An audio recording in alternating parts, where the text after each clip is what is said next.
Good evening and welcome to another night in which the future of our country hangs in the balance. We've had 4 big votes in 4 years and arguably not much but drift in between. So will tonight finally give us a clear sense of direction? Or are we determined to be resolute in our indecision? And if we are, what on earth happens then?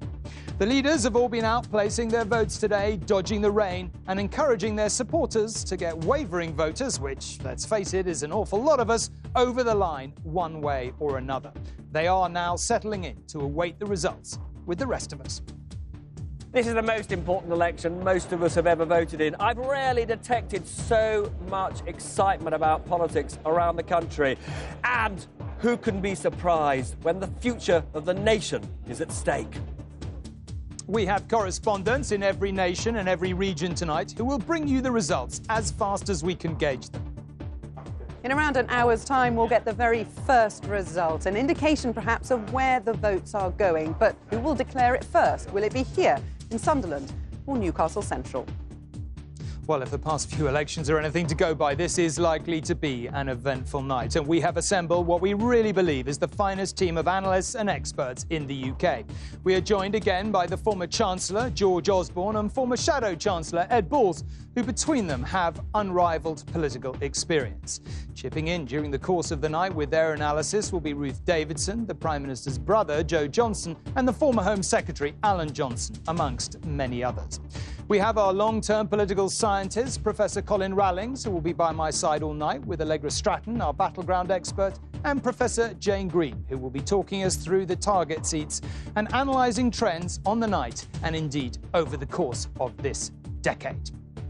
And we are opening up our election newsroom, the engine of our operation tonight. Where better to spend election night than in our special newsroom with some of our key teams and top journalists. Rohit is here, as is Joel, and at the heart of it, Robert, his team, and Anushka from the Peston programme. Yep, I've brought Screeny with me to track the night's events online and also reveal what's going on under the radar as things unfold.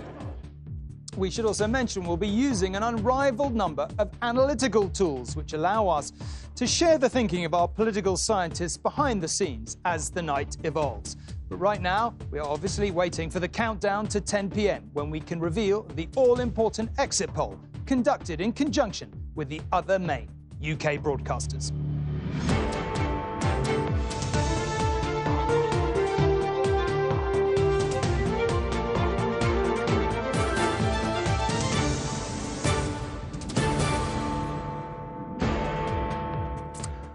As you can see on the screen, we now have less than 2 minutes until we get to the result of the joint broadcasters' exit poll. It does have an unrivalled track record, but why? Well, there's the scale of it. For a start, tens of thousands of voters at 144 polling stations across the country are chosen at random as they leave. Unlike everyday opinion polls, the exit poll is asking real voters who've already cast their ballot to replicate exactly what they did in the booth. By returning largely to the same locations every election, the exit poll tracks the changes in how constituencies have voted in comparison to previous years and how the different parties have fared. Colin, I think it's probably fair to say it's been accurate more or less since '92. Yes, that's right, Tom. But remember, it's a poll. It's a different sort of poll, but it's a poll. It's a statistical exercise. Therefore, it has a margin of error. And in 2015, we came on air suggesting it would be a hung parliament. And as the results came in, it became clear that David Cameron was actually going to get an overall majority. So it's likely that the seat estimates will wander up and down through the night for all the parties. But if the result is clear-cut, that's going to matter less. If it's close, then you really do need to keep a watch on what's going on as each single result comes in. Is there anything we need to be mindful of that might have affected it, the weather? Yes, I mean, it's been a pretty poor day in many parts of the country, and it could be that turnout in some places is down, though we've heard reports of queues in other parts of the country. No, I don't think so. We should be OK, and it'd be very disappointing if it didn't at least give us a picture of the traffic of the night and how we're going to end up in the, 6 o'clock in the morning.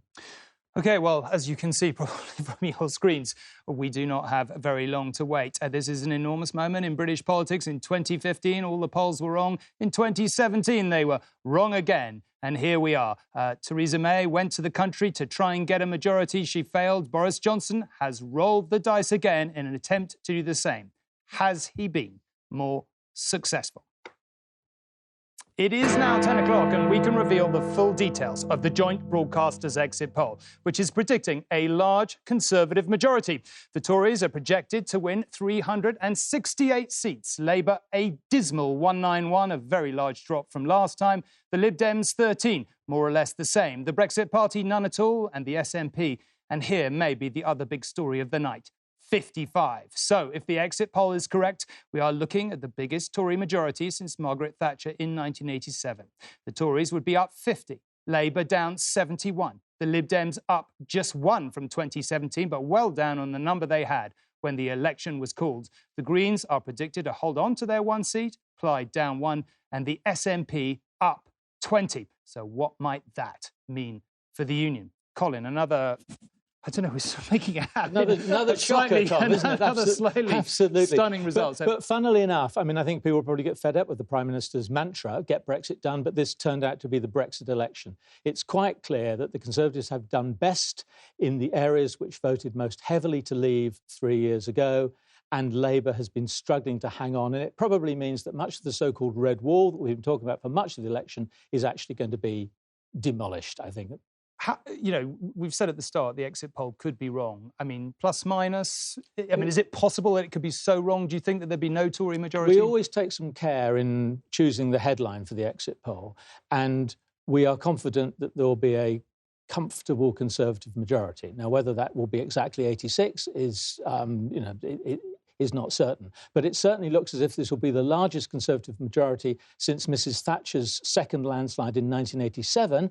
And Labour are looking to fall below 200 seats, which is a terrible result for them. It will be the lowest number of seats they've had since 1935. And that's a hell of a long time ago. George and Ed, can I just get your initial, George, maybe you first, your initial reaction? Well, we are entering the Boris Johnson era of British politics. He's won a huge majority, biggest Conservative majority since Margaret Thatcher, if this poll is correct. It's been very much his election, him at the centre of it. You haven't seen that much of the rest of the cabinet. And his gamble in calling this risky election will have paid off if this is accurate. Is it a touch painful to admit that he is the Heineken Tory after all? I'm a Conservative and I wanted him to win, and the paper I edit recommended that he won. I mean, he's won by uniting the Leave vote and splintering the Remain vote. And I think, some things become immediately apparent. We're leaving the European Union. Brexit is settled, at least the initial phase. Get Brexit done. He was right about that. We will leave the EU in the coming weeks. Of course, there'll be a trade deal to be negotiated. There are massive questions for the Liberal Democrats, who allowed this election to happen. Obviously, enormous questions for Labour, who presented the country with an unelectable extremist, and that has been firmly rejected. One little dark cloud on a very bright blue Tory evening, Scotland. Because you now have an English Conservative majority, and if this poll is accurate, you have an SNP Scotland. And so the European Union might be being put to bed as an issue in British politics, but the union of the United Kingdom is resurfacing. Yeah, I suspect we will spend a lot of tonight talking about Scotland, exactly what number of votes they get and what does it mean. Ed, this is clearly a catastrophic night for the Labour Party, though, is it not? And what happens next, do you think, for the party? Well, I can remember the sinking feeling when the exit poll comes out, and all across the UK, there'll be Labour candidates, activists, voters with that deep, sick feeling in their stomach. This is a catastrophe. It is a hammer blow for the Labour Party, the second, but a terrible defeat for the Jeremy Corbyn leadership. It means 5 years now of a Conservative government. It means a hard Brexit, if the Conservatives want a hard Brexit. That is a question.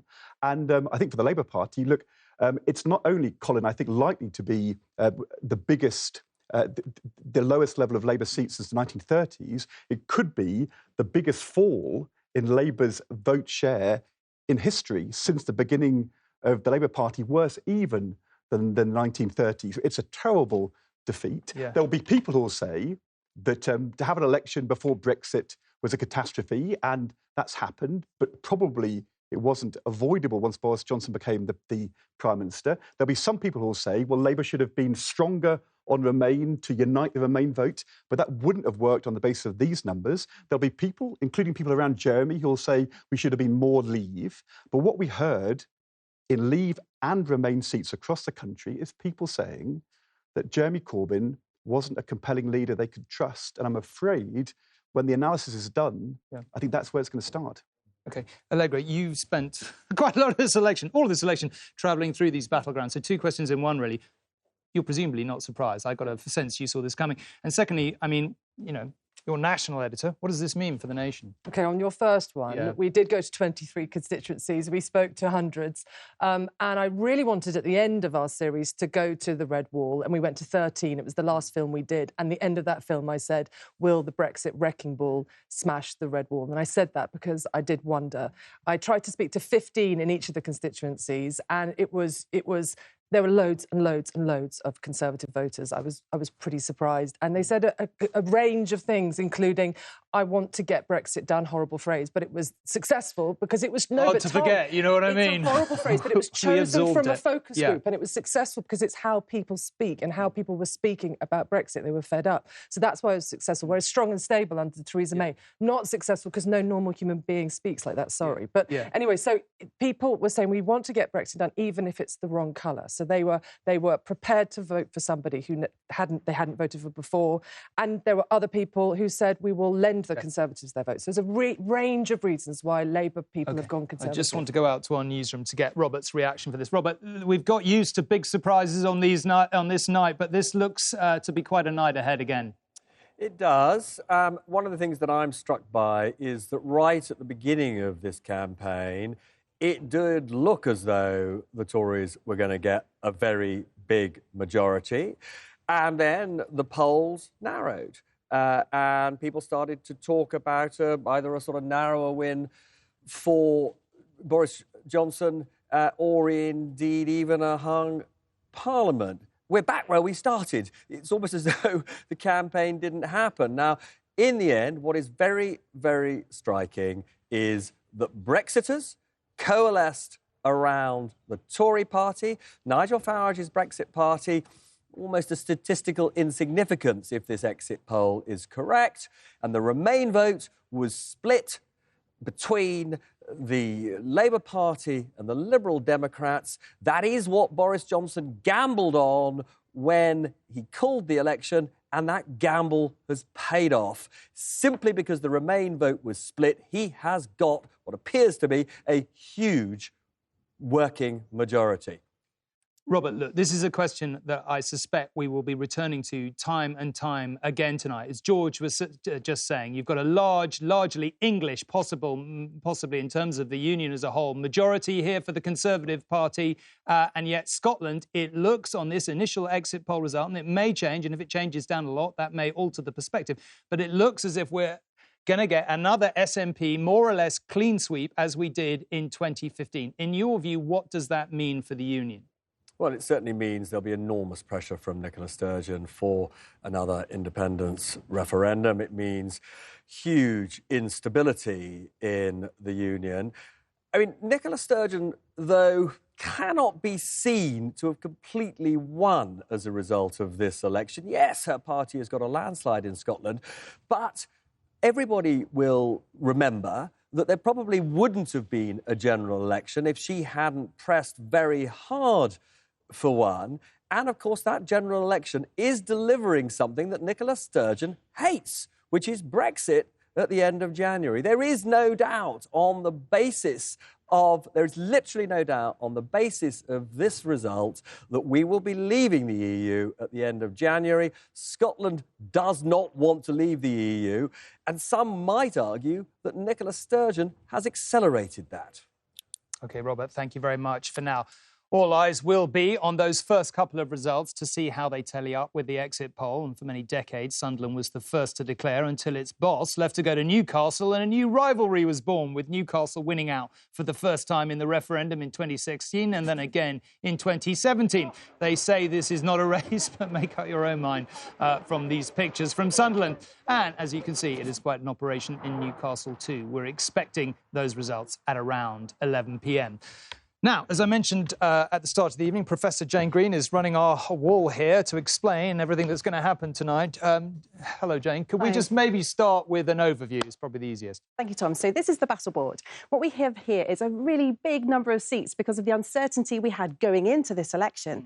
We have the seats on the right that the Conservative Party has been trying to win, and the seats on the left that the Labour Party has been trying to win. Let's zoom in on the Conservative seats. These are the easier to win seats for the Conservative Party. Party.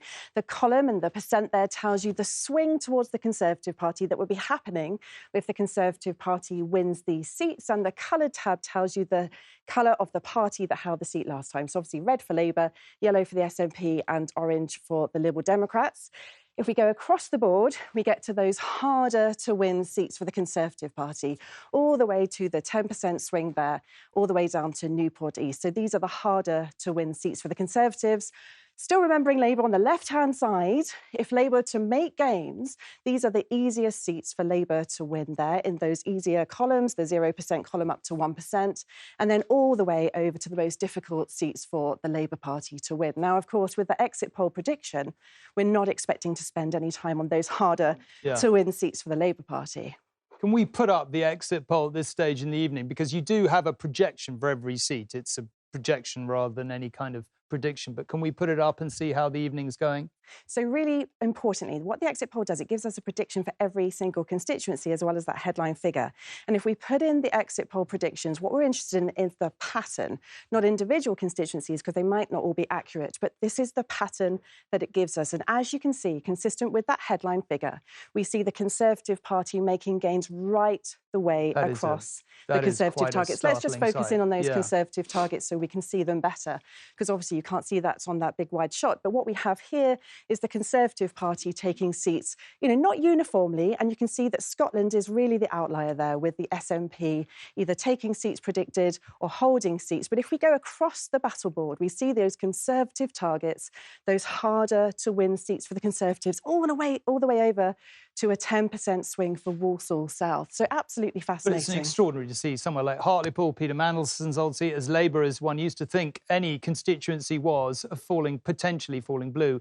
At least, is it as simple as to say simply, and even Sedgefield, Tony Blair's former seat, is it as simple as to say that Labour leavers have gone en masse to the Tories? Is that your hunch at this stage in the evening? So Colin was talking about how the Conservative Party might have done better amongst Labour Leave voters. And indeed, many of these constituencies are those constituencies with very high Leave shares. So we think of Hartlepool and also Hayward there, Hyndburn in the 6% column. Many of these constituencies, Burnley too, lots of them having very high Leave shares. So that would be highly consistent with that expectation. There are a couple of possible Labour gains. So let's look at those easier to win Labour seats. We have Putney there. That was, of course, Justine Greening's seat that she stood down in. And then if we just move across very, very slightly, City of London there, which is where Chuka Umunna is standing for the Liberal Democrats. Possibility of something, maybe a split vote, something very interesting there. The exit poll also gives us a probability that each of these seats will swing, and that's not as high a probability there. So we're watching that very, very closely. But if you go back again to the Conservative battle board, let's go to the 5% swing column, if we can go over to those Conservative targets. This is the kind of swing, 5 to 6% that it looks like the Conservatives have taken. And if we look at Bolsover there, that's an absolutely fascinating result. It's been a Labour seat ever since 1950. Absolutely extraordinary. So let us see how the night pans out. We'll return to the board and Jane to you many times, including, of course, Scotland, which will be a critical battleground as we go on. Now, let's get some more reactions with our correspondents who spent the campaign following the party leaders. Paul Brand is in Downing Street, where Boris Johnson is watching the results come in tonight. Romilly Weeks is at Labour HQ and Rebecca Barry is with Jo Swinson. Paul, I presume a very happy Prime Minister at this stage in the evening. Do we know who he's watching with and whether there's been any reaction yet? Yeah, so Tom, Boris Johnson's inside Downing Street tonight watching with his closest advisors. His top aide, of course, Dominic Cummings, is in there with him. His head of communications, Lee Kane, and his girlfriend, of course, Carrie Simmons. And if you're wondering what they're celebrating with after that exit poll tonight, I can tell you it's a list of donuts, crisps, chocolate, sweets, fruit, scones, antipasti and cheese. One aide on the way in there tonight said that they would be happy with any majority they could get their hands on. They were incredibly nervous. Tonight I've had a text to say they just cannot believe it. This is the kind of majority they dreamt of at the start of this campaign. And I can tell you, going round with Boris Johnson over the course of the past 5 weeks, we did find that red wall we keep talking about was made of chalk. It was incredibly crumbly. We had Labour voters coming out into the street to take selfies with Boris Johnson. We had workers on factory floors in the Midlands saying they would vote Boris, and it was always Boris, not Conservative, but Boris. We had ex-miners in Wales saying their fathers and grandfathers would turn in their graves but they would vote Conservative for the first time too. He hammered them with that message about getting Brexit done. There were wobbles over the NHS, for example, raising questions about his reliability, his trustworthiness as Prime Minister, but it would seem, if the exit poll is correct, that voters have put their faith in Boris Johnson. He'll find out as he watches the first results here tonight. Then he goes to his own constituency of Uxbridge. Not a safe seat in itself, though we assume tonight the Prime Minister's position is secure. Paul, thank you very much. Let's go on to Romilly. Romilly, what an absolute disaster for Jeremy Corbyn and the Labour Party. Well, absolutely. It's looking pretty festive inside Labour HQ behind me here, and a large order of pizzas has just got in. But the mood inside must be utterly bleak. This is not just the culmination of 5.5 weeks of exhausting campaigning, but 4 years of the Corbyn project, which looks tonight, if this exit poll is correct, to be ending in absolute crushing disappointment. I've just had a text from a Labour spokesman who's saying it's only the very beginning of the night and it's too early to call the result. We knew this was going to be challenging, but Labour has changed the debate in British politics. But that is putting a very positive spin on it. And Labour will know from the feedback that they've been getting from activists on the ground and their response that we got from voters when we followed the Labour campaign in those key marginal seats in the Midlands and the North, that not only were voters deeply sceptical of whether Jeremy Corbyn could deliver the promises that he was making, but they were also deeply sceptical about Jeremy Corbyn's qualities as a leader. So if this result is borne out, if this exit poll is borne out, there are going to be very few places for the Labour leader to hide. If the story of the night really is an enormous Labour defeat, the story very quickly will turn to who will be the next Labour leader. OK, Romilly, thank you. Well, let's move on to Rebecca, who is with Jo Swinson. Rebecca, look, this may not be good for Labour. It really isn't good for the Lib Dems either. They helped to make sure this election happened. They clearly hoped. At one stage, she was suggesting that she might end it as Prime Minister. She's a very, very long way from that. Have you had any reaction from her camp tonight? Well, she's in her house tonight, in the constituency where she grew up, where she joined the Lib Dems when she was just 17 years old, the constituency that she's represented in Parliament, contemplating what this exit poll might mean for her future and the future of her party. I'm told that she's eating a curry tonight, drinking lots of cups of tea as she watches the television with her husband at her side. And you can just imagine the painful groans of disappointment as this exit poll was announced. Remember, this campaign started with such ambition. Jo Swinson casting herself as the next Prime Minister, saying that the Lib Dems were within a small margin of winning hundreds of seats. But as the weeks rolled by, their key revoke policy was criticised. Jo Swinson's record of voting for welfare cuts criticised and her personal popularity questioned. Before this election was called, they had around 20 MPs. If this exit poll proves accurate, they're even worse off now. She said throughout that she wouldn't quit whatever the result, but I think if this exit poll proves accurate, this will be deemed a catastrophic missed opportunity.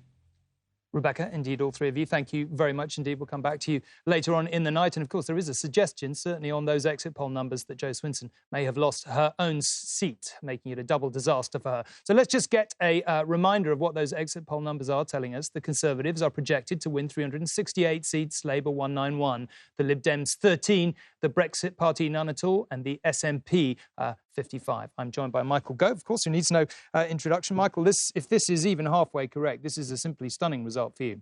Well, this is just a projection at the moment, but it does look optimistic for the Conservatives, and I think it's a reflection of the strong campaign that Boris Johnson fought.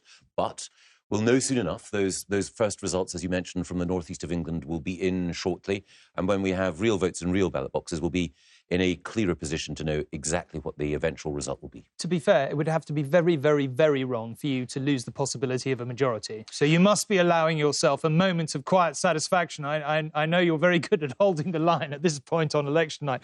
We've done it a few times, but you can surely crack a smile from your party's point of view that this looks like it's a reasonable night. I'm naturally inclined to be cautious until we see real results from the constituencies that are likely to declare first. I do think if this result is right, then it does seem to me to sort of reinforce one particular point, which is that Jeremy Corbyn's leadership of the Labour Party has proved an impediment, I think, to moving this country forward and to allowing the Labour Party to heal and to rebuild.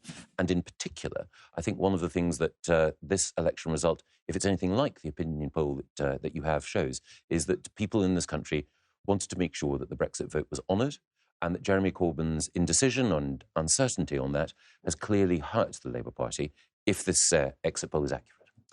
It's going to have to be very, very wrong for the picture to change nationwide, but one critical battleground we can already see, as so often, Scotland. Now, if that is right and the SNP are looking at a 2015-style almost clean sweep of Scotland, do you acknowledge that is going to make life very difficult, and do you think that another independence referendum will therefore end up being inevitable? No, I don't believe that another independence referendum is inevitable. Quite the opposite. One of the features... But how would you stop the charge for it? You've had this massive result in England and Wales, and yet, well, we don't know about Wales, but you'll have done very well across a slew of former Labour strongholds, and yet Scotland, if this was right, would be going a totally different direction. How could you resist? Well, one of the things about the many seats in Scotland is that they are marginal, and so a few votes either way could mean a very different result from that which is projected and predicted here. So, again, I hope you won't think me being... I hope you won't think me pusillanimous and being cautious. It's a very, very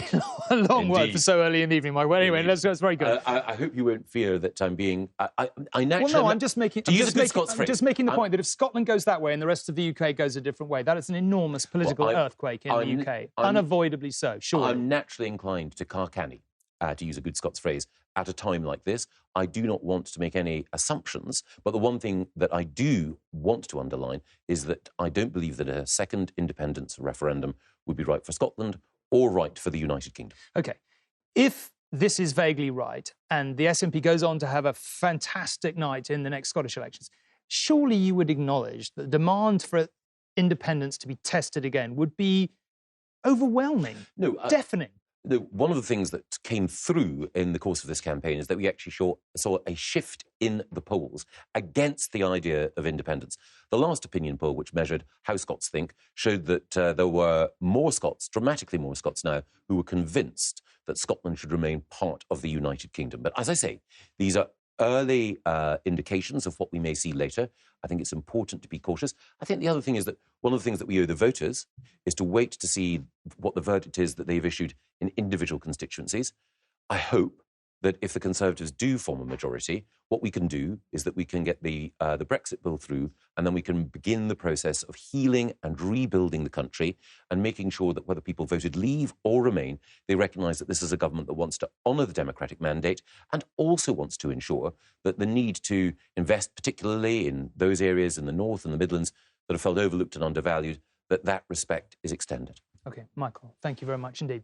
Now, it's not just Sunderland and Newcastle. Well, the counting is already underway. This is Edinburgh, where 5 seats are being declared. Scotland looks like it's a fascinating story all of its own tonight. We're expecting the first result from Rutherglen and Hamilton West at around 1:15 in the morning. What happens in Wales is also, of course, worth keeping an eye on. And as you can see, counting is well underway in Cardiff. But North Wales may well be where the action is. Keep an eye out for Wrexham, Tory target number 35, where they expect to declare at around 2 a.m. And the suspense in Northern Ireland always continues a little longer as the exit poll doesn't predict the outcome there. Perhaps the seat to watch is North Belfast, where DUP Westminster leader Nigel Dodds is facing, I think, what one can call a pretty serious challenge. The result there is due at around 3:15 in the morning. Throughout the night, we'll be returning to our correspondents in every region and nation of the UK, from Tracy McGee in Northern Ireland to Raggy Omar in London and Juliet Bremner in the South East. We'll get the story on the ground as it happens. So let's go to our North East election hub in Sunderland, where Emily Morgan is keeping an eye on the race to declare first. Emily, how is the race that is not a race going? Yeah, they say it's not a race. They say they're not rivals, but my goodness me, I think they really are. Things are moving very quickly here. As you can see, they're already counting voting papers. Ballot boxes are literally being run from that door across the room to be emptied, to be counted. And as you say, there are 2 contests going on here, really, tonight. The first is to see who can declare first. Now, that race traditionally is between Sunderland and Newcastle Central. Newcastle Central pipped Sunderland to the post in the last election and in the referendum. That sent shockwaves through this room, so they've really got their work cut out for them tonight here. The second contest, obviously, is who is going to be declared. Now, given the exit poll, again, that could send shockwaves through this room. This is real Labour heartland here, but it's also real Leave heartland. So this is where the Conservatives have been chasing down voters to try and get the Labour Leavers to vote for the Conservative Party. When that exit poll came out, there was a whoop of joy from the Conservative candidates in here. I think a sigh of resignation from the Labour candidates. They expected to do badly. They didn't expect to do this badly. So this very first result is going to be very interesting, not least the share of the vote. Have Labour managed to hold up at all here? What sort of inroads have the Tories made? And turnout, how high is it? Are people motivated to vote for Boris Johnson, or are they fed up with politicians altogether and staying at home? It's going to be an interesting night here. Emily, thank you very much, and we'll, of course, go straight back there as soon as we have a result. I'm joined by Dawn Butler, the Shadow Secretary of State for Women and Equalities. Dawn, thank you very much for joining us. I don't really know how to put this any other way than this looks like an absolutely disastrous result for you, does it not? I mean, the exit polls have just come out, so we've just watched it sort of live together. Obviously, it seems like it's going to be an extremely disappointing result. We do have to bear in mind that there will be some margins of error, but ultimately, this defeat will be down to one thing, and it will be down to Brexit, really, and the divisions across the country in regards to Brexit. But yes, it will be very disappointing if the exit polls are indeed correct.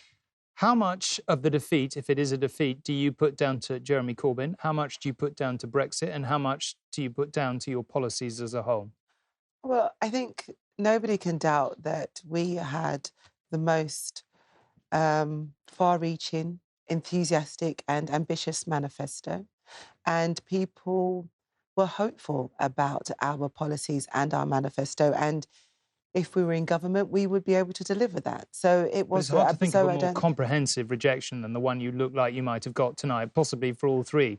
No, I think if the exit polls are correct, then this really is down to the issue of Brexit and the divisions across the country on Brexit. And, you know, let's be honest, I mean, you know, the Tory focus groups and their soundbite of Get Brexit Done, you know, was easy. It was something that people could repeat.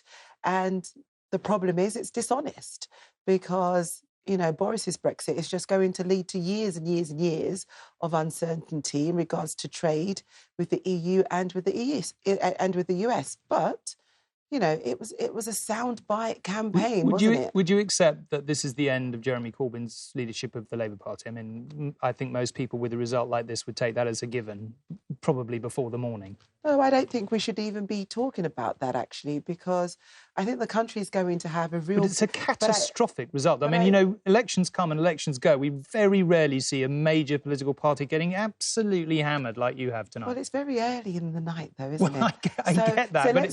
So let's wait till later on in the night. But I really do think that the bigger issue that you're going to be talking about is how on earth are you really going to get Brexit done? Because that was just a soundbite. It was not based in any reality whatsoever. And that's going to be the bigger question that everybody's going to be asking. So they've been led down the garden path with Boris. And, you know, it's disappointing. And I just want to say to all of the campaigners that came out to campaign, everybody that came out, you know, for a They worked hard, but, you know, it didn't work. I really want to thank everybody for that. All night before the results are officially declared, we hope to tell you who has won those seats using our network of journalists at every count. So let's cross to Nina in the election newsroom to explain exactly how. Yeah, thank you, Tom. Welcome to our election newsroom, where I want to give you a glimpse of the behind-the-scenes teams working through the night to bring you those results and hopefully bring you lots of them first. Just over here behind the glass, we've got our team of psephologists, the political scientists crunching through the numbers and the results as they start to come in. Over here on the left, the bank of television screens, that's where the telly magic happens. That's where all the live feeds from the counts across the UK will be brought into that area and broadcast live on the programme. This is the Colin Peston podcast team. They'll be here throughout the night making their podcast. You've already seen Robert, of course. And then over here, we've got the results team for the evening.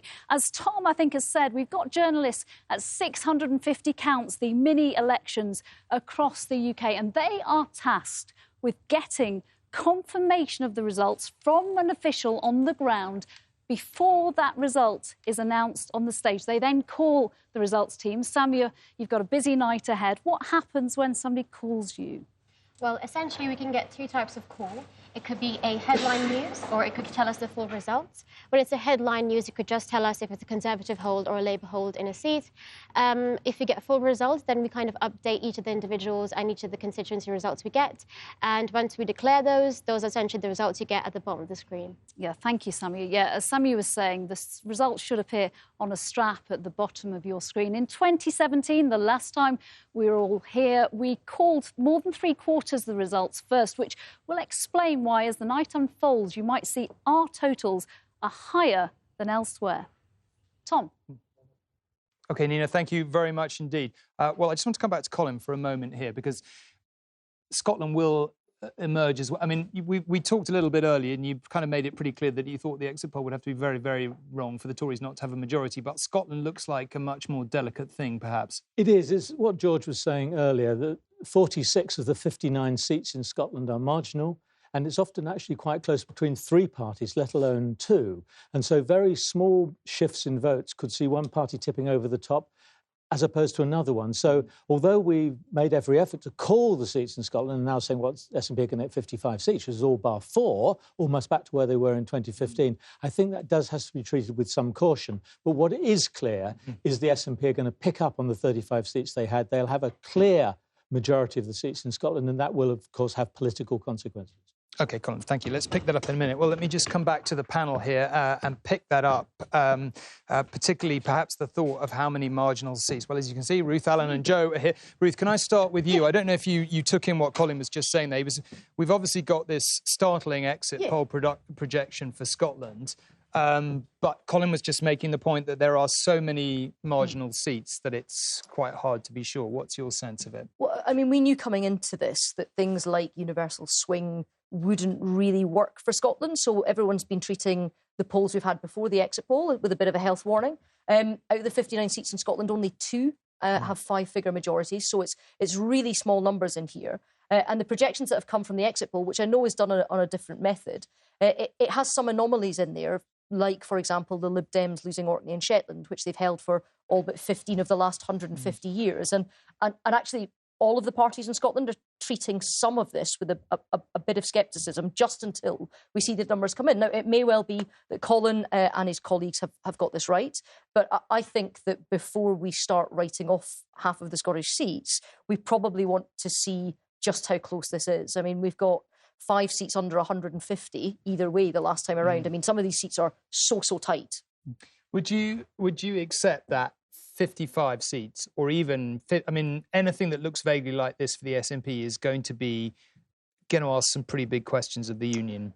Well, you know, I basically think that Nicola Sturgeon would ask questions of the union. You know, she does it 4 times before breakfast. You know, it doesn't matter in a sense how much they got. But it would give her enormous authority, and it would give her something to trade on. The idea that, you know, England and Wales had gone one way to some degree. You know, she would say Scotland wanted something totally different. Yeah, I mean, she didn't put another independence referendum on the side of her bus. That was all about Brexit. She had candidates that were making videos and putting out literature saying, I will not take your vote as a vote for independence. Now, we know that they will afterwards because that's what they always do. But when you're categorically telling the electorate, we won't use your vote in X way, you've got to have a pretty brass neck to then try and do it after the fact. Now, don't get me wrong, she'll try anyway, but I'm not sure that the moral authority she thinks she has is actually there. Joe, can I just ask you, I mean, sorry, I don't want to spend the whole evening talking about your brother, because as I say, you've been a cabinet minister yourself, so that's cheap, but I'm assuming he's pretty chuffed at this stage in his life. Well, Tom, I haven't spoken to him since the exit poll, but if the exit poll is right, this is a staggering result, and he would have every reason to be delighted. I mean, I was an outlier in our sort of nuclear family because I was predicting a majority of 40, and I was told I was being wildly optimistic. So to get a potential majority of 68 like this is truly mind-blowing. What do you make of the Tory party that will be returning to the Commons if this exit poll is correct? Well, there's a lot of talented people in the Conservative Party. But in terms of political direction, I mean, obviously we're going to leave the European Union, but that will then immediately trigger more debates about the direction, the trade deal and all the rest of it. Well, look, the Conservative Party is regenerating and renewing its talent base. I mean, there's been a hefty churn going into this general election, but a lot of very talented people coming in as well. Alan, there's no way of looking at this any other way than it looks like a disastrous night for the Labour Party and for Jeremy Corbyn, if this is correct, does it not? Yeah, I was apprehensive, but I never dreamt for a moment that we would go below 200 seats. I mean, that is terrible. And if you look at the history of the Labour Party in opposition, and sadly, 20th century, we were in opposition more than we were in government. But you always saw in successive elections the vote building, even in that long 18 years. This is, fourth election in, we've gone backwards. And it's even worse because my big hope was, because we've got so many members and because we're very good at getting the vote out, and that's where all the social media in the world doesn't really help you, getting people to the polls to actually physically cast their vote. I thought we'd be really good at that, and I'm sure we were, which makes the result even more depressing if that exit poll is correct. The Labour Party has changed, or to state the blindingly obvious, over the last 5, 6, 7 years. What do you think the analysis, the Labour Party itself will end up coming to as a result of tonight? Was it Jeremy Corbyn? Was it the position on Brexit? Was it the party was too left-wing? It's Corbyn. I mean, the Corbynistas will make an argument. You know, victory is a bourgeois concept. The only goal for true socialists is glorious bloody defeat. And now we just had another one of them. And there'll be all the conspiracy theories floating about. It's Corbyn. We knew that in Parliament. We knew he was incapable of leading. We knew he was worse than useless at all the qualities you need to lead a political party. So this is accurate. Corbyn's the first victim. It's a given that his leadership, well, isn't of course, it? Yeah. Well, they'll try for the reasons I've said. We keep rewriting the rules of politics. Yeah, I'm not sure just, anything's a given anymore. But not just Corbyn, but, you know, in a sense, Jeremy didn't want to be the leader. But all that represents. You know, we were told, when Ed and I were in government, we were told, you only were victorious because the Tories were so unpopular. You only won those 3 elections because the Tories were so unpopular. All you need to do is offer all these goodies to working people and they'll flock to your colours. Well, okay. If this is the result. Okay. Yeah. Right. Let's just spin around the country again to some of the places where counting is underway. Among the earlier expected declarations are 3 in southwest London. We should hear from Battersea, Putney and Tooting at about 1:30. Many of the seats in the southwest are late ones. The 2 in Plymouth, for example, are expected at around 4:30 in the morning. 3 constituencies to watch in Doncaster, among them Ed Miliband and Caroline Flint's seats. Look out for them from about 2:30 in the morning. And will the Foreign Secretary, Dominic Raab, hold on in Esher in Surrey? We should find out at about 4 in the morning. It seems very unlikely, given everything else, that he'll lose his seat because he has a very large majority, but there was some suggestion that he might, and certainly an attempt to get him out. Now, one place they will definitely have been watching the exit poll closely is in Brussels, where EU leaders happen to be holding a summit tonight. How convenient. Our Europe editor, James Mates, is there. James, I mean, what do you think they'll make of this? Will they be pleased at least that there is a decisive outcome, it looks like? That will definitely please them. Now there is going to be certainty. The UK, I mean, assuming the exit poll is correct, the UK will leave on January the 31st. I mean, they're all meeting here now. For the first time in 46 years, they're meeting without a British representative here. And, of course, there won't be another summit during our membership. What they are experiencing tonight is what's going to carry on in the future. They're talking about, you know, the not unimportant issues of climate change and their future budget. They are, for once, not talking about Brexit. They're not talking about the drama and the psychodrama within the Tory party that's gone on for the last 3 years in the UK and has often played itself out here in Brussels as well.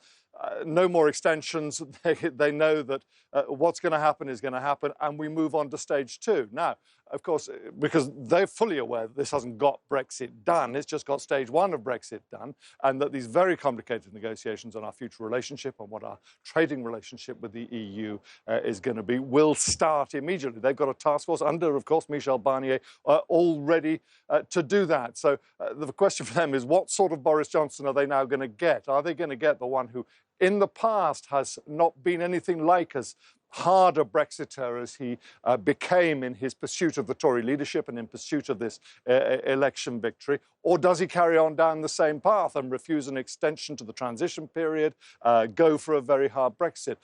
They will be hoping, of course, that he's pragmatic. It's a pragmatic Boris Johnson, the one who decided not to die in a ditch rather than extend our membership last time, who will see the advantage of a close trading relationship and will not be hostage to the ERG and his right wing now if he's got a good majority.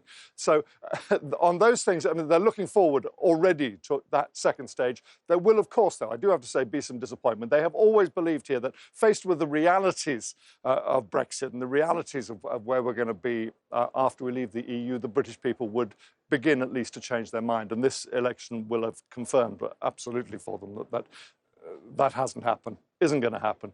UK's leaving. Everyone has to think about the future. James, thank you very much. Well, let's come back around the desk here. George, I totally understand that we need to avoid getting carried away at this stage in the evening, because if the SNP are on 36, not 55 in Scotland, that's a very different thing. But if they end up with, let's just say, over 50, is it a given that Boris Johnson, as Prime Minister, would refuse at the second Scottish independence referendum in all circumstances? Or would he, can you see him being pressurised, the party being sort of forced into it?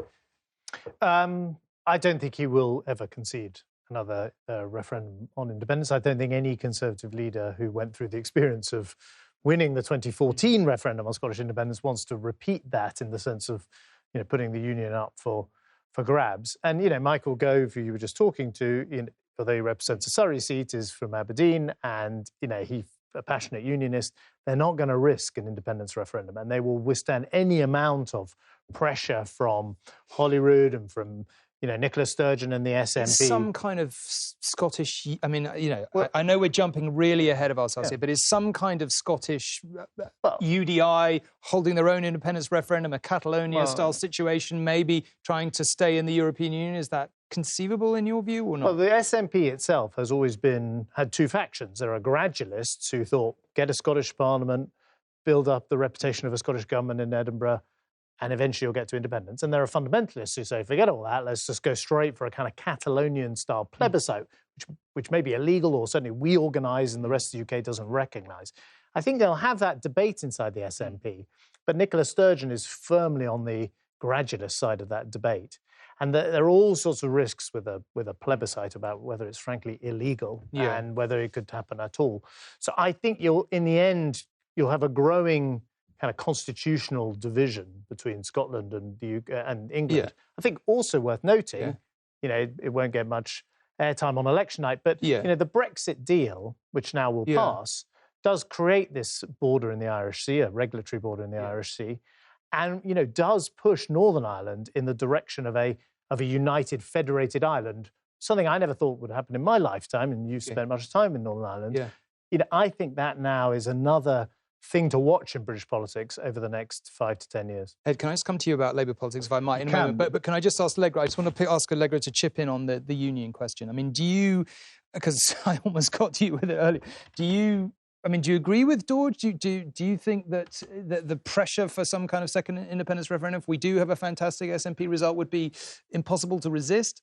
I don't agree with George because when I was in Scotland, what was key was it wasn't really about Brexit. It was about, for many people I spoke to, fear of the breakup of the UK. So I think we should be cautious before we dig into the details of seats. It may be that pro-union sympathy was split between various parties. And so on the surface, she's had a great night, if she has a great night. But on the surface, she has a great night. But actually, when you drill down, actually, it was that those pro-union voices were split and delivered her a great night. But there's a real danger, though, of being complacent here about Scotland. This is going to be as big a challenge now for Boris Johnson in the next 2-3 years as getting a Brexit deal. And the Brexit deal he gets will impact upon Scottish politics. It won't be enough just to say it's a reserve matter. It's for us to decide in a parliament where almost all the Scottish representative is going to be nationalists, unless Boris Johnson can manage to become a unionist prime minister quickly, and everything he's done so far has really been, I think, sending the opposite signal, then the pressure is going to grow and grow. And the danger is, if it's over 50% in this vote, and you start to unite the working class and middle class of Scotland, thinking, well, hang on a sec, we're being excluded from Westminster. So, look, I hope there's not another referendum, and I hope we keep the union together. But we can be very, No, I basically agree. I mean, sorry, I think we are actually all in agreement. We're in agreement in one sense. I mean, I absolutely agree that Scotland and Scottish independence is a big issue in British politics and will be for some years to come. I just don't think they're going to grant the independence referendum. Will that then build up the pressure cooker? Yes, and, back into British history, if you're a historian, are these issues of Ireland and the Union and Scotland, things that, we thought were put to bed many years ago. a unionist party again. I mean, the mixed messages were so problematic in this campaign. We'll come back to it, but very briefly, can I just ask you, do you think, the Labour Party has stuck with Jeremy Corbyn and with his policies? Do you think, how much do you think it was Corbyn? How much do you think, do you agree with Alan Johnson's analysis there? I assume you probably do agree, maybe not in quite those terms. But, and does the Labour Party, recognise that they need to go a different direction, or do they just go for more of the same? Look, it's very unusual in British politics for an opposition party to lose seats election to election. When Ed Miliband did that in 2015, he went in hours. When Ted Heath did that in 74, he went quickly. When that was done by Gaitskell, he went. And actually, if you look at the history of both Michael Howard and Neil Kinnock, they actually gained seats and ended up going. So if we see a loss of seats on this scale, a second defeat, it's clearly untenable for Jeremy Corbyn to carry on as Labour leader. The question will be whether all the things we've seen in the last few days, that John McDonnell will keep the group together as acting leader, whether that is also realistic, or actually whether there'll be huge pressure to say we need to have not only a diagnosis of what went wrong, but also a leadership election quickly. Let's just take a quick look at Sunderland, because we think we're actually, it's a bit early, but we think it's not that far away. So we will go there as soon as we think it's imminent. And a reminder that Sunderland may give us a sense of exactly how the Labour vote in particular is performing and whether they're having a difficult time even in their same seats. Well, this is a good moment to come back to Jane. You've spent all this time crunching the data. What more can you tell us? So remember, Tom, that we were looking at the exit poll predictions for individual constituencies, and we're putting them on our battle board, which for our purposes this evening, we're focusing, of course, now on Conservative targets, many of which are Labour seats and many of which are Labour seats with strong Leave shares. So let's pop the exit poll data in. And we see those columns there showing that the Conservatives winning those seats with increasingly large swings as predicted by the exit poll. So we wanted to try to really dig in and understand what's going on. What is that pattern? So let's look at those constituencies in this target list which have very high Leave shares. So those are Leave shares above 60%. And so if you filter those constituencies, what you see is predicted Conservative gains from the Labour Party in almost every single one of those high Leave seats until you get right up to the 10% column. Much more difficult to win for the Conservatives anyway, and of course one outlier there in Dagenham. And so that's a really fascinating picture. This really does look like the Labour-Leave vote. That gives me an obvious question. What changed from 2017? This is the kind of result Theresa May was going for, was it not? That she was trying to get Leavers to say, right, let's get on with Brexit, let's make it happen, give me the majority I need. And it didn't happen in 2017. Was it the Boris Johnson factor? What do you think in the end was the difference? And so what we've seen in British election study data is those Labour-Leave voters moving towards the Conservative Party, but we've also seen the Conservative Party retain those Remain voters they needed to retain. So essentially the Conservative Party was building and the Labour Party was losing support, losing its Labour-Leave voters. And I think, Boris Johnson was far more popular than Theresa May. And also, of course, he got his deal. And, it's a very different picture going into this particular election than Theresa May went into the election in 2017. It's interesting if we look at the Remain constituencies too, because, you know, there is this kind of concern, of course, that whilst the Conservative Party may be getting lots of Labour Leave seats, they're not making inroads into Remain constituencies. So that's a question, you know, for the country and after tonight. So let's just, if we look at those Remain constituencies, these are constituencies that voted more than 60% for Remain. This is the exit poll prediction for each of those seats. And what you see there is almost a pattern of the Conservative Party not being predicted to win any of those seats. Reading East there, bit of a knife edge in terms of the exit poll probability there. And so we'll be keeping a very close eye on that seat in particular.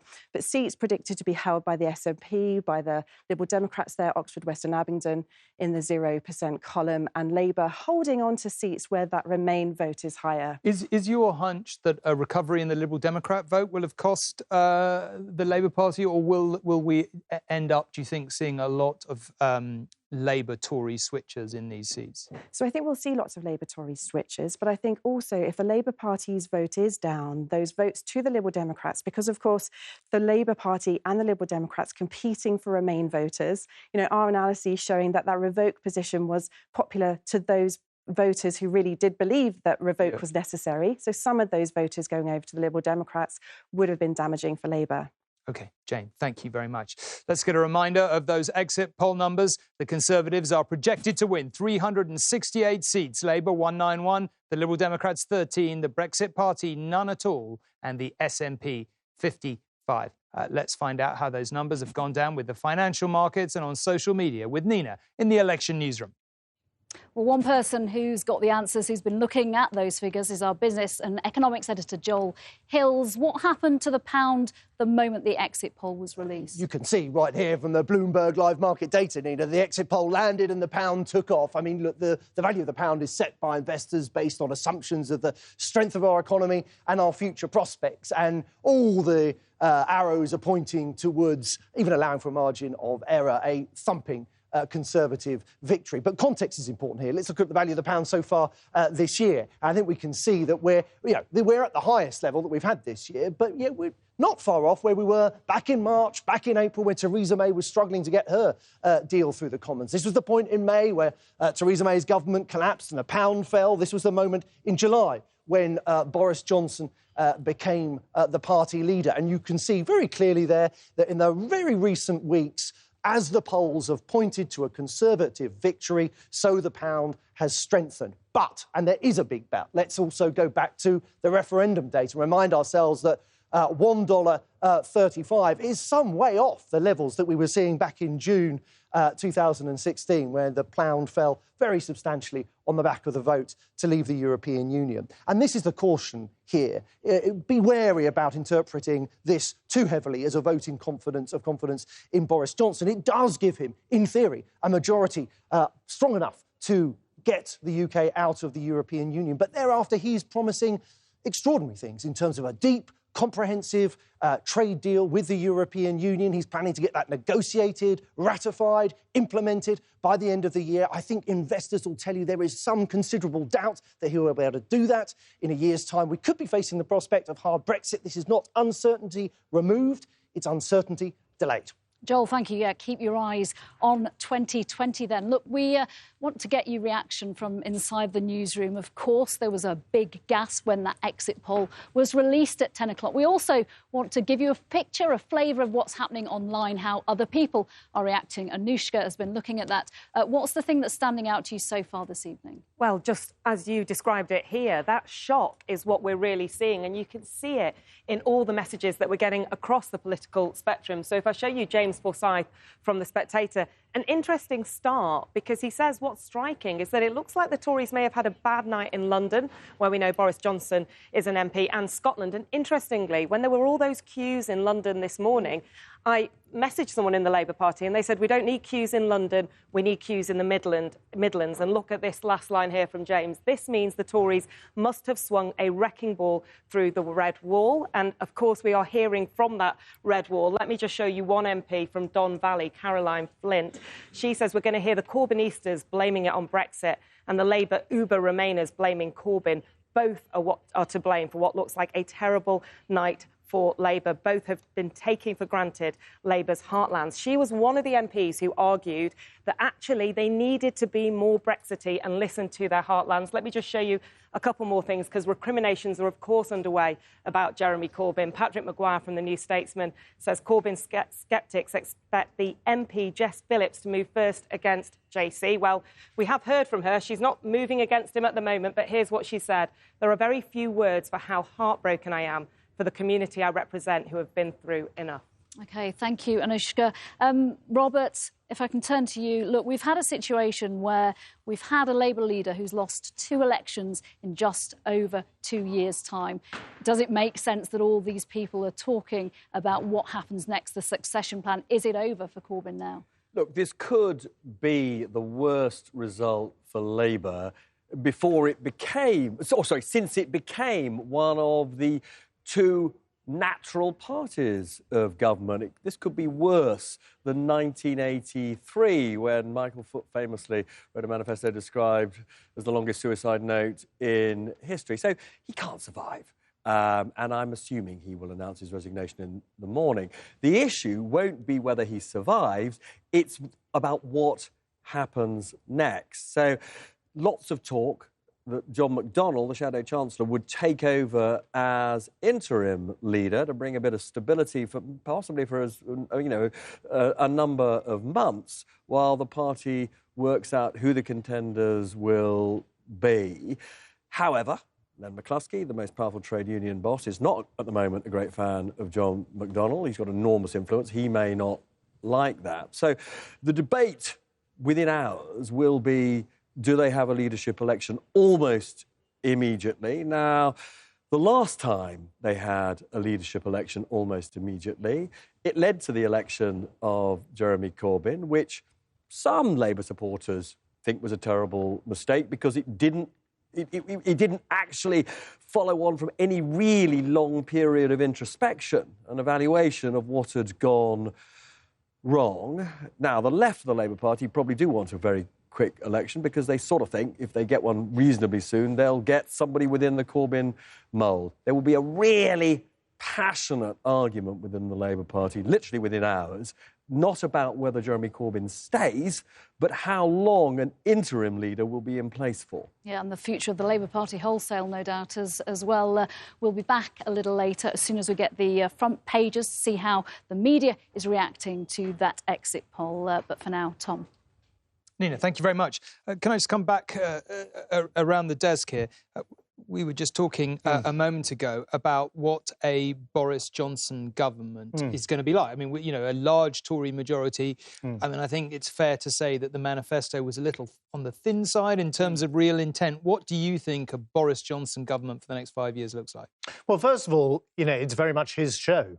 He doesn't have sort of key allies in the cabinet. He doesn't have rivals in the parliamentary party. He will have very much won this election off his own bat. So he will be an extremely powerful Prime Minister. Certainly the most sort of solitarily powerful Prime Minister the Conservatives have had since Margaret Thatcher. Second, they've kind of travelled very light into this election in terms of the manifesto. They weren't repeating the mistake of 2017. Anemic, one might say. Well, they have, of course, there's a very big policy, which is leave the EU, and that's going to consume a lot of energy. Yeah. But there's no mandate for anything else. Now, that's good in the sense you're travelling light, but it does mean, your parliamentary body is not locked into anything specific, like social care reform. Final point I make is, the nature of the Conservative Parliamentary Party is going to be very different when it returns to Parliament. On this projection, on the exit poll projection, there's not going to be a Tory MP for Putney, possibly even not a Tory MP for Westminster, City of Westminster. Yeah.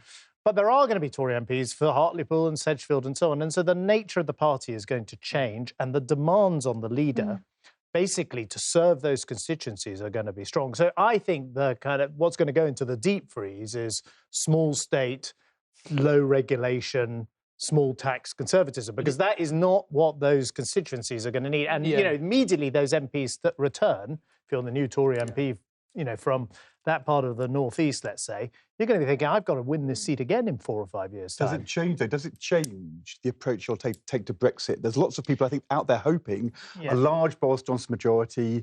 Did he ever really care about Brexit? what he really wanted to do was to win. Now he's won, he can discard the ERG pressure and now decide to become centrist, internationalist, London Mayor style. The thing about Boris... Who is Boris Johnson? What does he think? Well, so I've known Boris for 25 years, and the thing about Boris Johnson is everyone imposes on him what they want him to be. They want him to be the liberal internationalist who was the Mayor of London. They want him to be the leader of the Leave campaign who took Britain out of the EU. I mean, in the end, he is very much his own person.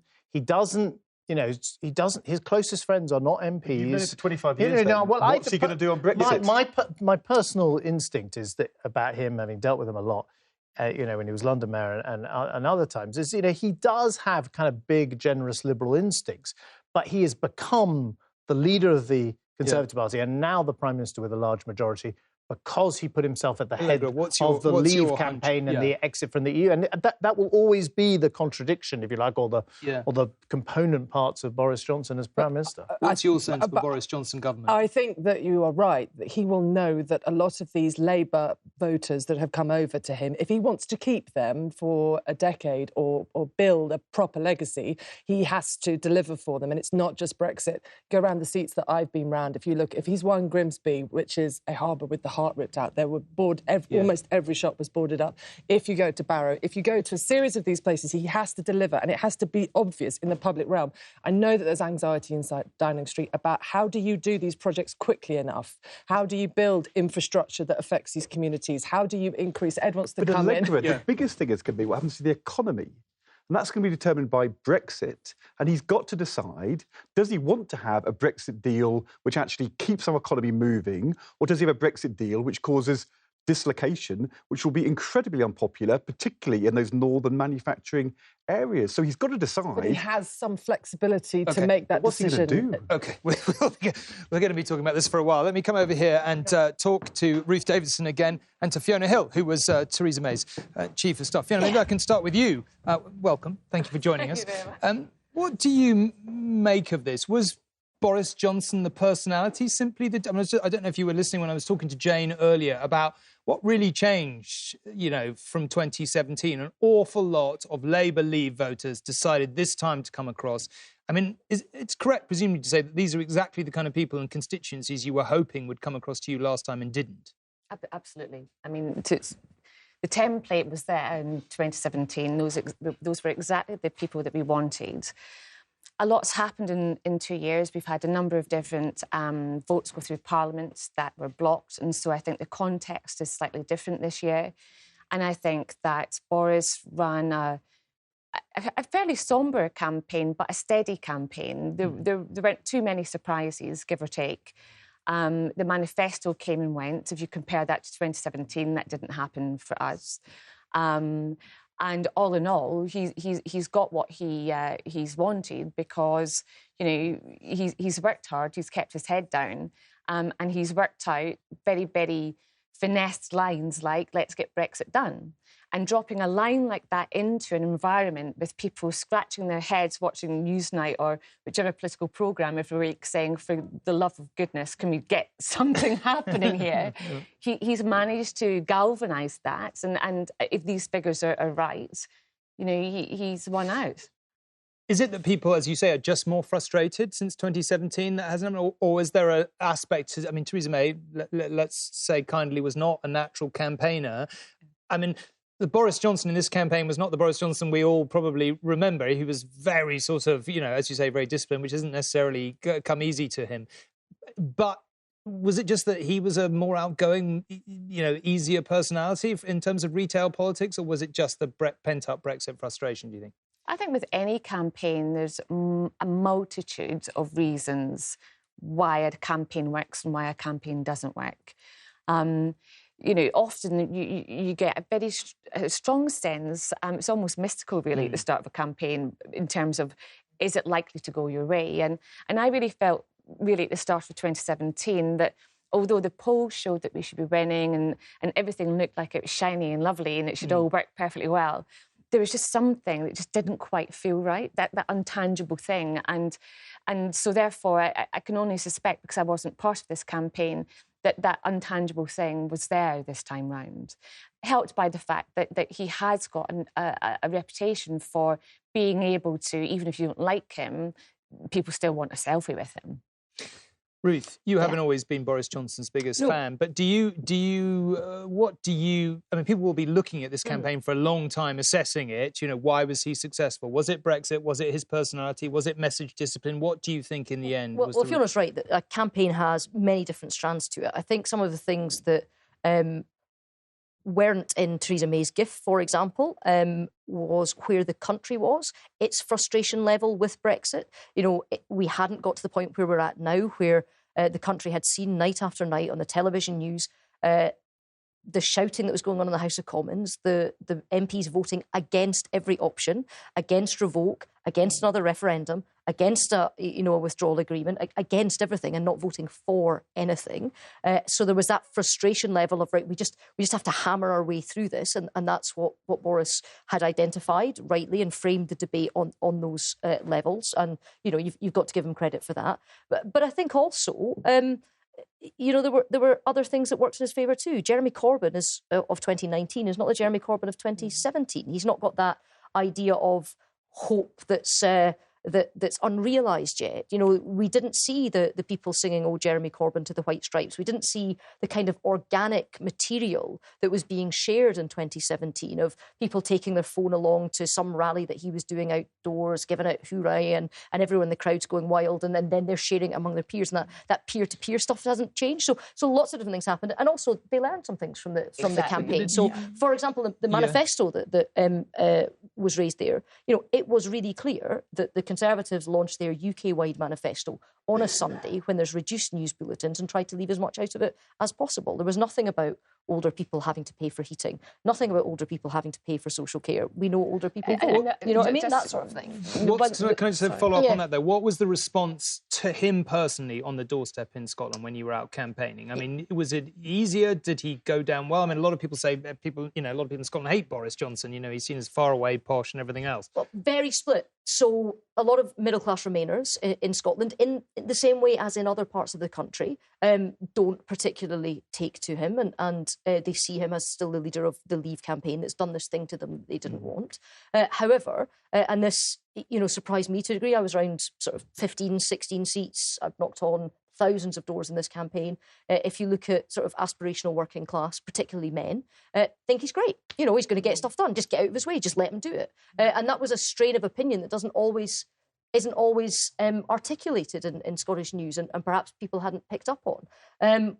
You know, we're slightly sceptical. I've spoken to colleagues in both the Labour Party and the Lib Dems. We're raising an eyebrow at this Brexit poll for Scotland. As far as we can tell, if the SNP have done as well as they have, as it suggests, and we're not entirely sure that they have, a lot of that is down to a Labour collapse that has gone nat, and the Lib Dems and the Tories have held about steady, but we'll find out what that is. But, you know, Jeremy Corbyn's less popular than Boris Johnson in Scotland now in terms of ratings and things like that. Now, don't get me wrong, that's a low bar. Yeah, well, I was going to say, you don't have to think back very far to the days when that would have been unthinkable. Let's go to Scotland, which is clearly going to be a big part of the story tonight. Peter Smith is in Edinburgh. Peter, what are you hearing up there? And in so much as you've seen the exit poll, what do you think it means for Scotland? Well, there is a lot of caution here from all parties about this exit poll because Scotland is brimming with marginals. So the exit poll is a little bit less accurate when it comes to those seats, but it's also important to say that it's predicting some seriously big scalps being taken tonight. Jo Swinson's seat, for example, is predicted to be taken by the SNP in this exit poll, and that is not a marginal seat. She has a majority of more than 5,000 at the moment. There's also a degree of scepticism because it's predicting that Ian Murray's seat in Edinburgh South, the safest seat in Scotland, is 50-50. He's obviously the Labour MP, and in Orkney, where the Lib Dems have held the seat for all but 15 of the last 150 years, it's predicting that they're going to lose that and face wipeout in Scotland. So a mix of scepticism and nervousness. But if this exit poll is to be believed, or it's anywhere close to this, it puts an SNP-dominated Scotland on a direct collision course with a Tory-dominated UK government. Nicola Sturgeon ran a campaign that was very clear about its messages: no to Brexit, having a second independence referendum and reject Boris Johnson. Now, that was obviously the antithesis of everything that the Tory campaign was up here. And if this exit poll is to be believed, then that's a clear message from Scotland. I can only imagine that Nicola Sturgeon will tonight be drafting her letter demanding the powers to hold a second independence referendum and then posting that first thing tomorrow. It's also pertinent to say that you have Ruth Davidson in the studio with you just now, and she was quite confident before the election. So confident was she that the SNP would not get more than 50 seats. She said that she was betting that if they did get more than 50 seats, she would swim naked across Loch Ness. So I wonder if you could perhaps put that one to her, Tom. Peter, I'm not sure I dare. I'll give it a try later in the evening. Thank you very much. Now, I believe we can be joined by Hamza Yousaf from the SNP. Thank you very much for joining us this evening. Now, listen, it's always very difficult at this point in the evening, isn't it, to know how much to read into the exit poll. We've heard Colin Rallings is sort of worries about it here, and we'll debate it as the evening goes on because it looks like it's going to be very close. What's your own take on whether it feels about how you think you've done?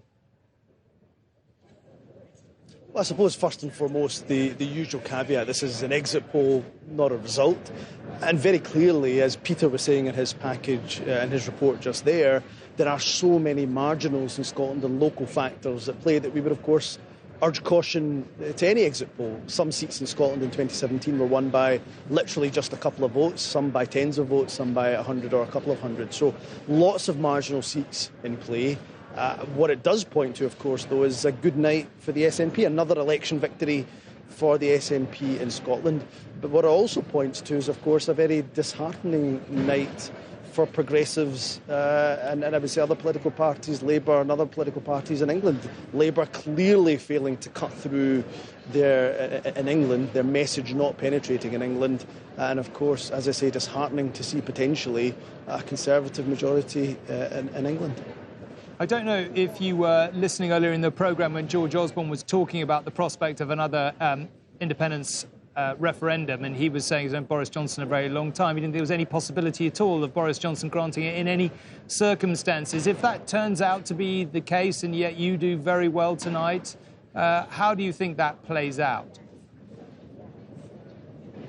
Well, I think the people of Scotland would find the fact that they're being treated with complete contempt and disdain by a Tory Prime Minister to be completely unacceptable. I think, of course, people are already we're already seeing an increase in support for independence. I think we'd only see a further increase because of that. And as we've always said, it's not for any Tory Prime Minister, it's not for any Prime Minister in the UK government to deny Scotland what is already a mandate to hold another referendum. It is very much in the hands of the Scottish people and our Scottish Parliament. So I just don't think Boris Johnson would have a leg to stand on. OK, but just assuming that two things are correct. One, that the exit poll is right and you do very well, and two, that it's right that the Prime Minister absolutely refuses to grant a legal referendum. Of course, you need a vote at Westminster for it to be legal. Would you go ahead and have an indicative referendum, and what would that mean? And would you go further if you won the indicative referendum? Nobody is talking in Scotland about an indicative referendum. In 2014, we had the absolute gold standard of an independence referendum. Two governments diametrically opposed in their view of independence, getting around the table and agreeing that legal referendum that was seen as a gold standard. That should be the gold standard referendum we have in 2020, with the SNP winning the election up here in Scotland. If that transpires to be the case, then of course that mandate is further strengthened, cannot be denied by any Prime Minister. So nobody is talking in Scotland about some sort of indicative referendum. Well, you say no one is talking about it, but it's absolutely clear that Boris Johnson will not grant a referendum no matter what happens. Well, I say absolutely clear. Everyone who knows him agrees it's extremely unlikely he will grant a referendum no matter what happens in Scotland tonight. So where would that leave you? That's what I'm asking. Yeah, but look, Boris Johnson told me he'd die in a ditch if we didn't get out of Europe by 31st of October, and as far as I can see, all ditches remain unoccupied. So, whatever Boris Johnson says before an election, he may well say to gather as much votes and support as he can. It would be undemocratic for him to deny that Scottish voice if the SNP win another election, which only further strengthens our mandate. And we could not have been clearer. As Peter said in his own report to you a moment ago, could not have been clearer that independence was at the heart and the centre of this election and the mandate that we hope to gain. Thank you very much. It is going to be complicated, to say the least. Jane.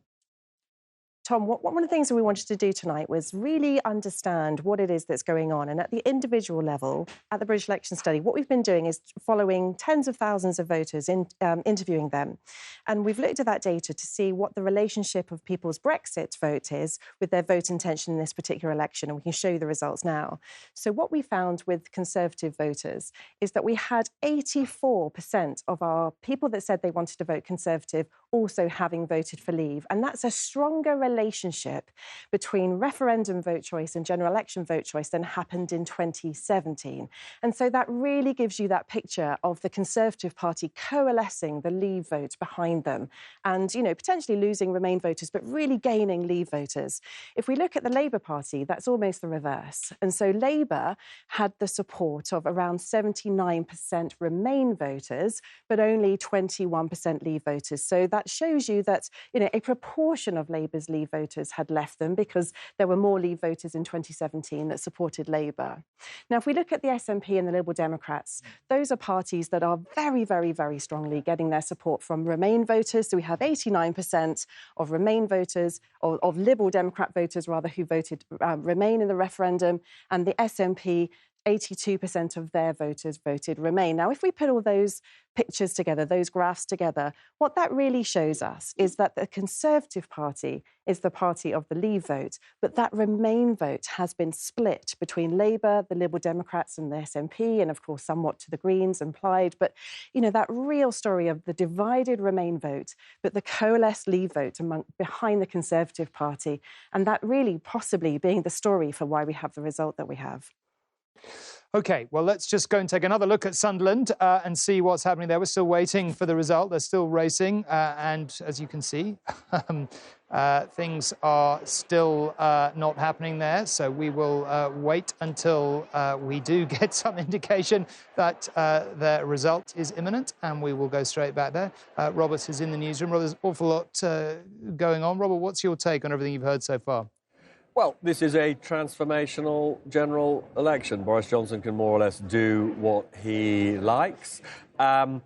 It's a new kind of Tory party. This is a Tory party certainly united in favour of Brexit. We're going to get a lot of new Tory MPs. It'll be very interesting to see whether they share what the Prime Minister claims his conviction is, that the Tory party has to govern from the centre. He keeps saying, as you know, that he's a one-nation Tory. We haven't yet seen an enormous amount of evidence of what that means in practice. So coming weeks and months are going to be terribly important. But as you know, you have been discussing, you know, it also leads to an enormous debate about the future of Scotland. If the SNP have got this landslide, then the pressure on Boris Johnson to concede a referendum on independence for Scotland will build and build. He has said categorically there is no way that he will give in to that. He said it consistently throughout the election. And so those who think that the integrity of the UK really matters will be very anxious tonight. Do you agree with George that there's absolutely no question Boris Johnson will budge on that issue, no matter what? No matter how well the SNP do, no matter how many times it's called for, that he won't budge? Well, he won't budge, but one of the things that's interesting, talking to senior SNP figures, and in fact, I think I even talked to, I'm pretty sure, Nicola Sturgeon about this recently, is that although I don't think that they will declare UDI and say that they have the right to simply call a referendum and then, as I say, declare UDI, I think they will test, actually, the question in the courts about whether actually, you know, with the support of a majority of Scottish people, there should be a referendum with binding consequences. So I think if he does simply hold firm on saying no, I suspect she will take this to the Supreme Court. Robert, thank you very much. I mean, none of us are lawyers. Does that? No, I'm absolutely sure that the SNP will, you know, do everything they can, go to the court, you know, use any tool of public opinion to sort of harry the Conservative government. And I think this will be a very big issue for many years to come. But I just don't, in the end, you know, and the SNP spokesman who was talking to you said the gold standard of the referendum was the one held in 2014. That was an Act of Parliament passed through the House of Commons and the House of Lords with a consent motion from the Scottish Parliament. That's the gold standard. And he was pretty clear that they weren't going to get into kind of plebiscites and UDIs and, you know, essentially holding their own vote. And I just don't see a Conservative Premier. I don't see Boris Johnson granting that referendum for the very simple reason I think they might lose. No one wants to be the British Prime Minister who loses Scotland, right? And that puts you in the category of Lord North. You know, lost America can go quite badly. Well, yeah. I mean, look, I'd always like to lose one referendum, which is the EU referendum. All I can say is if we had had a choice of which one we'd lose, we'd rather have lost the EU one than the Scottish one, because I think you know that would be so traumatic for the United Kingdom and for our country, and indeed, of course, for the government in charge at the time. Do we know on the exit poll whether, in fact, the result is likely to be more than 50% for the SNP in Scotland? Well, let's just spin it back over to Colin. No, Tom, politics, constituencies is what I'm looking for. Yes. We've heard that they're recounting in Blythe Valley, which is one of these red wall seats. And expected quite a to long declare way at 4 down. in the morning, yeah, so that's well, a little on the early but side. It's a long way down the red wall. Yes, Ronnie 115 Campbell's on the seat, Tory standing target. down after over 30 years. Labour majority of something like 18%, so that implies a 9% swing. That suggests it's at least very close between Labour and the Conservatives there, which exactly as the exit poll is suggesting. Okay. And it was a brick so low down the red wall that we decided not to go because we didn't think it was going to switch hands. So that's how surprising. What does that tell you about the possibility that the Tory majority might go up? That we're really looking at seats very, very high up the target list, or it doesn't necessarily mean I'm we not can do going to that? get carried away about it. There will be misses on both sides, and we've heard that we're expecting Labour to have done rather better in London, may even make some gains in London, hold on to some of its marginal seats in London, which you'd expect to go on this kind of swing. This is clearly, we're expecting the Brexit election, and therefore we're looking to places which voted quite substantially Leave to swing heavily from Labour to the Conservatives. Places that voted Remain or not that heavily Leave, Labour will do much better. Can I just, because I was talking about it with Jane just there. What do you think changed from, you know, you've seen so many elections. What do you think changed from 2017 to 2019? Was it frustration? Was it Boris Johnson? In all these seats that look, you know, like they've gone Tory tonight that didn't go. You heard Fiona saying it was exactly the same strategy, but they just couldn't pull it off. Brexit, strangely, wasn't controversial in 2017. Labour and the Conservatives both said they would, to use this phrase again, I'm sorry, get Brexit done. Yeah. Everybody Don't worry, everybody accepted that was ever the going to case, forget it. and then tended more to vote on their traditional patterns, energised then by Jeremy Corbyn, who was a new figure, mounting a different kind of campaign which appealed clearly to some of Labour's traditional supporters and young people. He hasn't been able to pull that trick off twice, and people who thought Brexit would by now have been dusted out of the way suddenly realised it hadn't been, and there's only one way they were going to get Brexit, not for the Brexit Party, who we've hardly talked about tonight, who look as if they're going to do embarrassingly badly in almost every place. They voted Conservative. Well, it turns out get Brexit done was much better than Brexit means Brexit. An upgrade. Nina in the newsroom. Tom, thank you. Well, as we await that first result, all eyes are still on the exit poll and what looks like is going to be a very bad night for Jeremy Corbyn. So, therefore, thoughts to turn to the succession plan in the Labour Party. I'm joined by William Kajani from Star Sports Bookmakers. What are the bookies saying about his potential successor then, William? Well, we've got Keir Starmer as the current favourite, but it's a very fluid market right now. You've got names on this list whose seats might be in trouble. Laura Pidcock is supposedly in a tight race. She's as short as 9-1.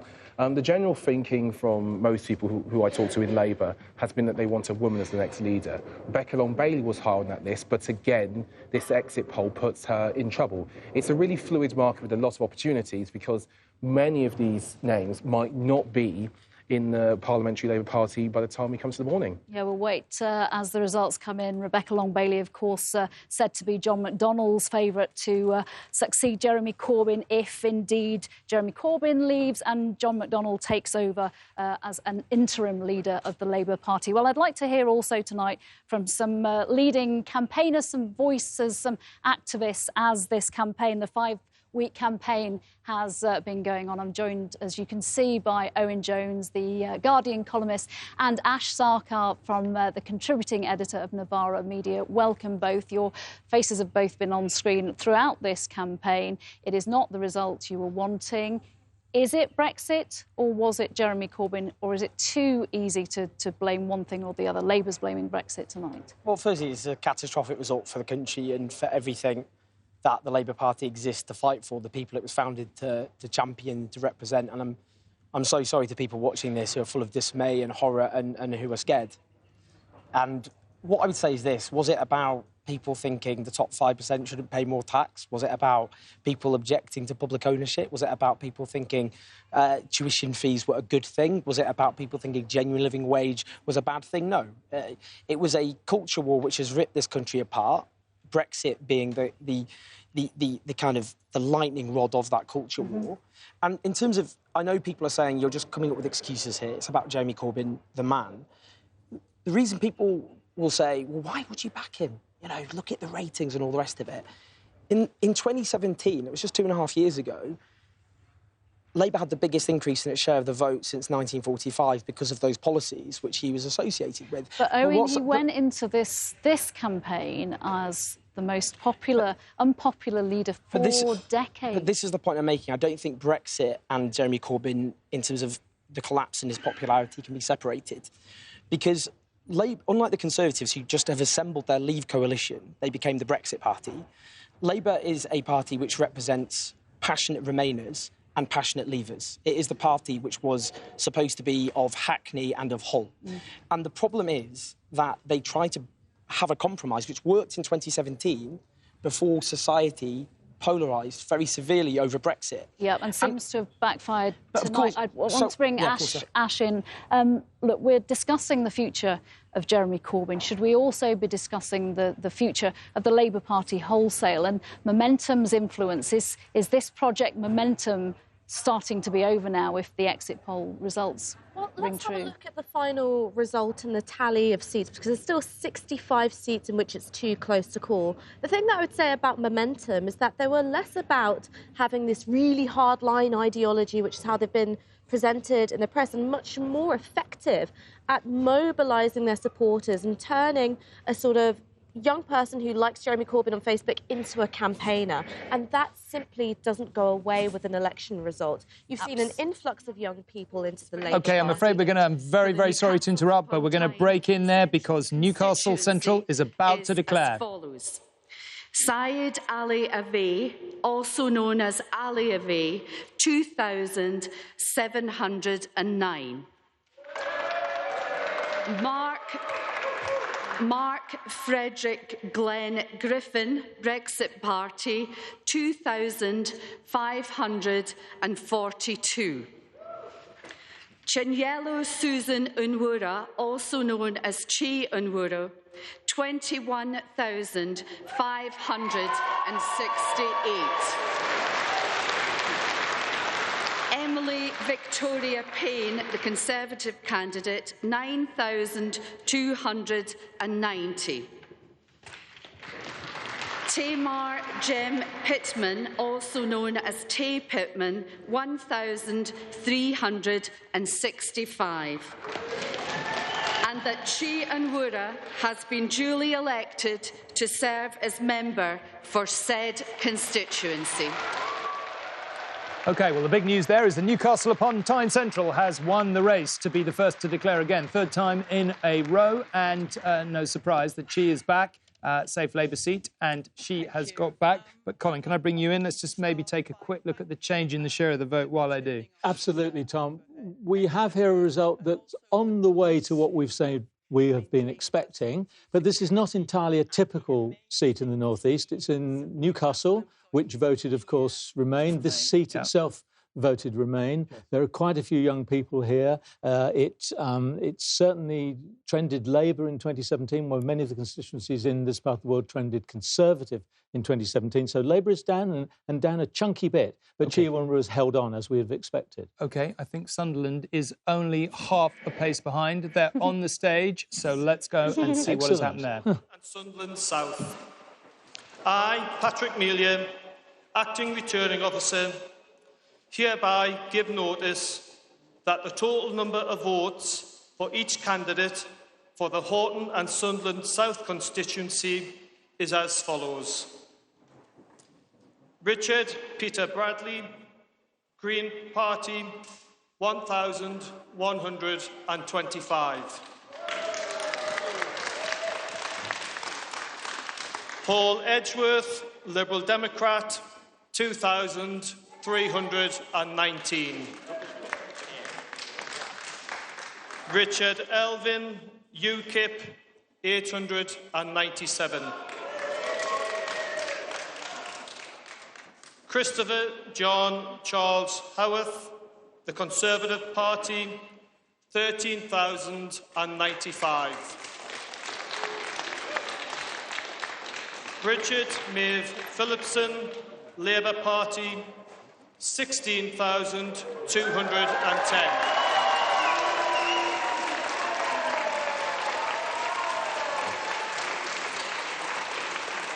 Kevin Lawrence Yule, Brexit Party, 6,165. And that Bridget Maeve Phillipson has been duly elected to serve as member for the said constituency. OK, Bridget Phillipson is back there. Again, no surprise. We were just talking about how Newcastle voted Remain. Sunderland, on the other hand, was voted Leave, and it was an early indication that perhaps Remain wasn't going to win. Colin, can I just bring you in? I just want to bring up a change in the share as well. The majority here has been slashed from 12,000 or 30% to only 3,000 or 8%. In the Labour vote, isn't it? A big, big drop in the Labour vote. A modest increase in the Conservative vote. And here, you know, Brexit have polled 15% from a standing start. Pretty good. Probably be one of the areas where they will do most well. They haven't cost Labour the seat here, but they may cost Labour the seat in other places if they do something like this. But this goes to the heart of the evening. What is going to happen in Labour seats where the Labour votes goes down? Is the vote going into the Brexit Party, which has actually happened in both of these seats, or is it going into the Conservatives? Now, the exit poll, as I understand it, is saying the Brexit Party is not doing well. We've just seen two seats where there's a big swing from Labour to the Brexit Party. Actually, the Conservatives haven't put on many votes. And there's lots of Labour seats where a big majority can sustain if it's not going to the Tories. But the effective swing, Ed, here, from Labour to Conservative, I just want to bring up the change in the share again, actually, while we talk about that. And 10% takes us all the way to the end of Jane's battle board and off the end of it. That's true. Into some really very safe Labour seats. So you're right. Absolutely, the Brexit Party may have more impact on this election than we thought they would do. They will get derisory votes elsewhere. Here, they haven't quite done well enough to cost Labour the seat, but there are places where they will. And these are not the places that we would expect. I would have said that these places are culturally deeply, deeply opposed to the Conservatives, where are the others of these red wall bricks? They've either been Conservative a long time ago, 30 years ago, or they have pockets within them that are quite Conservative inclined. Newcastle, for instance, it's a city. What we do know about demographic change in this country is that cities are more and more inclined to go for Labour, and particularly a Corbynista type of Labour. Ed, there's an evolving narrative already tonight. We saw Dawn Butler essentially saying this earlier. Owen Jones was saying something similar. There's clearly going to be a constituency of Jeremy Corbyn supporters who say, this was just Brexit. People were frustrated. You know, once Brexit happens, we'll move on. And, you know, the policies that Jeremy Corbyn has pursued are still going to be popular and, you know, and so on. Do you buy that? Well, of course, this election is importantly about Brexit. And we're going to see in Leave seats, Labour losing. Hold on a sec. We've just been told that Blythe Valley has fallen to the Conservative Party, which is a pretty, we were saying earlier, 115 on the Tories' target list, a pretty startling result. Well, that's the swing getting up to 10%. The majority there was 18%. Ronnie Campbell stood down over 30 years. It's a seat just north of Newcastle, in the same area that we are, a mix of modern housing development and an old shipbuilding and mining industry, which of course no longer exists really. So there's demographic change going on here as well. Younger people moving in, commuting to Newcastle, commuting to Sunderland, not natural Labour voters of the kind that used to live in Blythe Valley years ago. George, when you were running campaigns, Conservatives or to the Brexit Party? We haven't seen the full detail. Okay, well, we never thought we'd get Blythe Valley. We had hopes in a place called Tynemouth, which we might come to later. Although there's a Conservative MP or Conservative candidate in Hexham who I heard a couple of days ago saying we're going to win Blythe Valley, and I thought he was always a bit optimistic, this guy. But he was right, and that is a pretty spectacular win. It's what we call a tip, Tom. So we haven't got the detailed figures, but we've been reliably informed by our person on the ground there that the Conservatives have won. I think it's important to, I mean, this is a point that Allegra was making. You know, the north of England is not a uniform place. Here we are sitting in London. I represented a northern seat when I was in Parliament. You know, these areas where the Conservatives look to do well are essentially kind of industrial towns that have been left behind, fishing communities where the fishing went. You know, they're not the cities. They're not the Manchesters, the Leeds, the Newcastles, where I suspect very strong Labour majorities will be returned. It's the sort of areas that Ed represented and, you know, and Yvette represented. You know, it's these areas that have sort of been left behind a bit, frankly, and there'll be a big onus now on the Conservative government if it's represented those areas to do something about it. We've got the figures there. Okay, now, let me just can we do that? Can we just bring up the change in the share of the? Well, let's bring up the overall figure for Blythe Valley if we've got it. Have we got it? I've got. Well, let me. Mature. So it's on the. I'll talk you through it. We can. Okay, you talk us through it. Okay, here we go. Yeah, there it is. Here we go. Yeah, you see, the Conservatives win with a majority. What? That's 700. Let's just bring up the change Something in like the that. share of the vote. And the change in the share. It's what Ed was asking about. The Conservatives are up a little bit. Brexit Party go to 8% from. In other words, they get a bigger lift than the Conservatives. But Labour, you add the two together, you get almost the entire reduction in the Labour vote, and it's a 10% swing again. And that increases our confidence in the kind of thing the exit polls. Okay, there's a lot to pick up there as the evening progresses, but let me come over here and speak to Baroness Brinton, Sal Brinton, President of the Liberal Democrats. Hello, good evening. Tom. Thank you very much indeed for joining us. Not a fantastic night for your party by any stretch of the imagination. What went wrong, do you think? It's not wrong yet. We know that we were first or second in over 100 seats. We still have a large number that are pretty close to call. So we are feeling positive. We think that 13 is understating our position. And I don't think you could say that that it's wrong, not compared to the Labour Party at all. And would you like to point us at any seats where you're still pretty hopeful and you think it's close and you think that... Finchley and Golders Green is looking good. And I think that's my point, that there are seats now that were in play for the Liberal Democrats that we've never, ever had any strength in the past at all. So we think that we will be giving people some surprises tonight. But Jo Swinson started this election campaign raising the possibility that she might be Prime Minister. To state the blindingly obvious, you're a very, very long way from that outcome tonight. She always said she was a candidate for Prime Minister, and at that point in the polls, we were up in the 20s. The deal that Nigel Farage did with Boris Johnson to stand down in a significant number of seats, Nigel Farage said it was intended to try and stop us.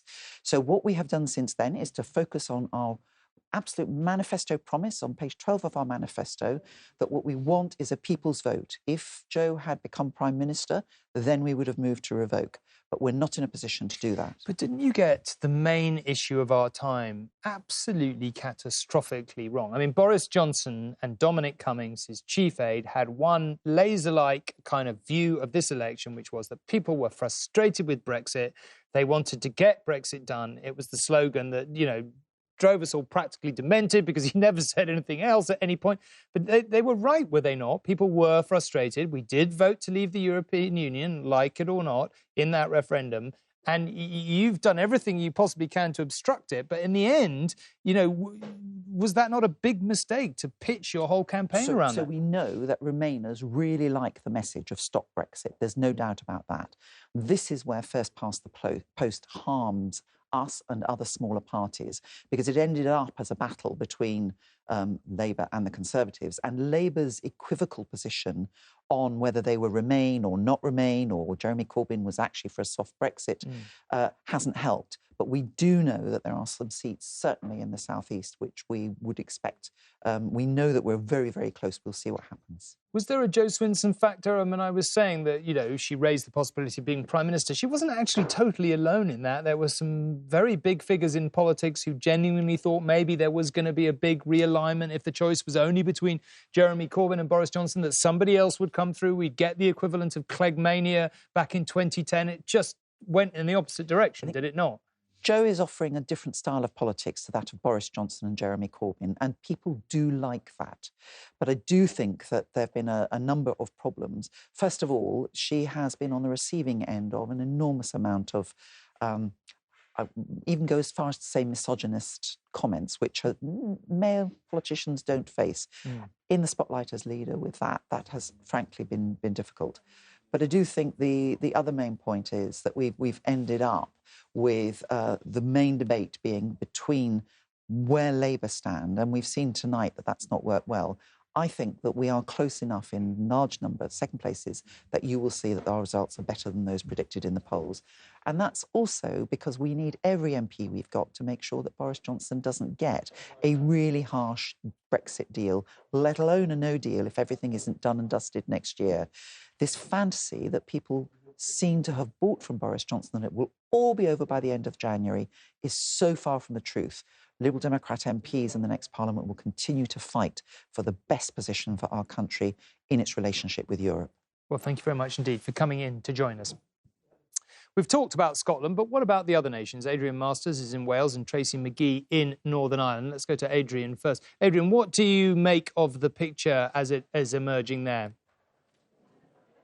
It looks as though Conservative gains here in Wales will make up for losses in Scotland, and that the national, by which I mean the UK swing, will sweep across Wales as well. I would say a couple of caveats to that. One is that Welsh Labour is incredibly resilient. They've got a record of pulling things out of the bag right at the very last minute. Having said that, everything I've been hearing is that this national swing is too much for them tonight.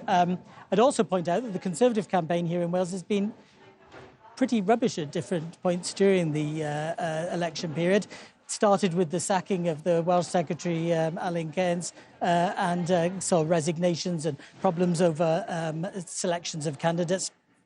Whereas Labour's campaign, from the outside anyway, here in Wales looked pretty organised and efficient. None of that seems to have mattered at the end of it, and Conservatives are on course to make the most gains they have here in Wales since 1983. Now, you've been talking a lot about the Red Wall. There's a Welsh extension to the Red Wall, and it looks as though that's on its way to crumbling as well. So we're talking about seats in the north like Delling, Clwyd South, Alun and Deeside. But I'll add a couple of others to the view, and that is places like Newport West and Bridgend, places that weren't on the radar at the start of the night now are. And watch out for a couple of really big surprises. Pontypridd, there's every sign that that's a Labour hold, but the Conservative second in a Valley seat. And I can't even believe I'm telling you this. Blaenau Gwent, the seat of Aneurin Bevan and Michael Foot, has been heavily targeted by the Brexit Party. It looks as though the Brexit Party have managed to eat into the Labour Party's support, and the Conservatives are coming through. A little while ago, I nearly thought there was going to be a Conservative MP in Blaenau Gwent. Labour sources now telling me they think they're going to keep hold of this, but the prospect of Conservatives coming second in Blaenau Gwent, unbelievable. Adrian, thank you. Well, let's go to Tracy in Northern Ireland. Tracy, I've got this sense throughout this campaign that a lot of voters in Northern Ireland are just incredibly frustrated with the state of politics there. What's your sense of how it's going to play out this evening? I think you're absolutely right. I think certainly the DUP are having a difficult night tonight. They look very serious indeed, because when the exit poll landed, there was definitely a change of mood, because if this exit poll is accurate, it means that the DUP have lost all their influence on the Conservative Party, and their hopes of stopping Boris Johnson's Brexit deal have been dashed. But they face another problem, and that is the fact that their leader in Westminster, Nigel Dodds, the party's deputy leader, well, he is in the fight of his life to try to retain his North Belfast seat against Sinn Féin challenger John Finucane. Now, if it turns out that Nigel Dodds has lost his seat, well, what has been a difficult night so far for the DUP could become a disaster. The difficulty here in Northern Ireland is we are different. We don't get exit poll information, so we are absolutely flying blind at this moment. We don't know how voters have reacted. But I can tell you, Tom, you talked about frustration.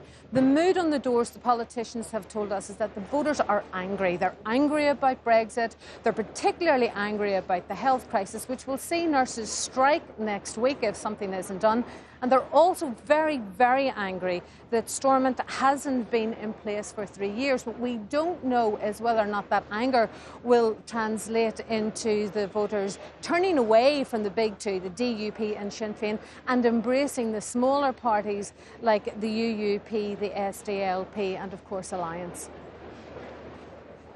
Tracy, thank you very much indeed. Well, Tracy was, of course, just mentioning the exit poll there. So let's take a quick look again at this stage in the evening at those seats. As you can see, a Conservative majority of 86 is predicted, a big increase in the Conservative vote, and a massive dip in Labour's and the SNP potentially on course for 55 seats, although with the caveat that Colin and Ruth and many others have been talking about, that a lot of the seats in Scotland are so close that it is possibly going to change in the course of the night. Let's go to Nina in the newsroom. Tom, thank you. So how did the papers react to that breaking news of the exit poll and potentially 5 more years of a Tory government? Anushka, you popped back to The Guardian. You were in the newsroom at that point. Let's start with The Guardian then. Yeah, so just like here, when that exit poll dropped, there was real shock. People had seen the polls. They knew that a Tory majority was most likely, but not one of that size. And actually, someone commented there that with so many other newspapers, Conservative supporting, happy about this, it's going to be a busy period for The Guardian. They went for a pretty straight headline that I will show you. Exit poll predicts huge majority for Johnson. They decided not to put a picture of Boris Johnson on the front, going for Santa, going into a polling station instead. That headline will, of course, change about 5 times during the evening. And I'm just going to show you what some of those other papers we're talking about went for. So the Times used the word landslide.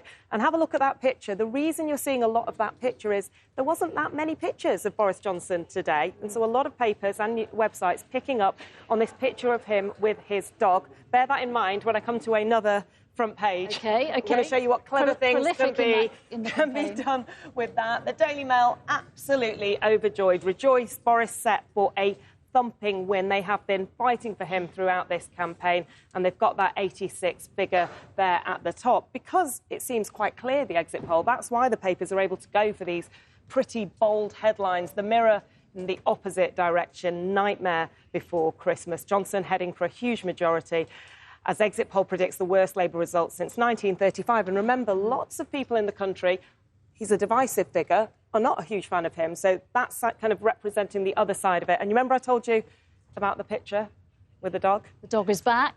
This is very rude. I can't believe they've done this. I'm not going to say it out loud, but look what the Sun did. There you go. Thank you very much. One of the papers not featured there is the FT, but I have got one of the FT's leading journalists with me next, Miranda Green, and she's joined by the writer and activist and someone who's been on the campaign for Boris Johnson, Nimco Ali. Thank you both. Miranda, what's the FT said tonight about that exit poll?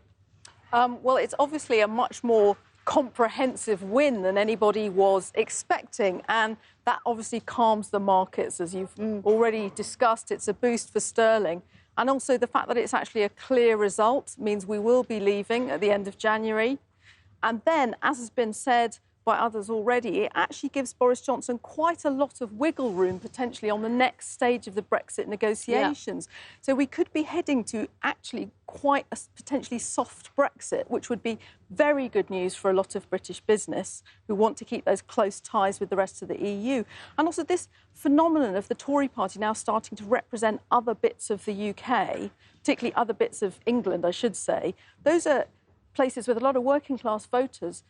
You can't take a decision on Brexit that, for example, is too tough for the car industry, for other exporting industries, if you now represent people in those areas. Sure. So I think actually on the Brexit outcome, it's quite a lot more positive for Brexit, for business, than if it had been sort of a narrow majority.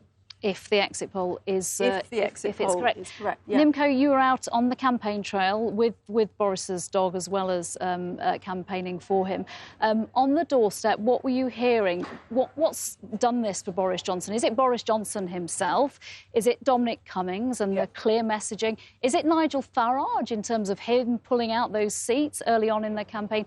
Is it Theresa May that Boris Johnson, this leader that is a strong leader in terms of perception, followed Theresa May, who wasn't? No, I think there's a combination between Boris and having some incredible candidates on the door. So I've actually done several seats in terms of this campaign, and I've seen some of the most incredibly committed, people that want to represent the communities.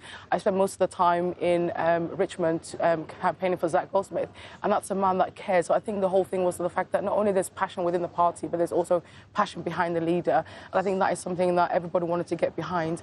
And to be fair, somebody that also voted Remain and just wants things to get done, a large majority of the things I was hearing on the doors was, it's been 3 years, let's just get Brexit done. And do you agree with Miranda's assessment of Brexit and what that might look like now? Because if the numbers are correct, he could get a big majority. He could get a big majority, and I think it's getting it done so we can actually start having other conversations. And for me, I remember coming back from Kenya, where I was at a conference the same day when going to Oxbridge and door knocking for Boris, because the whole point is that some of the most vulnerable women on the planet who are living in developing countries like Africa need us to get over beyond Brexit and start looking at things that UK aid could do and all these things. And for me, as somebody that's always voted Labour in her life, today to vote for a different party was something that was quite dramatic for me. And I think the reality is that we haven't left the Labour Party, the Labour Party left us. And the last time I was this excited and relieved about a general election was when New Labour came in, and this new Conservative Party takes that centre ground more than the hard left, which has taken over the Labour Party. I think Nimco's point about who those new Tory MPs are is absolutely crucial, though, because the Tory party is going to have a lot of catching up to do on its kind of wrecked relationship with business, because the Tory party is supposed to be the party of stability, prosperity, and Brexit is a huge disruption to that. So there's a lot of work to do to convince people that Boris can now be this kind of one-nation Conservative. Miranda, while I've got you here, former Lib Dem advisor, very quickly, yes or no, will Jo Swinson survive this election? Well, they say that the feedback's been more positive than the exit polls suggests. So we just don't know. In Scotland, it's so much more complicated. We'll wait and see. Miranda Green and Nimco Ali, thank you very much. Tom. Nina, thank you. I should perhaps say we're just waiting for Swindon North, these days a safe Tory seat, once a Labour seat, once certainly hotly contested, probably in reality, not tonight, but it may give us an idea of the transition between the Conservative and the Labour vote. Or the other way around. Ed, there's an evolving narrative. You heard it from Dawn Butler earlier in the evening. We've heard it from people since. From the Labour Party's point of view, this was about Brexit. People were frustrated. That's just the way it goes. No particular reason to change. And I mean, the leader may step down, but no reason to change the direction of travel. Do you agree with that? Well, of course it's about Brexit. But this looks set to be worse than 1983. 83 was an unpopular manifesto on Europe to leave the European Union, but also it was a leader who didn't command public trust and a manifesto which people feared was going to be expensive and difficult for them to deal with. And I'm afraid what we heard all the time in this election, and this was Labour candidates all the time, especially in the northern seats, saying we're losing votes because of Brexit, but also because people are fearful on security. Salisbury is quite immediate in people's minds. The bombing, the terror attack on London. This manifesto had a much bigger price tag than 2017. And I'm afraid the accumulation of nationalisations and spending commitments meant that lots of Labour voters were saying, well, does it add up and who's going to pay? So the idea this is only about Brexit. It's a line from the Corbyn team, but it's not going to wash at all. I would be even more critical than that, which is that actually lots of those policies were quite popular. It was Jeremy Corbyn. And I thought it was so overwhelming that I felt sorry for him. I must have spoken to more than 200. And my producer Nathan and I were trying to think the other day, how many people has it been who actually like Jeremy Corbyn? And it was maybe 10. You spent a lot of time out and about in 2017 as well. Did you feel that had changed massively? And in so much as it had, what do you think changed? He was a secret weapon then, and he wasn't secret this time, and he wasn't a weapon. He was hidden in. Tell it like it is. I'm sorry, and I don't say it with any relish because I think there are things he has virtues. If you roll together 83, 92, 2015, put them together and say that's as bad as it can be, that's what we got. I'm just going to go on and continue this discussion in a minute. Before I do, because we haven't talked about it much, Brexit. Yeah. When do we leave the European Union? I presume we're out in the first few months. What does the next year look like? I mean, in political antenna terms, does it drift down the political agenda as people are locked in trade talks and people don't pay much attention, or does it go on being the red hot issue? I think the short answer is it stops being a red hot political issue. I think we leave the European Union now, at least by the end of January, possibly sooner. I wouldn't be surprised if the Boris Johnson government brings forward the withdrawal agreement next week or before Christmas and gets that done. Queen's going to be thrilled at being called back before Christmas. But anyway, yes. She's put up with a lot in her life. But then you get into this discussion about the relationship with the EU and the future trade deal. I'm not saying that's not important and has a big impact on our economy going forward. I just don't think it's going to be the absolute sort of defining issue that Brexit has been. And leaving the EU is a big step at the end of January. We're walking through a one-way door. So, and look, Boris Johnson is not going to have, if this is right, this exit poll, and indeed results like Blythe Valley show, he's not going to be hostage to one faction of the Tory party. I need to move on, but very briefly. Can I make one point, Tom? Yeah. Speaking as a Conservative, Jeremy Corbyn has been a handmaiden to a Boris Johnson landslide. I mean, the idea that Jeremy Corbyn has been anything other than a complete catastrophe for the left. He's been the worst leader the Labour Party has ever had. He's never been a credible Prime Minister. And every Tory I know was cheering when Jeremy Corbyn got elected leader of the Labour Party, and they've been cheering ever since. And that, I'm afraid, is the truth. OK, this is a perfect moment to move on and speak to John Lansman, the founder of Momentum. John, do you agree with that? No, of course I don't agree with that. I didn't think so. I don't agree with what Ed Balls said either, because it's all very well saying that the policies have been rejected, but how do you explain the fact that your poll, says that in Putney there's an 85% chance of a Labour victory? So the voters in Putney aren't horrified by the policies. Jeremy Corbyn, in my view, has achieved a great deal.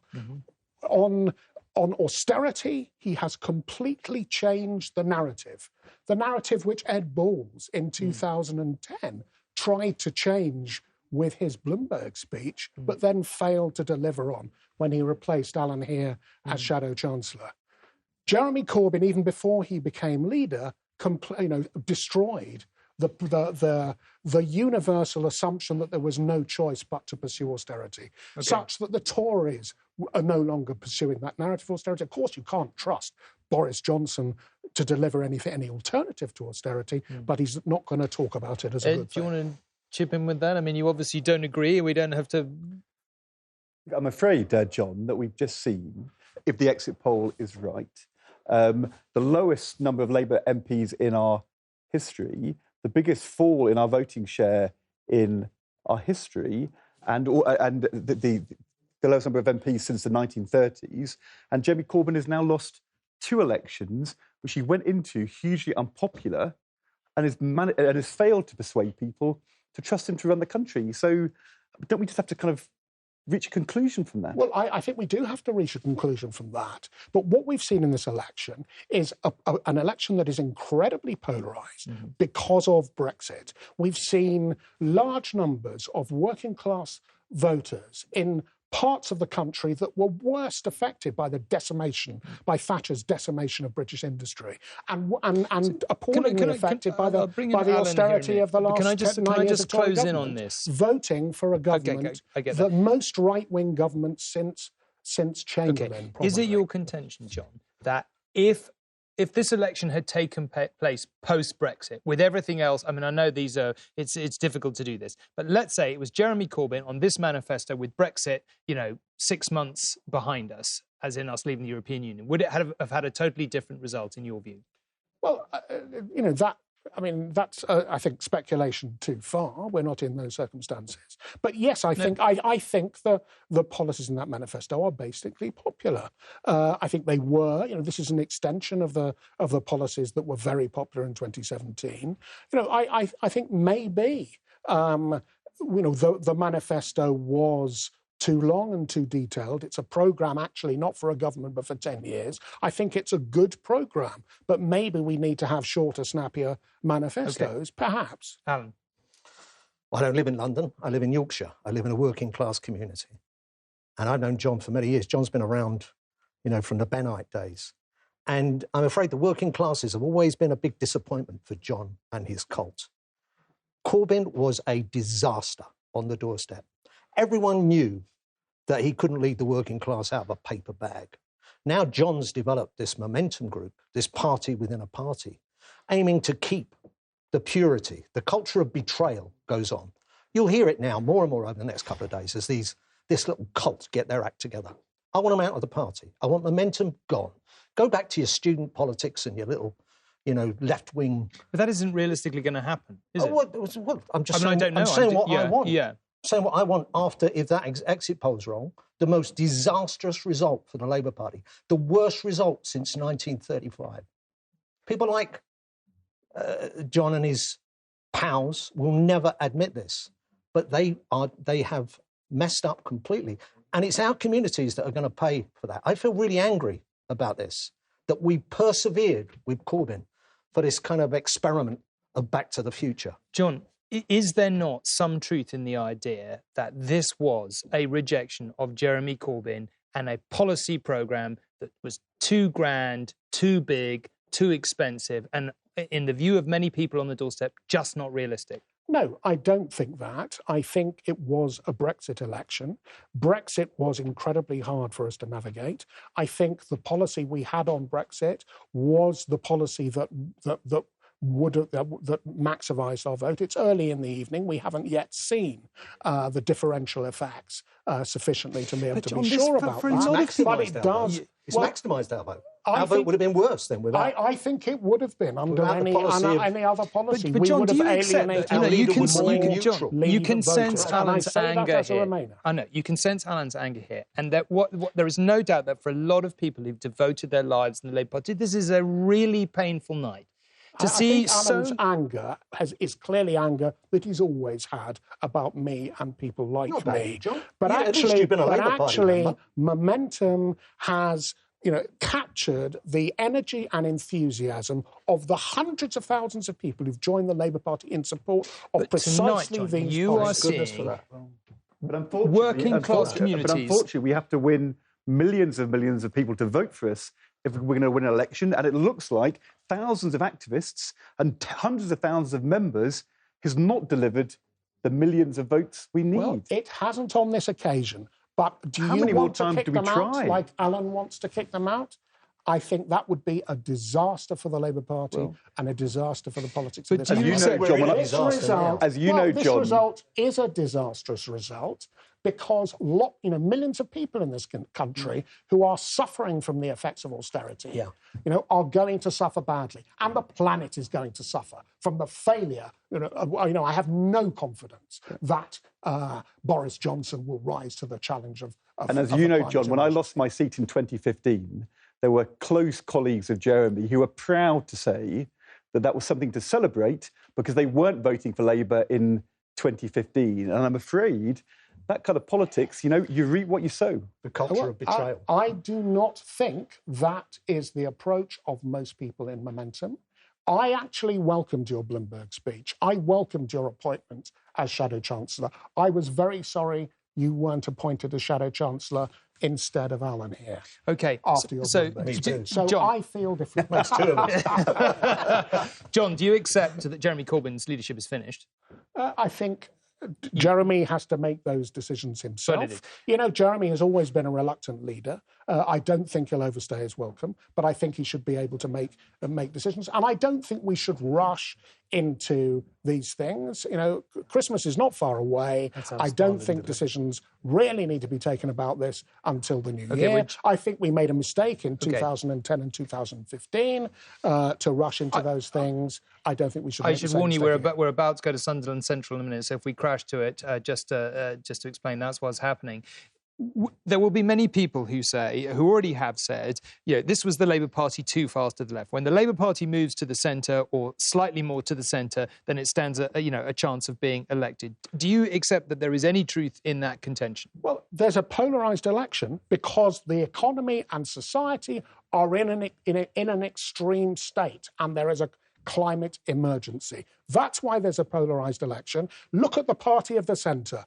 Jo Swinson, I think it's 80-something% chance she's going to lose her seat. The leader of the Lib Dems, the Centre Party. The trouble is, the policies that the Centre has been pursuing have actually failed.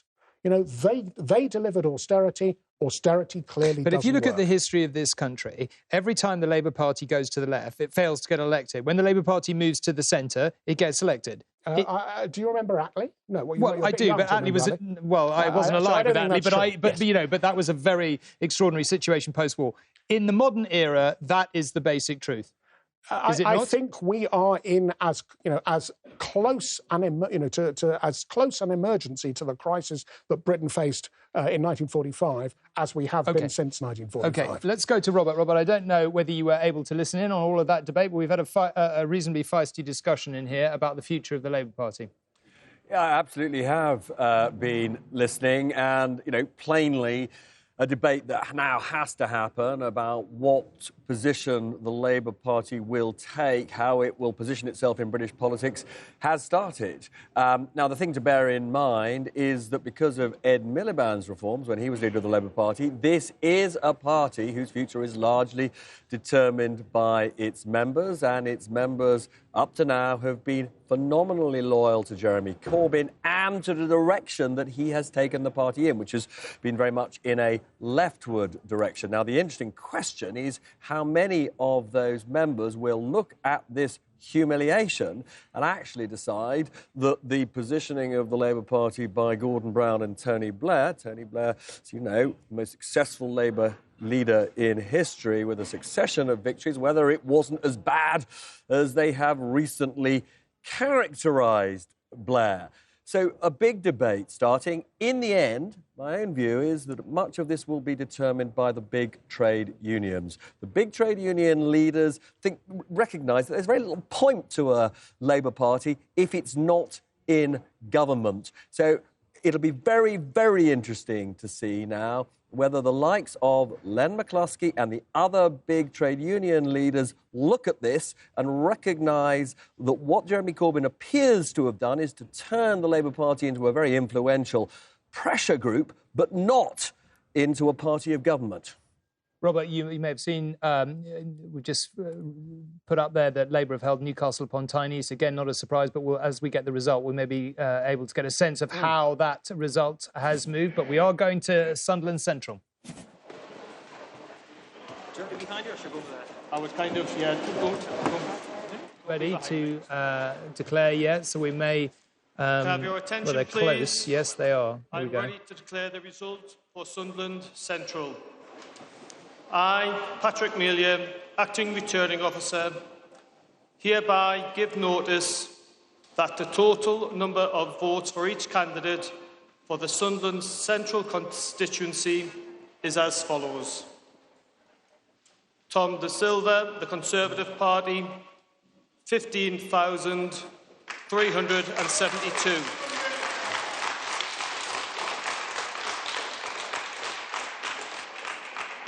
Julie Elliott, Labour Party, 18,336. Rachel.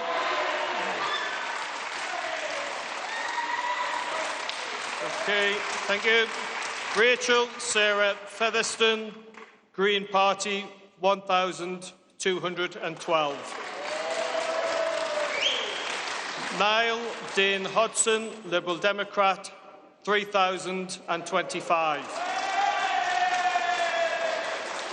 Dale Mackenzie, Independent, 484.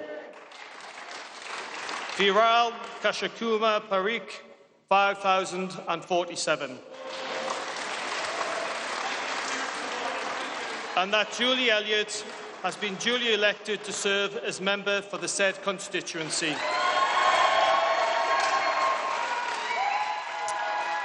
Julie Elliott has held on in Sunderland Central, no big surprise, but Colin, can I just ask you to comment, particularly if I bring up the change in the share of the vote? Yeah, well, this is rather, as Ed was talking about earlier, a whopping drop in the Labour share again. The Conservatives only nudging up a little bit in these safe Labour areas, and Brexit Party coming in with over 10% of the vote. And it's crude to say so, but clearly they cost Labour a lot of support. There was some movement over from Labour to the Conservatives.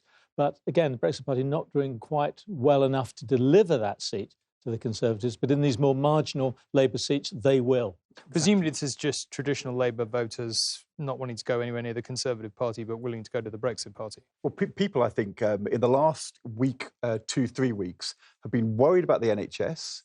But lots of Labour voters in these kind of seats have been saying that they can't vote Tory because of the NHS, they want Brexit done, and they can't vote for Jeremy Corbyn, often for non-Brexit reasons. And what you're seeing, as I think will happen more widely in these kind of seats, is the Brexit vote is going up, the Labour vote is going down. In these seats, it's not enough to deliver the seat for the Conservatives. In others, it will. As Allegra said, there's some seats where there is a Conservative tradition. In that kind of seat, there's not a Conservative tradition, but it doesn't mean the Brexit Party can't let the Tories in. Can I just, I mean, there was some great television. Before we went to Sunderland, with, Ed Balls, Alan Johnson, John Lansman, three, leading figures over the last 15 years in the Labour Party. And, what that shows me is they are not even close to having some idea of how to move on from this shattering defeat. When the Labour Party lost 4 general elections when I was a teenager, to Margaret Thatcher and then John Major, there was a consensus they had to move to the centre and they chose Tony Blair as their leader. They've now lost 4 general elections. This is the 4th in a row. They are not about to move to the centre, if that's anything to go by, or at least the fight to move to the centre is going to be a long and hard one. And there you have, John Lansman, leader of, as Alan Johnson called it, a cult, saying, it's a disappointing result, but, we're making progress, where there's literally no one else in the country looking at this result saying the Labour Party's making progress. OK, we've lots to chat about around this desk, but we just need to go and hear what Peter Smith has to say in Scotland, because, of course, that is also an involving story. Peter, what's your sense of how things are at this point in the evening? Well, here at Edinburgh South, what's really interesting at the moment, Tom, is the safest seat in Scotland, Edinburgh South, held at the moment by Ian Murray, Labour MP, with a majority of more than 15,500, is being deemed as 50-50 at the moment. The SNP are telling us that they're actually confident that they might take that seat. Now, Ian Murray's not here himself, but he's actually just put out a tweet saying, "Every door I knocked on, and my team and I spoke to 11,000 people, they mentioned Corbyn. Not Brexit, but Corbyn. I've been saying this for years. The outcome is that we've let the country down and we must change course, and fast." Now, we're also hearing some reports coming in that there is suspected voter fraud at some of the counts in Scotland. In Paisley, the police have arrived. They've confirmed to us that they're investigating suspected voter impersonation.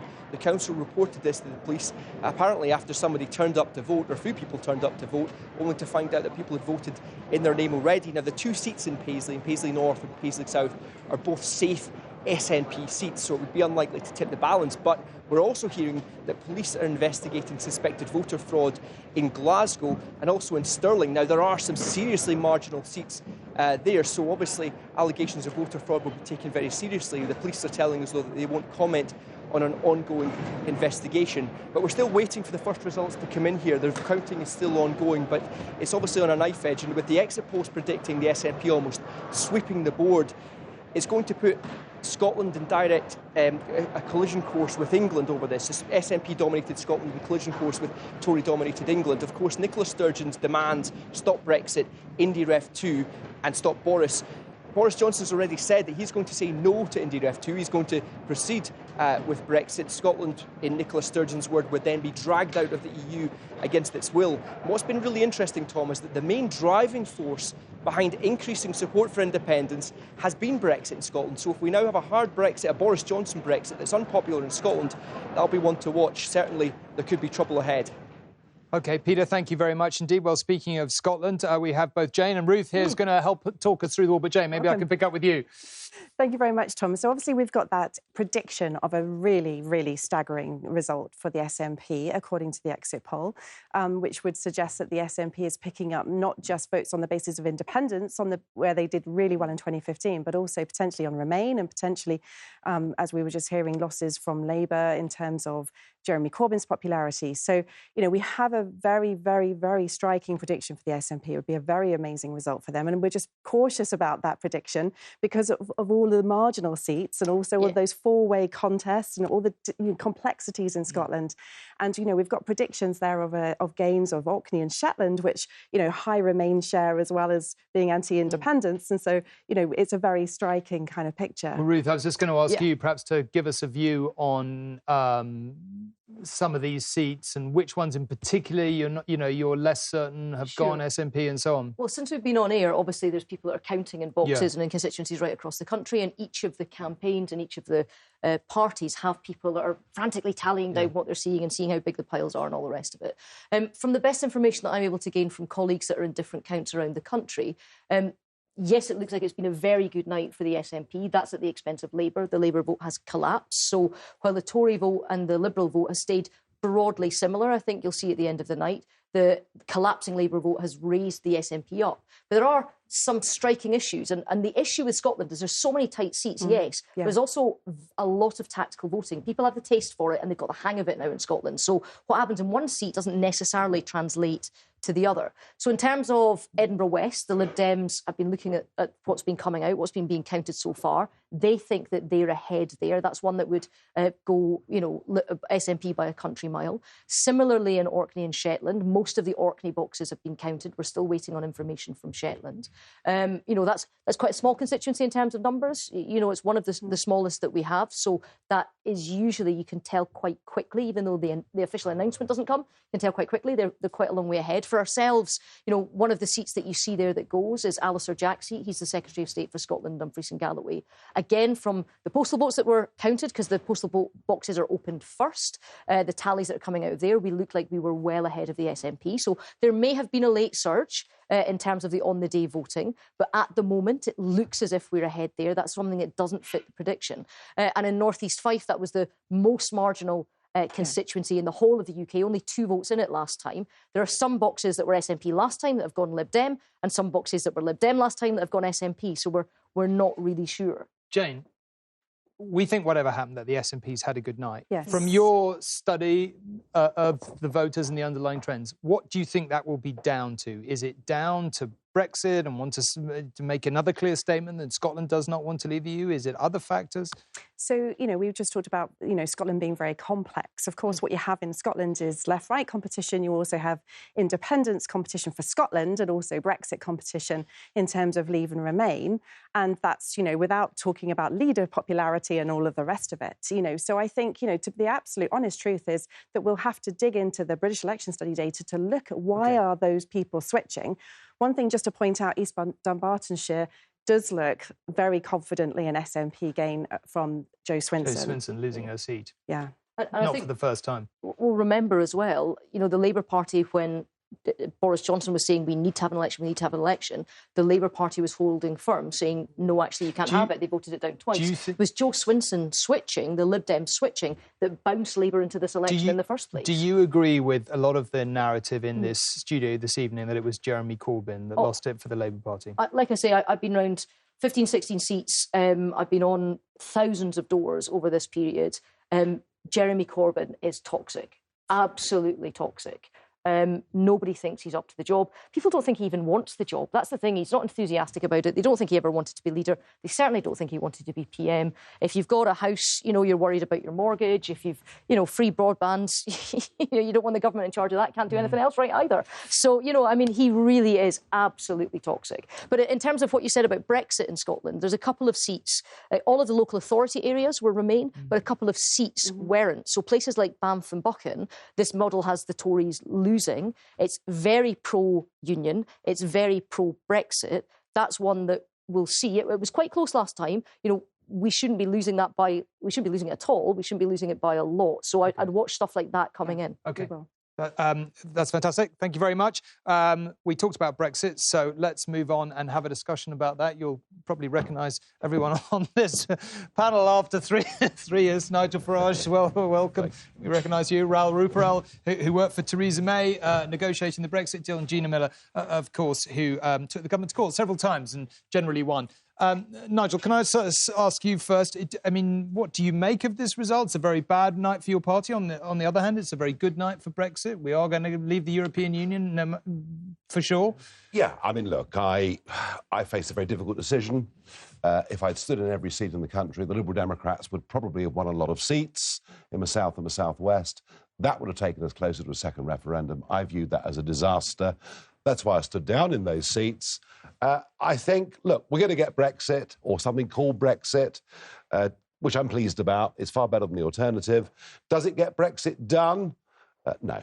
I think we're probably going to head into 3 years of pretty agonising negotiations. And the bigger the Tory majority, of course, the less influence over this the ERG and the Eurosceptics will have. So it'll be called Brexit, but it won't really be. Well, you say that, but quite a big Tory majority does allow Boris Johnson... I mean, it would allow the party, if it wanted to effectively leave with no deal at the end of the period, the transition period. That's not... I'm not saying they would, but they could. That's just not the Conservative Party. It's not Boris Johnson. It's not Michael Gove.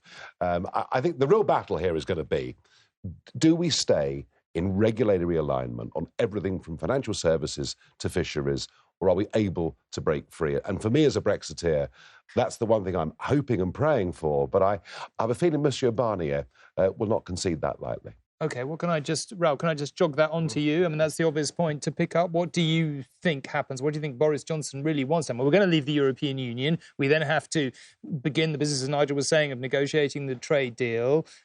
What happens next? Well, I think, look... Boris doesn't really want us to be in this kind of dynamic alignment that Nigel has mentioned. So I think it's quite hard to see him moving significantly in that direction. What he has always said he wants is an FTA.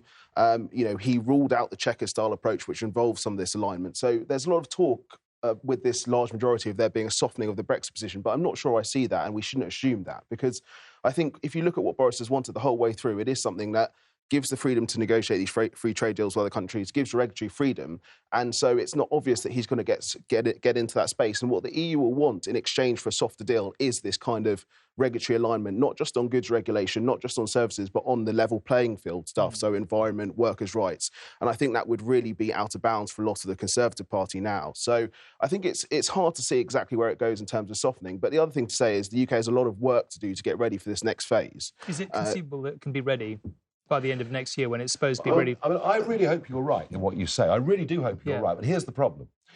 If we pass this oven-ready deal that's going to be microwave put in the oven before Christmas or whatever, a gas Mark IV. I'm not convinced he's a cook, actually, on balance. No, having looked at him the other day, nor am I. Yeah. But look, here's the problem, OK?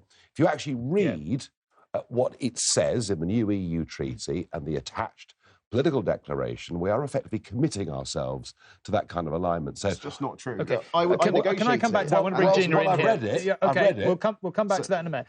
Gina, can I bring you in here? Do you think Brexit is the battle's over? You've lost. We are leaving the European Union, and there's no point in going back over the argument.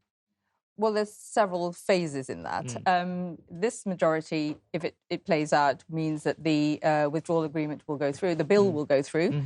But we don't know the makeup of the new Conservative Party that will be in Parliament, what shades of Brexit they actually believe in. I know they've nodded and said they won't vote against the withdrawal agreement, but then it's the next phase. And that's where every page of that agreement now will have, every clause will now have to be debated. And I think what this majority will mean is that Boris has nowhere to run now. He has managed to win this election. If he does win it in the majority, he's winning it on a phrase, on a soundbite. Now he's going to have to deliver on the detail. And this is when the real friction will happen in Parliament, because this is going to be a very difficult thing to deliver. Everyone's talking about where we're going with the political declaration. but we haven't actually agreed with the EU any of the phases, any of the agencies, any of the detail. So now he's going to have to start looking at the detail. And I'm not sure he's capable of actually understanding all the detail. But can I just, on the big issue, leaving the European Union, would you accept that that battle is now finally over for a generation? We are leaving. We are about to be out. From a legal point of view, if he's brought back on the 17th, whenever next week it is, and it's voted through Parliament, that will then become an act of Parliament. I'm not talking about the legality. I'm talking about the politics. I mean, well, I'm sorry, but they are actually... No, but there were a lot of people coming into this election who voted for various parties tonight, dreaming that Brexit could be blocked. And that is unquestionably off the table now. Brexit can no longer be blocked. It's going to go through. Well, a lot of people my question, sorry. Vote. That's what they thought. But my question is that now it for a generation? However the deal ends up being... I don't think there's another vote. There's definitely not another vote. We're out now. They will go through, it will get passed as an act of Parliament, it will then be ratified as an international treaty and will be out. You must be at least pleased about that. For that. Yes, I mean, listen, it doesn't look to me like the Brexit I want, but it's a lot better than the country going through the agony of a second referendum. So, well, look, as far as our membership's concerned, our legal membership, it's over. Is that you out of politics? Are you retiring? Are you done? Well, I did that once. You did that once before. It didn't work so well. They all made terrible holics of it, so I came back. I'll be resting and watching. OK. Raoul, I mean, you were just getting into theirs as to how you think this will actually pan out over the next year? Well, look, I think there is a lot of work to do in the UK to get the government and Whitehall ready to negotiate this kind of deal. Contrary to popular belief, I think you could probably get something in place in the time frame available, but it's going to be something that's quite narrow and shallow in terms of an FTA, not something broad and comprehensive as we often hear. We should probably say, for those who don't know the jargon. So it's not necessarily going to be as ambitious as people hope, but there is possibility to get something in place. But there are a lot of decisions that need to be taken. Gina was right to say, the political declaration is quite vague and high level. We need more detail. So there's a lot of policy work that needs to be done to flesh out the detail and decide what the UK actually wants in this next phase of negotiations. And then you have to get Whitehall ready. You need to make some changes to how the departments work and get it all ready to negotiate what's going to be the biggest negotiation the UK's done for decades. But the next battle is the 31st of January. That's going to be the next date that we have to look out for. OK. A rare level of agreement on a Brexit panel. Maybe that's what tonight has achieved. Let me come back to the desk here. Any thoughts on that, either of you? Well, yes, of course, there are going to be arguments about the relationship with the European Union and the future free trade agreement. But the big argument about whether Britain is a member of the EU has been settled in this election. And it's not just, a legal technicality that we're leaving the EU. That is a very big change in Britain's economic and security alliances around the world. And I think for the rest, the Conservative Party, yes, the Conservative Party is not going to stop being obsessed by Europe, but it will drop down from being that all-dominating issue that it has been, and I think other issues will emerge. I'm not so sure. I mean, I think this is still going to be hugely important for the next 2, 3, 5 years, the nature of the deal with our biggest trading partner, the European Union. And Boris Johnson's going to have to decide, if he's got this majority, is he going to use it to actually put a deal together which works effectively with our European partners, or is he going to carry on Nigel Farage-style politics? And if he does, he opens up the next election to being about the economy and a better relationship with the European Union, not inside the European Union, but a better relationship. So I think he's going to have to decide. And a standoff, which has been the way he's played it for the last 6 months, if he carries that on all of next year, this could become very damaging. I think the EU is going to take a view. You've got a new Commission president. They will say, you've got a British government now with a big majority able to pass things through Parliament. Let's get this all done as quickly as possible. I think all of the long drawn up agony of the last 3 years, where there was a real possibility that Britain would have a second referendum, possibly remain in the EU, that's gone. And I'm not saying these issues aren't really important for our economy, for our car industry, for the City of London and so on. They're just going to be second-notch issues instead of this all-encompassing issue. George, you never say the economy is second-notch. No. He's talking about the British policy. Okay, it's very important for the economy. It's just No, he's talking about an internal party. Yeah, internal political. Can I just bring Allegra in here? Because you know the Tory party very well too. Do you buy the idea? I mean, do you think that after a period of respite, everyone gets out of their trenches on Europe and is nice to each other over Christmas, and then we go back and the Tory party splits again between hard Brexit? We're going to crash to Sunderland North. Swindon North even, sorry. OK. When I said we were crashing to Swindon North, which was not, in fact, Sunderland North, we weren't, in fact, going anywhere. So can I repeat my question to you? Do you think the Tory party then just starts splitting again, effectively between, you know, hard Brexiteers and soft Brexiteers again? I think that it is slightly overdone when they keep comparing us and our wanting of a free trade agreement with Canada, and it took 7 years, and that it's going to be turgid and as difficult as that. We are already aligned with the EU, so there are ways in which actually it could be a little bit easier, not very, very easy, much easier. One of the things I'm interested in, which brings us back to the complexion of the new Conservative Party, which is massively, profoundly different now. Yeah. I mean, I'm just looking at the guy who's got elected in Blythe. He is somebody who works for the NHS and an expert on mental health. This is a different type of Conservative. So what I'm interested in is how the Conservative Party over the next 5 years, which will be running concurrently with this New Deal, how they can try and support these areas which are on their knees. And it will be partly, Boris Johnson's talked about it, ignoring state aid rules that we had with the EU so that we can support parts of the economy that are really suffering. Well, I completely agree with that, you know, exiting the EU will free a Conservative government to be more regulatory, more interventionist, the absolute opposite of what the kind of hedge fund backers of Brexit wanted. But that is the direction you can already see during this campaign. He talked about it a lot. Boris is saying, well, this is an opportunity now. We're leaving this, you know, what they used to call the capitalist club of the EU to be more interventionist and more regular. There's about 5 interesting conversations we could have there, but I have to go and join Lucy Powell, who I think is waiting for us. Lucy, thank you very much for joining us. I don't know if you heard, we had a pretty lively discussion earlier between Ed and John Landsman and Alan Johnson. John was basically saying it's all to do with Brexit frustration, your result tonight. Alan and Ed were not so sure, to put it politely. What do you put this result down to? Well, it's not quite yet a result, is it? But I think it's a number of things. Of course, Brexit is one of them.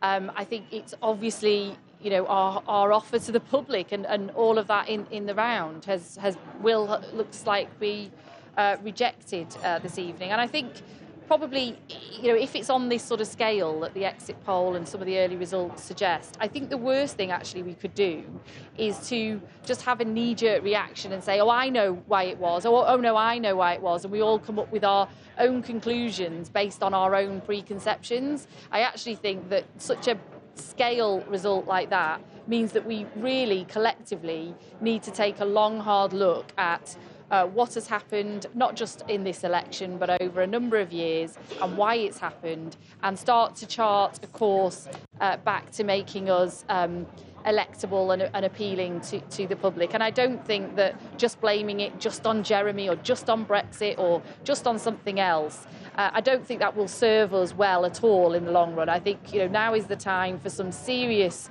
reflection, for some serious long, hard look, because there will be a lot of people out there this evening really depressed and really gutted about the fact that we have not been able to keep the Tories out of government. In fact, we've let the Tories have a big thumping majority by all accounts. So we owe it to those people to take this seriously and listen to what they're saying seriously and not just jump to our own conclusions.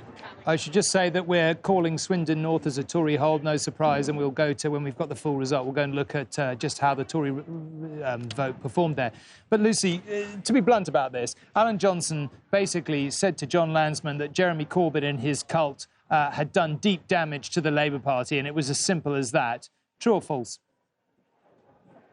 I don't think it is as simple as that. No, I don't. And I think as I say, just jumping to one conclusion or another, there are a number of factors here at play. Some of them might relate to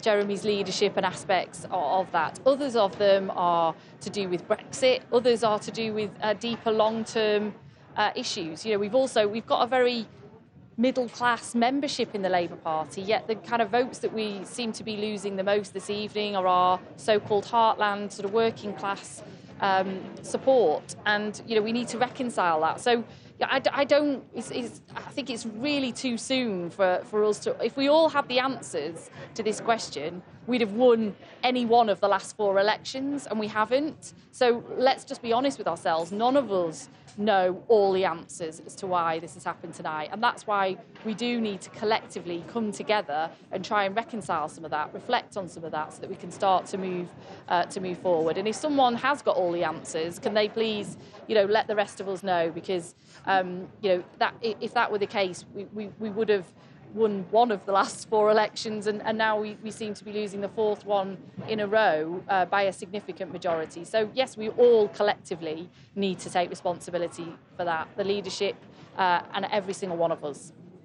Lucy, thank you very much. There certainly have been some suggestions in here tonight, but let's go. This is the result in Swindon North. We've called it as a Tory hold. It's a safe Tory seat these days. That was one day a marginal. So let's see what actually happened.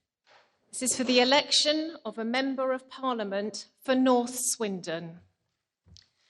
I, Susie Kemp, being the acting returning officer at the above election, do hereby give notice that the number of votes recorded for each candidate at the said election is as follows.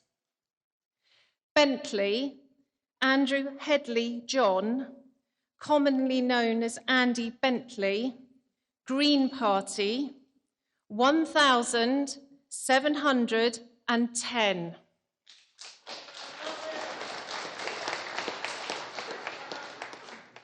Critchlow, Katie, Liberal Democrats to stop Brexit, 4,408.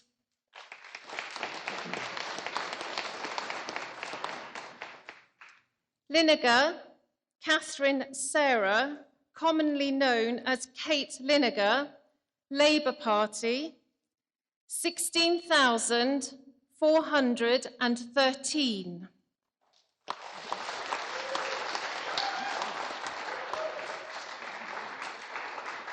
Tomlinson, Justin Paul, the Conservative Party candidate, 32,584.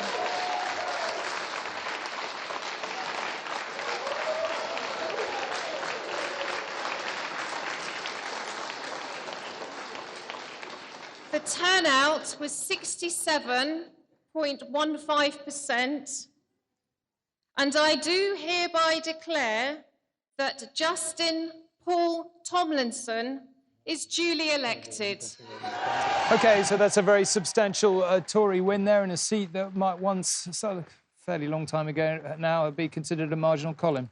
Well, yeah, indeed, Tom. 7% swing from Labour to the just grab the change in the share of the vote. Almost a straight swing there. Conservatives up by nearly 6, Labour down by nearly 9. More interesting in Swindon South, where the Attorney General, Robert Buckland, who you remember had fielded quite a lot to talk about Boris Johnson and the photograph of the child in the hospital in Leeds, was defending a much more marginal seat. He'll have no trouble retaining his seat on these figures. I mean, can I just say, when I was in opposition, you know, Swindon, both seats were held by the Labour Party. And in 2015, the Conservative Party, when I was the Chancellor, actually launched the manifesto in Swindon. The fact, and I completely accept what you're saying, that these are safe Tory seats. No, but they were a critical part of Blair's appeal. And I mean, the fact that he could win Swindon was... The fact we're not even talking about Swindon as, you know, contested seats anymore just shows you what an absolute... you know, light year we are away from Labour ever forming a majority government. You know, to form a majority government, let alone to get into a hung parliament situation, they've got to win seats like Swindon. And there is, look what's happened in Swindon. This was a Labour-held seat when I became an MP.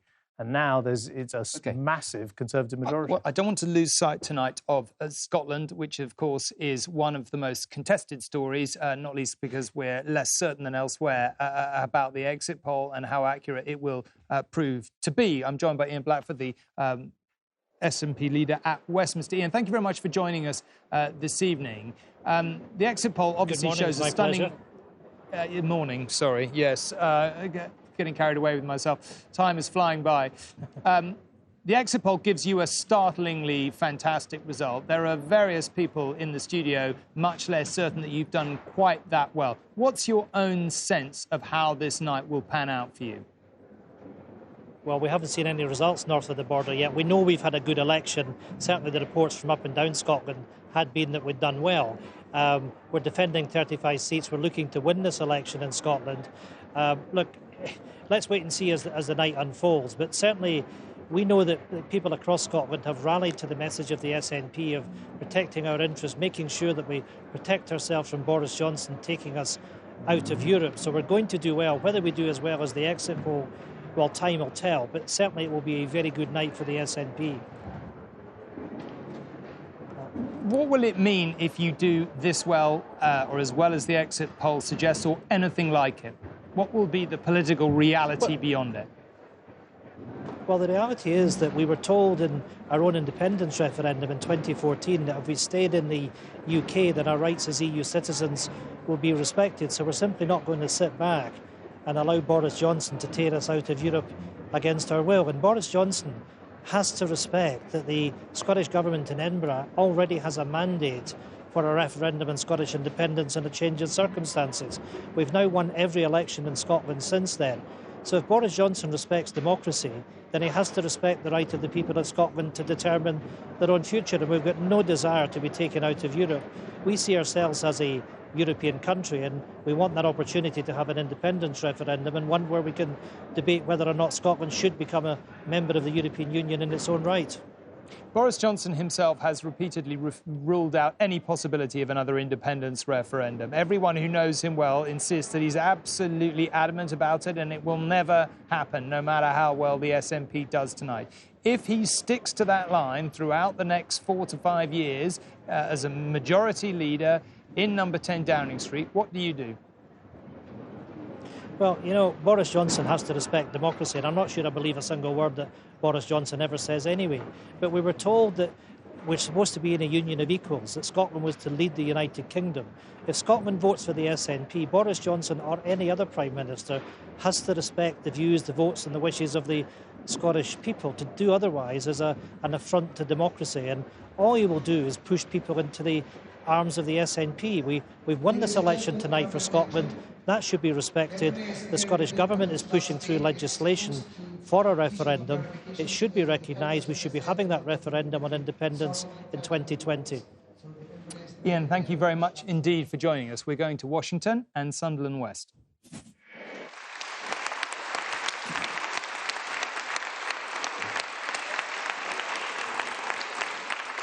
So I, Patrick Melia, Acting Returning Officer, hereby give notice that the total number of votes for each candidate for the Washington and Sunderland West constituency is as follows. Valerie Margaret Allen, the Conservative Party, 12,218. Howard William Brown, Brexit Party, 5,439. Mikhail Chankowski, Green Party, 1,005. Sharon Hodgson, Labour Party, 15,941.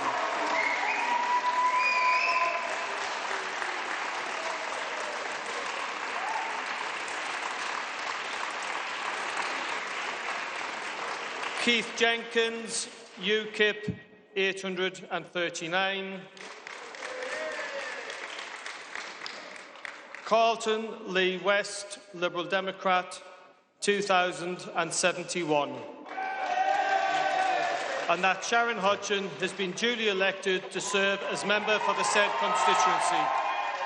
OK, that is a Labour hold for Sharon Hodgson, but nevertheless, as we've talked about already, something big is happening in terms of tectonic plates in British politics. These are very big shifts in areas that it would have been unthinkable, would have really considered anything at one stage but the Labour Party. Let's just, Colin, can I bring you in on the change of the share of the vote here as we have a look at that? Yeah, an 11% swing, yeah. The kind of swing we've been seeing in seats in the other Sunderland seats really tonight. But there's clearly quite a lot of churn going on here, I think, Tom, really. You know, Brexit Party 14.5, Labour down minus 18.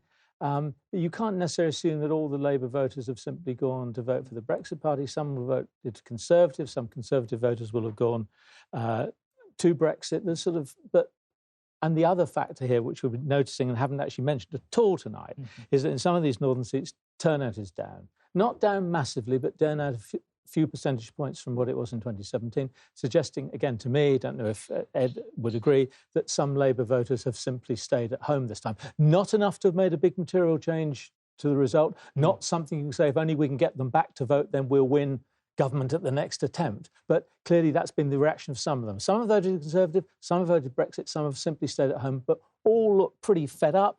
Sharon Hodgson went down from nearly 27,000 votes to 16,000. That's a big drop in 2 years. This is an over 60% Leave seat. Sharon Hodgson's a very good MP, but she's taken a huge blow in terms of that fall in her vote. And it's mainly Labour votes going, I think, to the Brexit Party, but as Colin said, also not turning out. It'd be interesting to know how many people went from Labour to Conservative. I think it's just dangerous in this election to get this narrative that lots of people who voted Labour are now voting for Boris Johnson. I think there's actually very little of that going on in these kind of seats. What's happening is the Labour vote is going away from Labour to Brexit, some to the Liberals, some to not turning out at all. That's actually a very good point. I just want to bring Robert in on that if I can. Robert, what do you make of these results as they're beginning to spin through now? Well, I mean, the results are seismic. I mean, we are on the verge of the first majority government for years and years and years. And it's the first Tory government with a serious majority we've actually seen since the Thatcher years. So, we've talked a lot about the damage that this result has done to the Labour Party and what will happen to the centre ground of politics. And that's plainly something we're all going to be talking about in the weeks ahead. But we should also think about what a Boris Johnson with a serious majority will do other than get Brexit done, to use his rather too often repeated catchphrase. And the reality is that because he was so fixated on Brexit and actually just persuading Labour voters that public services were safe in Tory hands, so obviously he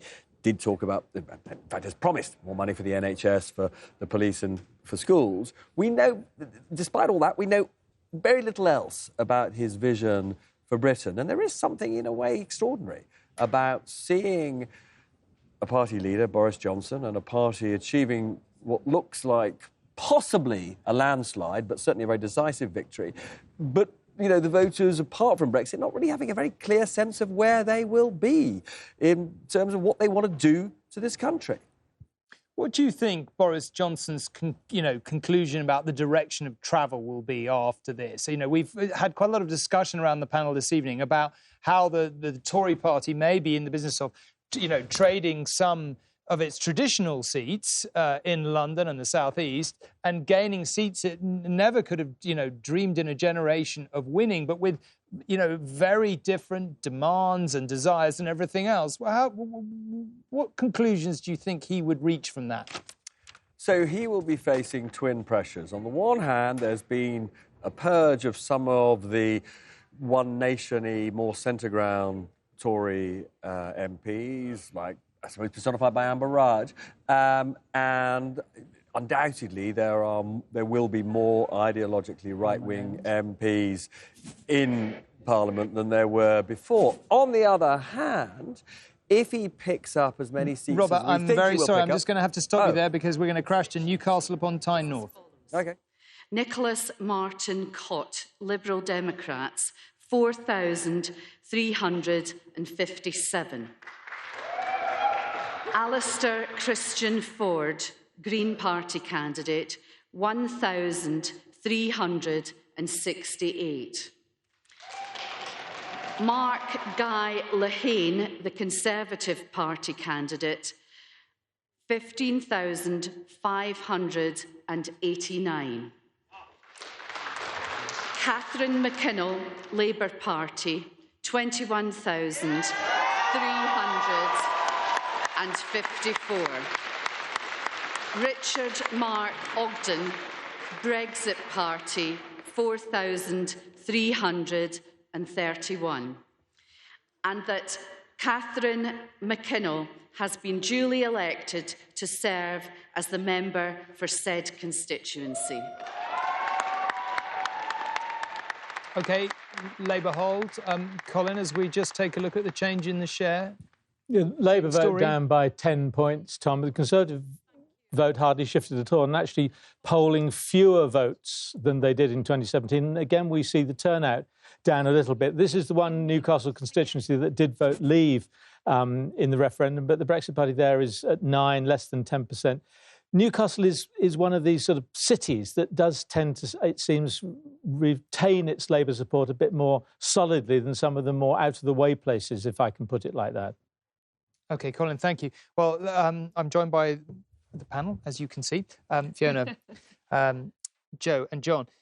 Fiona, can I maybe start with you? Now, we've been discussing, as you will no doubt have heard, that in a way, that one of the evolving stories tonight is that the Tory party is winning seats it's never traditionally held. Now, you must have devoted some time to thinking about what this would mean for the party when you were running the 2017 election campaign. So what do you think the conclusion is in terms of the type of Tory party going forward and the nature of how it may or may not have to change?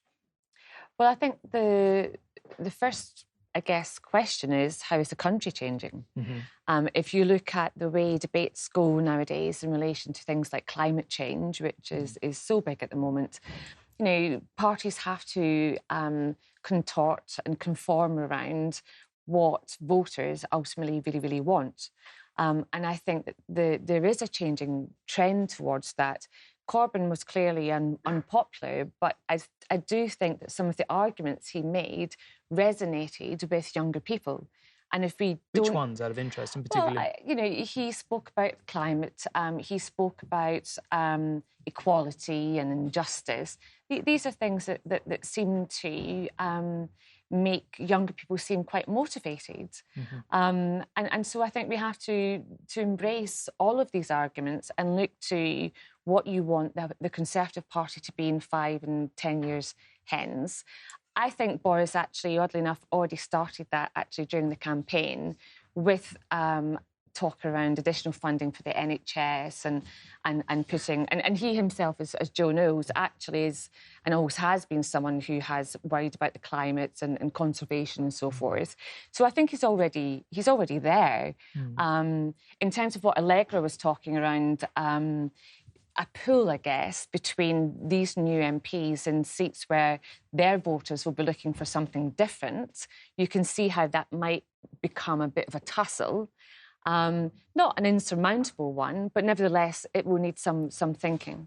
Joe, the Prime Minister is going to have an interesting challenge going forward, as we've said. He's got these seats that, you know, in some cases haven't voted Tory for generations, if ever at all, and that requires some different thinking.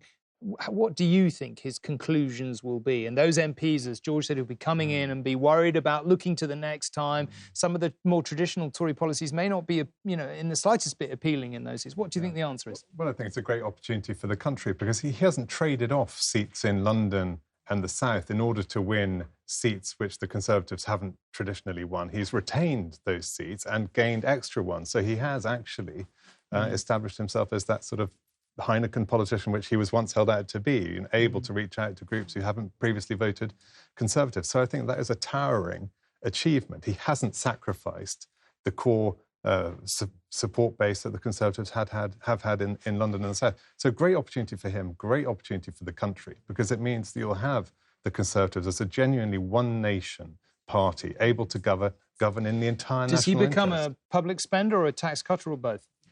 Well, look, I think he'll be true to his conservative values. He wants an efficient state that delivers strong public services. You know, his philosophy has always been to have a strong economy that can support investment in our public services, and that's what he'll go for. And just on the question of Scotland, you heard what Ian Blackford was saying there. Is it, you know, if the SNP do half as well as our exit poll suggests, you know and I know the pressure will build. No possibility whatsoever of him ever agreeing to another independence referendum? Well, you've heard what he said. He's pretty emphatic on that point, and I can't see it in his interest or the national interest to go back to this question that was settled so decisively just 3 or 4 years ago. OK. John, we were touching upon it earlier. Which bits of the Labour Party's proposition would you most want to draw the wagons around? You heard what Fiona said there about some of the appeal of Corbynism, equality and so on. Which are the things that you would most focus on that you're really certain did have popular appeal? I think that the things that make a difference to the way the economy works and the things that and I think protecting public services. I think that people in the areas that Conservatives are winning, have been winning this evening, or winning votes in this evening, and actually won, not many seats have changed hands, are seats where where people, I think, have suffered badly as a result of austerity. They're going to want to see. They're very dependent on public services. They're places that have suffered as a result of the rigour of competition. They haven't benefited from it. So I think the application of Tory values is not necessarily going to work for them as far as the economy is concerned. They also understand that we need a strong economy to pay for public services, and I think that Corbyn didn't land the message that even with spending all the money that he wanted to spend in his manifesto, that the figures added up and that he could provide that strong economy that pays for those public services. Well, we may not have won that argument. The results appear to be showing that if the polls are right. But, the arguments for example, public ownership were sound business arguments. The fact is the state can borrow much more cheaply than the private sector pays to finance its investment. As a Scottish person who grew up in the west coast of Scotland, I have to say that I do hold people like you in contempt because you've ruined Labour and you've killed Labour in Scotland, and it's unforgivable. OK, John, you wouldn't deny that Scotland, you wouldn't necessarily, expect to be... We lost Scotland, it happened to be under Ed Miliband's leadership, but it was actually, I think, not down to him either. I think we lost Scotland because of the experience of the... You haven't tried to gain Scotland back. You've left the SNP. Well, no, but would you acknowledge that the collapse in Labour in Scotland is particularly stark? I I was a student in Scotland many years ago. The idea that all these seats wouldn't be Labour, would have struck me as totally incredible at the time and for many of the years since. And yet here we are with Labour absolutely on its knees in Scotland. That must worry you, does it? Of course it worried me. It was devastating at the time to see that. But John, I'm sorry, it's been on the card for years. They're looking, the people in Scotland are looking, or a lot of people in Scotland are looking to independence as the alternative to having a Labour government in London. We're drifting off here. Let's go to the newsroom and see what's happening there. Thank you, Tom. What's happening here is we're going to take a moment to examine what's been happening online over this campaign. We know it's not just about what happens on the doorstep, but on social media. Rupert Evelyn, our correspondent, has been following the campaign online throughout the election period. And I've also got our security editor, Rohit Kachu, here. We'll talk to them in a moment. But Anushka has been looking at who has been targeting who this time round. And here's her considered look. Anushka. Thanks, Nina. We think about the digital campaign a lot these days. It's quite interesting to see where the parties have put their money, because we've got this from Who Targets Me. This is up to the final day, so it might just miss the end. And it looks at where they've put their money into Facebook, Snapchat and Google. And the first thing to notice is that the biggest bars there are red ones. Labour has ploughed most into digital ads during this election campaign.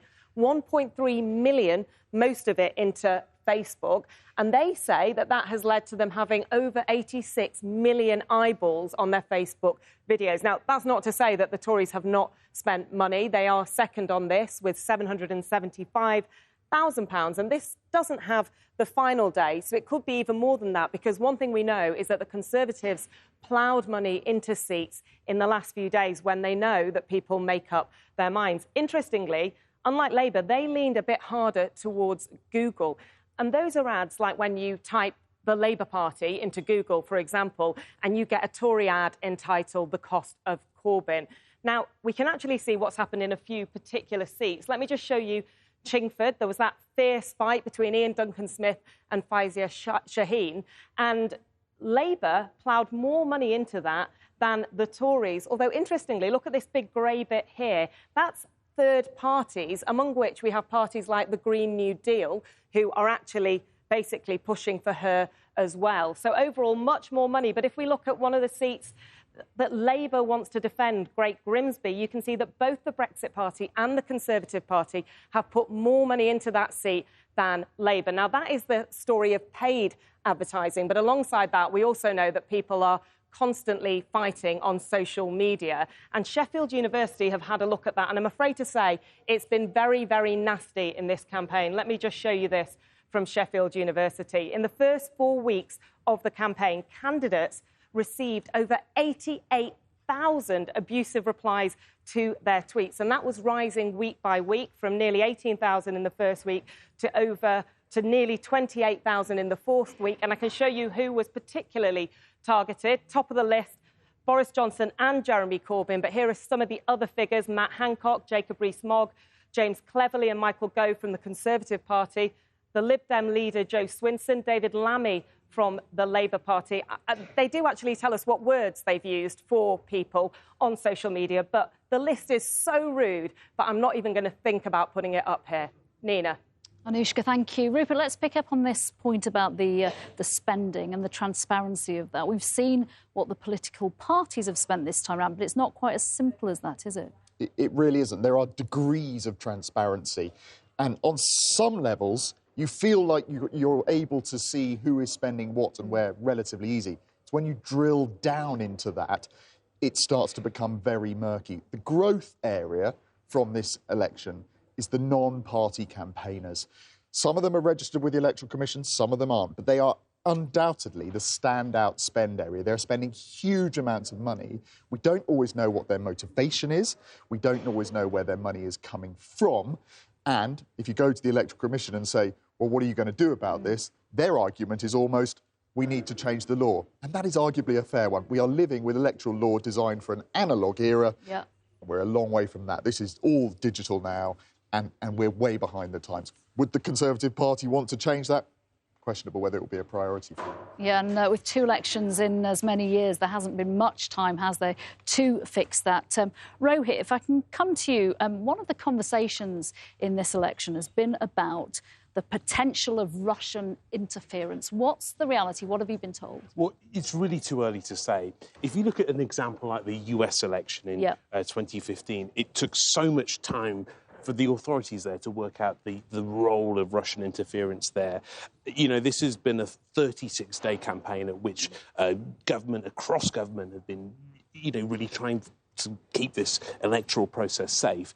Day 36 is the most important one, and so the post-mortem doesn't begin yet, but there's real focus on those documents that Jeremy Corbyn brandished, which claim to show that the NHS was on the table in a future Brexit deal. We know that the National Cybersecurity Centre is still investigating those. However, those dates, the date of that document appearing to go into the internet before this election was called. And so if there is any hostile state interference here, this did precede this election campaign. All right, and in terms of what Anushka was saying about the candidates that have been targeted over this period, what have the police been saying about that? Well, we've just got hold of some figures from some of the police forces. No doubt the nastiest campaign ever. There's figures relating to a 3-week period right in the middle of this campaign. 198 potential offences reported to the police.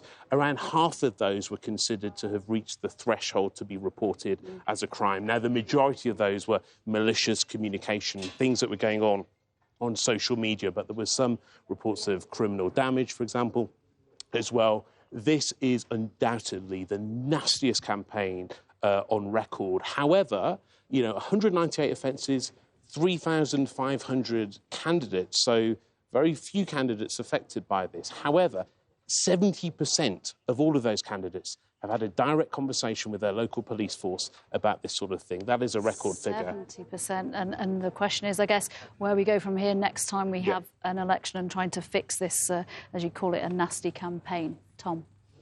Nina, thank you very much. Rohit there with a rather fascinating aspect of this campaign. Now, we're waiting for Workington and Darlington, both Tory targets. We'll expect to hear from them in a while.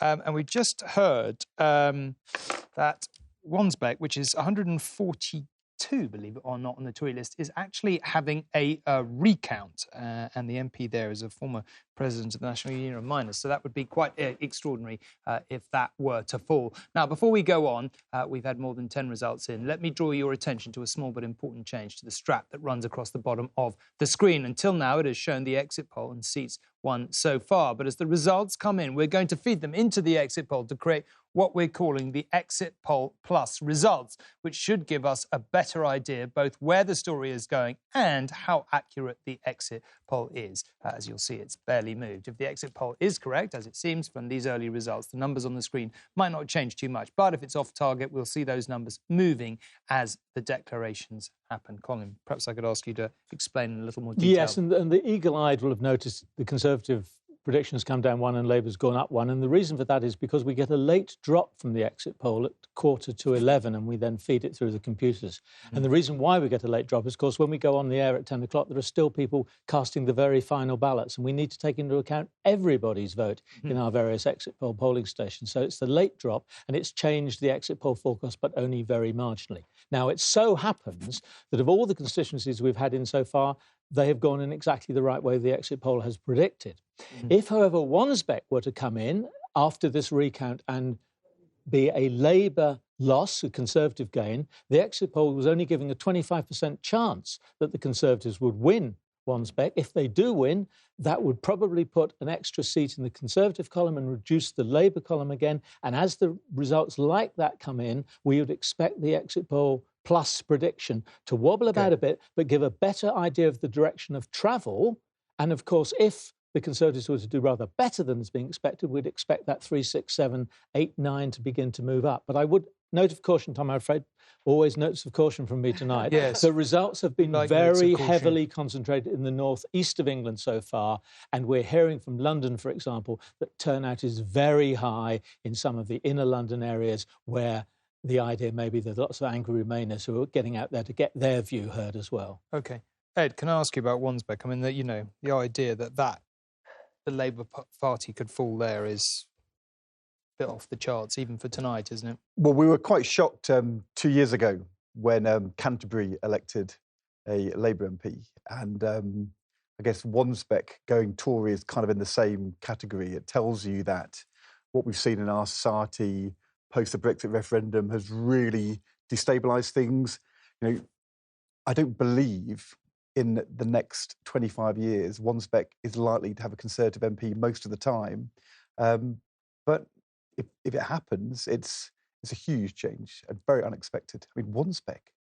Well, yeah, I mean, it's caught us all a bit by surprise, hasn't it? I mean, not least because it was 142 on the list. Colin, would it surprise you that much in terms of the pattern of the night and the way some of these seats look like they're going to behave? I go back to what I said about the regions, Tom. It wouldn't surprise me at all in terms of how the North East has been behaving, but we need to hear from the West Midlands, the East Midlands and also the North West. And I don't know if Allegra's got a view on this from her travels, whether the North East was particularly sort of Brexity and anti-Labour. Talk to Jane about the North East in a moment, but before then. The Conservatives thought that there's Bishop Auckland coming up, there's Darlington, possibly Sedgefield Blair's old seat. They were quite optimistic about that, Stockton South. but never the seats we're looking at now. What I want to look at just quickly about Wansbeck is the Labour candidate, Ian Lavery, as you said, former National Union of Mine Workers chairman for 8 years. And he was the guy that Jeremy Corbyn sent out a fortnight ago when they obviously were getting the reports that we are now seeing come to fruition. Well, not obviously, actually. Maybe something's happened in the last 2 weeks, but they certainly worried halfway through this campaign. And they sent Lavery out because of his pedigree. And he said things like the North remembers. And I remember thinking it was quite striking at the time because I'm going to these constituencies in the North.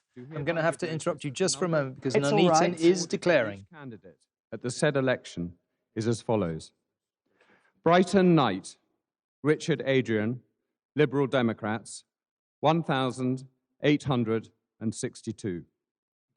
Jones, Marcus Charles, the Conservative Party candidate, 27,390. Condako, Keith Anthony, Green Party, 1,692. Mayu, Zoe Christine, Labour Party, 14,246. The number of ballot papers rejected was as follows. Want of official mark, 0. Voting for more candidates. OK, that is a big increase in Marcus Jones's majority. George, you want to chip in there while we look at the change in the show? In 2015, exactly. Nuneaton was the bellwether seat. Nuneaton was the seat. And Nuneaton was the seat that I spent many days in. Ed, I suspect, spent many days in. Times. And the fact that it's not even close to being marginal now, and is again a sign of how the electoral map of Britain is being rewritten tonight. I don't think we'll remember it in the morning, but I remember in 2015 saying, right, that looks as if David Cameron has got an overall majority against what the exit poll was suggesting, only being the largest party. I was sitting in a Premier Inn room alone in Leeds. I saw Nuneaton after Swindon, North and Wrexham, and Nuneaton was the one where I thought, I'm going to lose my seat. You worried for your future. Because actually you could see the swing. Did you not, before that moment, I mean, did you have any inkling in the campaign that you were going to lose your seat? I think on election day, I thought my majority would go up to about 3,500. Wow. It's a brutal business, politics, isn't it? Game. But we won't remember Nuneaton in the morning, as I said, but this it confirms... was the bellwether. Yeah. Tomorrow morning, as opposed to 2015, but this Labour won't get a majority again unless the it wins Conservatives are going to get a stonking majority. I'm just going to ask him to bring up change of share again, because, Colin, can I just ask you to just comment on the change of share in a bit more detail here? No Brexit Party candidate here. Modest changes for the Lib Dems and Greens. That's a straight swing from Conservative to Labour, 10% in... The Midlands, relatively suburban kind of area, not particularly deindustrialised, not particularly affluent, but neither deprived. It's Middle England. We have indications that the Conservatives are winning Redcar, and that is incredible because of the closure of the steelworks that the Conservatives were blamed for and seem not to have done enough about. Yep. Yeah. And then Vera Baird, and it swung about Lib Dem Labour. And actually, I vividly remember being there where they said, I was asking some guys in a boxing ring, yes, we do go to all these cliche TV places. And I remember the guy saying, I was asking them about why they'd gone for Brexit, and they said, well, we've tried everything. They've got a Tory mayor in that area, they've had a Labour MP, they've had a Lib Dem MP. We're going for Brexit because we're pulling levers and nothing's happening, nothing's working for the people of that town. So if that... OK. And the last time the steelworks were shut, they voted Lib Dem. OK. So, To state the blindingly obvious, it has been raining a lot today. You already know that. It was miserable where I live as I woke up this morning. But it's made getting this election going something of a challenge. Dan Rivers is down there in the southwest where the weather's been particularly atrocious and they've faced really rather large challenges. Dan, how's it been there with you today? Wet and horrible, I think, is probably the best way of summing it up. And that is going to have an effect, particularly down in the St Ives constituency, one of these really ultra-marginals. There are only 312 votes in it last time. The Conservatives hoping to hang on there against a strong Lib Dem challenge from the former MP, Andrew George. Now, the particular challenge there is that includes the Isles of Scilly. They've got to get the votes off some of the outlying islands onto the main island, St Mary's. And that involves either some poor soul going out in a boat into 60-mile-an-hour winds to get the ballot boxes back to count them, or now they're talking about possibly sending up a helicopter to do it. But that will obviously be hampered if the wind is still blowing and it's blowing a hoolie. So some real challenges there. We're not expecting that result in until perhaps 6 o'clock, might be even later if wind and tide apparently are the two main problems there. And then up the other end of the West Country, Devon East, another fascinating fight there. The large sweep of the southwest, we've got 42 out of the 50 seats are Conservative, but in Devon East it's looking like the independent candidate Claire Wright might just make it against the Conservative candidate Simon Jupp. That would overturn 150 years of a Conservative MP being representing Devon East. It would be a huge achievement for her. She's tried in the last couple of years, increasing the number of votes each time. This time it looks like she might have done it.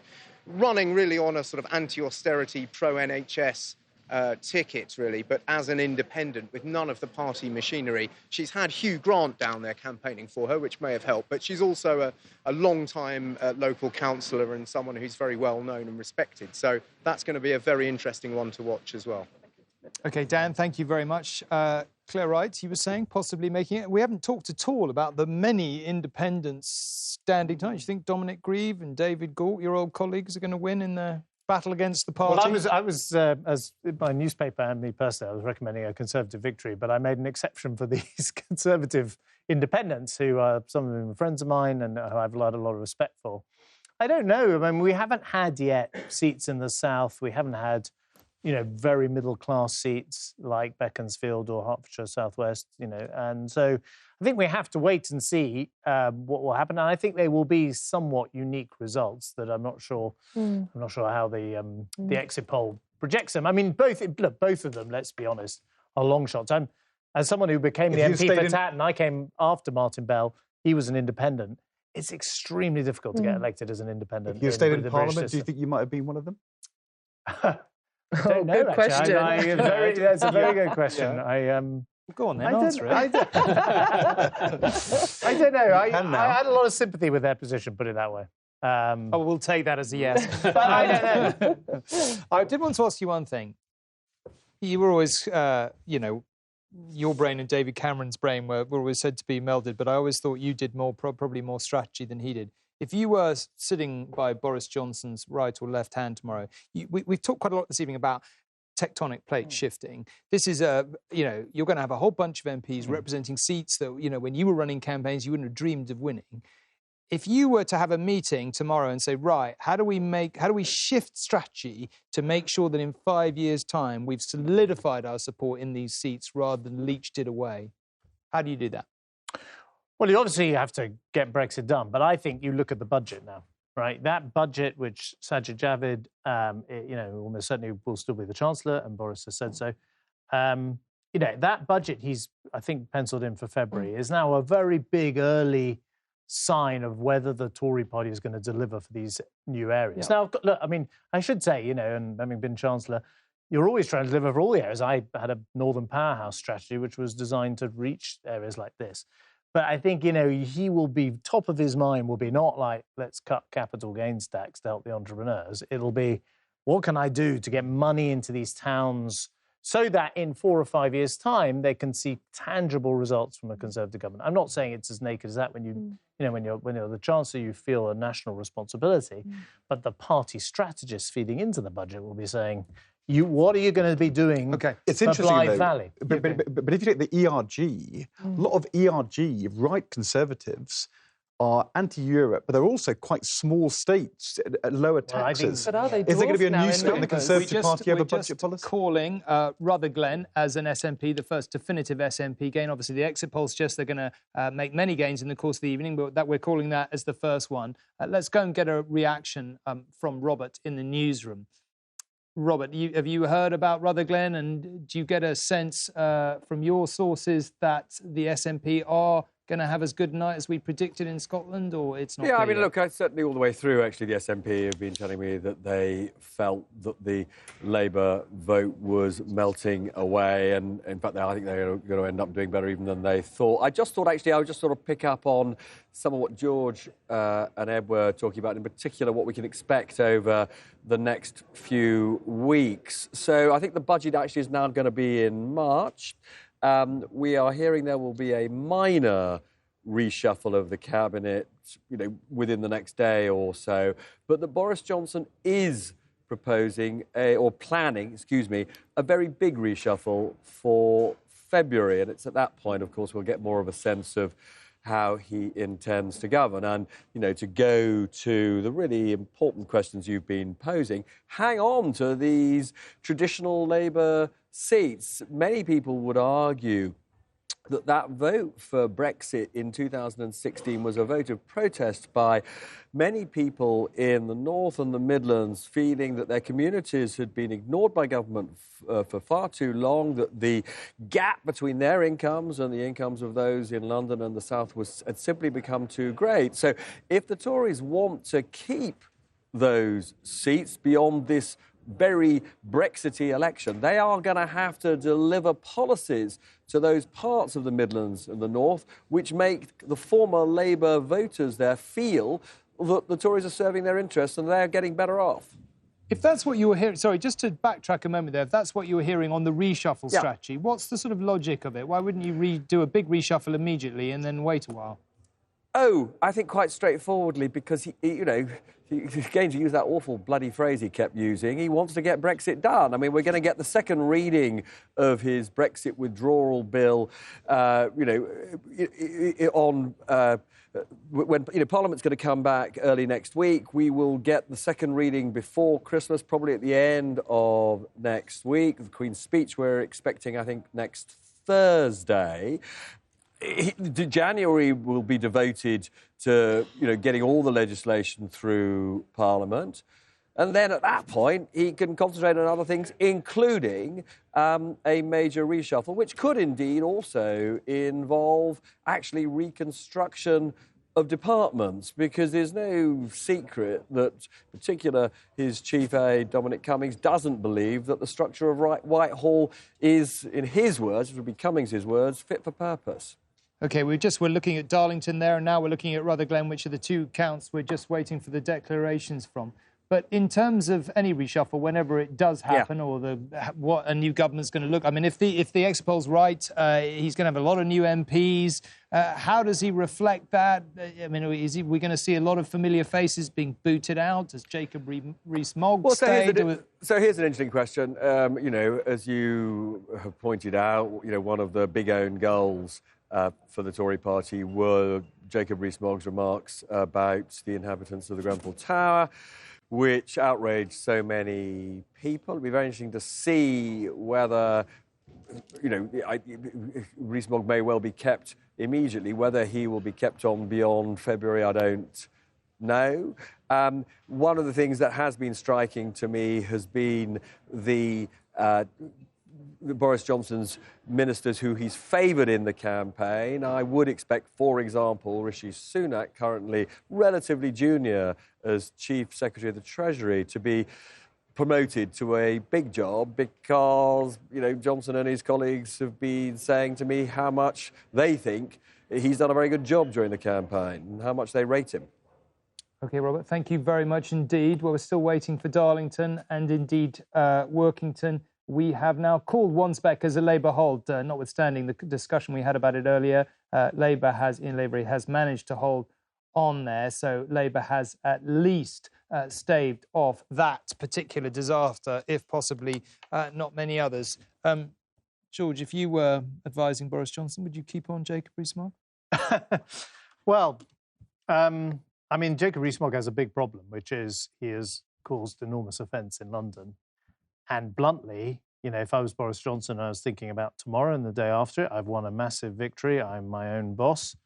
And do I want to have a huge row about Grenfell Tower? So, in the brutal world of reshuffles, How brutal? But I'm afraid in the brutal world of reshuffles, Jacob Rees-Mogg is completely expendable. Okay. And, in reshuffles, expendable people are quite useful because you need to create vacancies for the Rishi Sunaks of this world who, is a big star, rising star, used, to represent the party in some of the big TV debates during the election.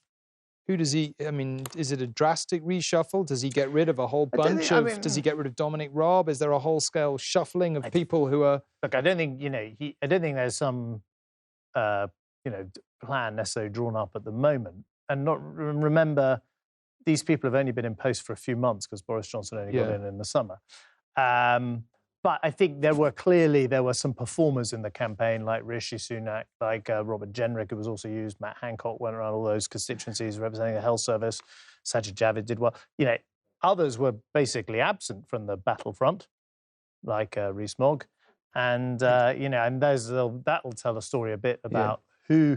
Remember, this is a pretty tight operation around... It's not really a cabinet team. It's very much the Prime Minister and his immediate advisors. I just interject for a moment because we're just about to look at pictures of Jo Swinson leaving her house. Now, as we've said a couple of times this evening, there is a possibility, rather a distinct one at this stage, that she may lose her seat. Not a great election for her in a whole bunch of ways. If she loses her seat, that really is going to round it off. Ed, if she doesn't lose her seat, just as a political instinct, do you think she survives as leader of the Lib Dems, or is that going to be a struggle as well? Well, she's only been elected the Liberal Democrat leader quite recently, and normally, if you are an opposition leader, you're allowed to lose one election, just not two. Yeah. And but she's obviously Is that the Ed Balls-on rule in politics? You can lose one election, but not two. She's obviously not had a great campaign. I think the interesting thing, people think about the Liberal Democrats as being a centre ground party. Please carry on. We're just looking at Workington, if anyone's wondering, because we're waiting for it to declare. But sorry. People think the Lib Dems as being a centre ground party, but actually her revoke position was actually... not an attempt to build consensus or bring people together. It was actually rather we're having a general policy. election because of Jo Swinson. She put the Liberal Democrat votes behind the Conservatives in Parliament to force the general election. So that has got to look like, from her point of view, a catastrophic miscalculation. OK, well, let's see how things are going in Workington. Do hereby declare that the total number of votes cast for each candidate was as follows. Coburn, Nicky, Independent, 842.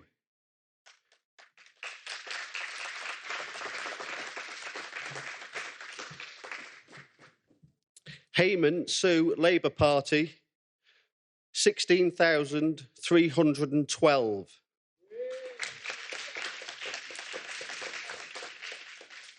Hughes, Neil, Liberal Democrat, 1,525.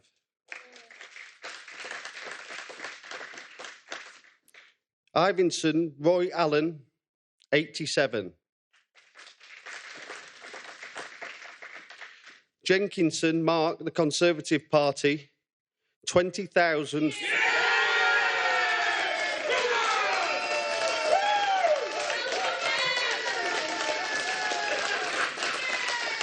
$20,488. Perry Jill, Green Party, 596. Walker David, Brexit Party, 1,749.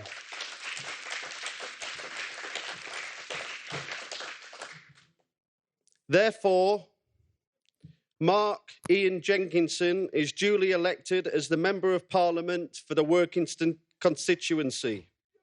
Well, there we have it. Workington, which has been Labour for the best part of 100 years, has fallen to the Conservatives, as Colin has been predicting in the course of this evening. That would put your exit poll pretty heavily on course, would it not? Yeah, but again, a much bigger swing than needed just to take it with a narrow majority. Let's take a look at the change in the share. It was the 53rd narrowest Labour seat. It was the one almost at the limit of what people thought might happen. But interestingly, we've now crossed the Pennines from the northeast, which we've been concentrating on, to the northwest, and suddenly we find the Brexit Party doing much less well. Now, I don't know whether that's going to be the case in other seats in that part of the country, but nonetheless, there's still this 10% swing against Labour.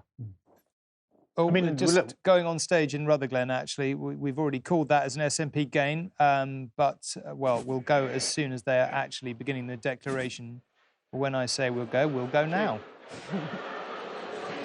As the returning officer for the UK parliamentary election in the Rutherglen and Hamilton West constituency, I hereby give notice that the total number of votes polled for each candidate was as follows.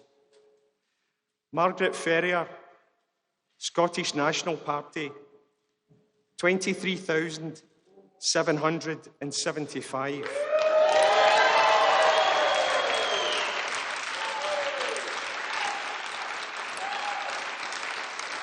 Jed Killen, Labour and Cooperative Party, 18,545.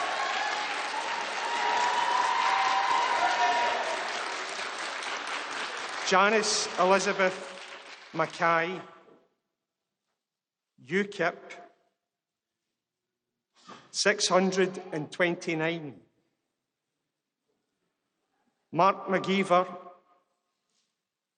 Scottish Liberal Democrats, 2,791. Lynn Nayland, Scottish Conservative and Unionist, 8,054. And I declare that Margaret Ferrier is elected to serve. We have the definitive SNP gain of the evening. We called it a little while ago. Incidentally, I should mention, because we may go to them in a hurry, we're waiting for Darlington, which we expect to be imminent, Alan Milburn's old seat, and we're also waiting for Putney, which is close to declaring. Colin, can I, if I just bring up the change in the share here, can you talk us clear through this? swing to the SNP, but it seems in this seat a mix of both Labour and perhaps Conservative voters drifting in that direction, should we say. This is always very marginal between Labour and the SNP, and I think we need to wait for other Scotland results to come in to see. Which of the seats you would most be having your eye on at this stage in Scotland that would really, you know, test out the thesis of the exit poll? What Ruth Davison was saying, there's someone like Lanark, for example, which SNP, but it's very marginal between them and the Conservatives, the kind of seat the Conservatives would like to hold on to. And then there's those Conservative seats in the North East, which, as she was correctly saying, is more Brexity and certainly more unionist than other parts of Scotland, where the places like Murray and Gordon, which used to be Alex Salmond's old seat, of course, remember, until lost it last time out, whether the SNP manages to regain those means that the Conservative Party too is faring poorly, or then go to Glasgow, where it's nip and tap between the SNP in many seats at the last election. SNP, perhaps on this is just south of Glasgow, they could take them quite comfortably. We're just going to Darlington, where they're on the stage, so let's see what's happened there.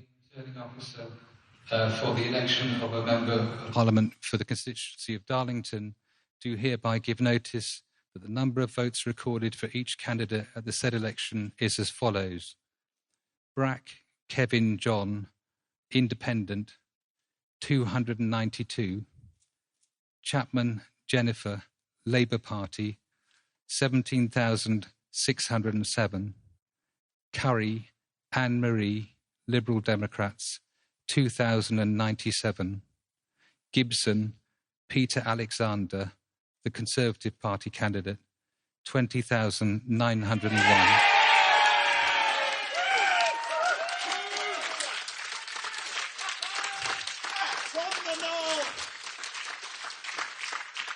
Mawson David John, Brexit Party, 1,544. Snedker Matthew Charles, Green Party candidate, 1,057. The total number of spoilt ballot papers was 81. The turnout was 65.63%. And I do hereby declare that Peter Alexander Gibson is duly elected.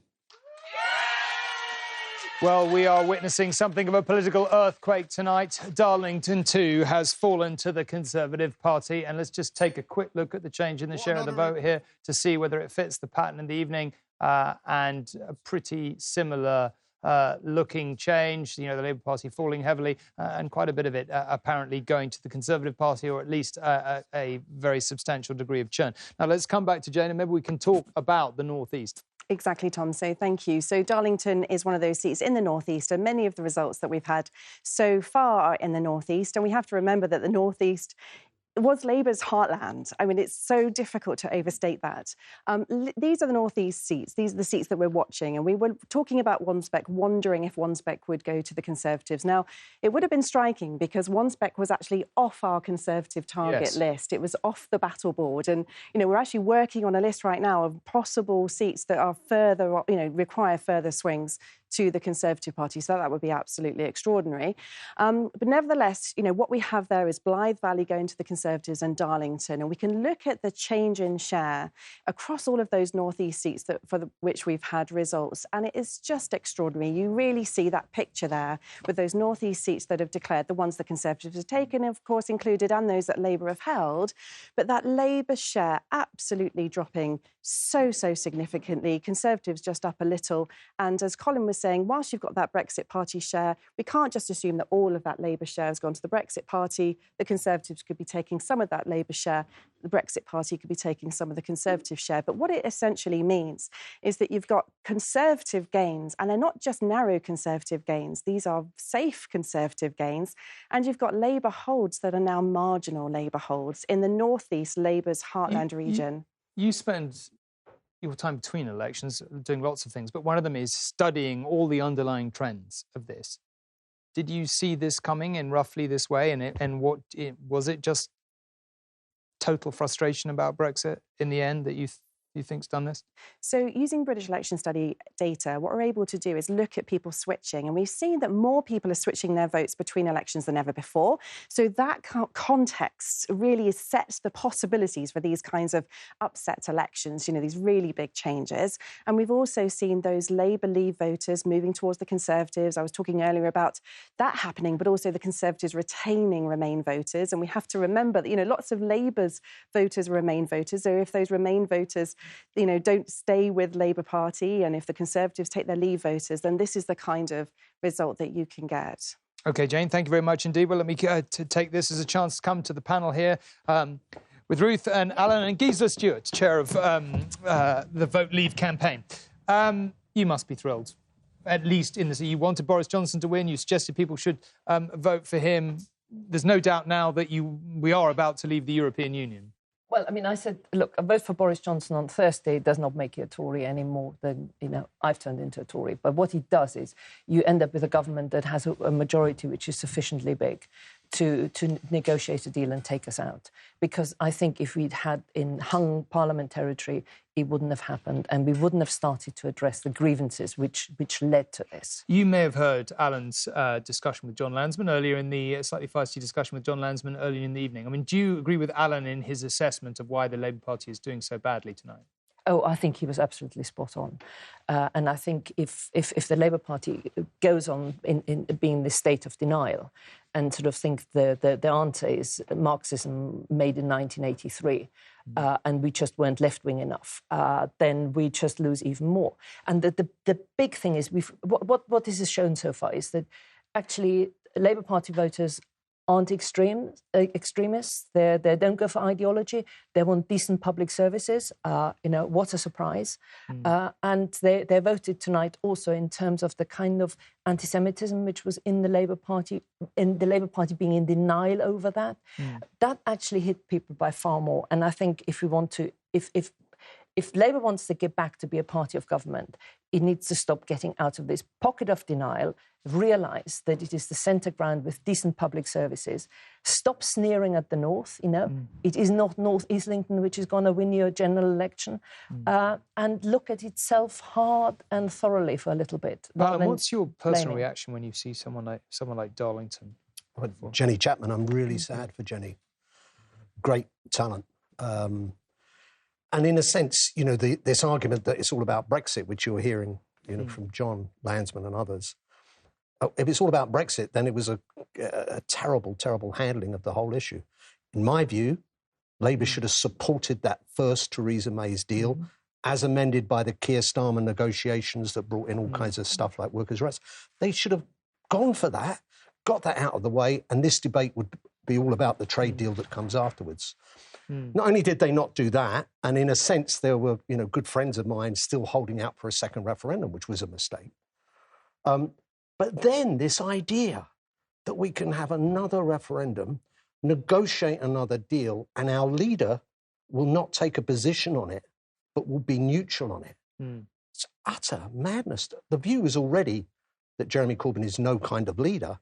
And here he was saying in the old phrase, I'm their leader, therefore I must follow them.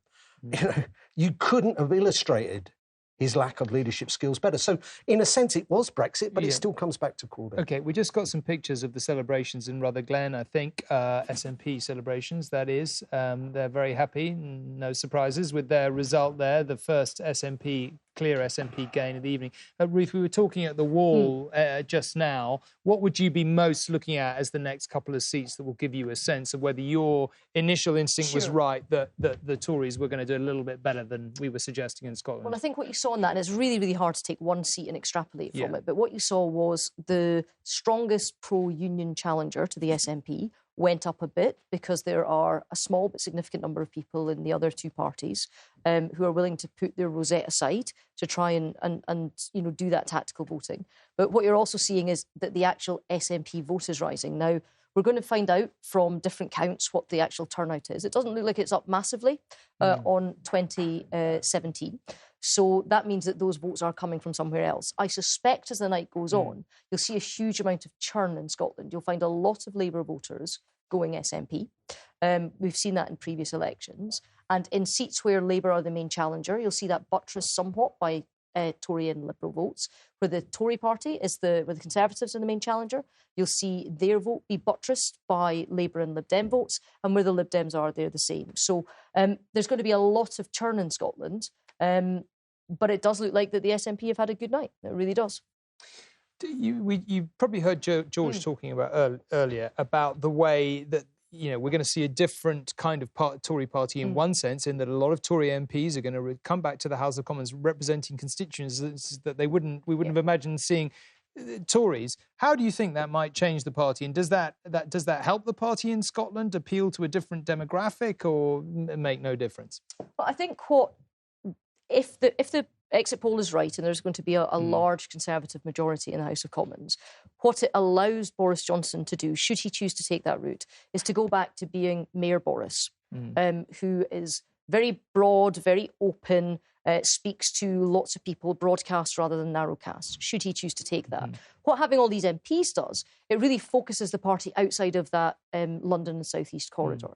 And what we've seen instinctively from Boris in the past from the Prime Minister is that he wants to do things like large infrastructure projects. Now, if these happen a long way from London, then actually the whole country looks a bit more balanced. Whether that has a knock-on effect to Scotland or not, we will find out. But it may well balance the UK Conservative Party to look less Tweedy, less southeast of Englandy.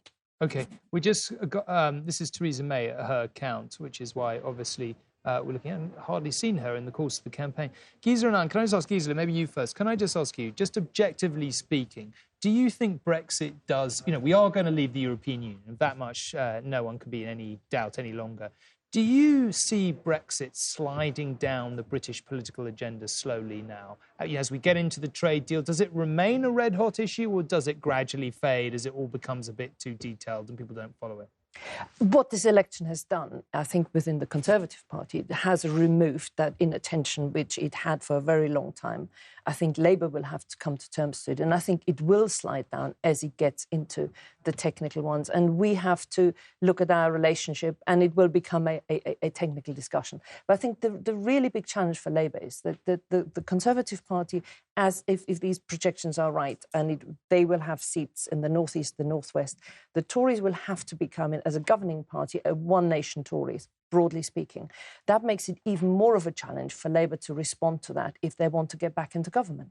So, Alan, what's the answer to that particular question? If you've got a Tory party, I mean, this is a massive if, I'm not saying they will, but if you have a Tory party that is beginning to push big infrastructure projects out, it perhaps is concentrating on public spending. I mean, I have no idea what exactly the Tory party will be doing in the next 3 or 4 years. But if they're mindful of these new seats they've got, how does the Labour Party respond to that? with great difficulty, but I'm not sure whether Boris has got the capability or his senior team to do that. You know, in Paul Keating's famous words, the Australian Prime Minister, he seems to me all tip and no iceberg.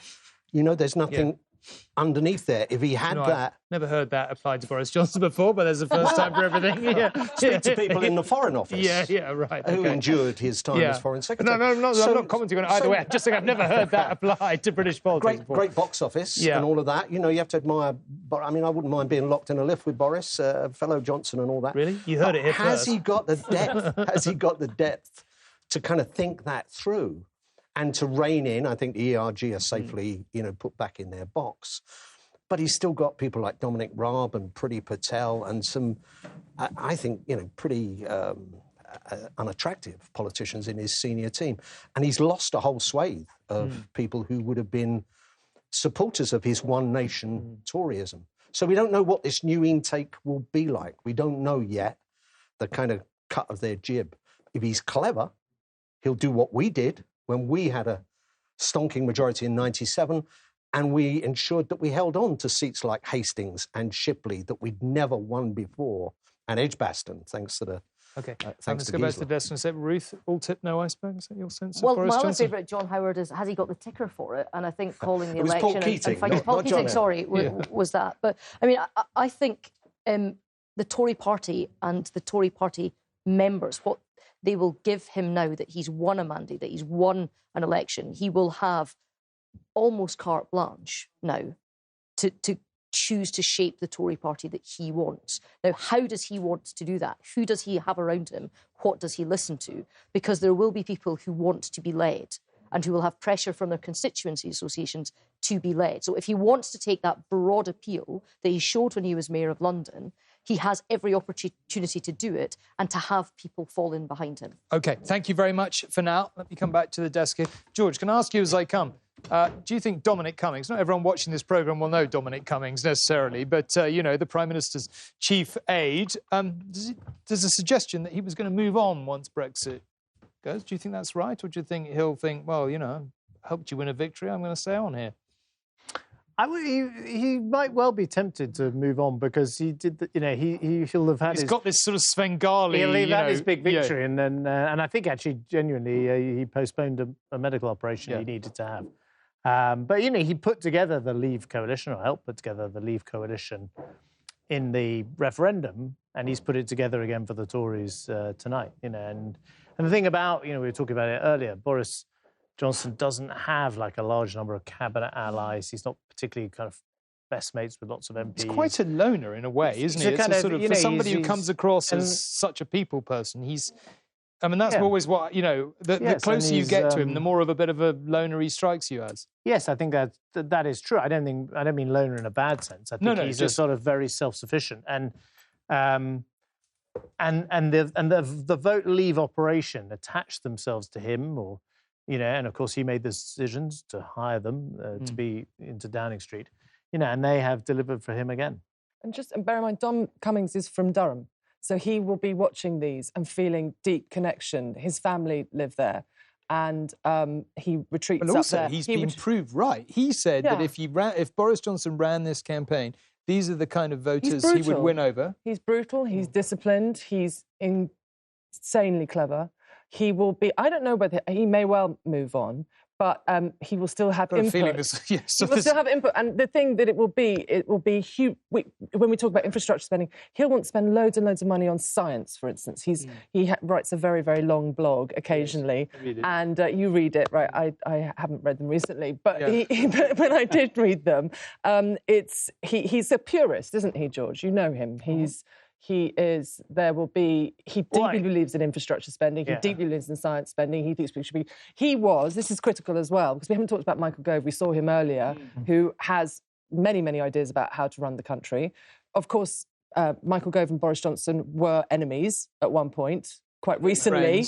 And Dom Cummings is the interface, because it was Dom that worked in your government. I think the only thing I'd say is, spending money on science, which I tried doing as Chancellor, committing to big infrastructure projects like High Speed 2, Heathrow, both, by the way, projects that Boris Johnson is a bit iffy about.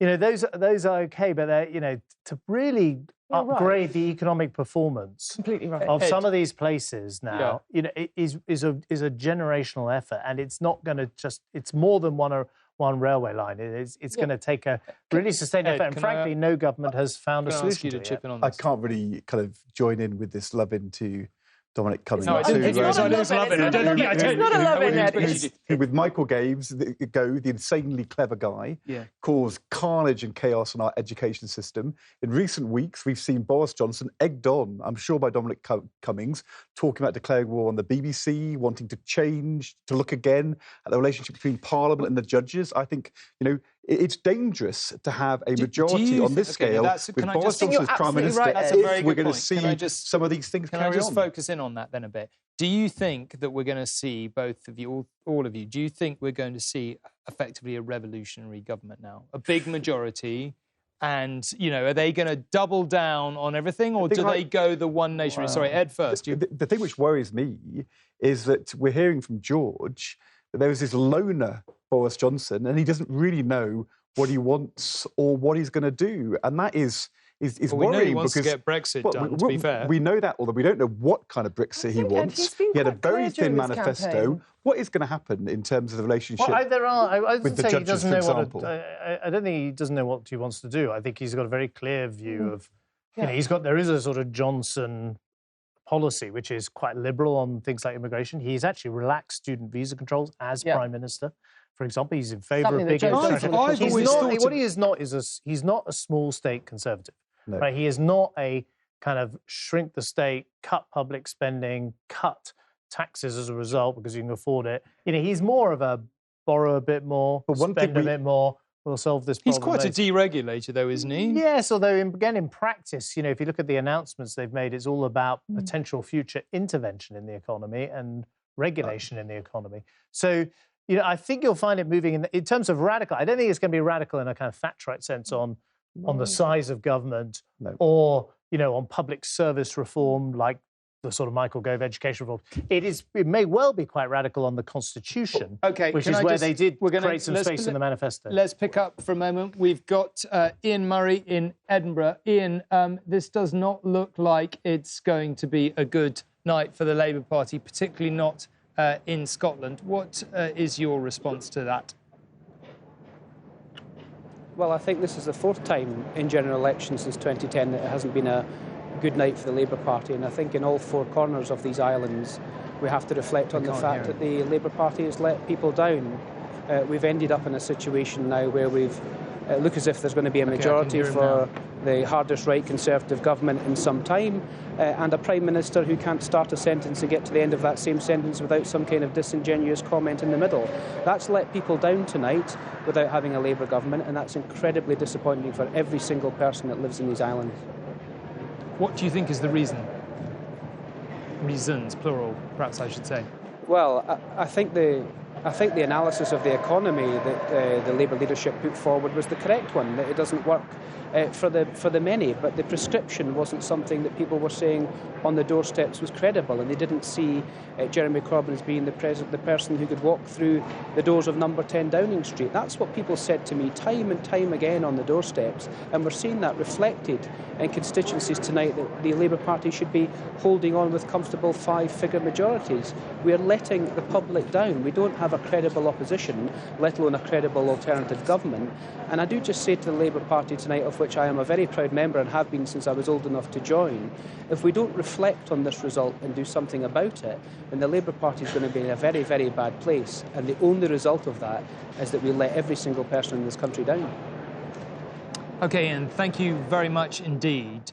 Well, we are waiting to go to Wrexham. Indeed, we're going to Wrexham right now. A key Tory target tonight, Labour for many, many decades. Let's see what's happened. I, Ian Bancroft, being the acting returning officer at the Wrexham constituency election, do hereby give notice that the number of votes recorded for each candidate at the said election is as follows. Ar ran y swyddog canlyniadau gweithredol ar gyfer etholaeth Wrexham, yn hysbysu bod nifer y pleidleisiau a gofnodwyd ar gyfer pob ymgeisydd yn yr etholiad hwn fel a ganlyn. Atherton Sarah Elizabeth, the Welsh Conservative Party, 15,199. Atherton, Sarah Elizabeth, Rhaid Greidraddol Cymru, 15,1999. Berkeley Hurst, Ian Jonathan, the Brexit Party, 1,222. Berkeley Hurst, Ian Jonathan, the Brexit Party, 1,222. Harper Carry-Ann, commonly known as Harper Carry, Plaid Cymru, the Party of Wales, 2,151. Harper Carry-Ann a elwyr yn gyffredin Harper Carry, Plaid Cymru, 2,151. Rhys Duncan, Wales Green Party, 4,445. Correction, 445. Rhys Duncan, Plaid Werdd Cymru, 445. Sly Timothy John, commonly known as Sly Tim, Welsh Liberal Democrats, 1,447. Sly Timothy John a elwyr yn gyffredin Sly Tim, Democratiaid Rhyddfrydol Cymru, 1,447. Wimbury Mary Felicity, commonly known as Wimbury Mary, Labour and Cooperative Party, 13,068. Wimbury Mary Felicity a elwyr yn gyffredin Wimbury Mary, Safir a OK, another stunning result. Wrexham, for decades and decades and decades, a Labour stronghold, has also fallen to the Tory party. We're also calling Vale of Clwyd as having done the same tonight. So, Colin, can I just ask you, let's just take a look at the change of the share in the vote. Yeah, again, Labour down by about 10 points, but this is the first time we've heard from the Welsh wing of the Red Wall, shall we say. Vale of Clwyd was a seat that the Labour Party only recently gained, and that's not a surprise. Wrexham, as you say, back to 1935, it's been a Labour seat, but it's been shifting Tory for quite some time now, quite apart from voting Leave. They're only quite modestly voting Leave, and it's part of this demographic change that we talked about earlier on. Different kinds of people doing different kinds of jobs now live in these constituencies. I'm just going to interrupt you for a moment because we're going to go to Putney. 2019, do hereby give notice that the number of votes recorded for each candidate at the said election is as follows. Fleur Anderson, Labour Party, 22,780.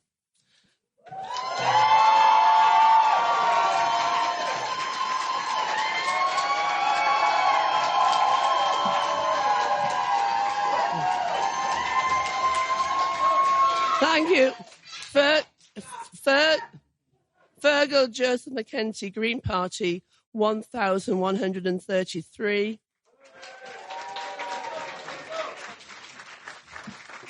Will Sweet, the Conservative Party candidate, 18,006.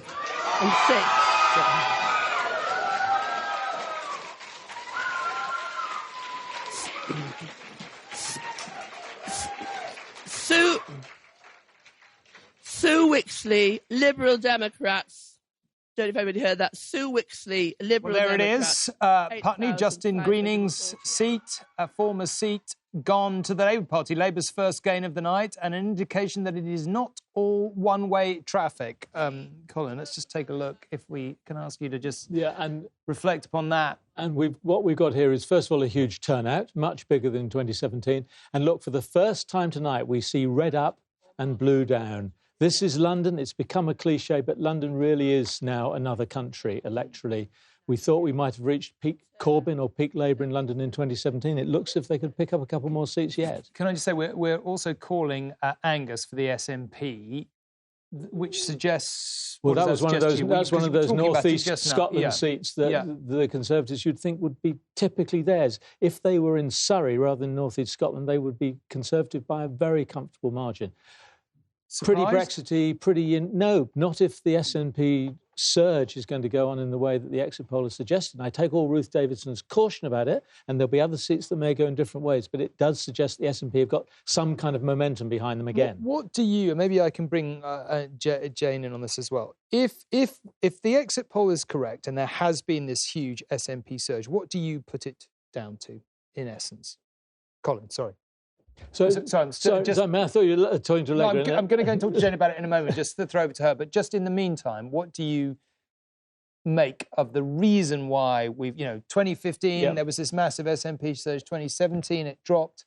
Now it appears to have gone back. Well, I think it's been pretty clear, and the opinion polls have shown this for some time, that Labour, the bottom really has fallen out of Labour in Scotland. They seem to claw back a bit, but over the last year or so, it was pretty clear that they may well, and Ian Murray, who we were talking to earlier, may well again be the only Labour MP left in Scotland. The Conservative position is a little more tricky, I think, especially when you consider that a substantial majority of people in Scotland are both pro-Brexit and pro-unionists. You'd think they would be natural, you think they'd be natural Conservative supporters. I think Ruth Davidson, of course, would be too modest to say so. I think she had an enormous role to play in 2017. We were talking about it on the night. I remember with George, she rescued Theresa May on that night. If she hadn't done as well in Scotland for the Conservatives, Theresa May would have been gone in the morning rather than Can I just bring Jane later. in on that? Can I just ask you what your take is on Scotland? We've seen this huge kind of churn in Scotland, haven't we? Each time a very big change. What's tonight about? So I think on the one hand, Tom, you've got a very volatile electorate. On the other hand, you've seen Labour's long-term decline, and as Colin mentioned, a bit of an uptick, but nevertheless going down. But I also, we have to remember that Labour's position on Brexit has been problematic. It's been ambiguous. Do people see Labour as a Remain party? Do they not? And in Scotland in particular, where the SNP is very strongly Remain, I start to wonder whether that very clear Remain alternative in Scotland and a much more viable Remain alternative has been very damaging for Labour north of the border, particularly, where its Brexit position has really suffered, really suffered as a result. OK, Jane, thank you very much. Let's go to the newsroom. Thank you. Look, we've seen Workington, and now in the last few minutes, that's another bad result for Labour in Wrexham. And Nushka has been looking at the online reaction to the story of the night, what's happened to Labour and what happens next to Labour, crucially. Yeah, a lot of people thinking about leadership. And it's interesting, Jane just said it's complicated, and it is. But before this campaign, a lot of people in the Labour Party were saying the party wasn't Remain enough. A minority of people were saying we've got to really worry about our Leave voters. And when you think about Workington and Wrexham, and at the same time you see Labour gain Putney, then you can start to see that it wasn't the Remainers they needed to worry about, it was the Leavers. And that's going to be absolutely central, I think, to some extent, to a Labour leadership battle. I just want to go through some of the people who are being talked about. Jess Phillips, she's not talking in any way about standing in a leadership election campaign, but she does say she feels like this is a punch in the stomach, that she feels people's pain, and that the anger you feel, and know it has to be fuel, maybe not tonight, but tomorrow. So we'll be watching out for that. The Politics Home editor, Kevin Schofield, has been talking about John McDonnell, the Shadow Chancellor, who was saying that decisions will be made in the morning about his and Jeremy Corbyn's future. And as Kevin suggests, it doesn't sound like a man who's all that keen on hanging around. I just want to look at some of the names that we know may be running in a leadership campaign and just think about the media coverage they've had in this election, because we've got some interesting data here from Loughborough University. Now, what they did was they looked at major election items on TV news first, and they saw which people were featuring.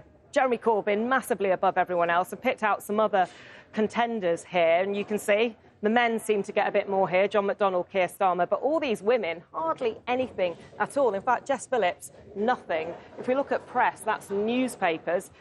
A similar-ish pattern, Jeremy well in the lead, but again, all these people a lot less, although in this case, Keir Starmer got hardly any coverage. Now, that's what the media were choosing to cover. I'm also really interested in who the Labour leadership were putting out there, because it is very interesting. This comes from an analysis by The Times, and these are the number of big interviews people were sent to do. John McDonnell right in the lead. And I think this is interesting. During this campaign, Labour realised its issue with Leave voters, and it decided that people like Angela Rayner, Rebecca Long-Bailey and Laura Pidcock in those Leave-leaning seats with northern accents needed to come out and be on the airwaves. The people who we didn't hear from much, Also, we think, maybe leadership contenders Emily Thornberry and Keir Starmer. Interestingly, Jeremy Corbyn as well. Now, in some ways, that's good for them because they'll be able to distance themselves from this campaign. But it doesn't take away this bigger issue about whether Remainers can actually be the people who lead the party. In fact, I'm hearing other names, someone like Lisa Nandy, who had been talked about in the past and had gone more quiet, who represented or represents Wigan. She's being talked about now as someone who might come back into the fray. Yeah, which direction the Labour Party now going? Anushka, thank you. And I should point out, Anushka mentioned Jess Phillips there, and she's coming up on the programme with Tom in the next few minutes. Stephen Bush, the political editor of The New Statesman, you've been here all night. You've been blogging, Owen Jones from The Guardian as well. What have you been blogging about in terms of the focus on what happens next to the Labour Party? Voters have been offered radical policies in this election. Is it time for a radical rethink of where the Labour Party's at right now? I mean, I think in terms of what went wrong, the thing about this election is it does at least give Labour the luxury of time. This Parliament's going to run for 5 years, and bluntly, even a remarkable politician, the next election has probably been lost as well. So the thing we're mainly focusing on is who comes back. There's going to be a parliamentary party of 191. That is not a big talent pool. Ditto, the other party of the left and centre, the Liberal Democrats, are going to only have 14 MPs. So I think our main focus has been, what does this mean? Who is the shadow cabinet even, let alone who are the leadership contenders? Most of the people we'd have talked about as front runners, some of them aren't going to come back. Who's the future for you? I think it's actually very hard to work out who the future candidate is. I think it would have to be someone who is obviously rooted in their community. So someone like, they all have very different politics, these people, but someone like Angela Rayner, Bridget Phillipson or Becky Long-Bailey in different ways, I think, do tick those boxes. OK, Owen, are you ready to talk about runners and riders in this? If you are, who's your name? Who is going to be the future? I worry about this because in 2015, obviously, what happened is there was a very swift, Ed Miliband resigned very, very quickly. There was a leadership election and there wasn't much time for reflection about what had happened. And clearly what's happened in this particular election is, whilst, look, I mean, Putney's been won back. Putney was lost by Labour back in 2005. Yeah, without Justin Greening. And so you've got, in places with often younger voters who supported Remain have flocked back to the Labour Party. It's constituencies where people voted often quite decisively for Leave who have left the Labour Party. Now, Labour always had a unique problem, which is it was the party of Hackney and Hull. Of Labour heartlands, which decisively voted for Labour, which had passionate Remainers and passionate Leavers, and there was an attempt to bridge them to get back together. Owen, it's nearly Christmas. Give me a name. Who do you want? Well, I don't think we can talk about that without addressing the issue of how do we bring back Leave supporters, particularly in key small towns in the Midlands and the North. Absolutely. The Labour Party today. Lots for the Labour Party to talk about in the next few hours and days ahead, no doubt. Owen and Stephen, thank you very much. Tom. Nina, thank you very much indeed. Now, you may have noticed that at the bottom of your screen, the tally is changing quite fast. That's partly because our journalists who are at the local counts, as you heard earlier, are calling these results now, and they're beginning to come through quite fast, including Lee, Andy Burnham's old seat, which we've called as yet another Tory gain. We're now going to go to Stockton North. For Stockton North. I, Lynn Hall, being the returning officer at the election of a Member of Parliament for Stockton North, held on Thursday, the 12th of December, 2019, do hereby give notice that the number of votes recorded for each candidate is as follows. Burden, Mark Gideon, the North East Party, 1,189.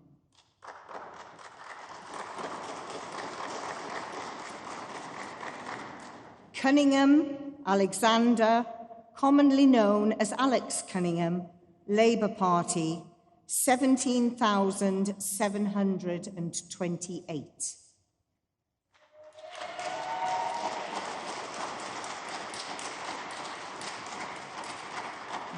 Jackson Stephen Paul, the Conservative Party candidate, 16,701.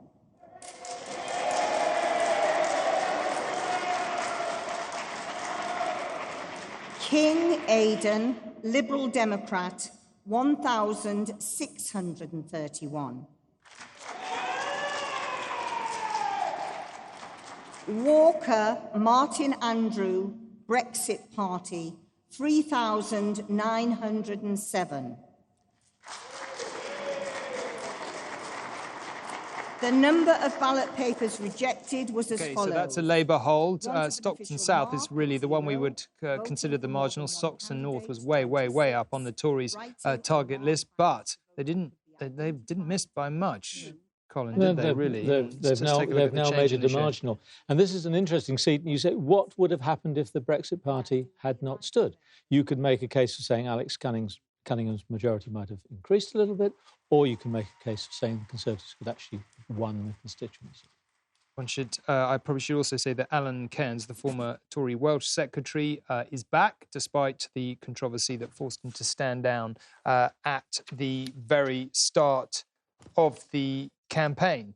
So we're at the stage of the evening, clearly, as you can see, where results are coming in relatively thick and fast, and that will accelerate as we begin to get into the sort of 3 to 4 a.m. He just looks at his watch. I'm not sure what time it is. It's just past 2. Between now and 4, there will be many results piling in. Tom, can we talk about a possible iconic seat, which is Sedgefield? Well, yes, coming up any moment, I'm told. And I understand that the sitting Labour MP who won the seat after Tony Blair, it was Tony Blair's seat, he is saying at the count that if he's lost it, and it looks like he has lost it, that it's all about Corbyn, which goes to Ed Balls' point. Well, it makes you think. I mean, I remember.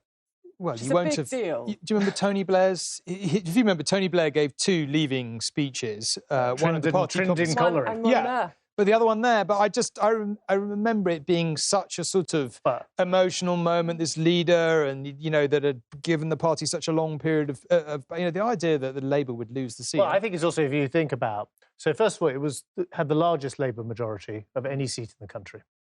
Now, partly that was the Prime Minister effect of having the Prime Minister. But I was just thinking, some of these seats have gone. You go back to that Blair cabinet, Sedgefield, Tory, Dunfermline, Gordon Brown seat, SNP. Alan Milburn was the MP for Darlington. That's Conservative. Robin Cook, Jeff Hoon's seat. We haven't done Ashfield yet, but that looks like it might go Tory. Peter Mandelson in Hartlepool. It is amazing if you go back to that Labour cabinet back in the late 90s. How many of those seats will be held by the Labour Party at the end of tonight? Ed, your reflections on all these. You wouldn't have been able to imagine this, I guess, when you were still in cabinet. In 1997, Labour had an enormous majority when George came into Parliament. I think the Conservatives had even fewer seats than Labour's projected to get tonight. So, the fortunes of parties can switch around. It took us 10 years to get in, right? So, if you took over the Labour Party tomorrow, I'm not saying you will, but just supposing if you did, how would you begin the track back? You've seen this seismic shift. We've talked about tectonic plates and all the rest of it. The Conservative Party just changing in its nature, representing these communities will change it, may or may not change it to some degree. How does the Labour Party begin the passage back into power? Assume that, Remain and Leave are things of the past. New world, new dawn today. How do you get back in power? Well, I think Alan Johnson was talking about this earlier. The fact is that Labour has been hugely hampered by its position on Brexit in this election campaign. But Brexit is now going to be done.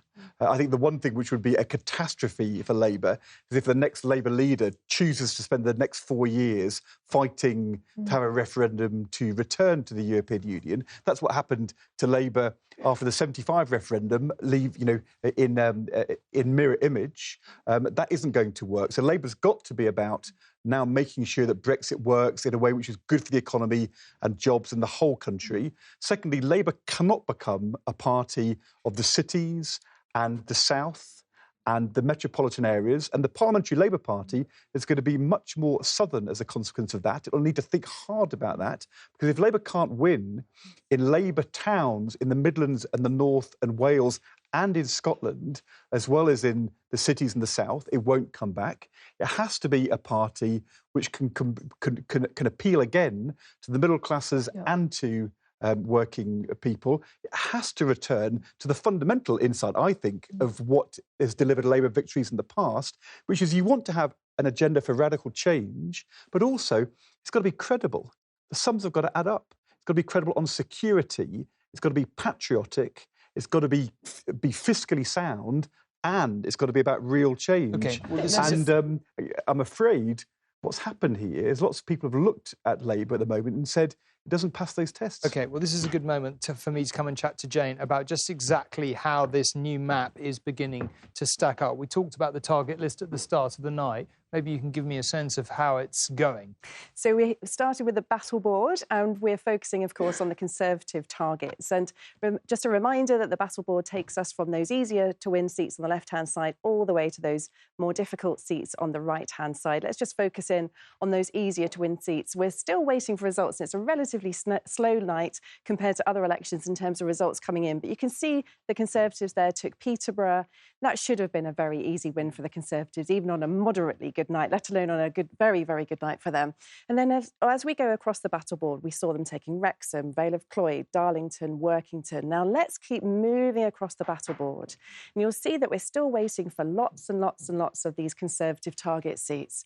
But we have gone all the way over to the 10% swing column. So that's a 10% swing to the Conservatives. And very interestingly, that result in Lee there wasn't actually predicted to go to the Conservatives in that exit poll prediction where we started at the beginning of the night. Perhaps indicative of a slightly better Conservative performance than was predicted at the beginning of the night. We haven't yet got a result where we've gone off the battleground and that the Conservatives have taken a seat, but we're keeping a very, very close eye on that. OK, it's possibly bottomed out at 10% or topped out. I don't know what the right word is. Anyway, Jess Phillips is, I think, ready to talk to me. Jess, thank you very much for joining us this evening. What's your reaction to this result?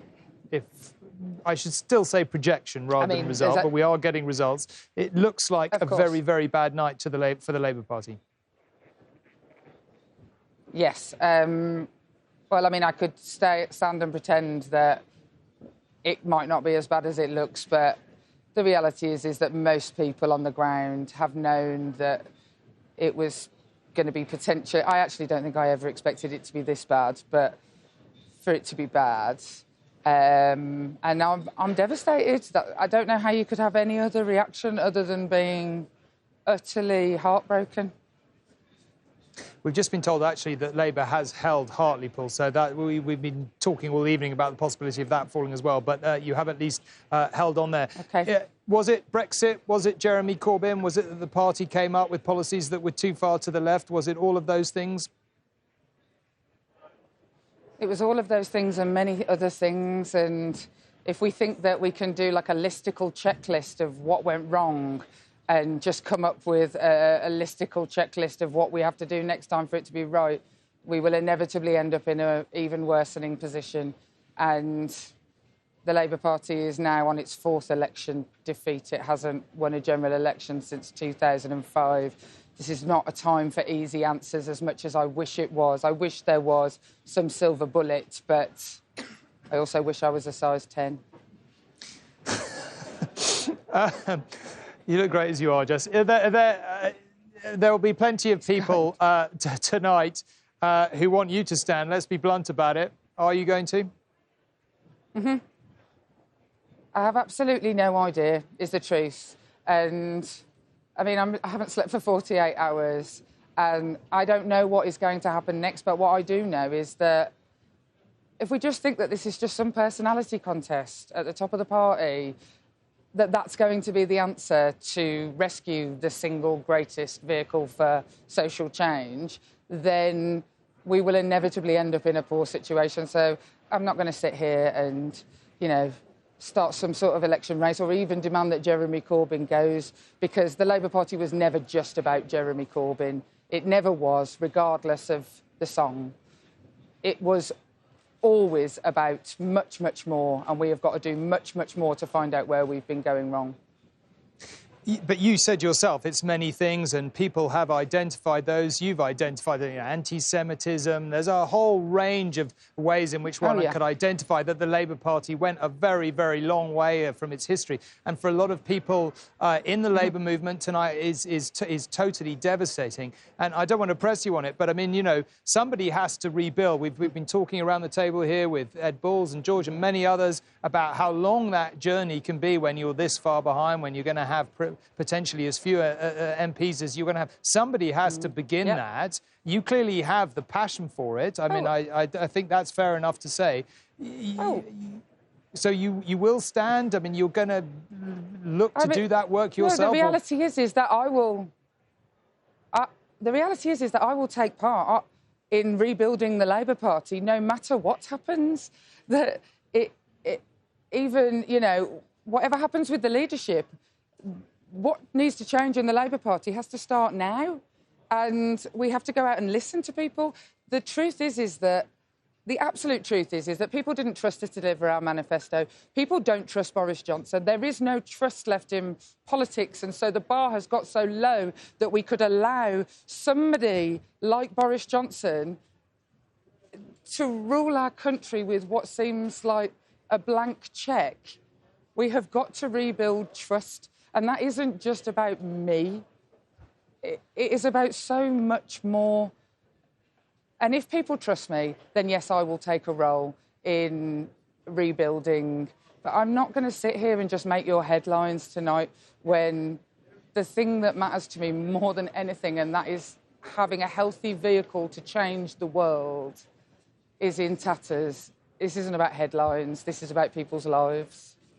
OK, Jess, thank you very much indeed for joining us. Well, maybe I can put some of that to Robert. Jess Phillips, a very emotional Jess Phillips, and we've had a lot of quite senior Labour figures being emotional tonight, understandably. It's been a very poor night for them. I mean, what do you make of the putative leadership race as it stands?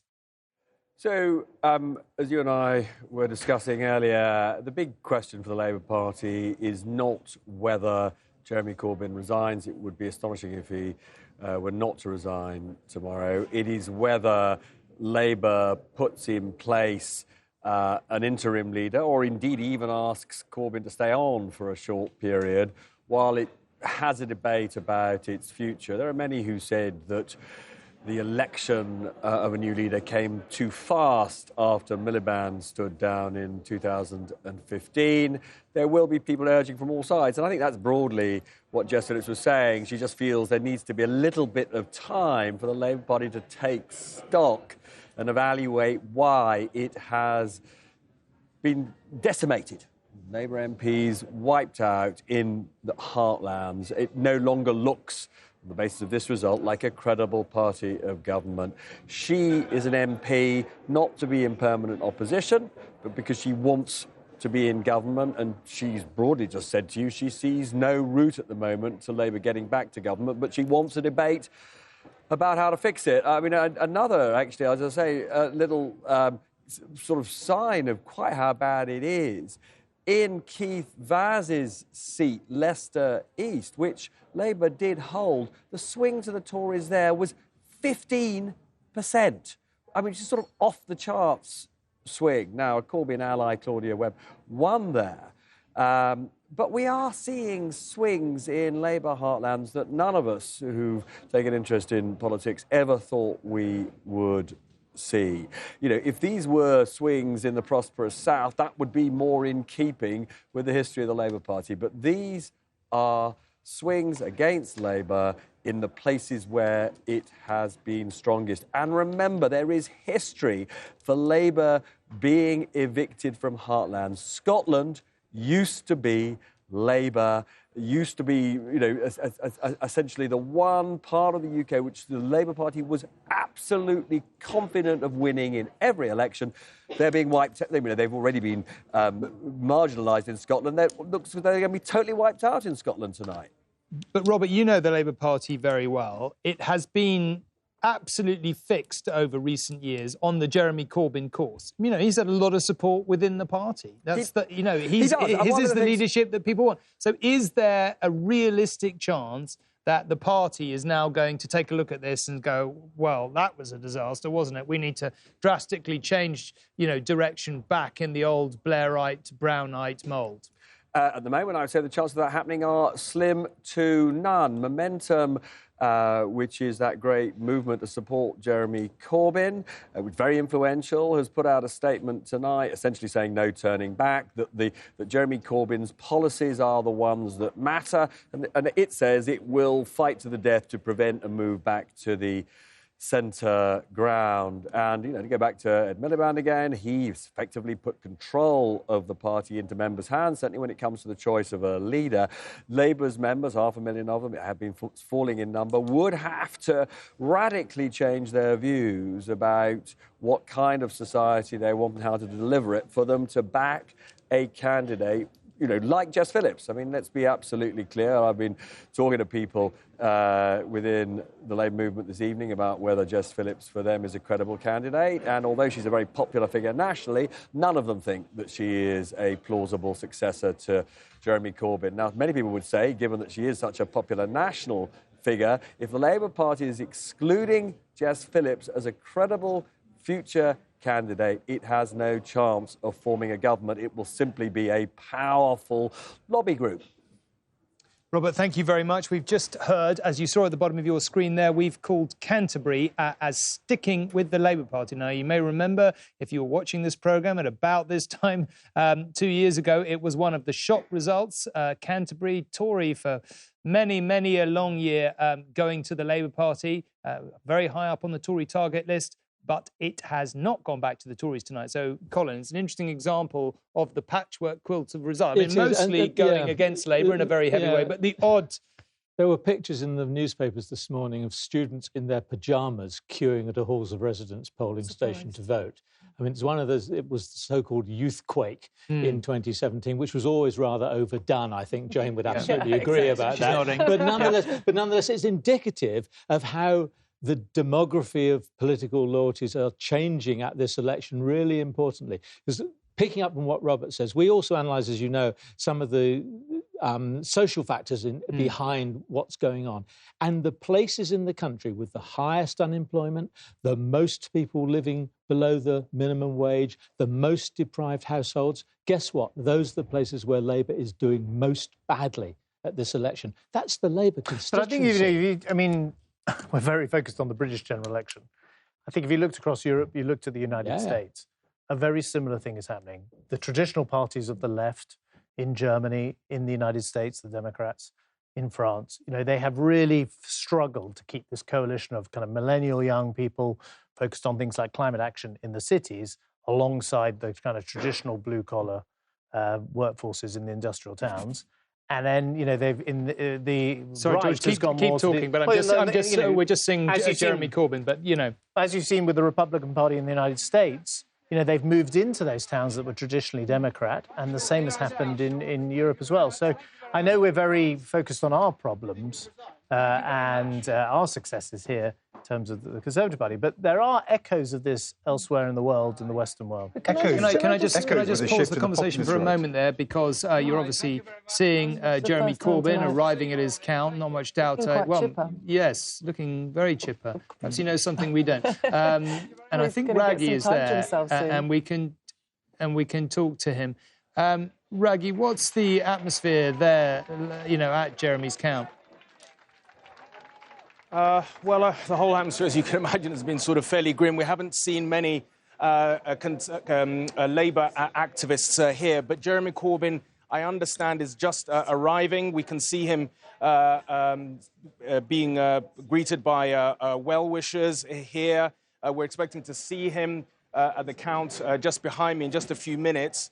We can hear the claps. He's just at the door behind me. You should be able to see him coming out. I mean, this is going to be one of the most important moments of his sort of political life, and what he does and how he reacts to this catastrophic night for him and his leadership. In fact, I can see him. He's walking around the counting rooms. He's waving to the photographers in the gallery. But I mean, it's all about what he's going to say in reaction to this whole issue, as we've been hearing all night, I mean, in the studio and around the country, and the voices of some Labour MPs saying that, you know, it was about him as much as it was about sort of Brexit. How does he respond to that? I mean, what does he say? And what are his next steps? But as you could tell, I mean, the mood has been pretty dire. OK, Raggy, thank you very much indeed. Well, yes, we can see Jeremy Corbyn progressing towards his count, looking pretty upbeat, though it's not quite clear why. We heard from Stockton North a little while ago. You may remember that there was a big, not a marginal at all, very high up on the Tories' target list. They didn't win it, but the slightly more marginal Stockton South we are going to go to any minute now, because I'm assuming Jeremy Corbyn will come in here, walk around, say hello to everyone, and then there will be a bit of a pause. I guess the big question for him is what he says, assuming he doesn't lose his seat, which I think is extraordinarily unlikely. He's got to work out, does he stay, does he go, does he announce? I mean, Ed, does he announce now, do you think? I mean, you know, presumably he doesn't at the count. It's been an astonishing phenomenon, Jeremy Corbyn. I mean, he didn't expect to be Labour leader. None of us expected it. He's survived longer. He's won 2 leadership elections. He did better in 2017 than people expected. I think this is the end tonight of his leadership. Does he recognise it here, do you think, or does he buy himself a little bit more time to work out what he's going to say? I think there'll be some people around Jeremy, maybe his family, who will think that this has gone on for a long time already, but there'll be others around him who are employed by him who'll want him to carry on. Realistically, I don't think that is the question. The question is what happens immediately.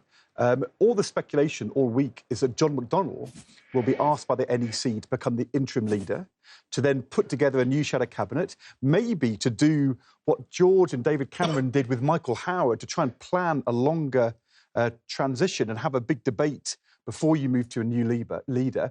Is it realistic now, with this result, for John McDonnell to be a short to medium-term Labour leader without an election? I'd be very surprised if that's now possible. So I think the pressure will be to move more quickly to a leadership election. The question you were discussing with Robert, though, will it actually lead to change? I mean, the way our 2 large parties now choose their leaders is so different from how it was 30 years ago, and at a time when both parties' memberships are rather disconnected from the voters, then that is quite challenging for that to be the way we choose. Can I just think, seeing Jeremy Corbyn and then Canterbury... I know, carry on. We're just watching Stockton South, where they're resolutely I'm just going to keep going. Yeah. Which is simply, I was shocked in Canterbury, went to Canterbury, came away thinking Rosie Duffield, very popular MP, she's going to win, Lib Dem standing back and so on. Yes, well, Colin's right. People, kids, students in pyjamas wanting to vote for Rosie.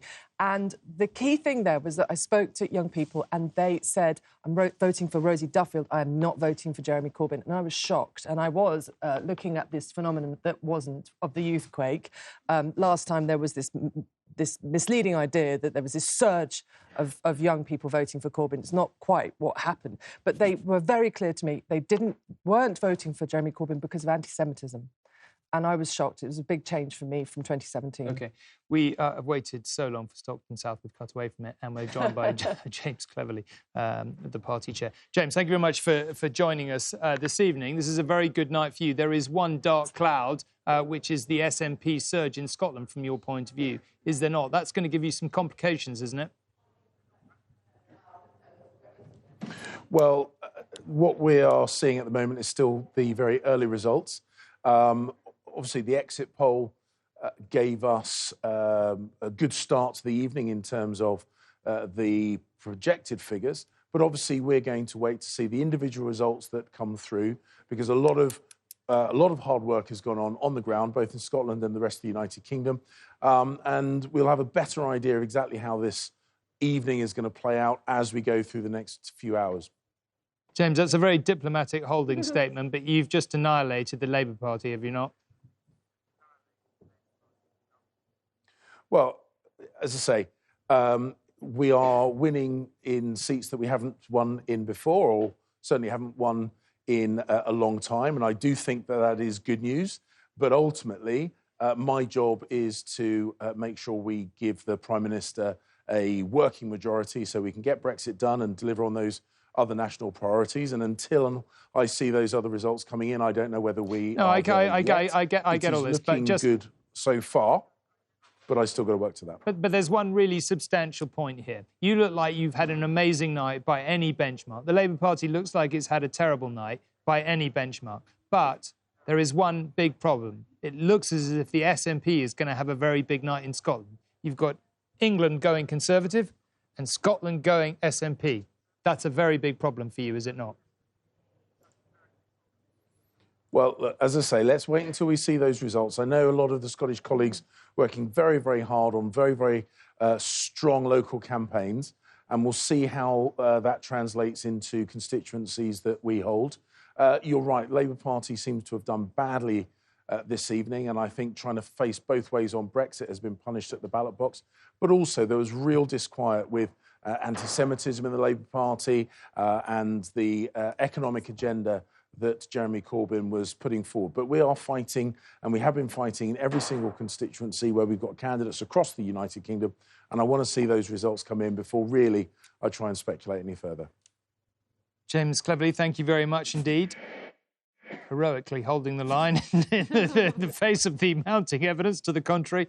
Stockton South, finally. I'm now going to read the declaration of result of poll for Stockton South.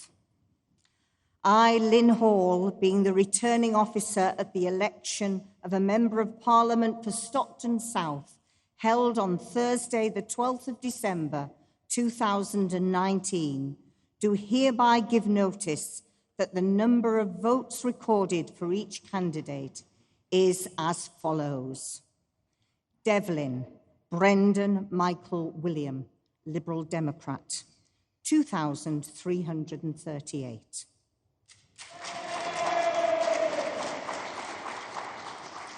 Prescott, John Richard James, Brexit Party, 2,196.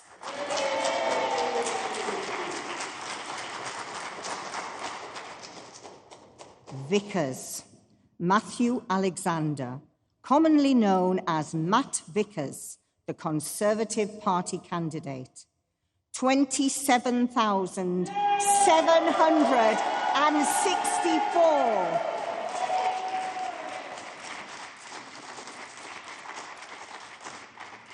Williams, Paul Daniel, Labour Party, 22,504.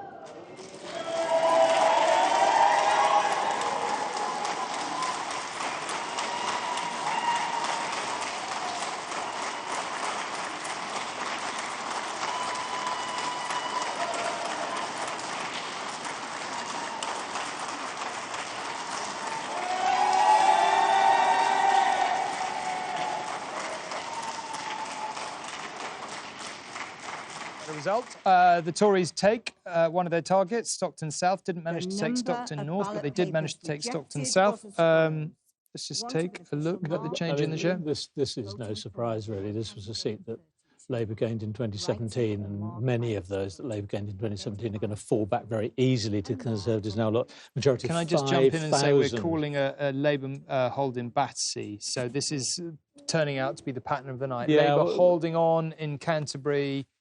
Holding on in Battersea, winning in Putney, changing face of British politics. I think it would be worth saying something a little more detail about London in a little while. But more to the point, Labour have also lost the SNP in East Lothian. Yes, and East Lothian was their second safest seat in Scotland. So if the pattern goes as we've said on a number of occasions this evening, Ian Murray-Waller yet again be the only Labour MP in Scotland. OK, let's go back to the newsroom. Thank you, Tom. The call takers are just building up to their busiest time of the morning when we're expecting a flood of results to come in. Bang, bang, bang, bang, bang. As you can see, Ruth Davidson has popped into the newsroom. She's going to be chatting to Anushka in just a moment. But first, I'm joined by Aisha Hazariki, comedian, commentator, and, of course, former Labour Party advisor. You, Aisha, are the angriest person I've come across thus far since that exit poll? Yeah, I'm absolutely raging. I'm upset for not just the Labour MPs that are going to lose their seats, but I'm upset for all the people in the country that really needed a Labour government and who will be very, very devastated by, the prospect of a Tory majority and a Tory party which is not the one nation Conservative Party it was, last summer. It has changed. It's morphed into the Brexit Party. That's why they've got over the line. And I do think the Labour Party has to hang its head in shame at what a terrible, terrible result. We've had a devastating result. It's historic and it's harrowing. And there has to be a moment of reckoning for the Labour Party now. We cannot keep losing elections. Will that, in your opinion, happen, that moment of reckoning? Well, it has to. This is the fourth election we have lost in 9 years, and we don't seem to be getting the memo that it's not just about having an internal conversation with our members, it's about appealing to the public. And I'm afraid Jeremy Corbyn and all his team and all his cheerleaders and the people at Len McCluskey who have propped him up have got to take responsibility. This was a project which had, they owned the whole project. They owned the party, the manifesto, the message, the policies, the ground operation. And tonight it's been tested to destruction. And I think all those people have got to own up and own this failure and have got to think, how can the party be put back on a footing where we used to? Where the whole point of a political party is to win power, not just be in glorious opposition. That's not the point of being a political party. In a word, yes or no, do you think that will happen? I want it to happen. I'm not sure it will. Aisha, thank you very much. Anushka. Thank you very much, Nina. Now, Ruth and I have been having quite a serious conversation, but, election nights can be very, very serious. Yeah. And at the screen, once in a while, we like to have a bit more fun, a bit of a laugh. Okay. Although we will, I promise, be talking about serious issues as well. Once in a while, politicians think something so certainly that they put bets on things. And in 2015, Paddy Ashdown, for example, the late Paddy Ashdown, said he'd eat his hat if the exit poll was right. And did he ever do it? He did. He ate a hat one day. Did he not eat a cake that was in the shape of a hat? Yes, right, okay. Exactly. Now, you went for a fruitier option when you were certain that the SNP were not going to win 50 seats in Scotland. You suggested that you would go skinny dipping in Loch Ness. Yeah. We expect that to happen soon, presumably? Well, let's just see. We've not had that many results in from Scotland, although it's not looking great, I'm not going to lie. I thought, if anything, because I always want to do my bit for the Conservative Party, I thought if anything would put people off voting for the SNP, it would be the sight of my wobbly cheeks on the way in to some frozen water. But I think you're the sort of woman who would stick to a bet, surely. But look, what I want to do with you, and there's a really serious side to this as well, is I want to take you through some other scenarios and just see, how sure you are that they might or might not happen, and if there was a certain, bet that you might take, maybe getting back to Loch Ness, a shot of whiskey, a nice simple one I'll do that for free. I'll do that right now. I don't even know what the question is. We'll go there.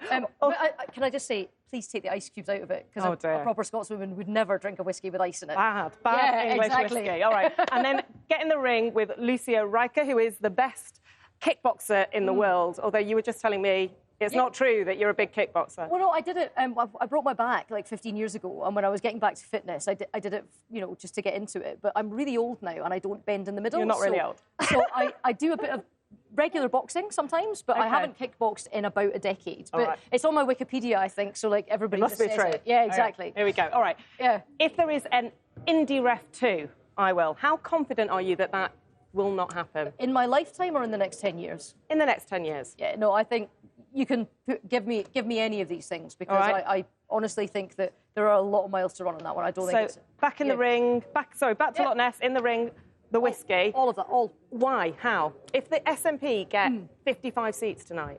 Well, first of all, let's just see. We're all getting a bit running away with this. I mean, don't get me wrong, it looks as if they've had a very good night. I think we're going to see the same collapse of the Labour Party in Scotland that we're seeing in England. A lot of that left vote will go to the SNP, another left party. But, there is a lot of miles to travel. The Prime Minister's been very, very clear about the fact that, there was a clear mandate. Right. 55, so you just keep 45. saying that. Yep. Honestly, there is a lot of miles to run. All right. On that note, we've run out of time. Oh, sorry. Nina. That's a good game. Ruth and Anushka, thank you. Tom? Nina, thank you. We're going to go to Wirral South, I think. Ready? I, David Steer, being the returning officer at the election for a Member of Parliament for the Wirral South constituency, do hereby give notice that the number of votes recorded for each candidate is as follows. Christopher David Karubia, Liberal Democrats, 2,917. Stuart Anthony Gardiner, the Conservative Party candidate, 16,179. Harry Ross Gorman, Green Party, 948. Alison McGovern, Labour Party, 22,284. Martin Paul Waring, Brexit Party, 1,219. The number of ballot papers rejected was 112. OK, so that is a Labour hold. And just as I'm taking a look at the change in the share of the vote there, Colin, can I ask you to reflect on the fact we've just been told that we think the Tories have won Redcar, 135th on their target list. 135th, Tom, but in the heart of the North East, where we've seen Labour do so badly tonight. The steelworks shut down quite recently, shut down, of course, during the Conservative administration, but it seems that the Conservatives have not received the blame for that. The previous time there was a shutdown of Redcar Steelworks, which was temporary rather than the current one, which is permanent. The Lib Dems benefited and steamed in and won the seat from Labour for a few years. But it's indicative of what we've again seen. As I was saying earlier, the type of places suffering most from deprivation, most from unemployment, are those that are most particularly voting against Labour tonight. You cross the Pennines to somewhere like Wirral South, which was a Conservative seat before the Blair landslide. That's when Labour won it first in I think 1997. That's still reasonably comfortable for Labour. A much more prosperous area, a lot of commuters, a lot, owner occupiers, that kind of thing. Okay. I'm told that sorry, Alec, I'm told that Burnley and Scunthorpe are Tory gains. But we're also hearing that Nigel Dodds, the Westminster leader of the DUP, who's been facing a bit of a challenge in North Belfast from Sinn Féin. We're going to go to Tracy McGee now. But Tracy, is it true that Nigel Dodds might have lost his seat? Yes, Nigel Dodds has lost his seat. It hasn't actually been confirmed in that we haven't actually got the figures through yet, but a senior DUP source has confirmed to me that Nigel Dodds has in fact lost his seat. In the last few minutes, Sinn Féin's John Finucane, accompanied by the party president, Mary Lou MacDonald, and the vice president, Michelle O'Neill, have arrived in. Now, they are being very cautious, saying that the tallies have not yet been confirmed, but they say that if they have taken the seat, that they will work for all of the people of North Belfast. This is an absolutely seismic moment, Tom. Not only does it mean that the DUP very likely will be down to just 8 seats, it also means overall unionist representation at Westminster for the first time will be in a minority. It is a huge political and psychological blow for the DUP. Tracy, I mean, as I understood it, the SDLP stood down in North Belfast to assist Sinn Féin. Was it that, or was it dissatisfaction with the DUP's Brexit stance, supporting the government? What do you put this result down to? I think there's a lot of complexities involved in all of this. Yes, as you say, the SLP for the first time stepped aside in North Belfast to give Sinn Féin a free run. It wasn't a pact, but it was a de facto pact. But I think there were a number of factors at play here. People are angry about Brexit. Don't forget that Northern Ireland did vote overall to remain. They're also very, very angry at the fact that Stormont has been down for 3 years. And I think as well the health crisis that has played out on the cameras on the last week has also played into that. And I think overall, I think the DUP have paid the price for the stance that they took on Brexit. OK, Tracy, thank you very much indeed. Well, we've seen Labour hold on in Battersea, we've seen the win Putney, we've seen them hold on in Canterbury. Jane, can you talk us through what's going on in the south so far as we know? So when we started the night, we were looking at those seats where we thought the Conservatives were going to do very well in Leave areas and where Labour might hold on in Remain areas. Battersea had a 78% vote for Remain in the EU referendum, and we see Labour holding on to this seat in Battersea. If we look at the change in share, though, we'll see what's happening in that particular constituency. And actually what you see there is Labour's vote hardly moving at all. It's the Conservatives down and the Liberal Democrats up, but of course that taking away that all-important vote from the Conservatives, meaning that they can't take that seat, and that the Labour Party is able to hold on to it. And we're really interested to look at more seats that have those higher Remain shares, particularly seats in London, where it could be that there's sort of a Remain fight back, if you like. As we get through later into the night, we see more of those Remain constituencies returning their results. So if we look at the London list, you'll see lots of all of those holds there for those seats so far. We see Chingford and Wood Green down there, which is Ian Duncan-Smith's seat, held for Ian Duncan-Smith. But let's look at the change in share in London. This is the area where Labour should be doing much better. And it's a really interesting picture in London, that what we see is the Labour Party's vote share is indeed down. It's just not down to anywhere the same degree as it is in those what were Labour Leave constituencies that are falling to the Conservatives. But what it looks like is that the Liberal Democrat and the Labour contest there for those votes is possibly going to enable the Labour Party to hold on. As we've discussed earlier on in the evening, you spend a lot of time looking at how these seats vote, but also at all the underlying reasons why.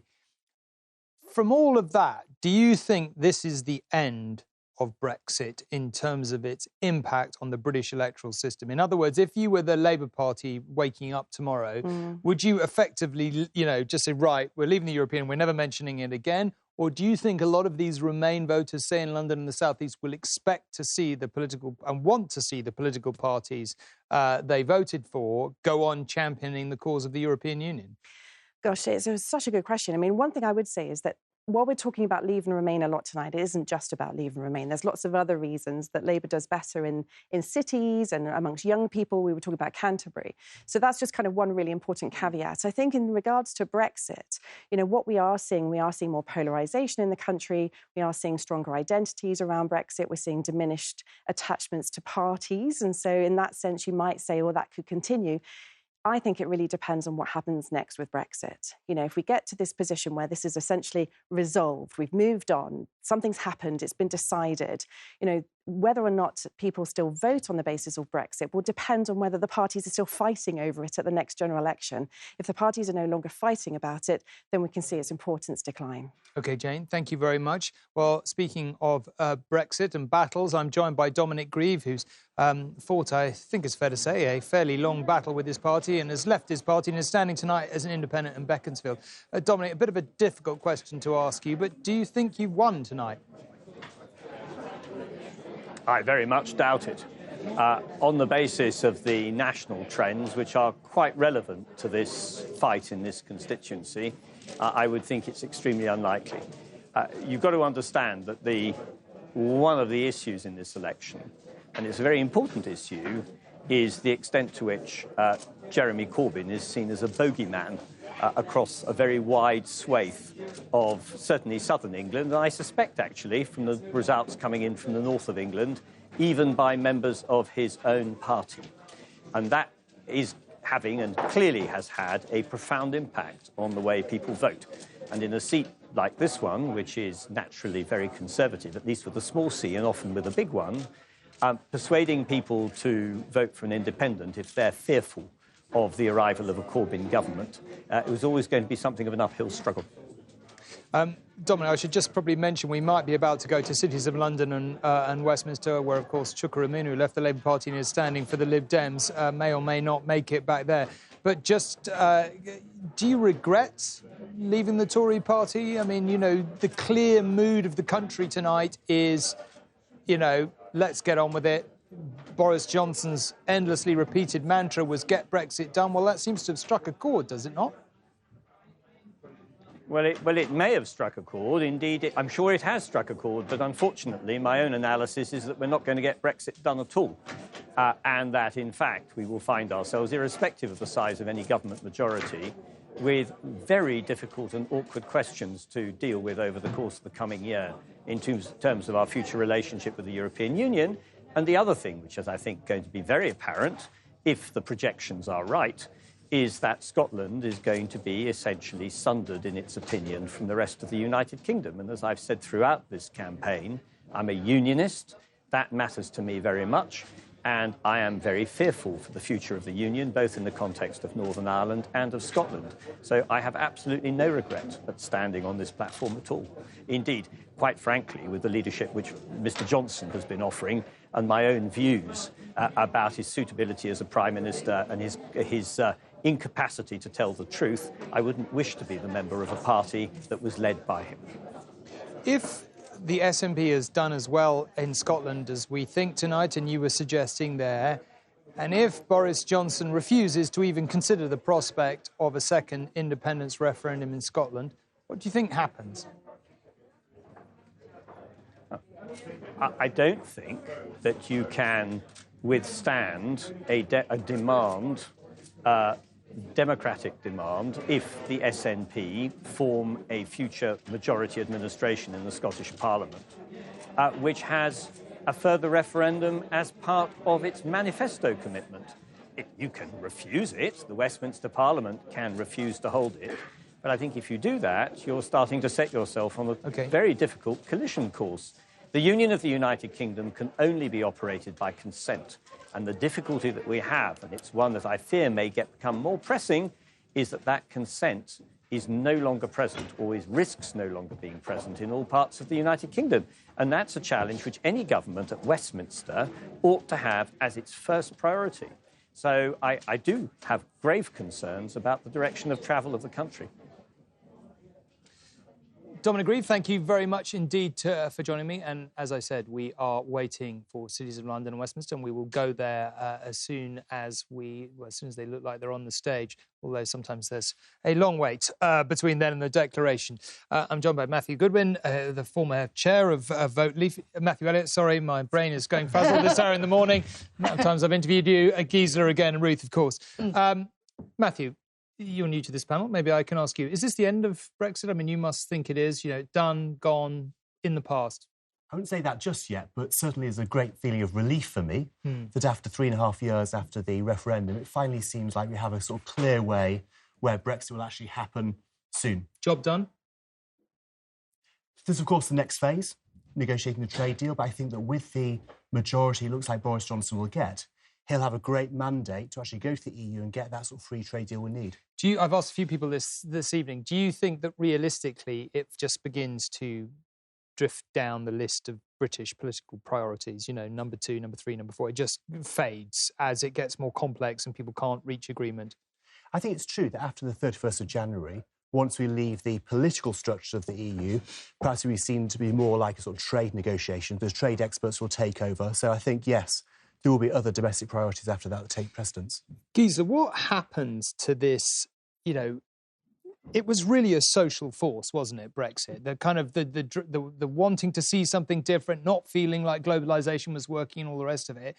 Where do you think that is tonight? A lot of those people, frustrated, have voted Tory. I mean, do you think they've really massively actively chosen to go for Boris Johnson, or is it a bit of a temporary kind of frustration? How do you think politics begins to play out beyond tonight? Well, what struck me in the discussions that I still think people have the two sides of the Remain or Brexit side still have not even begun to talk to each other properly. There's still this notion that this was an economic argument, but they didn't vote to leave the European Union because of economic arguments. Otherwise they'd have believed George Osborne and his great threats. This was about identity, belonging, community. It was about cohesion. Okay, can I stop you for a moment, because we're going to go to cities of London and Westminster finally. At the election of a Member of Parliament for the cities of London and Westminster constituency, are as follows. Aiken, Nicola Jane Aiken, commonly known as Nikki Aiken, the Conservative Party candidate, 17,049. McLachlan, Gillian Mary McLachlan, commonly known as Jill McLachlan, Christian People's Alliance, 125. Nardell Gordon Lawrence, Labour Party, 11,624. Polanski, Zach, Green Party, 728. Umuna Chuka Harrison, Liberal Democrats, 13,096. Van Heck, Dirk Vincent, the Liberal Party, 101. The number of ballot papers rejected was as follows. Want of an official mark, 0.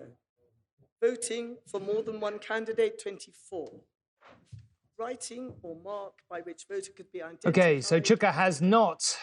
He left the Labour Party, safe Labour seat in Streatham. Well, in so much as anything's a safe Labour seat tonight, to stand for the Liberal Democrats in the cities of London and Westminster. It is a bid that has not paid off, and he is not in. He did well, as you can see, in the change of shared. Colin, can I just ask you to pick up on that? I mean, that's a good individual vote for him, I suppose, but nowhere near enough. Yes, I mean, Tom, he did very well.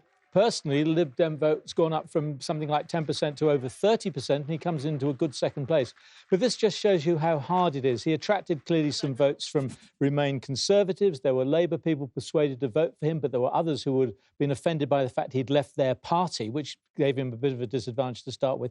And people like him, and we've seen examples already this evening, Frank Field, standing as independent, Chris Leslie in Nottingham, once a Labour MP, then an independent, really doing quite poorly. It's almost impossible, as Dominic Grieve was saying, to sort of break through when you sort of pull outside your traditional party machine. Colin, thanks. Can I just carry on with Brexit a bit? Ruth, do you think the whole Brexit debate is over now? For the country as a whole, that's it? Or do you... I mean, I was just bringing that point to Jane there, that Battersea and Putney and all these seats... I mean, I think in terms of the debate, it is very clear from this election that people saw that they had given politicians a set of instructions. They saw politicians not enacting those instructions for 3 years. They were very frustrated with that. And I think it comes back to slightly earlier tonight when Fiona Hill and I were talking about the difference between the 2017 election and the 2019 election and the campaigns that were run by the Conservative Party. You know, people really did feel as if they'd given an instruction and it was just being told your vote doesn't matter. You know, they felt that they were being ignored. And that's quite a powerful feeling. In terms of whether that is Brexit itself done, I mean, the example from Scotland is that constitutional change is a process and not an event. You know, Brexit will not just be about the withdrawal agreement. And I think one of the big errors that Theresa May made was to make the withdrawal agreement into this massive thing. Actually, it should have been an administrative exercise. And the really big part of what Brexit is the future relationship agreement. That decides what our relationship with the rest of Europe looks like. It also decides, in some instances, how we then interact with the rest of the world. So the big stuff is still coming. Will you, if this ends up splitting up the union, if Brexit ends up splitting up the union, because tonight England, let's leave aside Wales, remember, England and to some extent Wales goes Conservative, but Scotland really doesn't and wants to go a different way. And, you know, we've talked with Ruth that it's relatively early and we're not yet sure how things are going to pan out. But would you have regrets? Oh, we're going to go to Belfast North for the declaration, and we'll pick that up. 21135. Finucane John, Sinn Féin, 23,078.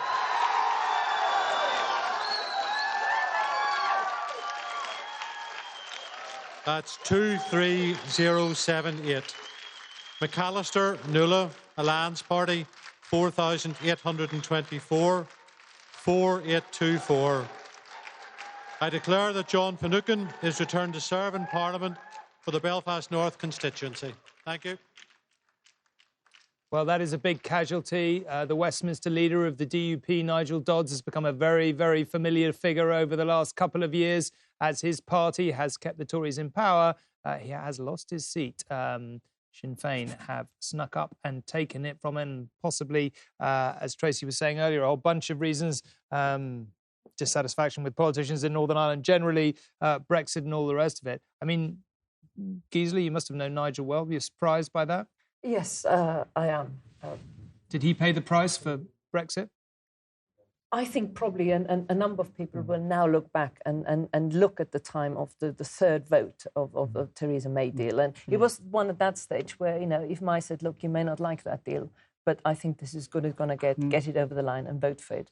And I think there'll be quite a few people tonight who look back and wish they'd made a different decision back in May. And especially because had the DUP en masse backed that third reading and said in advance that they were going to do it, that would have unlocked a number of Conservative votes in the House of Commons. Yeah. And it would have been enough to get it over the line.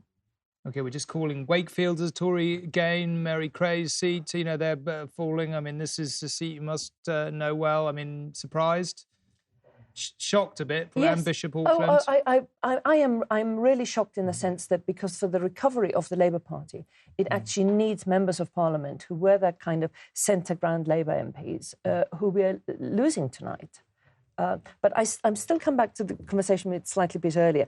I still don't think that the political parties have fully digested what the vote to leave was all about. And, you know, you were talking about Scotland before. One of the big constitutional questions we've got is who speaks for England? There's a question of what you do with the regions outside London, how you sort of establish those kind of routes again. And until both parties get that, I think that running us all will not be resolved. We've just been told the Tories have taken Eastbourne back off the Lib Dems. It's effectively gone both, you know, Eastbourne this way and that over the years. Matthew, I was about to ask you earlier whether if this does end up with massive constitutional friction, with Scotland pulling very hard one way and who knows, perhaps the union splitting up, would Brexit still have been worth it, or would you then look back and wish you'd never started? I'd very much regret it if that happened, but I think it's too early to say it will. I think the latest polling suggests it's about sort of 45% in favour of independence. And it does strike me that with it taking, 3.5 years to actually get Brexit over the line, I wonder whether when people start thinking about Scottish independence, they may start thinking about how long that process would take, how complex it would be, and actually get more people coming towards supporting the union. Is Brexit taking about as long as you thought it would? I thought it'd be over much sooner, but I think in a sense we had 3 wasted years under Theresa May. Had Boris become Prime Minister after the 2016 referendum, I think it would have happened much quicker. OK, well, we will see. I'm just going to disappear. Thank you very much indeed for joining us. I will see you all later. Whoops, sorry. Moving in too much of a hurry. Right, what did you make of all that? Well, first of all, I think we should pause and reflect on just how disastrous the DUP have played their hand over the last 3 years. Yeah. They've managed to end up in a situation where they were key to the government of the country. They held the swing vote. And they've ended up with a Tory landslide. Yeah. They've ended up with their leader losing his seat to Sinn Féin. There's now more nationalist representation in Westminster than there is unionist. And they've got a new regulatory border in the Irish Sea that makes a federated Ireland more likely. Yeah. So I think they get a special prize tonight for the people who have most badly played the last 3 years. But I've got to be completely honest. I mean, followed Irish politics for quite a lot of my career. I absolutely couldn't understand why the DUP... I mean, it just seemed to me that everything that would imperil the DUP and everything they believed in was sort of evident pretty early on. Yes. No, I mean, Brexit anyway was always going to threaten, Northern Ireland as a part of the UK. They then found themselves in this glorious position of being the balance of power. They threw that away. They could have easily voted for one of these Theresa May Brexit deals that didn't have didn't separate out the treatment of Northern Ireland. I mean, it really is a spectacular own goal. OK, I mean, did you know Nigel Dodds well? Yeah, he's they're perfectly nice. Most of them are perfectly nice people. I'm just pointing out that, they pushed it too far. And actually, Gisela made the point that, they could have voted that for the Theresa May deal and avoided all of this. But anyway, I just merely you know, they deserve a special mention on the night. OK.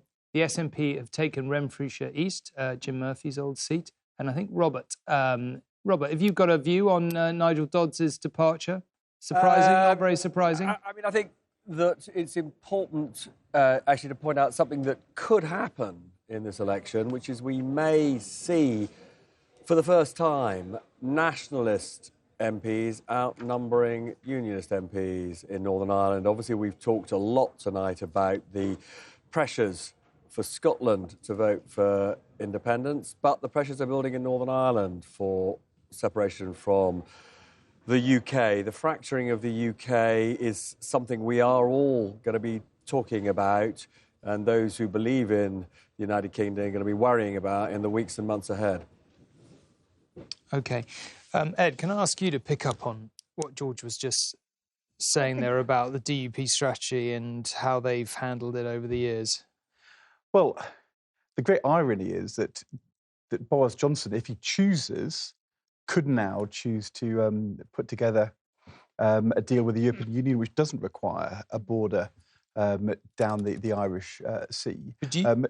He could do so because he's going to have the votes to do that in the House of Commons without needing to be held hostage to the people who are trying to stop that. He could decide to be a unionist Prime Minister who holds Scotland and Northern Ireland as part of the United Kingdom. It's his choice, and I hope that he will. I'm not holding my breath, but I hope he will. What do you think?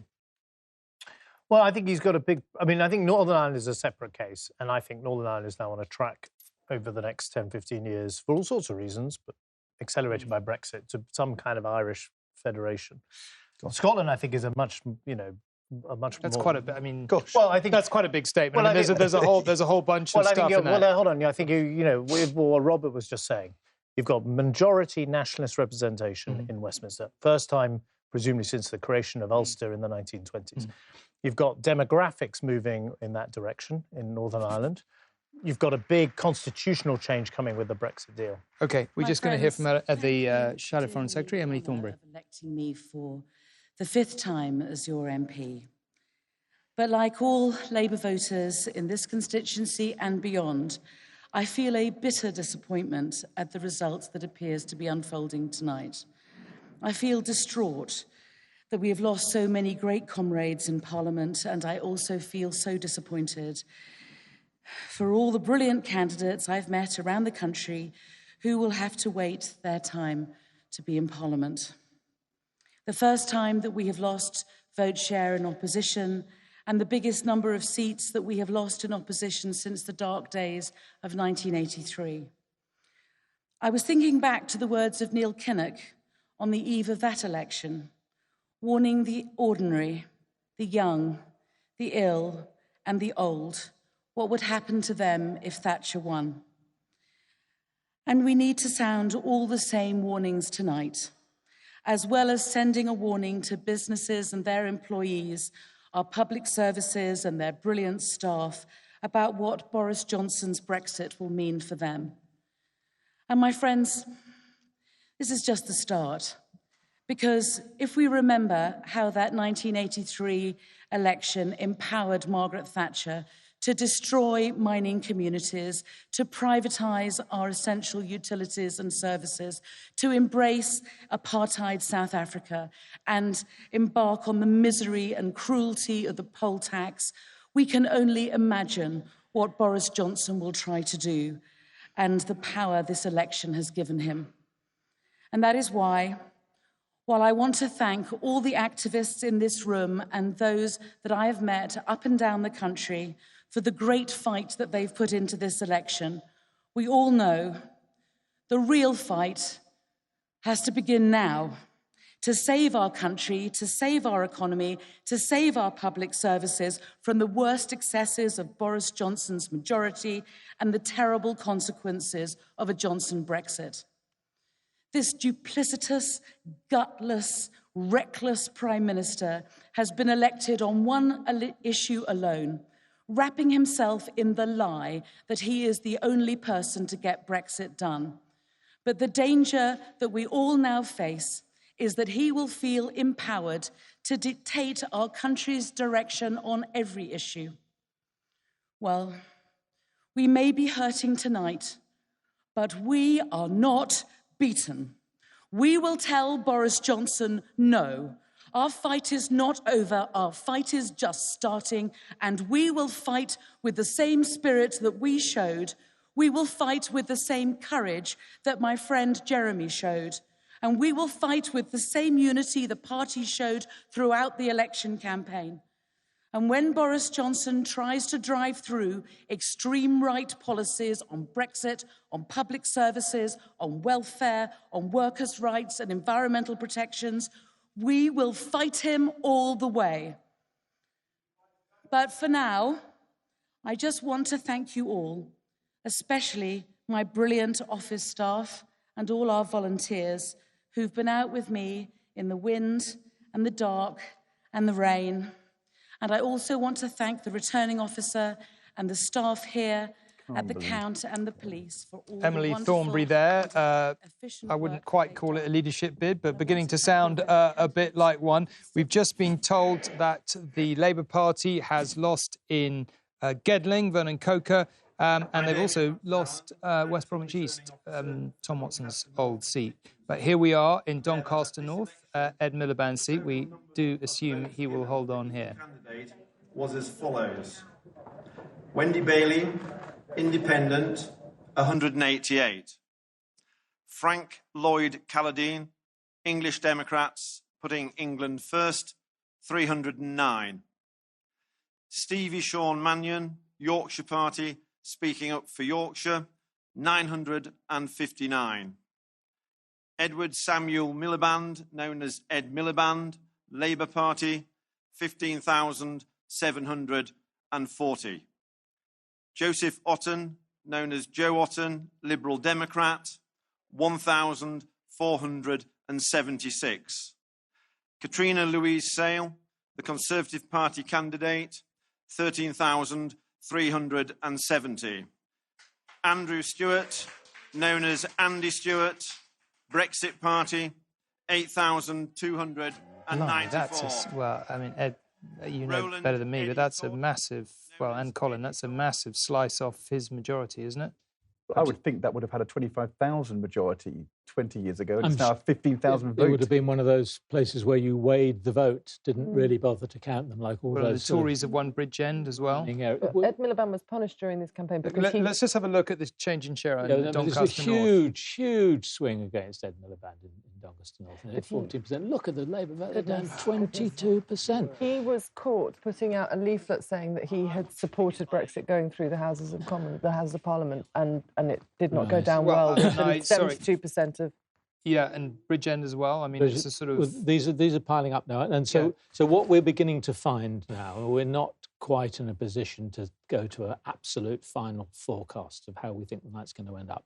But if you've been following our Exit Poll Plus ticker on the bottom, you'll see that it hasn't varied very far away from where the exit poll is, and it now seems pretty certain that the Conservatives are going to have a majority of the kind that we talked about at the beginning of the evening, above 80. OK, we're just about to go.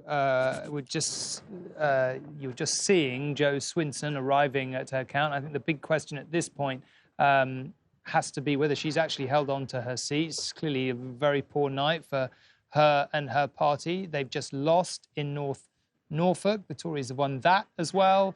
So there has to be a realistic possibility, I think, that she has lost here in East Dunbartonshire. Colin, the Lib Dems are not... now we're going to Isha, the Foreign Secretary. Now, there has been some suggestion that Dominic Grieve, the Foreign Secretary, was going to lose his seat. It doesn't, frankly, seem very likely. Looks very jolly. Events this evening, he looks pretty pleased, so I think we can rule it out. He's got his speech out. That's the tell. Yes, OK. Let's see what happens. The acting returning officer for Isha and Walton parliamentary constituency do hereby declare that the number of votes cast for each candidate at this election was as follows. Ashurst Peter Leonardard, 2,838, 2838.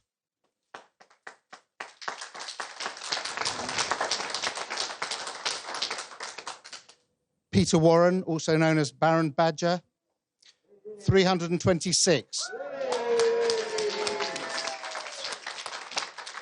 326. Harding Monica Bernadette Ethelreda, 28,389. 28389. Keynes Kylie, 347. 347.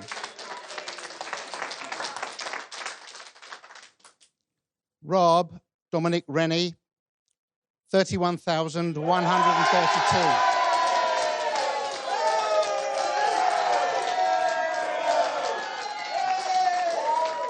Well, Dominic Raab is back as Foreign Secretary, presumably, if Boris Johnson keeps him in that post, but certainly as the MP for Esher. But my, was that close. There was, he had a huge majority there.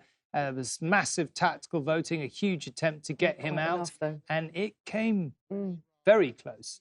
That's really one of the few places we've seen tactical voting in operation. Just take a look at the change in the shape of the vote. You'll see it here straight away, Tom, really, and on a pretty big turnout as well. Yep. So you look at the Lib Dem share going up there, Labour going down far more than you'd expect in this kind of constituency, where they didn't have all that much to begin with. The Conservatives down as well, quite substantially. Again, something else that we haven't been seeing in these prosperous parts of the South so far this evening. And I was saying with Ed Balls recently, there hasn't really been much sign of tactical voting working. It's very hard to get people to understand what's going on in their constituency and to act accordingly. But here in Esher, it was all over the media. They were after Dominic Raab, and they nearly got there. George, in the politics of the Tory party, what does this mean for Dominic Raab? Does this mean Boris Johnson banishes him to the backbenches as a liability, or does he stick with him? No, I think he I don't know whether he remains the Foreign Secretary, but he's a very key member of the Boris Johnson government, and Boris is always very careful to keep his, potential rivals close.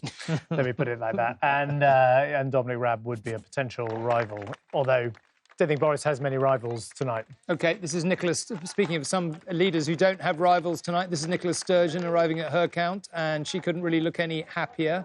No surprises there. We still don't. We do have a pretty good idea from everything. That has all the results that have been coming in, and the work that our political scientists have been doing behind. Zach Goldsmith is out now.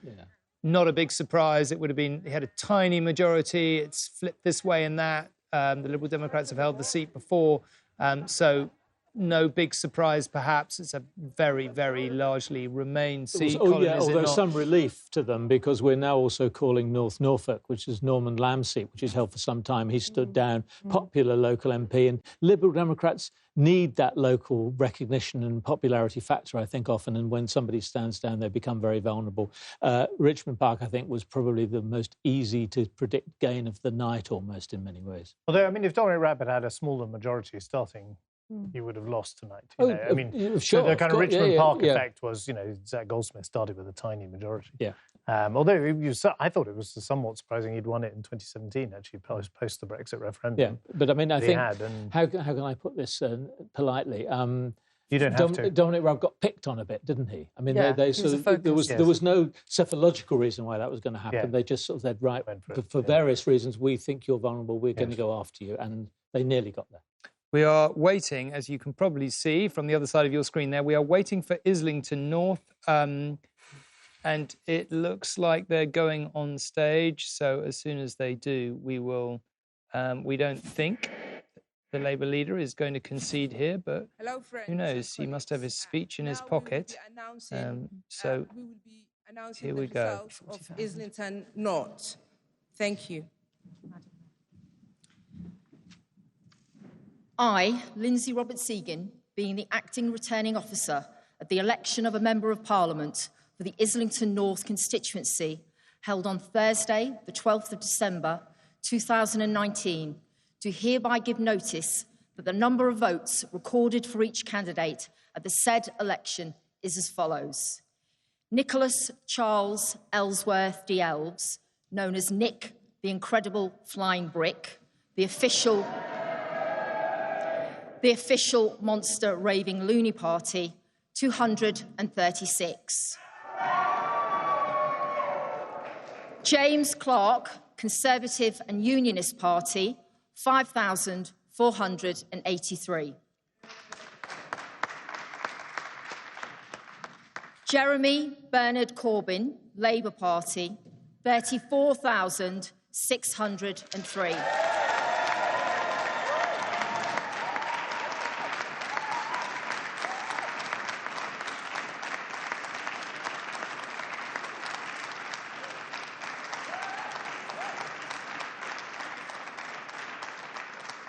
Yousaf Haim David, Brexit Party, 742.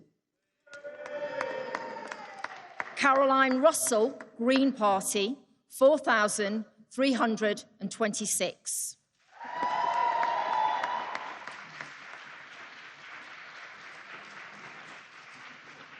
Nicholas Richard Wakeling, known as Nick Wakeling, Liberal Democrats, 8,415. The total number of ballots rejected... So Jeremy Corbyn is back. No big surprises there. I'm not going to say it's his only good result in the evening, because there have been a few others holding on in Canterbury, Battersea winning Putney. So it's not like this is the only good result, but they have been few and far between in an otherwise dismal succession of disasters with safe Tory seat Labour heartlands falling one after another. Now we're waiting for Jeremy Corbyn, obviously, to make his speech. You've lost vote and share in that constituency, in line with Labour over really almost all of the country this evening. Let's just take a look at the change in the share of the vote, actually, there. OK.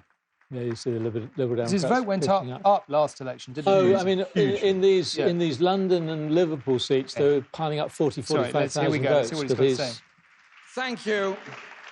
Could I start by saying a huge thank you to the returning officer and all the staff and the police that have ensured a fair and democratic election has taken place today. And also to congratulate and thank my fellow candidates for their participation in this election. And also a very heartfelt thanks to the people of Islington North for electing me again for the 10th time to represent Islington North in Parliament. I'm very, very proud to do so, and I've learned so much from the people of Islington North, and it's my pride and my pleasure to continue to be their representative in Parliament.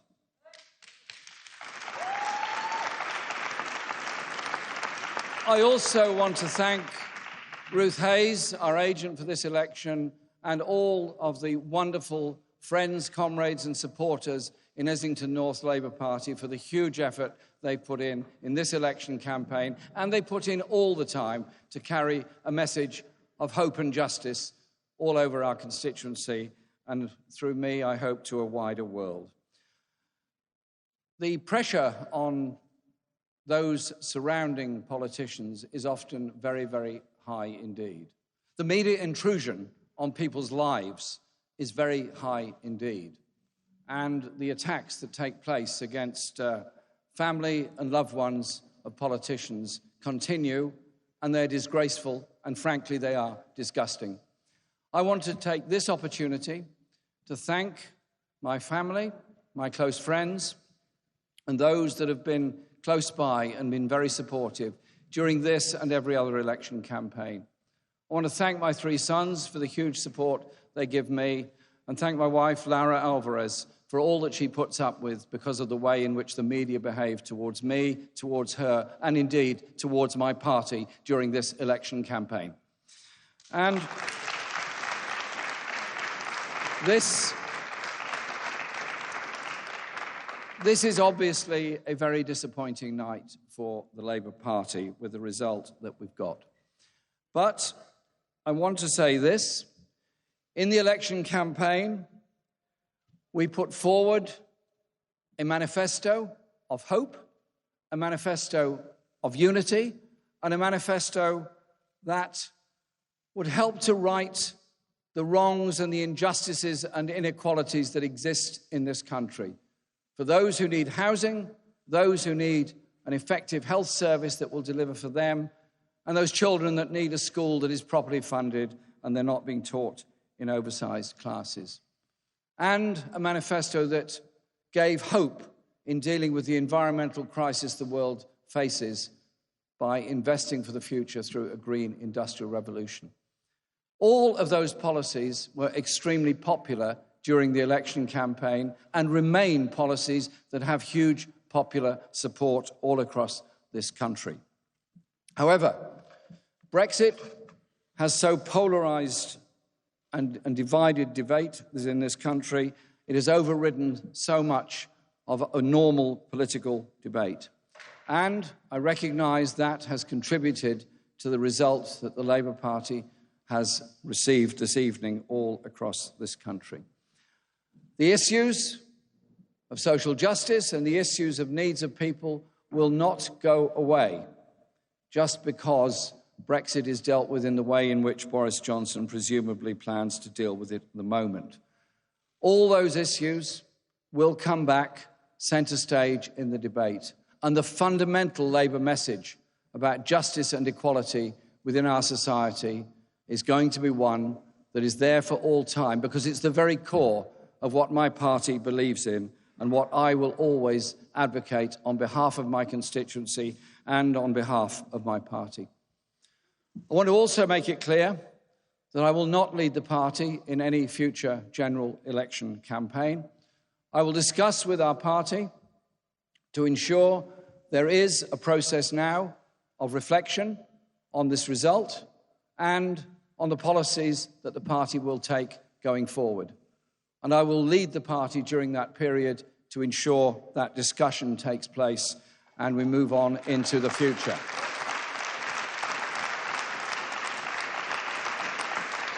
Because I'm very proud of the trust that our 500,000 members put in me to lead this party. And I'm very proud of the way that we fought this election campaign. We did not descend into the gutter. We did not undertake personal abuse. We undertook the task of getting a message of hope and justice to every part of this country. And I'm very grateful to the Labour Party in Islington North for being very tolerant of the fact that I didn't spend as much time in this election campaign in Islington as obviously I would want to do, because I've been travelling around the whole country to ensure that Labour message is put there. But I want to say this.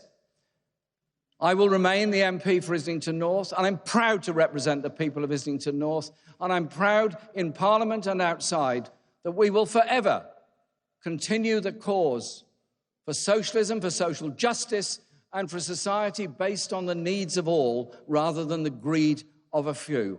That is what makes our party what it is, and I'm very proud of the achievements of our party in the development of its manifesto and its ideas.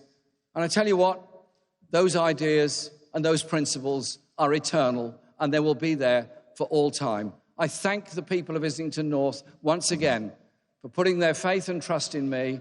I will work, as I always have, to represent and defend the people of my constituency, because they're very special and I owe them so much, and they have all taught me so much. Thank you very much. Jeremy Corbyn's speech at his count, and I think that probably falls into the bracket of, frankly, a bit astonishing. No regrets, no mistakes. It was all Brexit, and in so much as it wasn't Brexit, it was the media.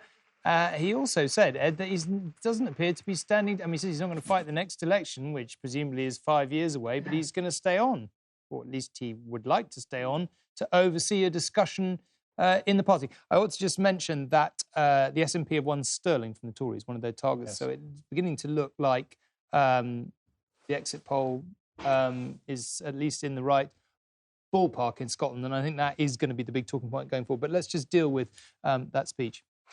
Well, I'm afraid it lacked humility for me. I'm afraid that Jeremy was elected leader of the Labour Party.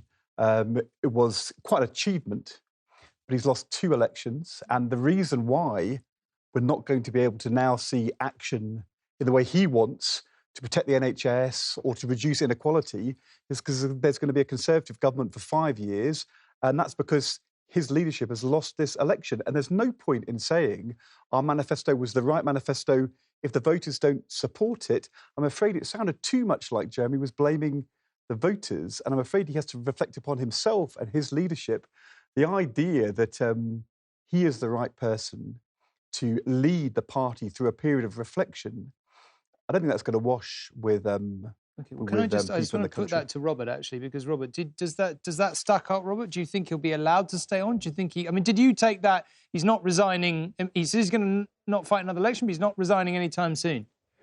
So, look, I think it is important to seize on the fact that he says he will not lead the Labour Party into another election. That is I'm not here for the long-term statement. But as you say, there is now a big question, particularly for the big trade unions, about whether or not, as Ed says, he is the right person to lead a process of evaluation to work out how the Labour Party goes forward. Now, it is quite clear to me that the reason he is saying he wants to lead that period of evaluation is because he wants to make sure that the baton is passed to somebody effectively in his image. They do not want to, Jeremy Corbyn and his allies do not want to see the party move back to the centre.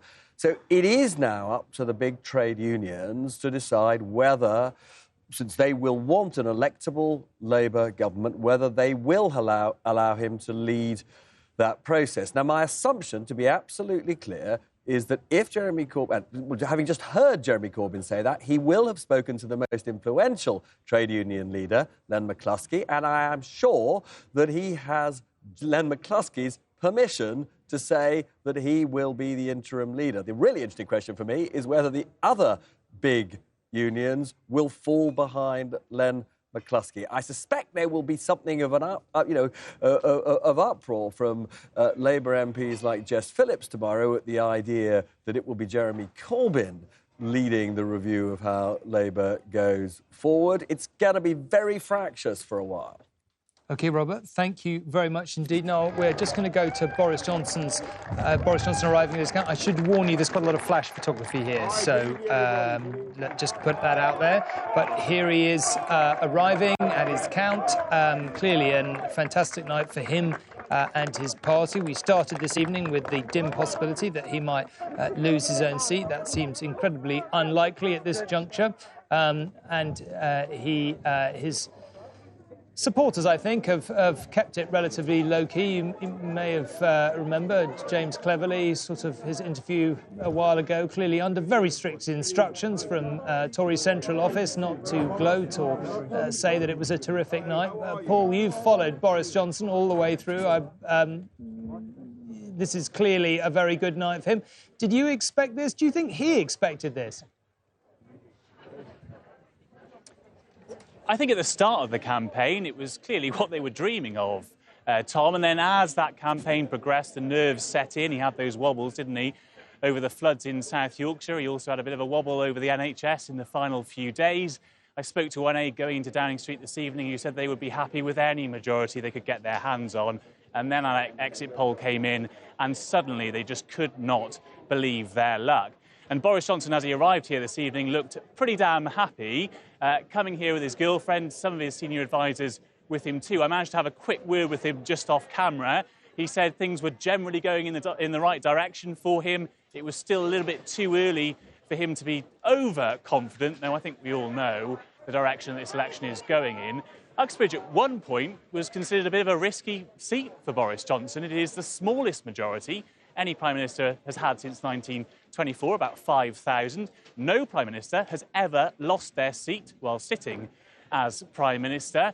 I don't think that's going to happen, though, tonight, Tom, despite a huge effort to try and unseat him. A real eclectic mix of candidates here. We've got Count Binface, we've got Lord Buckethead, we've got Elmo from Sesame Street. The big contender, of course, though, is the Labour Party, a candidate called Ali Milani, a 25-year-old Iranian immigrant. He has had supporters pouring into the seat to try and oust Boris Johnson. It is an interesting constituency. We're here at the count at Brunel University, so a big student vote here, but also a seat which voted leave in the referendum. And Boris Johnson didn't actually vote here today. He voted back in Westminster, which perhaps gives you a hint that he doesn't think it's going to come down to just one or two votes. So he comes here on a winning streak this evening. I don't think Uxbridge is going to break that streak. I think that's Carrie, his girlfriend, with the dog there we're looking at. Absolutely. Clearly, everyone is very dog, happy in Downing Street. Paul, thank you very much indeed. The Uxbridge result, we believe, is not quite imminent, but not too far away. And we will, of course, go back as soon as we get it. The results are coming in pretty thick and fast now. We've just seen, oh, my Lord, Sedgefield gone to the Tories. We were talking about that earlier in the evening. That is a really, really even on the night we're having, that's a remarkable sight. Tony Blair's old seat, always considered absolutely safe as houses for the Labour Party, a place where you simply weighed the Labour vote, and it has fallen to the Tories. And just before that, I was about to put to Jane here that we saw Great Grimsby, Austin Mitchell's old seat, again, once a completely unlikely Tory gain, has gone Tory as well. So here we are, battle board at this point in the evening. Exit poll plus, how is it looking? So let's look at that Sedgefield result in the 7% column there. And you can see that on the target board for the Conservative Party, Sedgefield required a 7% swing for the Conservatives to take it. And actually, they've been doing even better than that. They've been winning seats, just a handful of seats, just a few seats there in the 9% swing column and the 10% column, and that red car result, which is even off the battle board.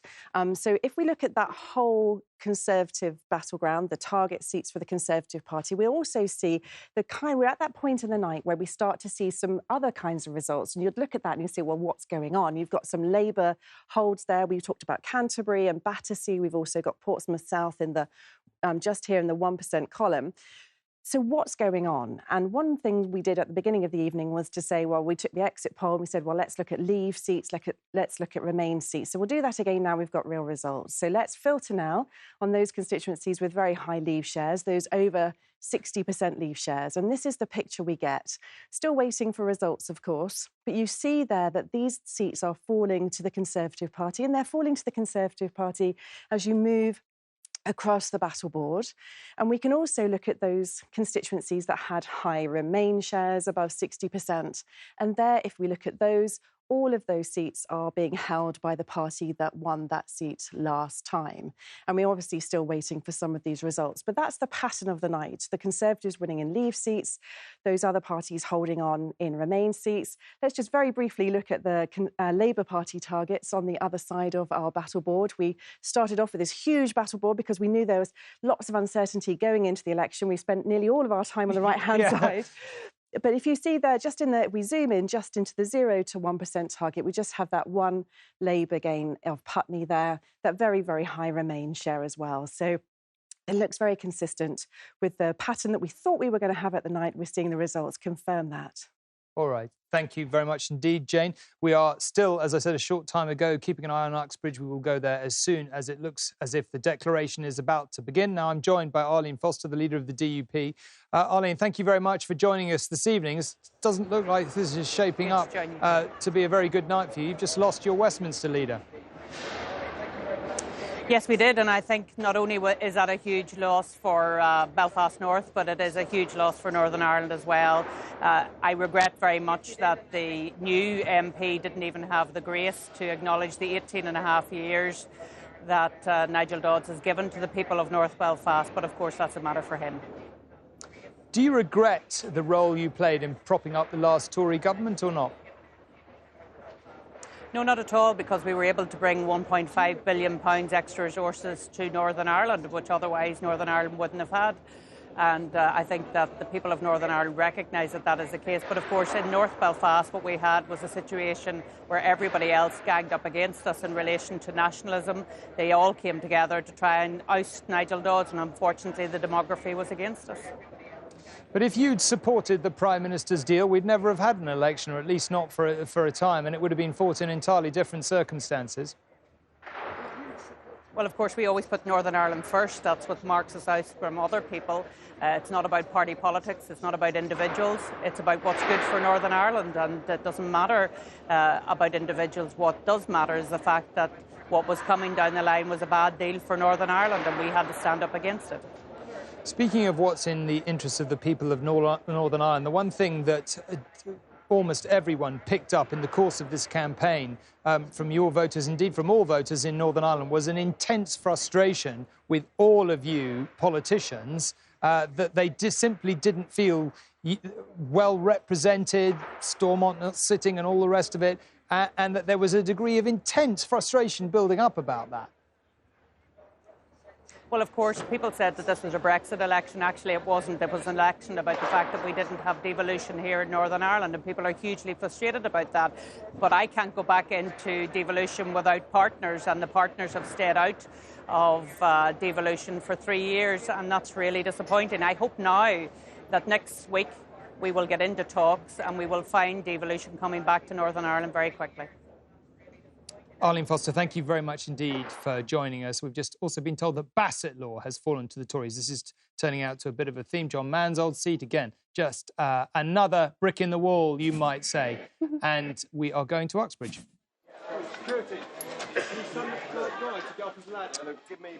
Well, we are in Uxbridge, but the declaration is not quite happening. As you can see, Boris Johnson is waiting to go on stage. He looks pretty happy, but is... and here we go. Ruislip constituency. Do hereby give notice that the number of votes recorded for each candidate is as follows. Harvey Jonathan David, commonly known as Count Binface, Independent, 69. Hughes David Stephen, commonly known as Lord Buckethead, the official Monster Raving Loony Party, 125. Burke Norma, Independent, 22. Courtney Jeffrey Dennis, UK Independence Party, 283. Humphreys Joanne Ilone, Liberal Democrats to Stop Brexit, 3,026. Johnson Alexander Boris de Pfeffel, commonly known as Boris Johnson, the Conservative Party candidate, 25,000.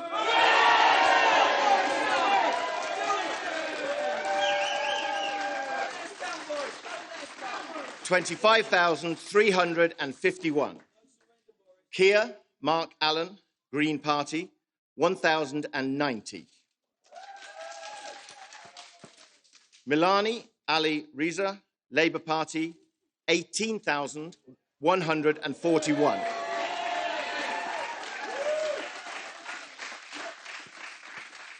Smith Robert Jr., commonly known as Bobby Elmo Smith, 8. Tobin William John, 5. Utting Alfie John, Independent, 44. Jorgenstein Yace, commonly known as Yace Interplanetary Time Lord Jorgenstein, 23. The number of rejected ballot papers was 93, and I hereby declare that the said Boris Johnson is duly elected. I've got to say... Thank you, Mr. Here we go. Lord Buckethead and the lot couldn't displace him, but here he is. Thank you all very much. And listen, I don't want to tempt fate, because clearly lots of results are still coming in and we're still only dealing with projections. But at this stage, it does look as though this one nation Conservative government has been given a powerful new mandate to get Brexit done. And not just to get Brexit done, but to unite this country and to take it forward and to focus on the priorities of the British people and above all on the NHS. And yes, we will recruit 50,000 more nurses and 6,000 more GPs, and we will build 40 new hospitals. And I'm proud to say that one of those across the country, and one of those hospitals will be right here in Uxbridge and South Ruislip.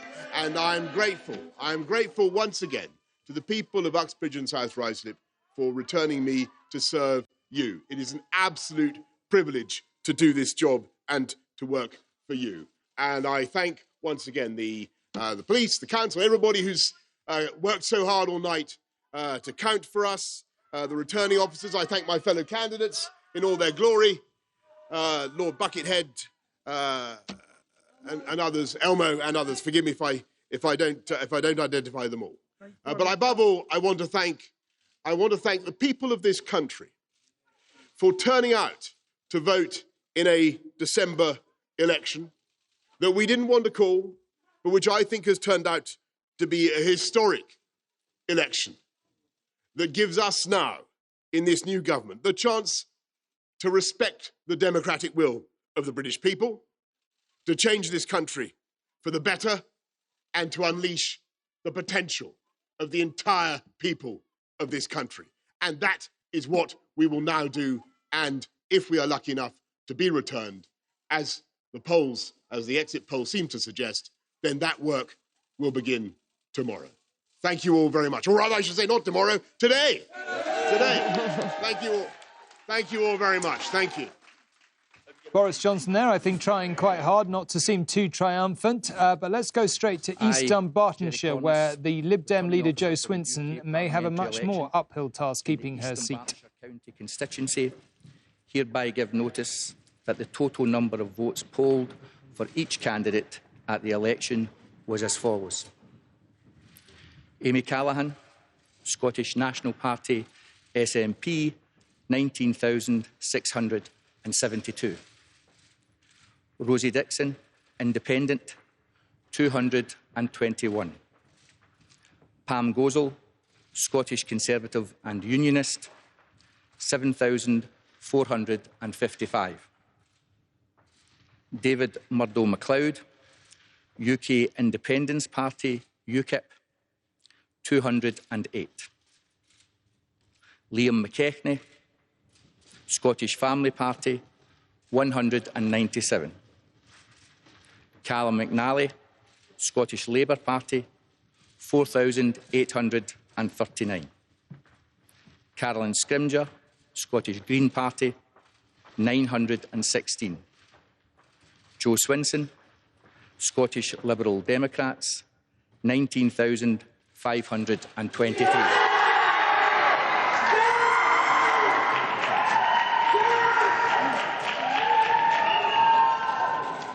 And I declare that Amy Callaghan is elected to serve. My, oh my, is that close? Wow. There was an intake of breath all across this studio when that happened. Not only has she lost, but it was agonisingly close.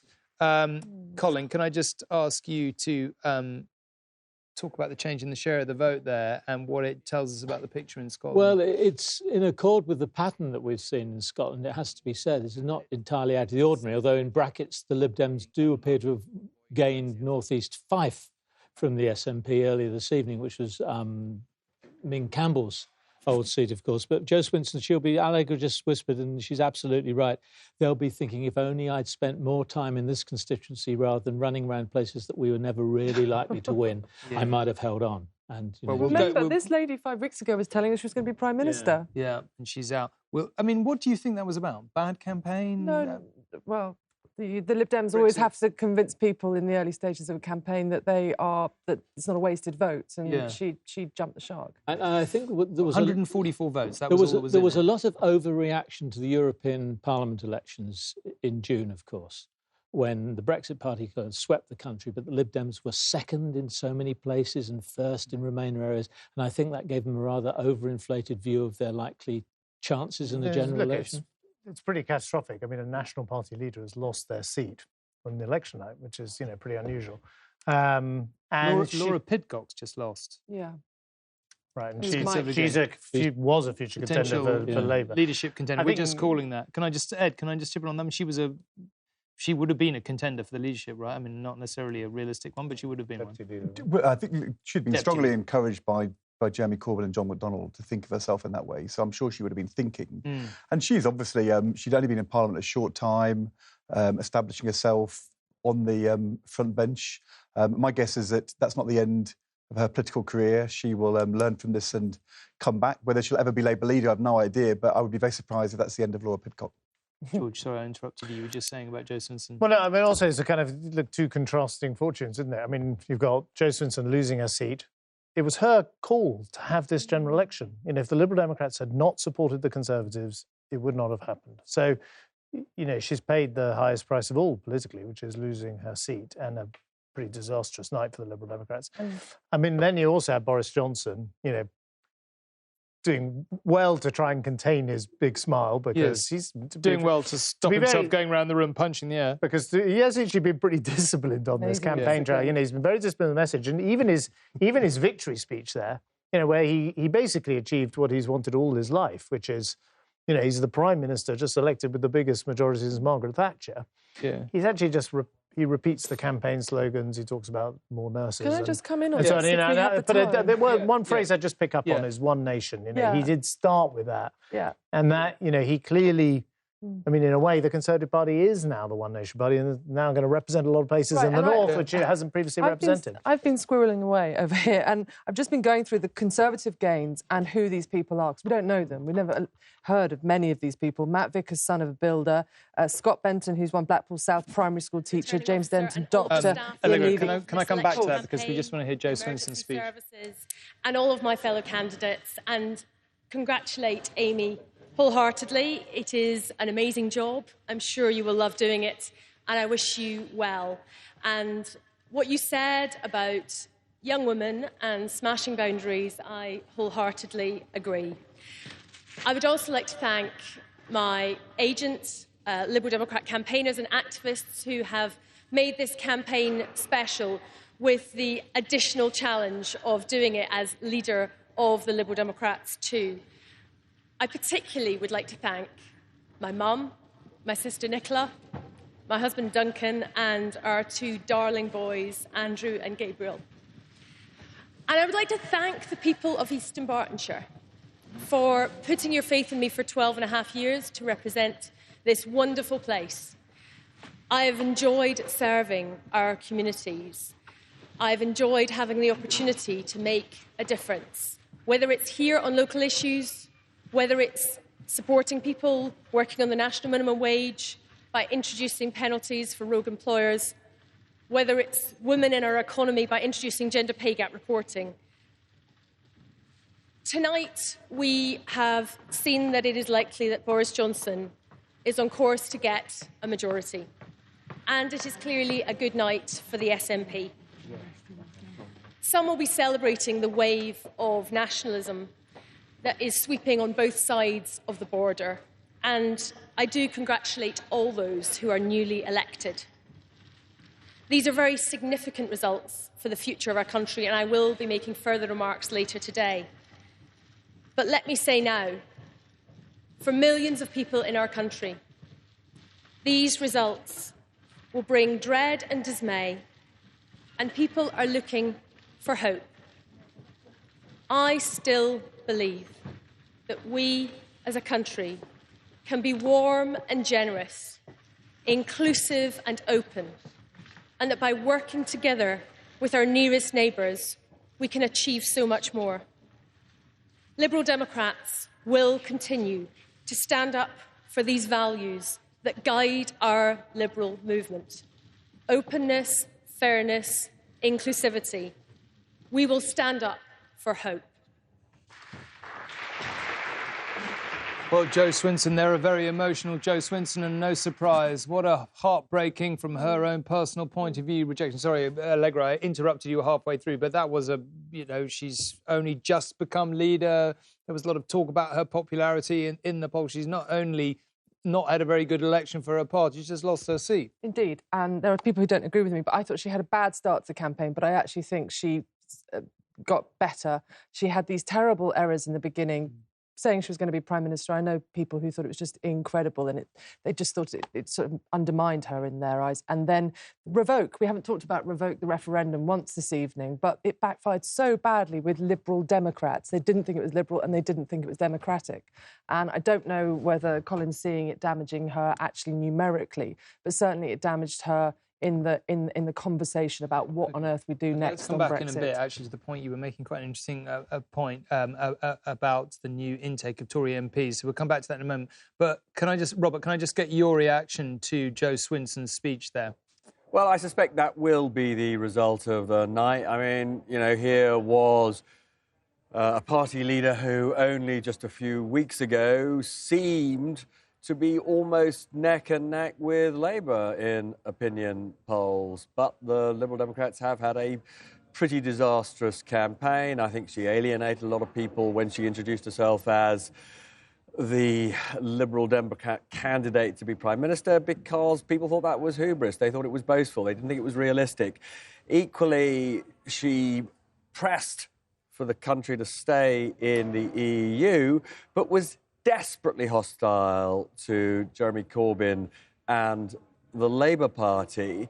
And I think confused lots of voters, because she constantly said she couldn't do a deal with Jeremy Corbyn if there were a hung parliament, which made many people think, well, you know, what is the route to getting a referendum to keep the keep the UK in the EU if she simply won't do a deal with Jeremy Corbyn? So I think it was a confused message. I think it alienated quite a lot of potential supporters. And as we've been saying all night, it is that division on the Remain side of politics which has given Boris Johnson, more than anything else, this huge majority that he's got. One other thing I think it's just worth pointing out, which has just popped up, the voice from sort of Labour in exile, David Miliband, savage attack just now on Jeremy Corbyn. We are beginning to see the beginnings of a concerted attempt from what used to be called New Labour and is now, I think some would say, traditional Labour, to try and claim the party back. Whether they'll succeed or not, it's going to be a hard slog. Very interesting, though, he's come out fighting, David Miliband, just now against Corbyn and the direction that Corbyn has taken the party in. Robert, thank you very much. Well, we're just seeing, I think, the Prime Minister heading back to number 10 Downing Street, where he is going to be for 5 years, I assume now, unless there is an early election for whatever reason, but hard to imagine it. So, but he is going to get rid of the Fixed-Term Parliament Act. Well, yes, he was. So we might be here in 18 months. The only concrete proposal in the Tory manifesto. Did you see, Tom, the Lib Dems have gained St Albans? Yes, I did see that. 2 minutes before they lost their leader. Yeah, right. But then we've got the full result now. And what is clearly happening, and again, this is an indication of the strange country we're now in, the Liberal Democrats have actually done pretty well, putting on something like 12 or 13 percentage points on their vote in seats that will strongly remain and held by the Conservatives, and in seats with lots of people with high educational qualifications. The problem for the Lib Dems is that they're starting from too far back because of all those seats they lost in 2015. Can we just keep talking while I just bring up the change in the share there? Just to this is St Albans. Yeah, look at that. I mean, that's a stonking result. Yeah. That's one of the few indications we've seen of this, if you like, the tactical voting. How do you get rid of the Tory? Well, you get rid of the Tory by voting Lib Dem in this area. It wasn't even a Remain Alliance seat, which we haven't heard anything about the Remain Alliance tonight. The one thing that I'm worried that I think we need to keep track on, because I think it's something that will, totally dominate the next 5 years, which is what's going on in Scotland. Do you have a sense of how the exit poll is evolving and how your mass is evolving? I mean, are we on course for around 55? Yep. Does that make sense to you? 55 may be a tad high, but certainly over 50. Poor old Ruth, she's over there again preparing her swim in Loch Ness or whatever. Sorry, Ruth. Yeah. It certainly looks the SNP are going to get above 50 now, in Scotland. Okay. And, of course, that has all the implications that George and Ed and others of your guests have been talking about earlier. And why St Albans but not City of London and Westminster? I think it's partly... So Anne Main, the sitting Tory MP who's been unseated, was one of the arch Brexiteers. So she was one of the core Brexiteers. St Albans, anyway, was always more in play. It used to have a Labour MP under Tony Blair. It did. And so, it has been a marginal seat. And I think a combination of the Tory candidate and the fact it was quite close anyway. Indeed. And in a similar place, I don't know whether we've heard from it, and if we have, I've missed it, is Winchester. Yes. Where, of course, the MP there, Steve Bryan, he was chucked out and then pulled back in again. He was one of the rebels, and so therefore he'd be able to... He has a 10,000 majority there. That would be a big shift. Yeah, but it was being talked about. Yeah, look at that. Look at what happened in St Albans. Huge swing. Yeah. Huge swing. Okay, well... The only thing is, though, that Robert made a point just in his last contribution, which is that the election is a story of the Remain vote dividing between Labour and Liberal Democrat. But most of the gains the Conservatives are making, they're making in Leave seats where actually there's a very small Liberal Democrat vote, and the Labour vote is going down to the Brexit Party, letting the Conservatives in, or straight to the Conservatives. So the idea that this is about the Remain split doesn't quite stack up to me. OK, let's go to Nina in the newsroom. Thank you. I just want to go back to the Joe Swinson loss. We just saw there. Miranda Green, the former Lib Dems advisor, is here with me. It was the biggest gasp in the newsroom so far, I think, even bigger than the reaction to the exit poll. Wanted to pick up on Allegra's point there. Was it all about cancelling Brexit? You know, the clues in the name with the Liberal Democrats, and it was seen by many as anti-democratic. Yeah, so I think the Lib Dem campaign, which has, ended very badly for Jo Swinson, the leader, with this narrow defeat in her own seat.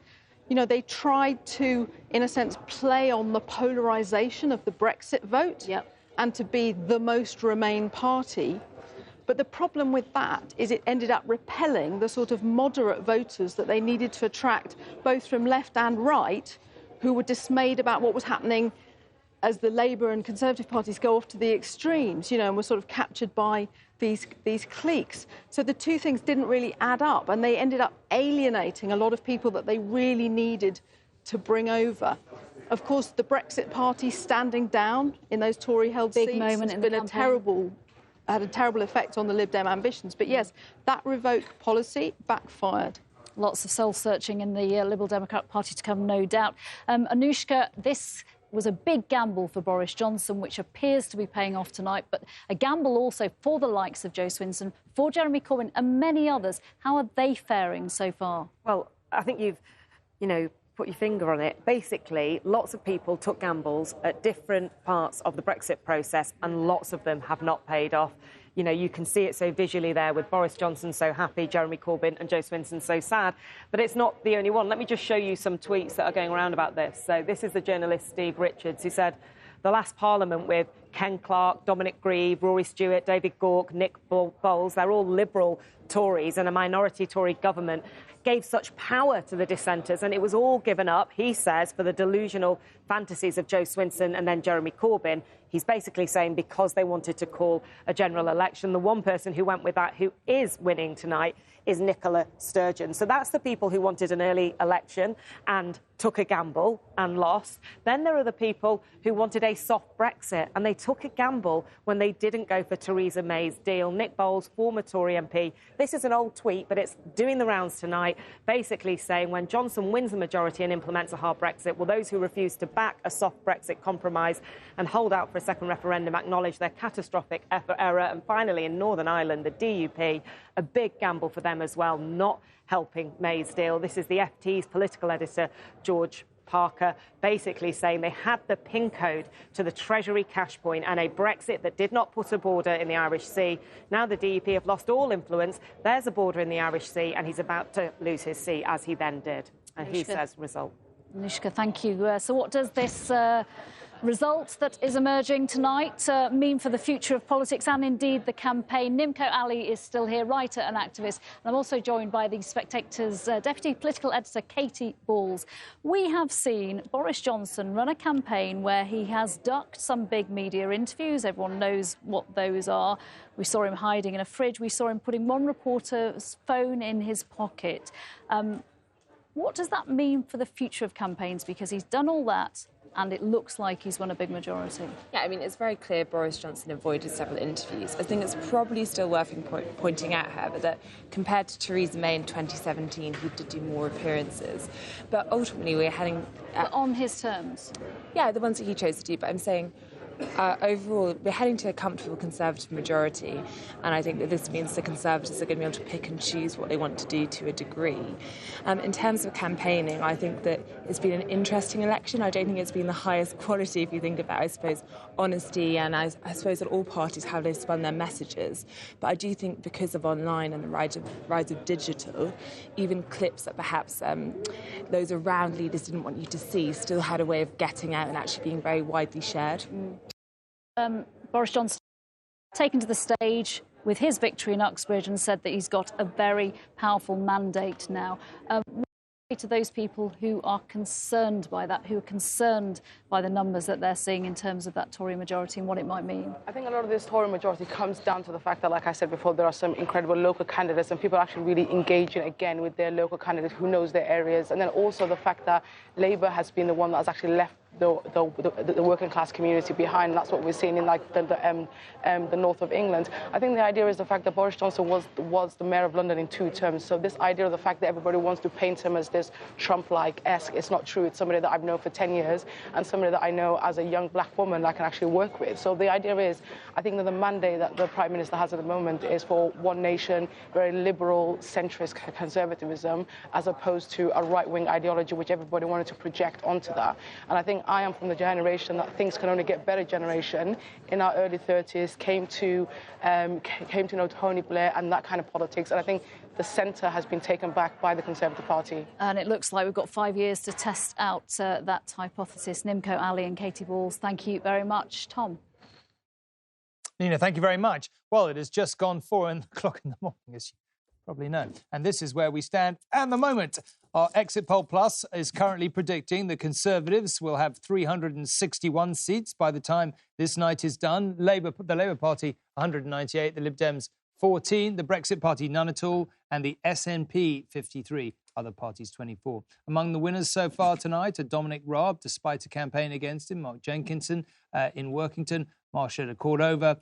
Meanwhile, those that have lost out include Joe Swinson, Laura Pidcock, Nigel Dodds.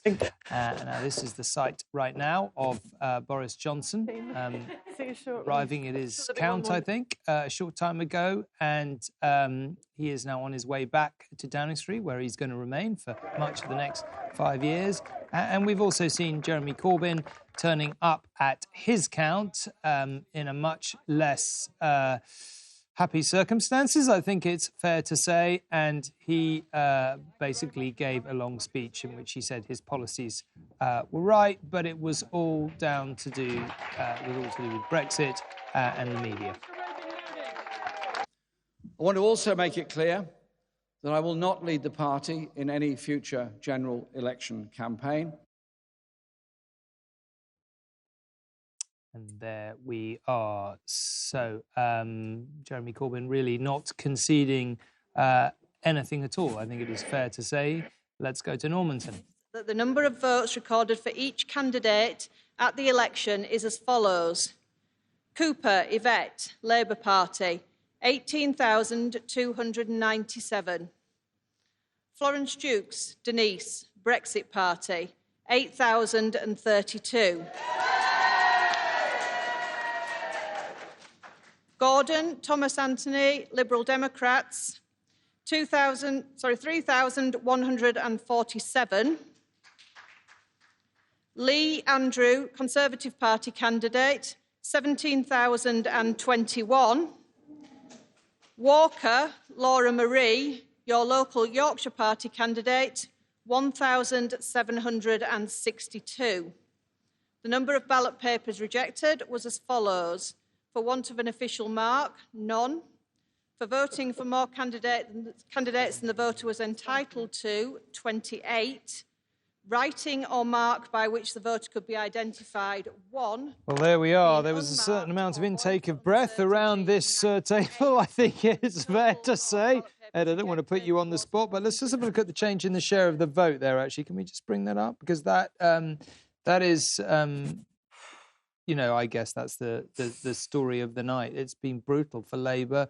Colin, that's pretty much on track. Sorry, before I bring Ed in. Well, it is, but I'm afraid it's a pretty large drop for Labour. They're much more than in some other constituencies, and a pretty good performance by the Brexit Party. So I think it's this whole business again about without Brexit, what would have happened? Might the Conservatives have snuck over the line, or would Labour have had a bigger majority? We can't precisely tell, but what we do know is that Yvette Cooper's majority went down from nearly 15,000 to just a little more than 1,000 in what you'd consider to be the safest of Yorkshire industrial seats. Well, she is back, but this is the story of the night, right? Yeah, well, 22 years ago, when she was first elected in that constituency, it was the safest woman in the country in the top 20 safest seats, over 25,000 majority. And as we've seen, all down the northeast side of the country in particular, huge falls in the Labour vote going into the Brexit party. But if you've got a large majority, and if it started with a large majority, it was big enough to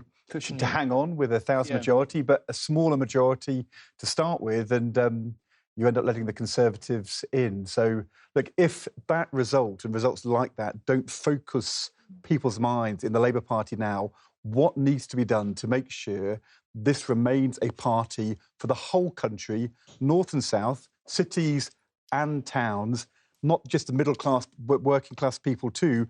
And it's important they vote for you if you're going to be a Labour Party. Totally party. Unfair for me to ask you this, and you don't have to go there, but do you think she's been a candidate for leader before? She's a big figure in the party. Lots of people would want her to stand. I mean, would she even consider it, or would you just not want to go there as a family? Look, Yvette is... Or issue for another day? Yvette is her own spokesperson when it comes to politics. What do you want? And she's had a really, really tough campaign and has worked incredibly hard.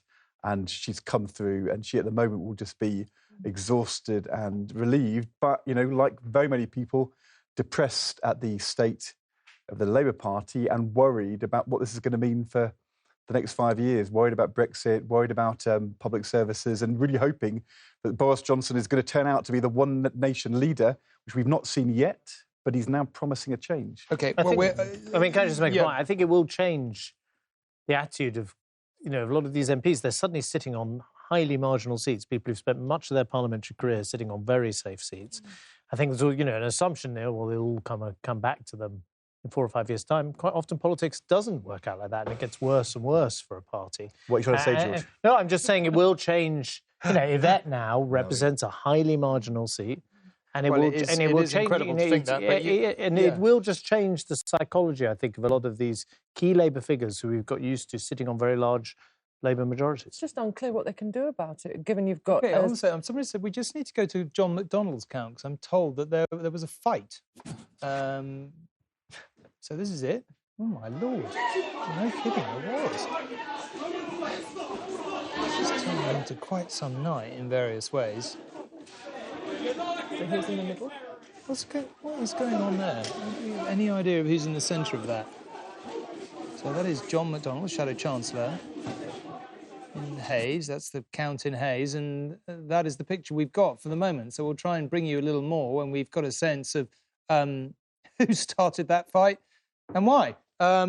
Anyway, just another slightly bizarre event of the night. We've got Nicola Sturgeon's seat coming up fairly soon. That's news for everybody. Not standing. Yes. Interview, I mean. It's very... It's breaking. Yeah, breaking. Nicola Sturgeon. What is she, leader of the SNP? This has been a good night for the SNP, whichever way you look at it. OK, maybe I could start with you if we're talking about the SNP. What do you think happens next? Well, I think we wait to see the rest of the results come in the hope that it does deliver this majority for the SNP in Scotland. Of course, that is just the latest majority that the SNP have delivered since 2015, 2016, 2017, 2019. And in all of those elections, we've stood on a ticket with asking for a mandate for another independence referendum. So that has got to feature in the discussions we have going forward. But I think it also demonstrates that this is a tale of two countries at the moment, where Boris Johnson is looking at a significant majority in England. And in Scotland, the SNP have taken seats from the Tories, from the Lib Dems and from Labour as well. There's a bit of a logjam in discussing this evening, because everyone who knows Boris Johnson well says there is absolutely, you know, hell would freeze over before he will allow another independence referendum in Scotland. Doesn't matter how well the SNP does tonight, he's just not going to go there. And clearly you are not far, if the exit poll is correct, from sweeping the board. Anyway, you've done extremely well.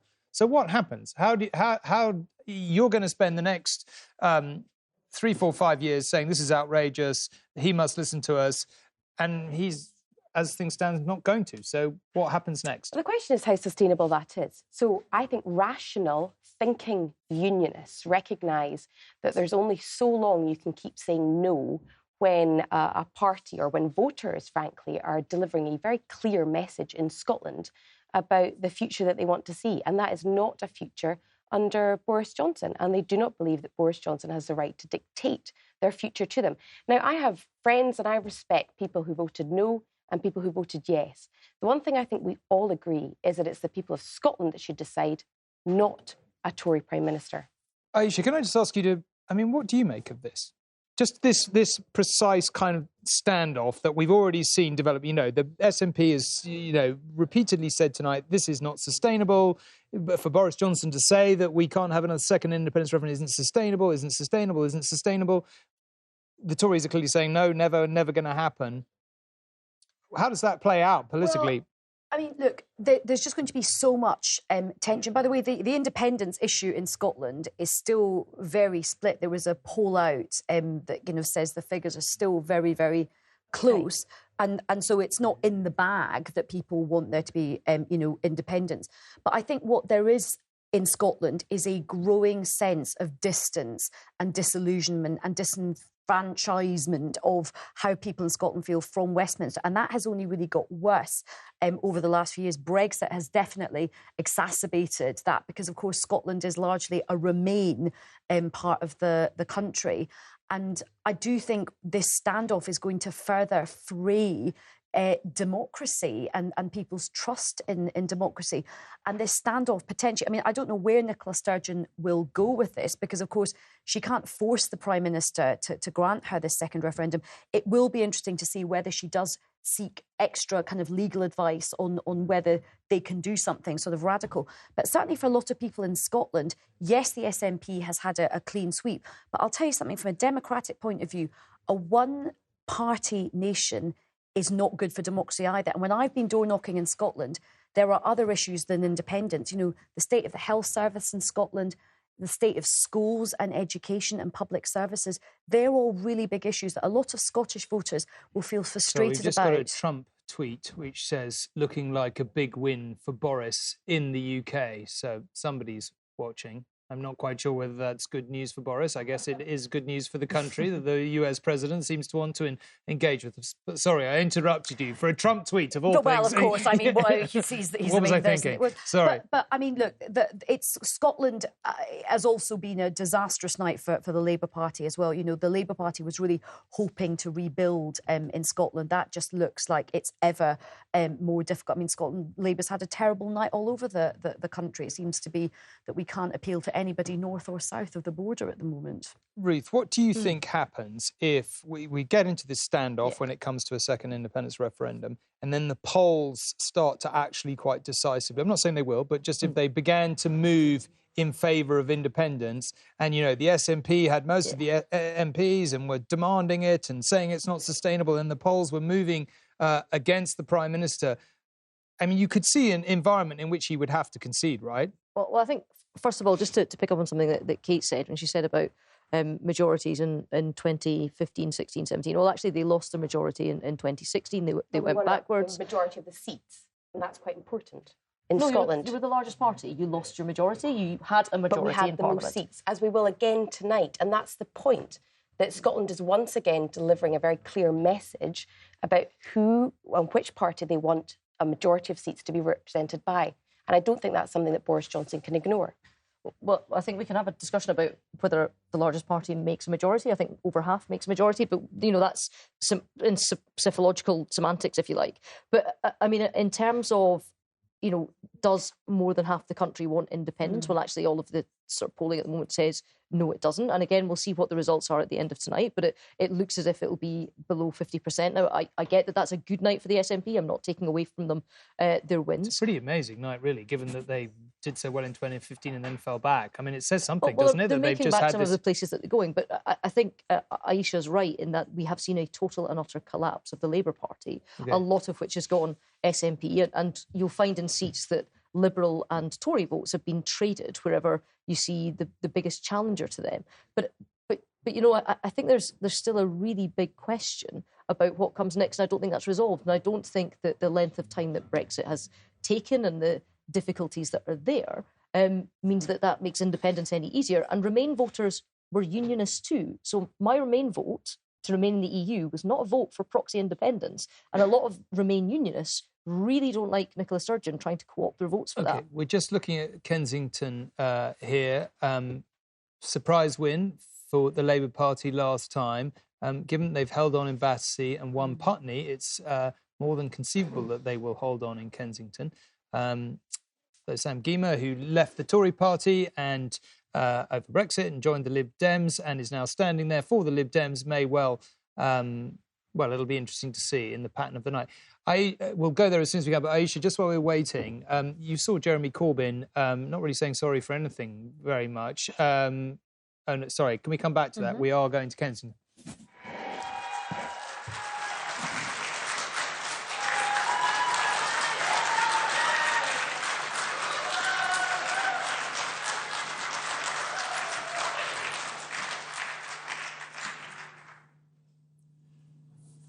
I wish to make the declaration of result of the poll, election of Member of Parliament for Kensington.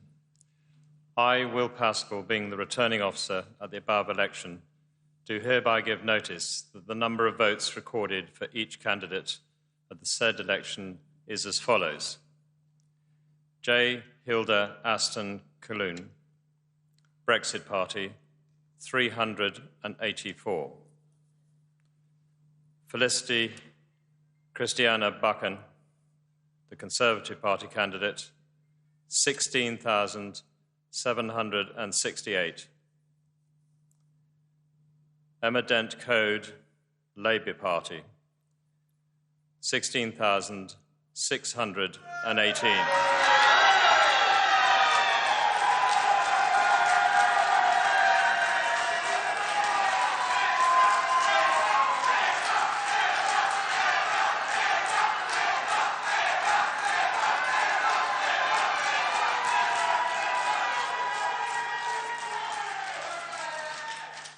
Scott Ajiro Dore, Workers' Revolutionary Party, 28.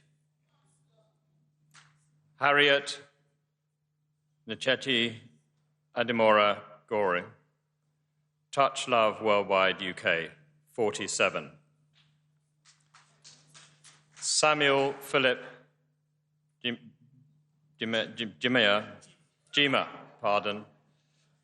Samuel Philip Gyimah, Liberal Democrats, 9,312.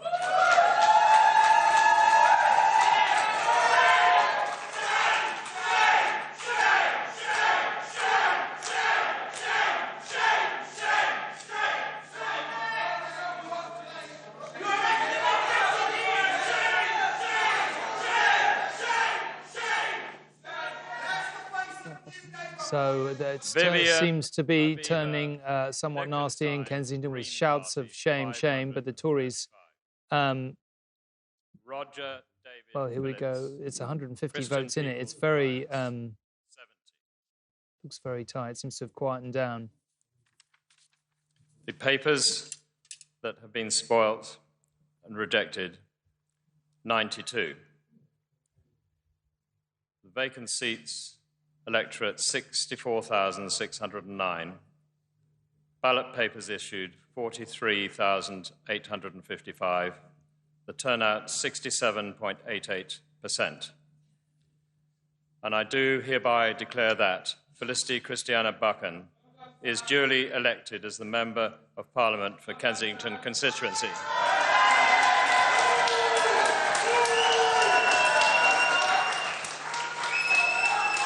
Well, there is a degree of booing there, as you can almost certainly hear, but the Conservatives have gained Kensington, a surprise win for Emma Dent Code and Labour Party last time, but the Tories are back in there.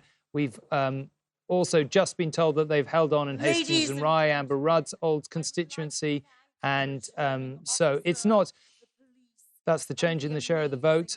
Clearly, the Lib Dem vote, fairly obviously making it very difficult for the Labour Party to hold on. Colin, do you want to just chip in? Well, it's strange. 2 elections running, you could almost call it a toss-up, couldn't you? I mean, we waited until Friday, or wasn't even Saturday morning, to get the result from Kensington 2 years ago. This time, the Conservatives have got over the line by just 150 votes. Sam Gyimah, it says, probably took the devoted Remainers from both the Conservative and the Labour parties in what is obviously a Remain in a London seat. But it wasn't enough, and it'd be hard-pressed to say he had an influence on the result. OK.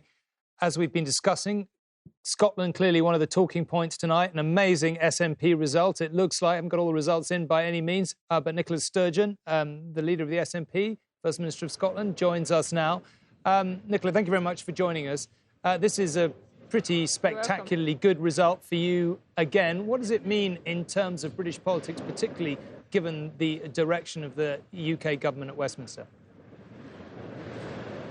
Well, it's a spectacular, exceptional result for the SNP. It exceeded even my expectations, so my congratulations to all of our newly elected and re-elected MPs. I mean, I think we see tonight the divergent paths that Scotland and the rest of the UK are on.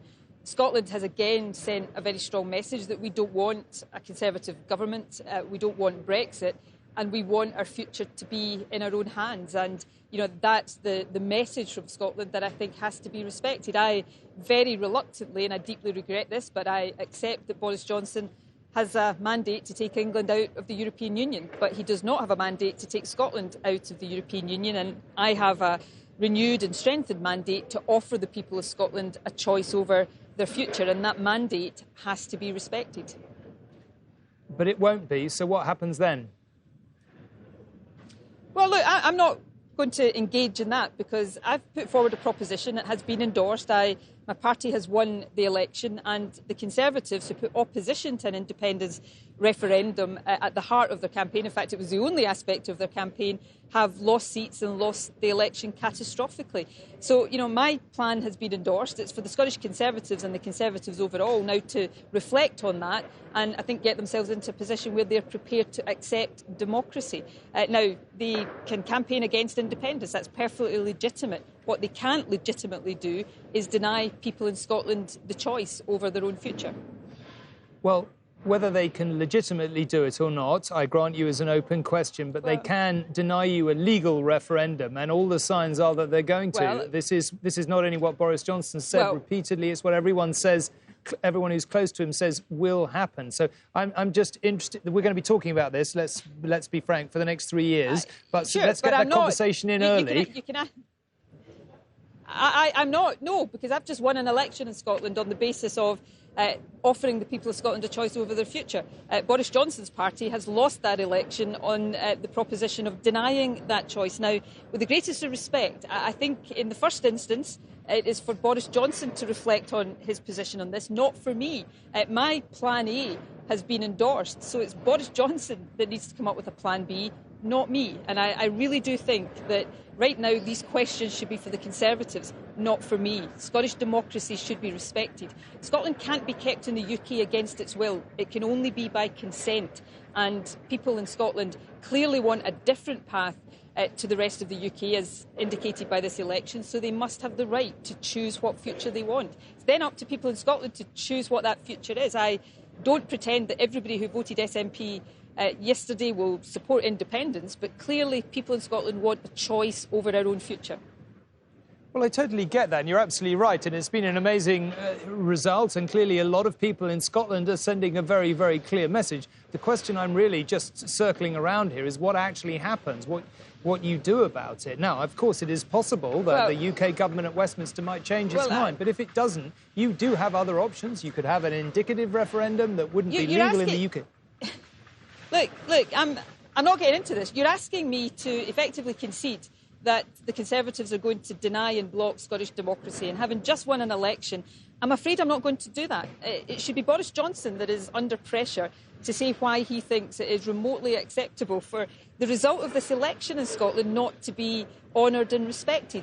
The Scottish Conservatives, they said that the union was on the ballot paper. They've lost this election, they've lost seats, their position has been rejected. In no normal democracy would it be the case that I, whose party have just won the election, is being asked what my plan B is, rather than the party that has just lost the election being asked what their plan B is. Well, one thing is for sure, the UK government will be taking the UK out of the European Union at some point in the next 2 months. I think we can probably both agree on that. Do you think it there's a reasonable likelihood that if you can negotiate another independence referendum, that you will be fairly swiftly able to join the EU? In fact, perhaps could you arrange a circumstance in which, you know, technically you were never perceived to have left, as it were? Well, I think Scotland would be welcomed with open arms. I think that process could, yes, be relatively swift. Obviously, we would have to have discussions with the European Union, so I'm not going to be disrespectful to those discussions. But there's no doubt in my mind that if Scotland chooses independence and wants to be in the European Union, which the majority of people in Scotland do, then that is a position that the European Union will not only accept, but welcome. OK, Nicola Sturgeon, thank you very, very much indeed for joining us. OK, let's come back to the panel. Can we just move off Scotland a minute? Because we were halfway through. I was just about to ask you about the Labour Party and just seeing the Kensington result there. I'm sure you heard Jeremy, well, I know you heard Jeremy Corbyn's speech. Not a lot of regrets. He didn't have many. I think it's fair to say it was the media's fault. It was Brexit. I mean, what did you make of that speech? It was ABC, anyone but Corbyn, really, wasn't it? And I'm afraid he is going to have to take responsibility. Jeremy Corbyn owned the Labour Party lock, stock and barrel for this general election. He owned the manifesto, the message, the ground operation, the party infrastructure. And he always wanted to see how far Corbynism could go. Well, he had his unfettered attempt at it. And I'm afraid Corbynism was tested to destruction at this election. And if the Labour Party thinks for 1 minute that it can just do one more push, more of the same, well, shame on them, because it's not just Labour MPs who have lost their jobs tonight, which is the harrowing tragedy. It's all the people around the country that really needed a Labour government. And you mentioned David Miliband. I actually saw him on Sunday. He was campaigning in Ilford North. And, you know, we had a big, deep conversation. He actually said, look, the Labour Party is still the only vehicle in this country to combat the Tories with. And that remains ever true tonight. From Jeremy Corbyn's speech, he's going to stay leader for a while. Well, he is, because I think what they want to do is make sure that they can bake in another hard left candidate. In fact, Laura Pidcock was the person that I have heard touted around. Now, she lost her seat tonight. She did. So I think the contest, they're going to be very, very nervous about somebody like a Keir Starmer or an Emily Thornberry or a Jess Phillips coming forward as a moderate. And I do say to the people around Jeremy Corbyn, particularly people like Len McCluskey and all of the cheerleaders who are absolutely culpable in terms of this bloodbath tonight, to not hold the party to ransom anymore. It's not about them. This ideological, indulgent project has come to an end. The Labour Party needs to get itself back to a party which can win power. That's the whole point of being a political party, and appeal to people across the country. The abuse people get from Labour cheerleaders saying, oh, why don't you, sod off and join the Tories? Well, do you know something? If you say that enough to people, that's exactly what they go and do. And that's what we've seen tonight. Ruth, can I ask you a really unfair question? Well, I think you're going to anyway. If you've got some experience in reviving parties not in great shape, the Tory party in Scotland, what would you do if you were taking over the Labour Party? What would you really focus on? I mean, you could make the general points, change policy, but what do you think?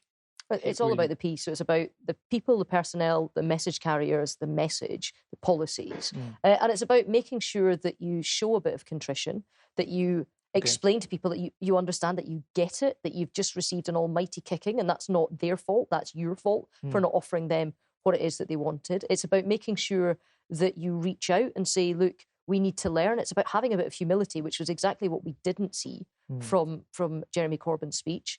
And on that note, actually, I would have to say I thought Joe Swinson acted in the most statesman-like manner of a lot of the speeches that we've seen this evening.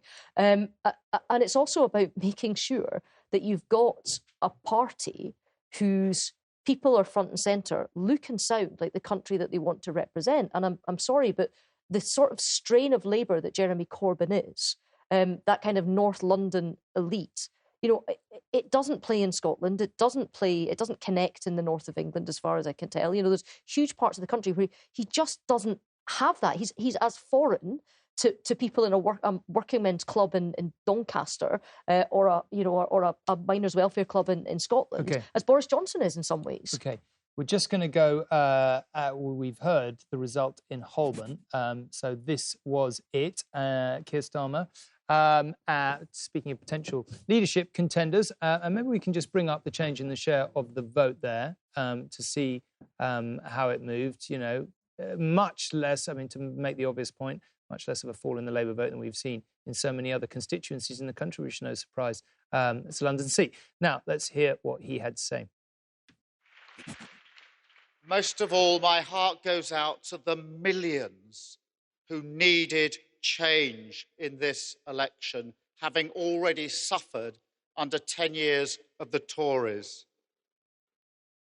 Those who are homeless tonight, those families living in poverty, those on universal credit, those so reliant on the health service, on public services. This is their loss. They won't get the change they so desperately need. Now, we as a movement, as a whole movement, need to reflect on this result and understand it together. But we also have a duty to rebuild, starting now. Thank you very much. We have a duty to rebuild, starting now. Talking about himself as a candidate. But he hasn't really given us a clue how. I mean, you know, he wins with a thumping majority in central London there. He was the Remain wing of the... You know, I think for a lot of people like me, I'm a Conservative, but, you know, you see, oh, well, maybe Labour leads to move in a kind of Blairite direction, if you like. I know it's for a new generation. And yet you do wonder, you know, if someone like that can really reconnect with all the seats they've just lost in the north of England. But also the way that the next Labour leader is elected, gives post Ed Miliband, it gave an awful lot of power to new entrants, new members of the party. So it's not, I don't see the mechanism where your wing of the party... Yeah, why'd you let that happen? You can throw questions at me, all right? Well, do you know why? Because William Hague moved to one member, one vote to stop Ken Clarke back in 2001. Ed Miliband then said to me, the Tories have one member, one vote. Surely we have to do the same. So a tragic error. Thanks very much, George. They weren't paid up members rather than... Did you tell Ed Miliband it was a bad idea? What? Did you tell Miliband it was a bad idea? Was that one of the It's 4 in the morning. No one's listening. Now's the time. The other issue is going to be... I feel like we're entering full-on confessional mode here. Exactly. Go on, Ed, keep going. We're enjoying this. The Labour Party has been fighting entryism for 100 years, but maybe took its eye off the ball a little bit in that period. And, you know, I remember once having a conversation with Len McCluskey when I was Shadow Chancellor, me saying to Len McCluskey, but Len, for the Labour Party, we need to do this. And he said, but I'm not a part of the Labour Party, Ed. What are you talking about? And then 2 years later, he was suddenly the great champion of the Labour Party. That's how things evolve. Interesting question. Will we see a repeat of the £3 membership scheme to allow people to pay £3 to vote in the next Labour leadership election? You know, maybe. William Hague made people pay 10, 15 quid. We had a higher barrier. Yeah, interesting to see. You think that might be up for grabs? I think because that would change a lot. It was the big entryism of all those hundreds of thousands of people, and it's a real issue because, you know, if you're choosing the next Labour leader with a similarly large membership who aren't really connected to the Labour Party, you know, you're going to get a potentially similar result. Well, we've dealt a lot with Scotland this evening, and not to forget Wales. Let's have a bit of a roundup on what's been happening in Wales so far. These are the seats so far. Obviously, it's an indication of who's declared first. But let's just take a look, if we can, at the gains and losses. Let's do that first. And as you can see, the Labour Party not having a good night. And then, Colin, maybe I can ask you to comment on the change in the share here. We have one seat left to declare from Wales, and Labour's got 21 seats, so they'll continue to have a majority of seats in Wales. It would have been a dramatic story if they didn't. But they've lost 6, was it, I think? And, you know, their drop in share vote is not quite as bad as it has been in some... This is a good moment to go and catch up with Adrian Masters in Cardiff. Adrian, what do you make of the picture as it looks so far?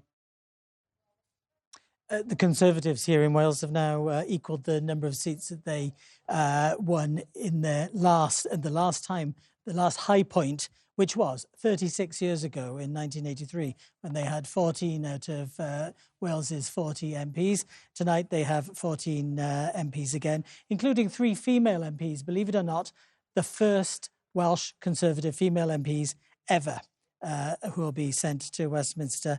Labour, as Colin was just saying, has dropped 6, still the largest party and still dominating Wales as it has done historically. But the recriminations are beginning. And one Welsh Government minister has already blamed the UK party for not getting Wales, the UK leadership, and says that the Welsh party, the Welsh Labour Party, needs to be more distinctive in its campaigning. Plaid Cymru, the Welsh nationalists, have held on to their 4 seats, very disappointed at not being able to push through further on. And we are seeing a second Liberal Democrat wipeout in Wales. So the Liberal Democrats having as ropey a night here as anywhere else. But the story is that Labour continues to be the biggest party, although its number of seats are reduced.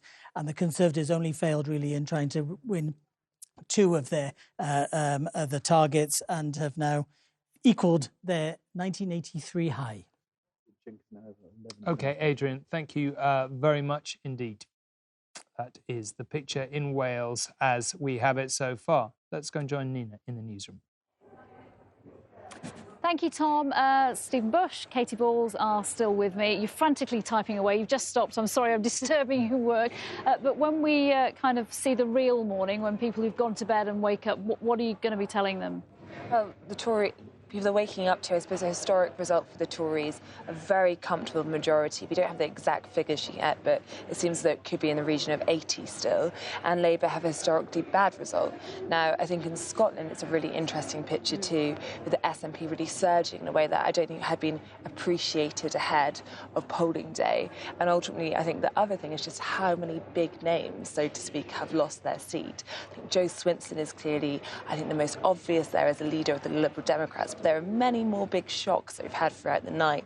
Laura Pidcock, key Corbyn ally, has lost her seat to the Tories. That is a big surprise, I think, for lots in the Labour Party. Yeah, one of the potential runners and riders. Yes, in terms no more. No more, as we said earlier. Stephen, what about you? So for us, I think the big thing is, one, as Katie says, historic defeat for the Labour Party, historic defeat and disappointment, actually, for the Liberal Democrats, and a situation where we're looking at a right-wing government for at least 10 more years. But the other story, of course, is the triumph of the SNP and the triumph of the various other non-DUP parties and the parties that are opposed to Sinn Féin in Northern Ireland, and the very real pressures on the United Kingdom that places. I think it's basically unsustainable at this point for anyone to be able to argue that the referendum mandate in 2014 for Scottish independence could possibly be said to still be alive. I mean, back then we were in the EU, we had 3 UK-wide parties of equivalent strength. None of those apply. David Cameron always argued that he had to have that referendum after 2011, and I think, to be honest, if Boris Johnson can kids himself and he thinks it's sustainable for the Anglo-Scottish Union to just say, well, we'll lock Scotland in the cupboard, I just think that's crazy. Even with that level of majority, if the numbers are right? Well, sure, constitutionally he can do that, but if your partner says they're going to leave you and your response is to say, well, actually, I can simply lock all of the doors, well, OK, you physically can do that, but it's not a good idea and it's a bad thing to do, and it destroys the relationship in the long term, and that does look very much to be the political choice that they would be making. And I think if this result is repeated in the Scottish Parliament elections, we have, in a year or so's time, that'll put more pressure, because I can't see Boris Johnson responding to this now. But I think there are some in the Tory party who think that if in the Scottish Parliament elections you have a majority for independence, I think on top of this, that's going to really put pressure on how long can you deny it for. So it's been, in theory, a very good night for the Tory party. But I think in terms of the union, there are some big issues rising from this. Yeah, those elections in 2021. If we focus a bit on Brexit and that union instead, Boris Johnson has been Prime Minister around 140 days. What do you think the next 100 days of the Johnson premiership are going to look like? Well, I think we're going to see an effort to have a meaningful vote of some sort on his oven-ready Brexit deal, as he likes to call it, before Christmas. Can we stop using oven-ready now? I think we probably can, and perhaps, but I still think we're going to hear the slogan, get Brexit done, but perhaps we can tone it down. But yes, I think you're going to see them trying to move on that, show voters that actually this is a government which is very quick to act. I'm not sure if we'll get all before Christmas. And from then on, I think, moving on to the budget, but I think there are still some big questions here, because Boris Johnson ultimately now has the space to breathe, and I don't think he is beholden to either end of his party. So if you think about the European Research Group of Tory Brexiteers, it's no longer going to be Mark Francois, Steve Baker, asking for things and perhaps getting what they might have otherwise, because I think that you have this kind of size of majority, which means that you don't have to listen to so many individual needs. And I think that's going to be interesting, because no one is exactly sure what Boris Johnson wants when it comes to the future trade relationship, and he now is able to pick. OK, Katie Walls and Stephen Bush, thank you very much. Let's get another thought from Robert Peston then. Robert, in the end, what a difference a campaign didn't really make, because if we look at the polling in the beginning and we look at where we're heading now in terms of the exit poll and the result at any point... No, that's exactly right. I mean, when the election was called, the opinion polls were showing that the Tories were heading for a very big majority. Then the campaign started and Boris Johnson made some mistakes and Labour seemed to be picking up momentum, and, the polls were pointing towards at least a narrowing of the gap and maybe at best for the Tories a small majority. Well, actually, might just as well have not had the campaign. We're back right where we started. But actually, there's one aspect of all of this that I think is quite striking. It's worth dwelling on for a second, which is that you'll remember that before the 2015 general election, David Cameron promised a referendum on whether we should stay in the EU, largely because the UKIP party at that point, led by Nigel Farage, was decimating the Tories in certain parts of the country, and it was his way of reviving the Tory party and marginalising Nigel Farage and UKIP. But it actually led to his downfall. That's why David Cameron was ousted. And actually, for years, it looked as though Brexit would do terrible long-term damage to the Tory party. So it's sort of paradoxical that 3 years on, you have a new and completely ruthless Tory leader with one slogan, get Brexit done, and at a stroke, he has put the Tory party where David Cameron was desperate for it to go. Now, let's be clear, it's a very different Tory party from the one that David Cameron built up. David Cameron was keen to modernise, bring in more women, turn it into a much more liberal party. Do you think that will change now? Do you think we'll see changes in Boris Johnson's cabinet? We know the likes of Dominic Raab have kept their seats, but in terms of the makeup of who makes up that cabinet? So I think the big open questions are, Boris Johnson keeps saying he's a one-nation Tory, but he hasn't done an enormous amount since being Prime Minister to prove that's the case. Lots of people who've known him for years say that he is still broadly liberal and that he will carry out his promises to invest in public services. But lots of, for example, MPs, women who are regarded as talented in the centre of politics, have felt they had to leave Parliament. It looks like a bit more of a male Tory party.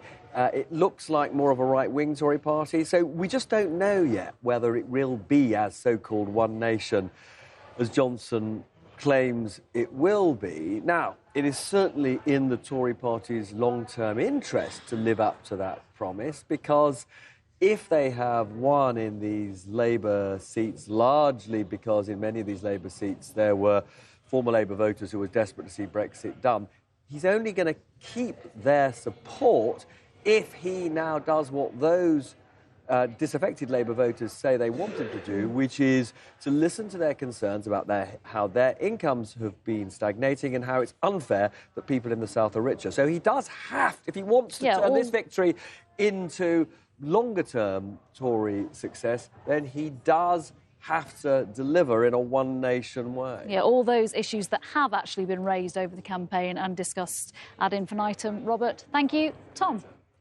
Nina, thank you very much indeed. Well, this seems a good moment. We started the night with that exit poll prediction. If you've been watching all night, you will remember. If you're just getting up and going to work, then basically it's maybe a good moment to check back to the exit poll and see how accurate it was and where we are by comparison.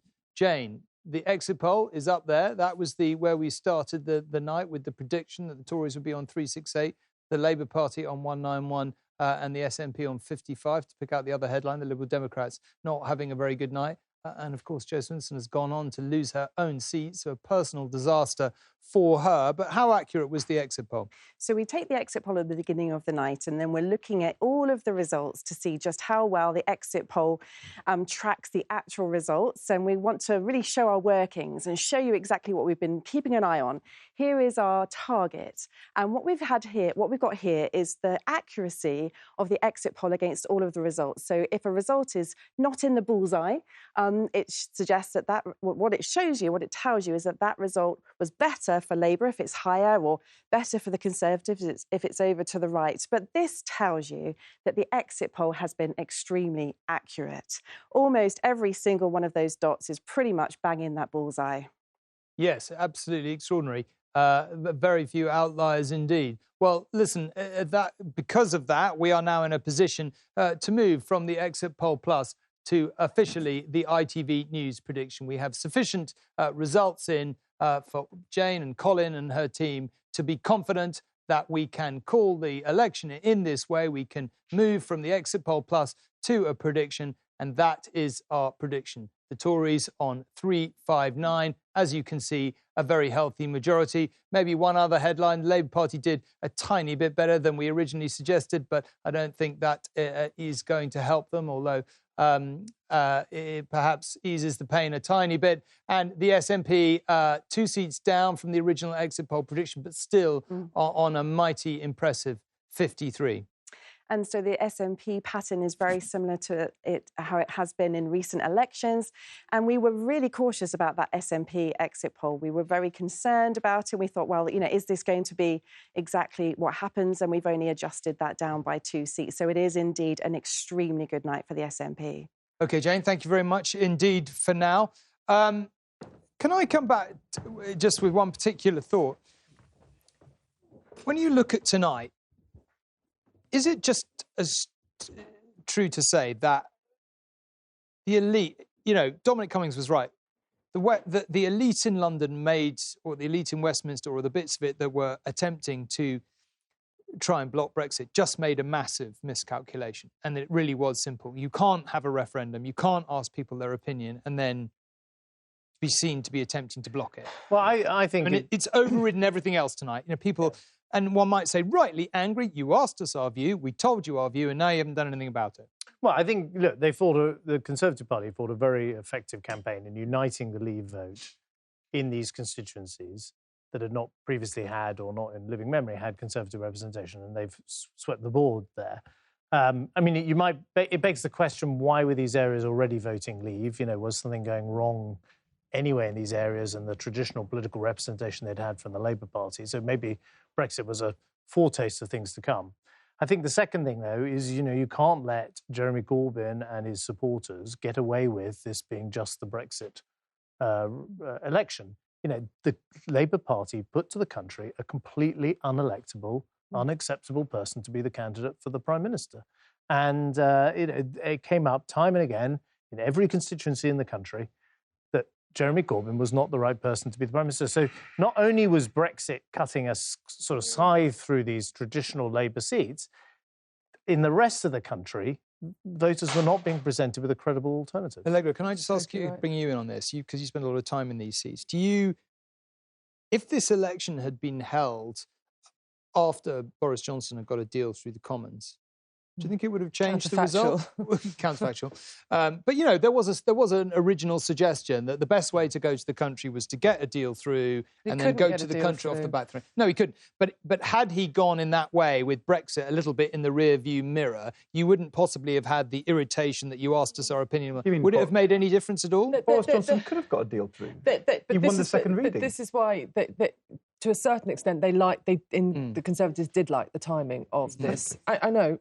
It is a combination of what you two believe. Put it through. It's, for me, ABC. I think they did neutralise attacks on austerity.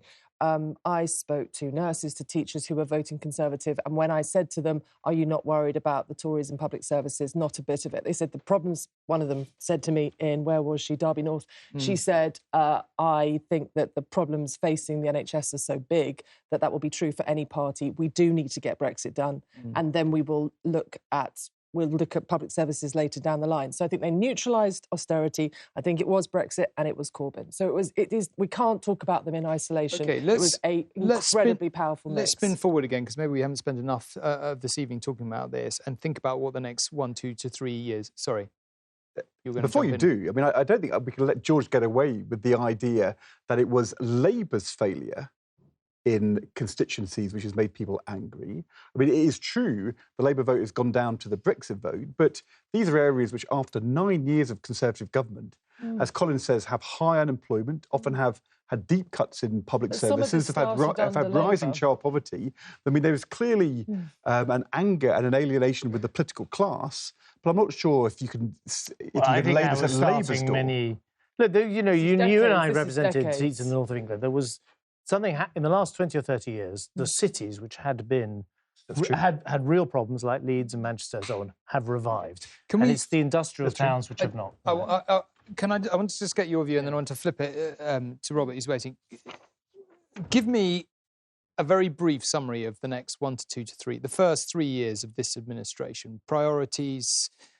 You know, they're going to cut taxes. You know, that manifesto wasn't much of a hint as to what 3 years is going to look like, and we probably all agree on that. I think, obviously, past the Brexit withdrawal agreement and try and land the trade agreement as quickly as possible and get sort of through the Brexit process. Okay, can I just stop you there for one moment? If you can't get the deal by the end of next year, do you extend the transition? I think Boris would extend it. You know, he's shown that he's perfectly willing to extend things. He's got a negotiating strength with the EU. I think they'll want to cut a deal and get on with it. So I think it is possible to do it within a year. And if it's not possible to do it within a year, he'll extend it and not. He did hint, by the way, that he would be prepared to do that. I think just a couple other things. I think the budget ends up being a kind of infrastructure NHS budget rather than a kind of Tory tax-cutting budget, I suspect. And Scotland is parked until the Scottish elections. You know, that they'll absorb the sort of Nicola Sturgeon, you know, where's your plan B, Boris? And he won't be very focused on that. And it will only really come back after Scottish elections, where they will then apply for what's called a Section 30 order, and they will sort of demand that the Westminster Parliament gives them their referendum. Also in the background, Ireland, not to be forgotten, keeps coming back in British history, and I think it's going to come back in the country. Okay, can I just put all that to Robert, and we'll come back to you in a second. Robert, can I just put what George was saying to you there? Can you give me your thumbnail version of the first 3 years of this administration, or year and a half even? Well, look, it was striking that Boris Johnson, in his victory speech, didn't only mention Brexit. It obviously has got to him, this idea that he's not to be trusted on the NHS. And he did make a point of saying he would, you know, build his 6 plus, you know, the other hospitals, which maybe over a period of years take us up to 40 hospitals. And he would put the money he's promised into the NHS, for example. I mean, you know, George knows better than anybody, actually, having promised really quite substantial amounts of increased public spending, if he wants to retain the Tories' reputation for being a relatively prudent party when it comes to fiscal issues, borrowing, and then actually hasn't got a lot of room at the moment to cut taxes. I do agree with George Osborne that I think if it looks as though it's impossible to negotiate a trade deal and indeed security deal by the end of the year, Boris Johnson now has the numbers broadly to face down the more passionate Brexiters in his party and actually extend the so-called transition for a bit beyond the end of 2020. But a couple of other points that really strike me that are quite important. We are a very divided country. Something over 40% of voters turned out for the Tories, but there are lots of British people who feel very, very alienated from this particular party, very angry. And I think Boris Johnson, one of the things Boris Johnson kept saying during the campaign is he wants to bring the country together. I think he's going to have to guard against triumphalism. I was slightly struck that Conservative Central Office has already put out a very triumphalist little video with the sort of tagline at the top, "Fact Check UK," and then it said, "We won," which was sticking two fingers up to the, I think, perfectly legitimate criticisms that they rather abuse social media, as you remember during one of the debates when they renamed their own Twitter handle as Fact Check. I mean, they're basically saying we can do what we like now. And I actually think, it's not really in Boris Johnson's interest to stick two fingers up to those who didn't vote for him if he really believes in what he said, which is he wants to bring the country back together again. Robert, we're about to see the Conservatives pass 326. As you can see, they're on 325 there. Any minute now, they are officially in government with a majority. Boris Johnson now has a chance to... They've just done it. They are there, I'm told. Yes, I can see at the bottom of the screen, 326. The Tories have a majority. It's official. It's official. They are the government. It's been clear, really, from the start of the night and certainly since we started getting results. But now it's official. Now, listen, Boris Johnson's got a chance to really think about... too early to be talking about a legacy, but shaping an administration that's actually really the administration he wants, which hasn't happened so often in modern politics. What do you think he most wants out of a period in government? How would he want to be remembered? Look, we all know about Boris Johnson. What he most wants to be remembered for is being a success. He's a pragmatist. And, he will now be thinking hard. Those seats that Tories never expected to win in the North and the Midlands, how does he keep them? And that means he has got to think very hard about raising the living standards of millions of people across the country on average earnings and below average earnings and giving those people hope again.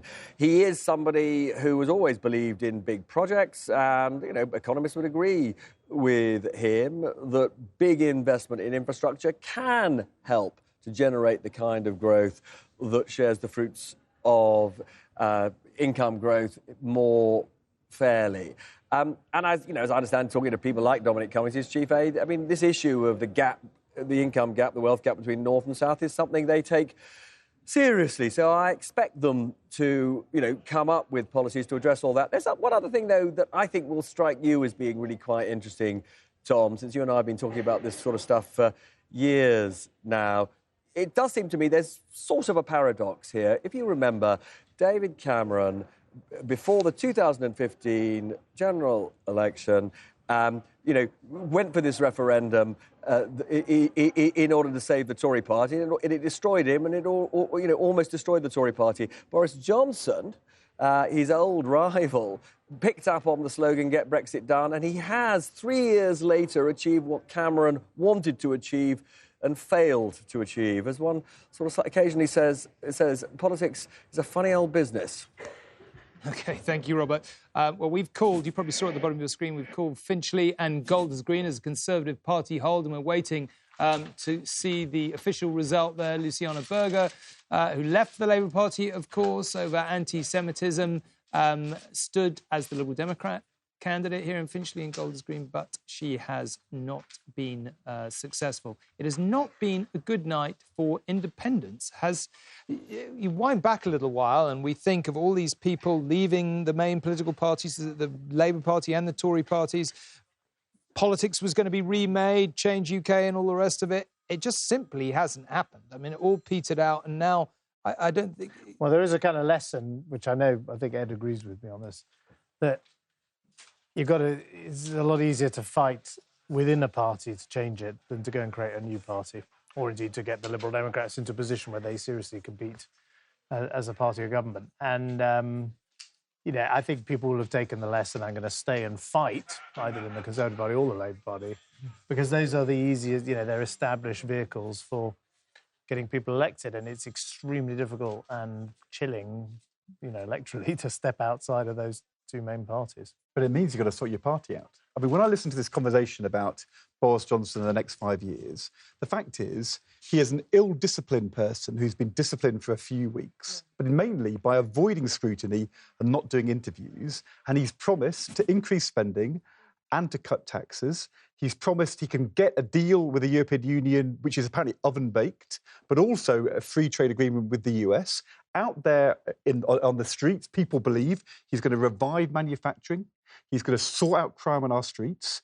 If the Labour Party gets its act together, then the next election is quite winnable. Because I think Boris Johnson, look, he's got no European plan. He's got no economic plan. He's going to find it very hard to turn around public services. And, you know, I think he's reckless. But the Labour Party doesn't sort itself out.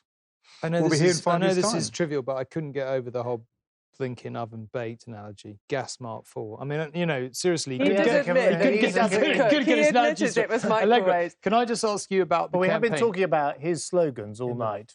Yeah. Right? Oven, bake, get Brexit done. You know, he's a communicator, right? He is a communicator. Yeah. You know, of course, the fundamental problem where I would goes in the fridge. Was it as annoying as Brexit means Brexit? Well, no, but where I strong and stable. Of course, the big question is, you know, the promise of Brexit and therefore the promise of getting Brexit done is that all these communities that have, you know, been suffering for decades of relative decline to the rest of the country, are they really going to take back control?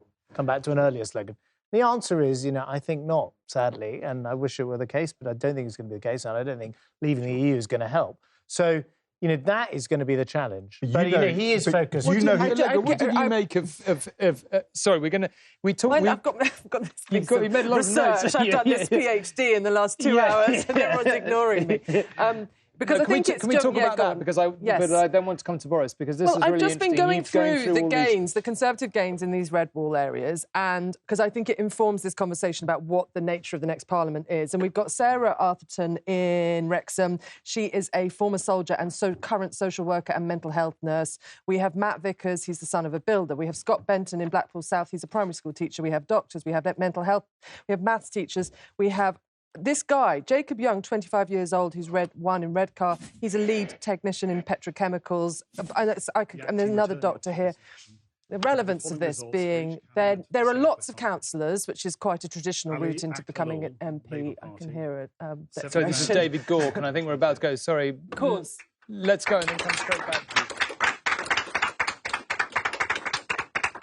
Gork, David Michael, Independent, 15,919.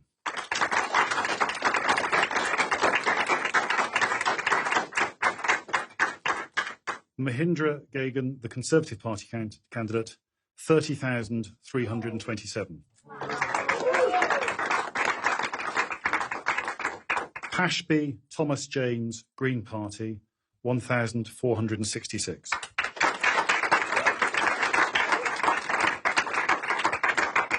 Symington Sally Elizabeth, Liberal Democrats, 6,251.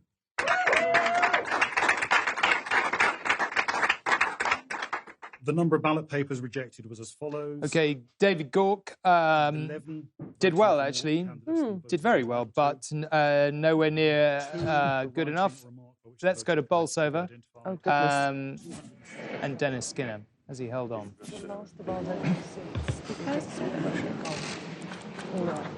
Here we go, then. Thank you, ladies and gentlemen. This is the declaration. I, Sarah Sternberg, the Deputy Returning Officer at this election, give you the following results for each candidate for Bolsover. Fletcher Mark Peter, the Conservative Party candidate, 21,791. Hancock David Martin, Liberal Democrats, 1,759. Harper Kevin Brendan, Brexit Party, 4,151. Hoy Natalie Jane, Independent 470. Kesteven, David, John, Green Party 758. Skinner, Dennis, Labour Party 16,492. Walker, Ross, Independent 517. The number of ballot papers rejected was as follows: want of an official mark, 0. Voting for more candidates than the voter was entitled to, 28. Writing or mark by which the voter could be identified, 2. Being unmarked or wholly void for uncertainty, 121. And rejected in part, 0, giving a total of 151. And I do hereby declare that Mark Peter Fletcher is elected to serve as Member of Parliament. Dennis Skinner, the 87-year-old Dennis Skinner, some people were urging him not to stand again. He did, but to no avail. He has lost. That is, massively, for the Labour Party, that is a stunning result, really. Inured to it, perhaps, by the many other stunning results on the night, but that is Dennis Skinner out. Let's just take a look at the change in the share. That's pretty much in the pattern of this evening. And Allegra, can I just take you back to... Sorry, Colin, did you want to say something about the change? No, I was going to say, after 32 years, the seat had already become semi-marginal in 2017 when there was a big swing to the Conservatives. So this isn't actually all that much a surprise. And again, what we're talking about is the nature of the constituency has changed. If you drive up the M1 through it, but you see on either side, you see big sheds, you see light industry, you see that kind of employment. It's no longer unionised work, it's no longer the mines. So the constituencies were leaving him quite as much as they're leaving the Boris Labour Johnson Party. will be relieved that the beast of Bolsover will not be asking him tough questions at PMPs. Or having a glib comment at the next Queen's speech. Yes, we'll miss that Everybody tradition. across the political divide respected Dennis Skinner. I mean, he's a big, Yeah. The last beast. Can I just was the beast of Bozza. He was the beast of Bozza. Can I just bring you back to the point you were making? Sorry. Well, I think I'd almost finished making the point. But it was an and interesting point. Dahina Davison, who's one bishop, she's 26. Her father was killed by a single punch. Is one of the bits in her biography. A terribly sad story for her. So these are either incredibly young, 22, 25-year-olds going in as these new MPs. Young. Well, I mean... No, in this room, that qualifies as incredibly young. Not so much younger than me than you, Tom. Sorry. But, and then, sorry, if you asked for it. And then you have all these other mental... I'm not suggesting, and there'll be people there'll be people at home who will say this is not the full spectrum, but it's just all I could do in the last hour going through these... They have actually also put in a lot of the Downing Street advisors team. I mean, basically the current Downing Street team, with the exception of Dominic Cummings, a lot of them have got themselves seats at this election. There was a big operation to get them in, and they've got themselves elected. I just wanted to ask you one more thing. What did you make of Boris during the campaign?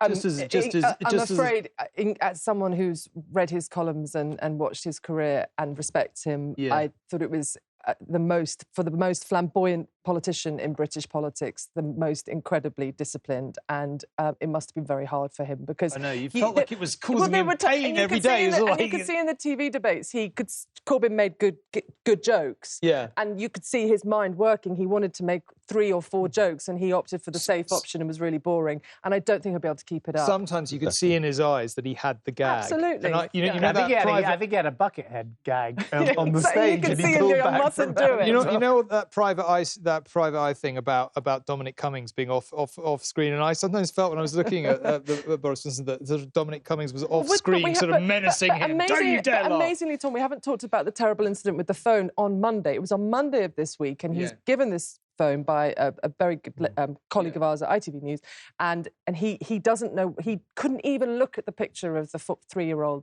boy lying on the floor in a hospital. He wasn't prepared. He wasn't prepared because also his...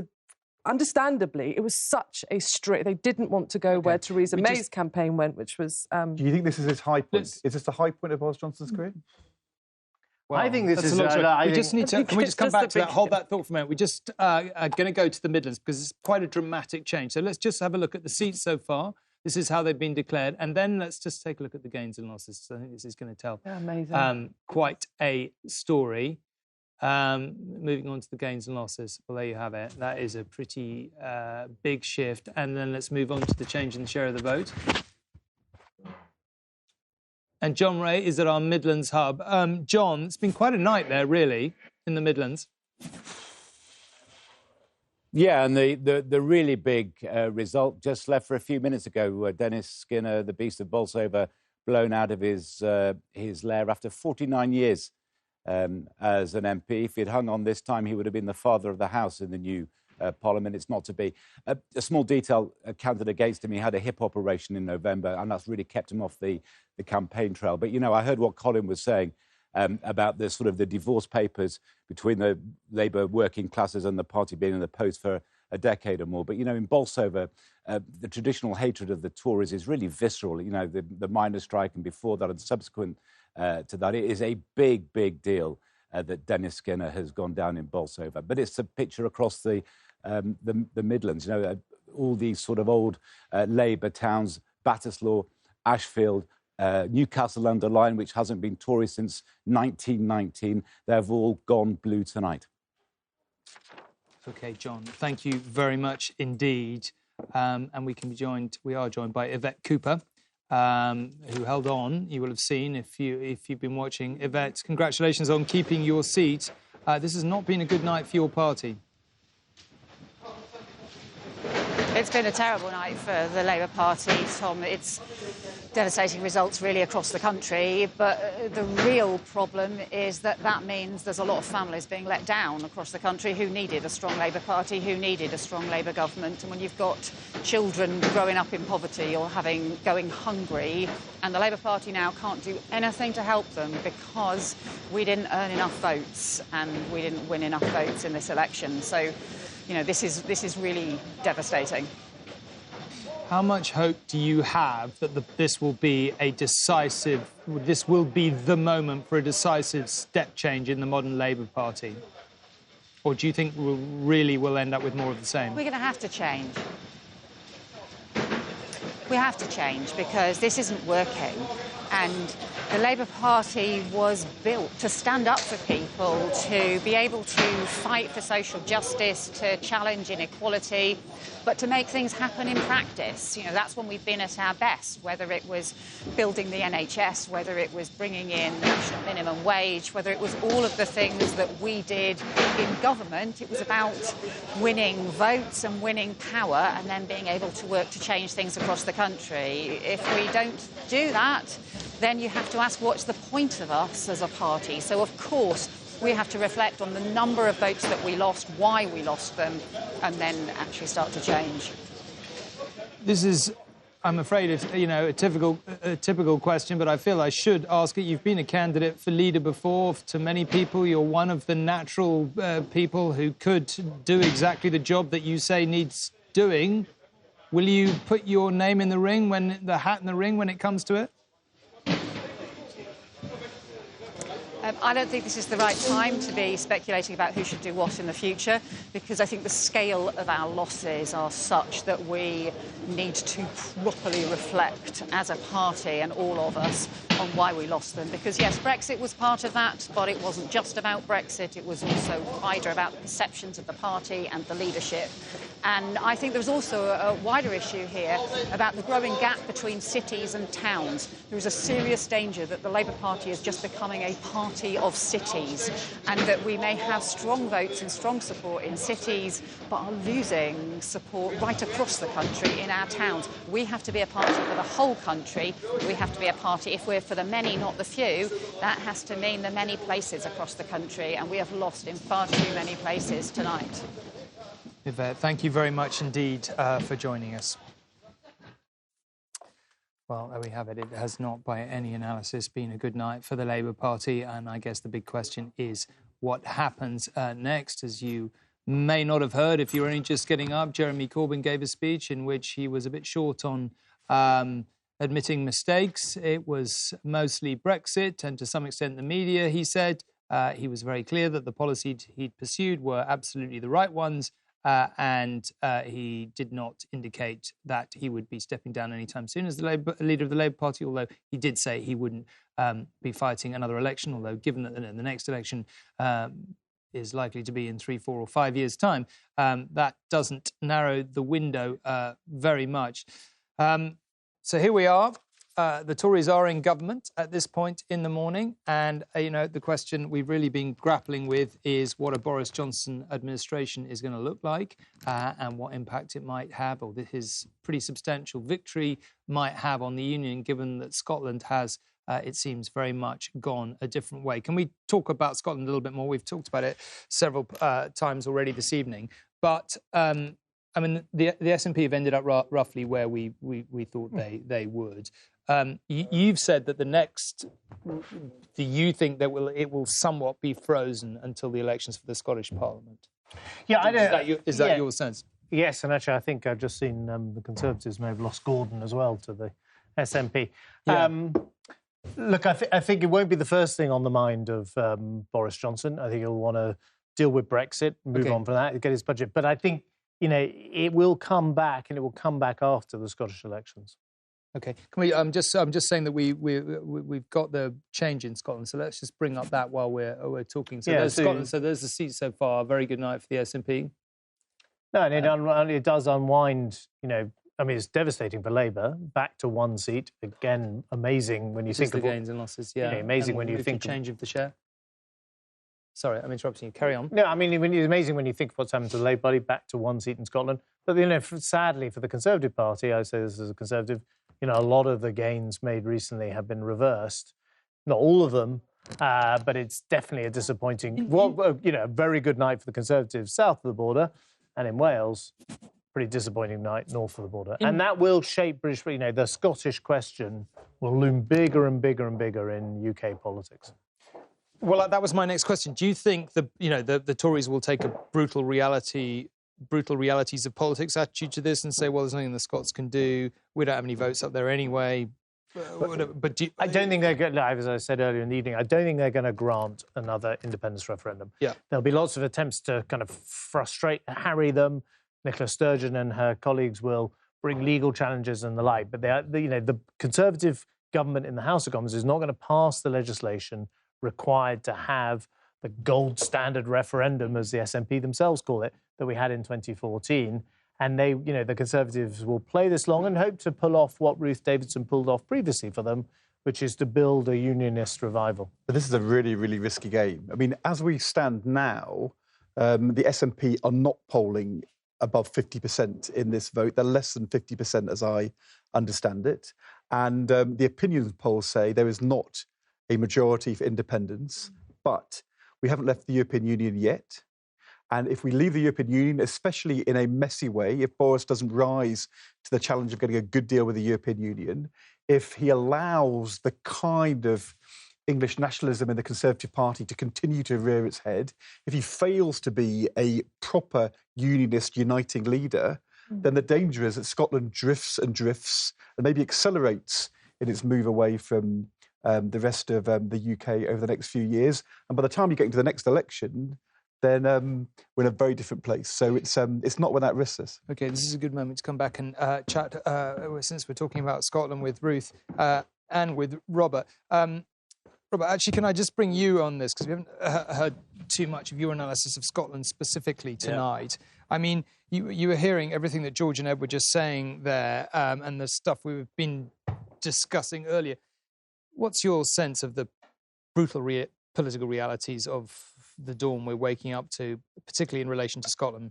I mean, the brutal reality is that lots of Scottish people, and in a sense, I'm embarrassed to be talking about this next expert we have. But I've got family in Scotland. I spent quite a lot of time up there. Lots of Scottish people feel completely alienated from Westminster in general, and many of them, I'm afraid, cannot stand Boris Johnson. And they cannot stand the kind of Brexit that he is intent on delivering. And so I think, Ruth, you're going to have your work cut out over the next few years, keeping Scotland... the new Scottish Conservative leader will, yes. Well, I've always taken the view, Ruth, that when you bow to politics, it's never forever. Oh, so, no, and I'm still an MSP and I'm still working hard for the party. Exactly. Yeah. I mean, look, this is going to be... Boris Johnson claims he wants to keep the UK together. He's going to have his work cut out. I think one other thing, though, that I think we've all sort of alluded to, but it's probably worth focusing on just for a moment, which is this is not only an amazingly good result for Boris Johnson in respect of the majority he's got, but, and, you know, Dominic Cummings is somebody who famously loves chaos and he loves destroying things.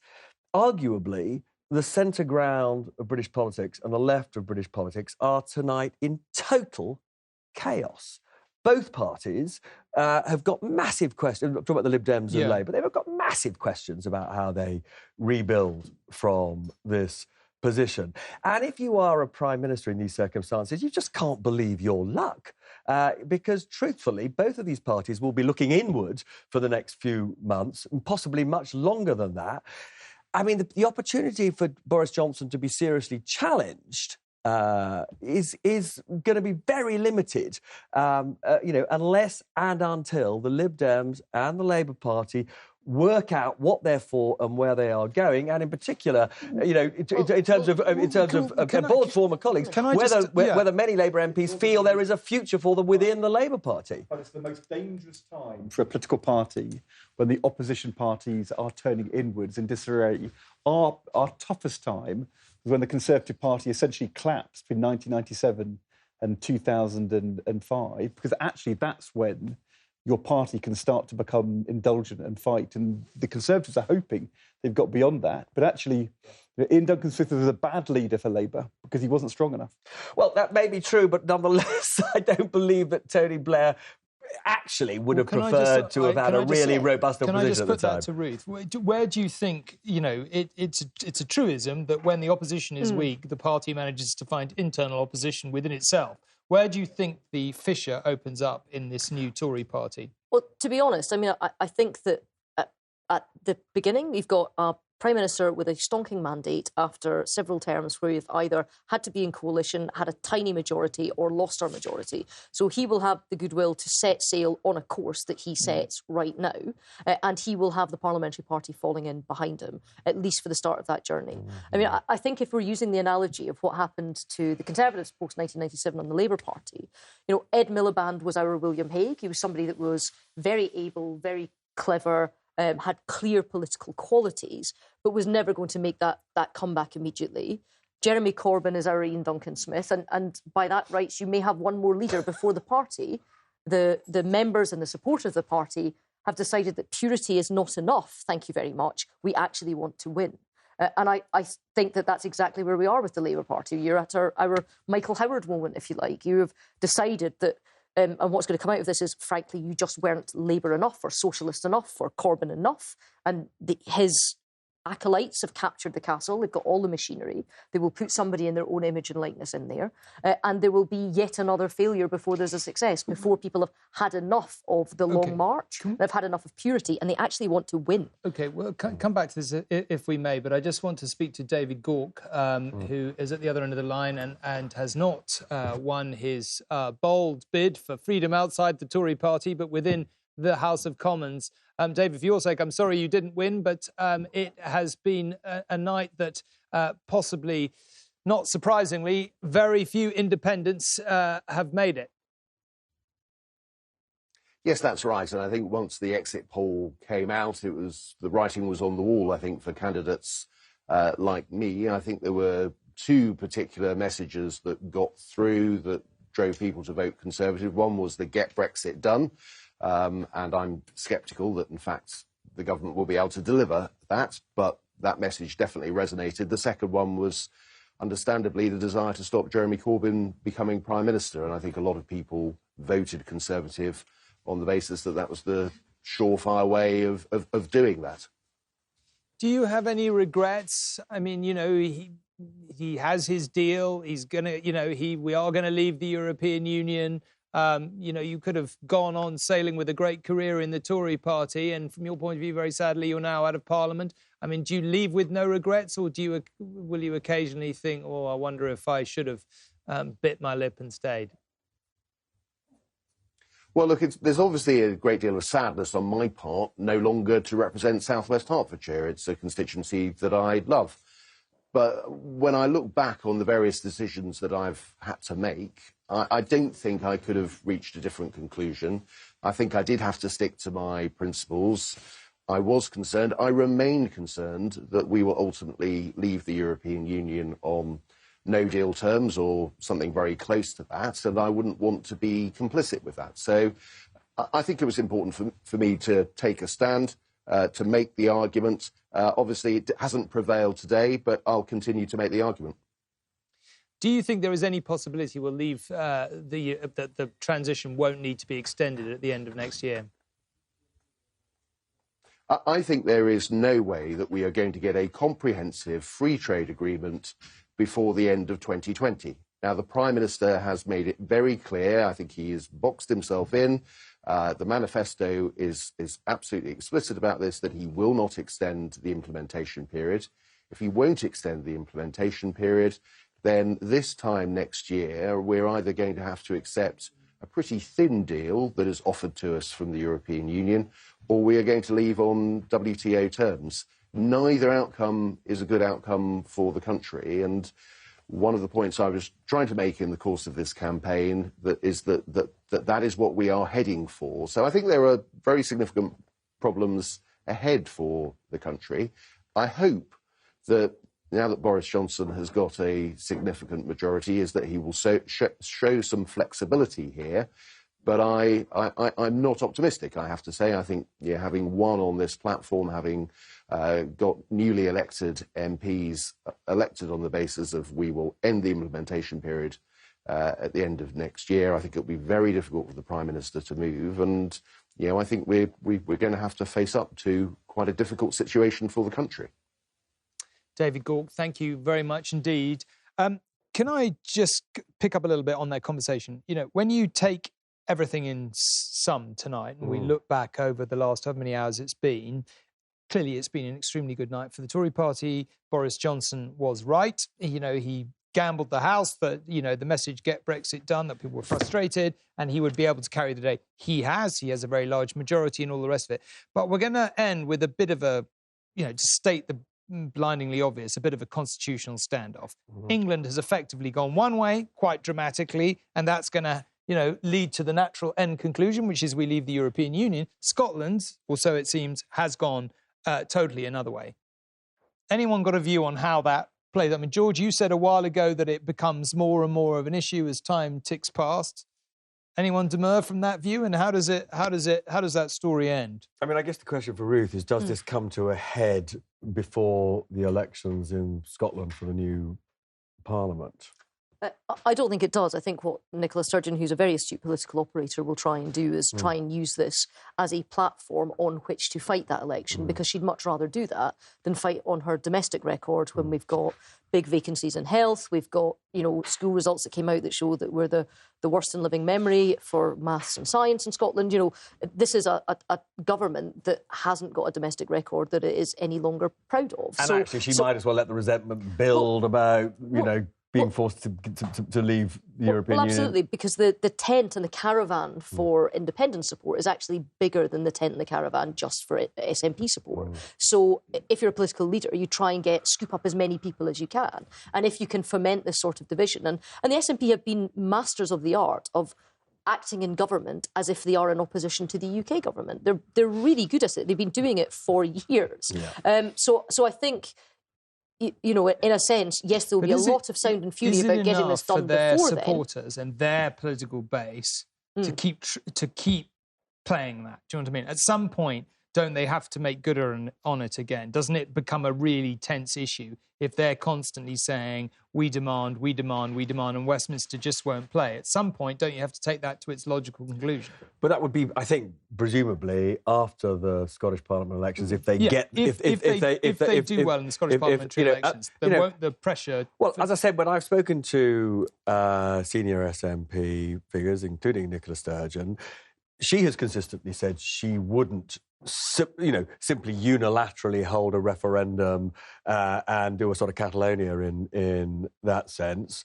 But she is prepared to go to the Supreme Court, go through all the lawful processes to test the system as far as it'll go. Now, if the Supreme Court at the end of all of this says, actually, without a decision in the Westminster Parliament, there is no such thing as a lawful referendum, then, you know, we are in serious crisis territory if the SNP is still commanding the kind of support that we've seen tonight. But that is some way off. What we're in for is a very, very uncomfortable period. And I think one of the things that I do think is a problem for Boris Johnson is, you know, I know you bitterly disagree with her policies, but you've got to accept that recently, in terms of political figures in the UK, she has played a blinder. She, I think, acquitted herself incredibly well over the last few weeks in this general election. She is somebody that across the UK has status. Yeah. And that's a problem for Boris Johnson. OK.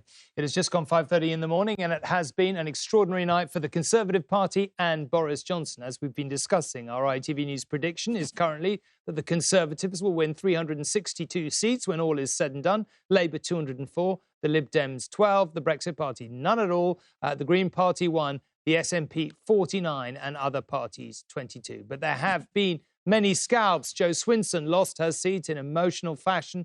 Chuka Umunna failed to win for the Lib Dems. The DUP's Westminster leader, Nigel Dodds, was out too. But it's been worst of all for Labour. Caroline Flint, Dennis Skinner, Mary Cray have all lost. What a night it has been.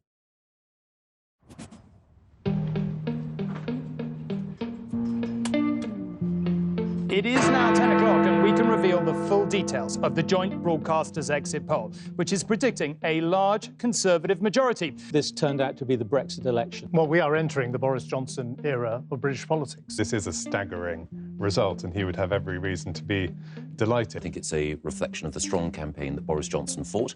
It is a hammer blow for the Labour Party. This really is down to the issue of Brexit. It's a catastrophic result for the country and for everything that the Labour Party exists to fight for.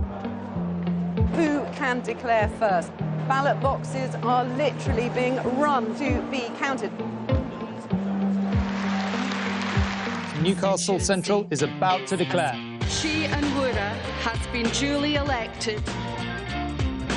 Jenkinson marked the Conservative Party 20,000. These are very big shifts. The North East was Labour's heartland.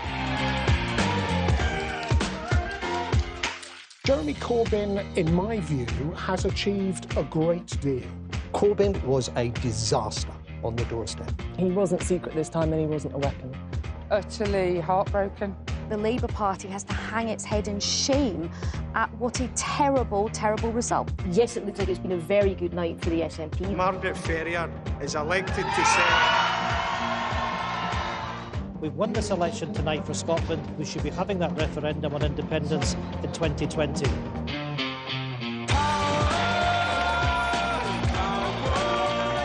I feel a bitter disappointment at the results that appears to be unfolding tonight.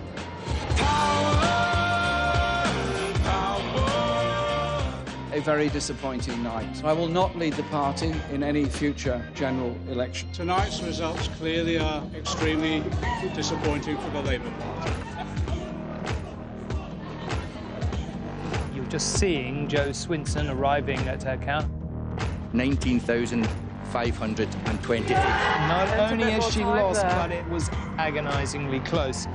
I particularly would like to thank my mum, my sister Nicola, my husband Duncan, and our two darling boys, Andrew and Gabriel.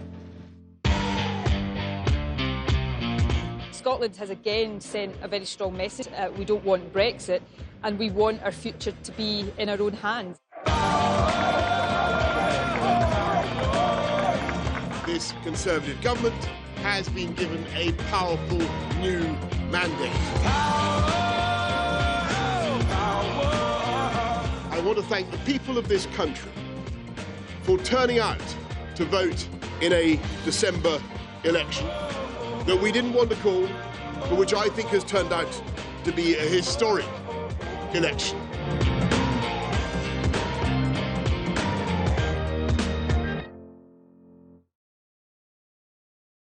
All right, well, we started this evening by talking to our correspondents who've been travelling with the leaders all around the country, up and down throughout the election campaign. And Paul Brand is in Downing Street. Romilly is at Jeremy Corbyn's house in Islington.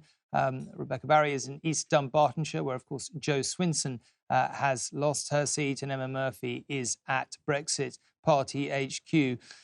Paul, I mean, you know, we were talking earlier about how incredibly disciplined Boris Johnson was during this campaign. You kind of felt at times he was like a sort of caged, you know, tiger, you know, wanting to sort of let loose as he normally does and be totally off leash. But he fought a very disciplined campaign and it's paid off. But they've been quite muted tonight. Absolutely no sign of sort of celebration or congratulation even.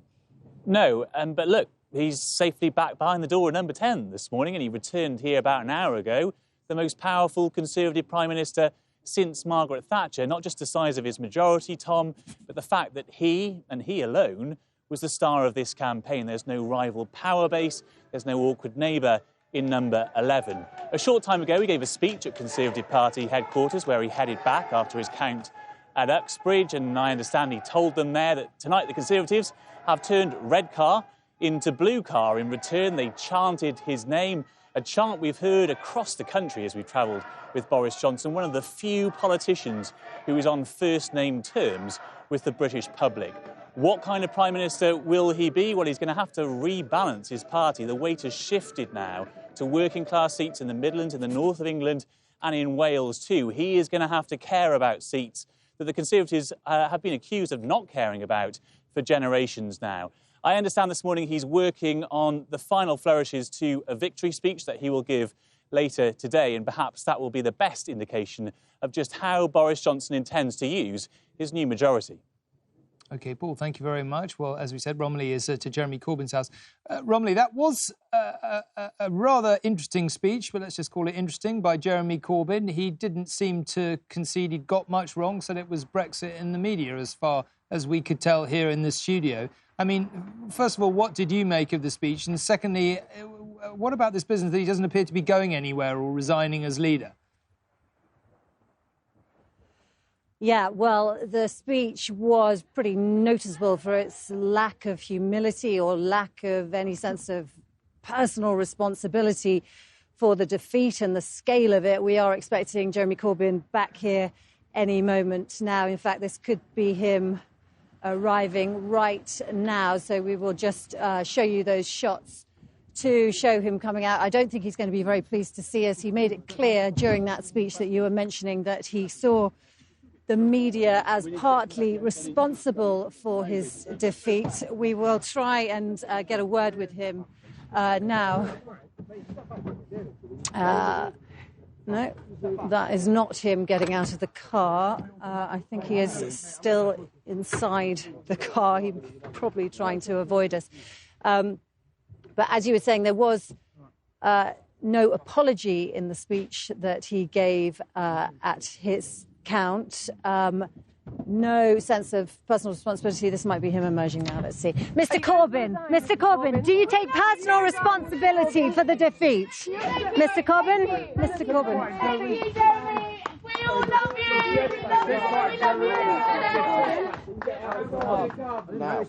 Right, we're being pretty heavily shoved out of the way here. As you can hear, there is a very small but vocal band of Labour supporters here. He came here from Labour HQ, where he has been talking to his team, who looked absolutely shell-shocked earlier. As you said, he's made it clear that he intends to stay on for a period of reflection, which seems to be pretty ambitious. Clearly, the intention there is to try and secure his choice of successor.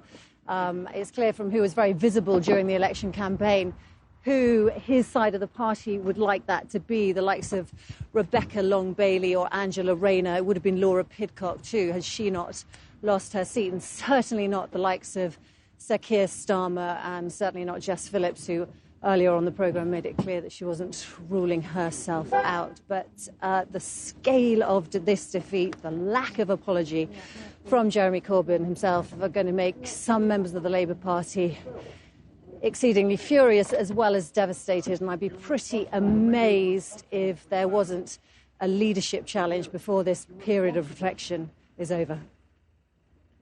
OK, Romilly, thank you very much indeed. Valiant effort to get the Labour leader to comment, but thank you very much indeed. Rebecca is in East Dunbartonshire. Rebecca, what a devastating night for Jo Swinson to lose not only... Well, I guess she didn't lose in the overall sense. She didn't have a very good night in party terms, but to lose her seat as well after what's been a pretty bruising election campaign and a pretty bruising period as leader, one might even say. Have you got any sense of her reaction? Well, she's making the sombre journey back to London now. Tonight, she looked utterly devastated, tearful, even embarrassed, I'd say, as the result was read out. As you say, just 149 votes in it. And it is a catastrophic blow for her and for her party. Just last month, she was telling us that today she could be Prime Minister. Now, she's not even an MP. At the start of the campaign, there was a genuine hope among Lib Dem activists that there could be a re-emergence of the party as a real force in British politics. Now, with Jo Swinson at the helm, they're worse off than when the campaign started. It has been a difficult 5 weeks for her, as you say. She hasn't proved popular with the public. Their manifesto pledges, like more free childcare, have failed to cut through. And crucially, that pledge to revoke Article 50 was deemed undemocratic. It seems now she has paid the ultimate price, and it has been a dramatic fall. When she was first elected to Parliament, she was the youngest MP at the time, just 25 years old. She then became the first female to lead the Liberal Democrats and the youngest ever female leader of a British political party. Now, though, presumably, not for much longer. Rebecca, thank you very much indeed. Well, let's go to Emma at Brexit Party HQ. Emma, what's the mood there? I mean, you know, in one sense, we're ever so close to Brexit now. That has been achieved, but a pretty dismal night in every other way for the party. Yes, it's pretty quiet here at Brexit Party HQ now. There's certainly no champagne corks popping, although that could be because they all got drunk during the course of the evening as they watched those results coming in. I've just spoken with Nigel Farage to try and gauge his reaction about the night's events. And he was pretty sanguine about the fact that they didn't get any seats. We've been with him over the last 5 weeks, and it's been clear that they didn't have very high expectations. But I think they had hoped that they might get one in the bag, maybe Hartlepool, where Richard Tice, the party chairman, had stood. But they didn't get that, and they basically seem to have taken a position that they have helped lead the Conservatives and Boris Johnson to this victory. And when I spoke with Nigel Farage, he was saying basically that had the Tories accepted his offer of a Leave alliance, actually this would be a much greater majority, and that he really could have helped him make the whole Brexit process even easier. I asked him what he felt about the Brexit that is ahead. He clearly doesn't really like Mr Johnson's deal. It's not the Brexit he would like in any way. But he does seem to accept that it is a form of Brexit, and he is going to accept that and do everything he can to try and craft that deal along with the Conservatives. How much chance he'll get of that, though, I really don't know. As for Nigel Farage and his future, well, he says that he is now questioning just how much he can do to try and reform things, especially with a government that has such a big majority. He had been positioning himself over the last few weeks as a character who could be involved in the reform of the British political system. But I got the feeling tonight that he wanted to take a breath and walk away and just see really where he was going to go from here. I suspect potentially he'll be heading to America to act as a commentator. OK, Emma, thank you very much indeed. Well, one of the comments the evening so far was Allegra saying she'd found on the doorstep lots of Labour voters saying Jeremy Corbyn was neither secret nor a weapon. Do you think, in the end of the day, we'll look back and just view this as the Corbyn no thanks election? No, it's ABC. I think the Tories neutralised austerity. I really do. Brexit, I think, was preeminent, and Corbyn was a disaster on top of that. It's the potent mixture of the three altogether, which is what has meant the wrecking ball's gone through that red wall.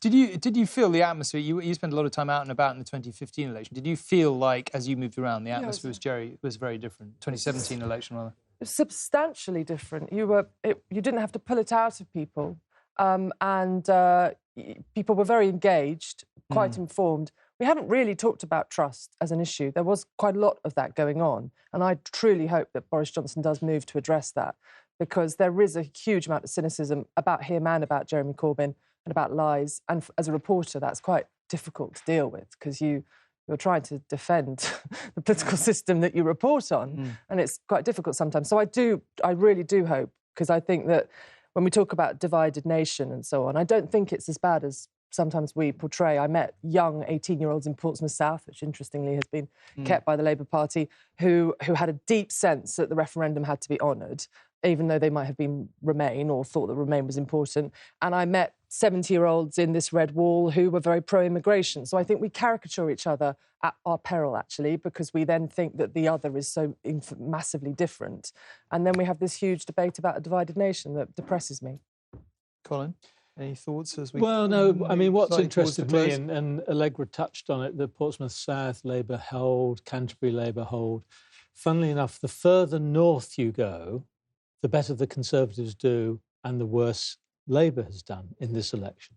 And Labour's lost very badly, as we've been saying in the evening, in these former areas of heavy industrial employment and also where people are struggling to get by. It's the complete turnaround of what you expect political loyalties to have been based on for the last 50 years. Boris Johnson has a duty to these people now. He has to deliver, because they will punish him at the next election if he doesn't. It will be brutal in return.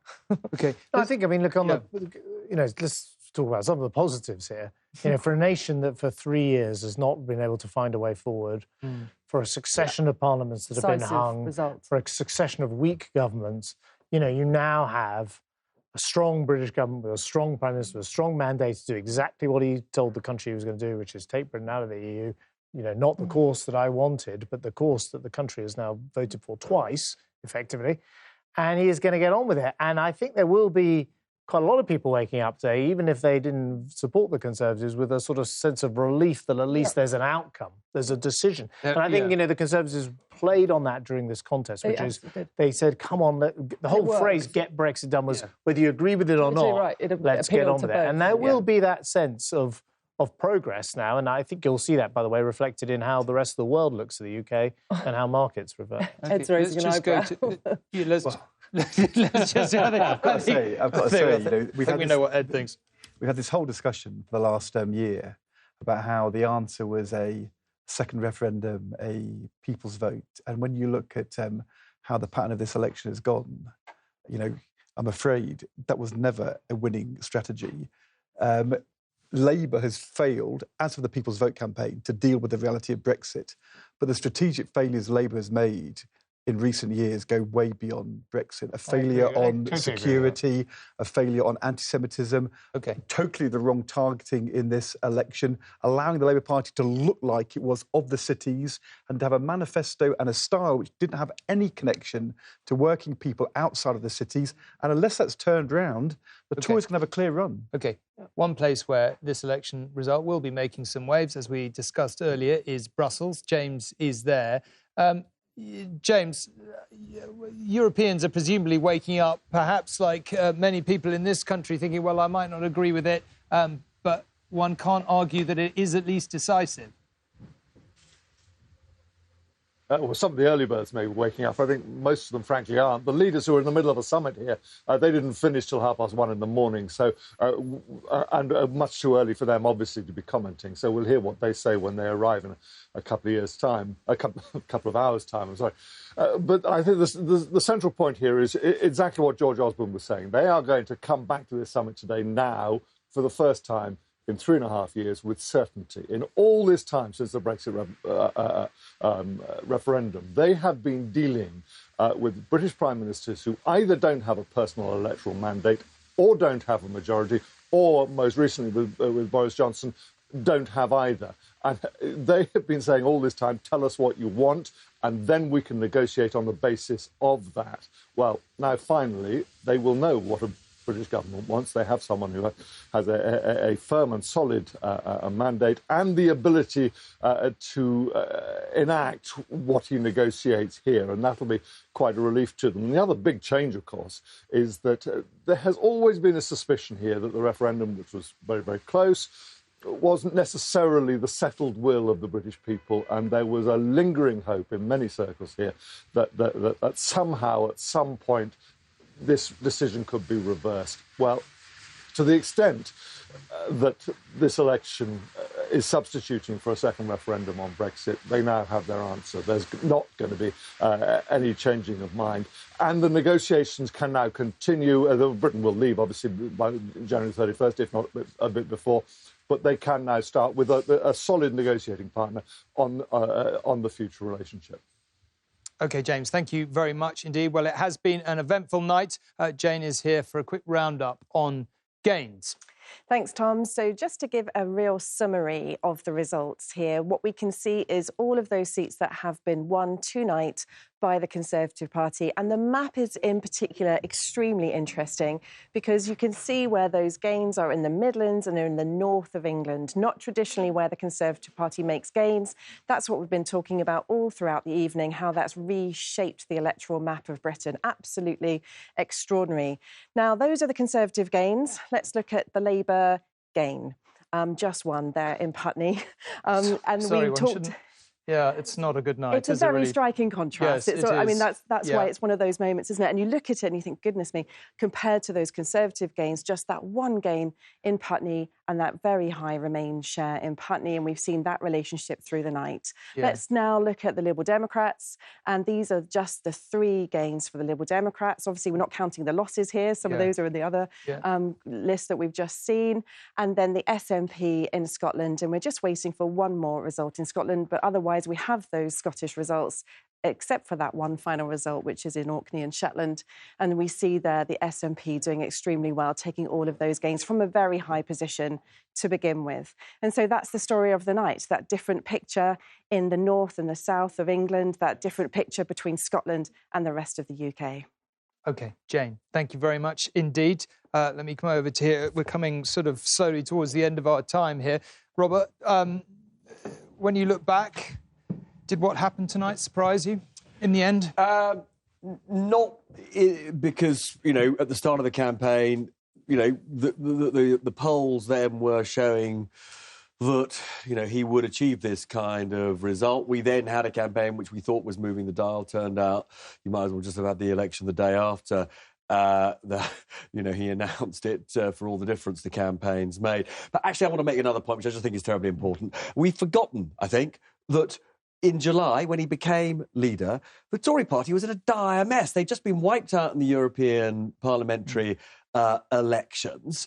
And literally, just 6 months later, he has achieved the greatest success for the Tory party since the 1980s. And he has also done it through a very new form of politics. It was a manifesto which had very little in the way of detailed policy in it. It had a slogan, get Brexit done. In the previous few months, his whole approach has been to pitch the people of Britain allegedly against MPs who were somehow betraying their will by not implementing that referendum. And it has worked. Now, there are some people who believe that he and his chief aide, Dominic Cummings, want to tear everything down. They want to abolish the BBC licence fee, they have been saying. They want to have a look. If you look at the back of we haven't really talked about this tonight, but the back end of the Tory manifesto, it talks about a review of the relationship between Parliament and the courts and the right to prorogue.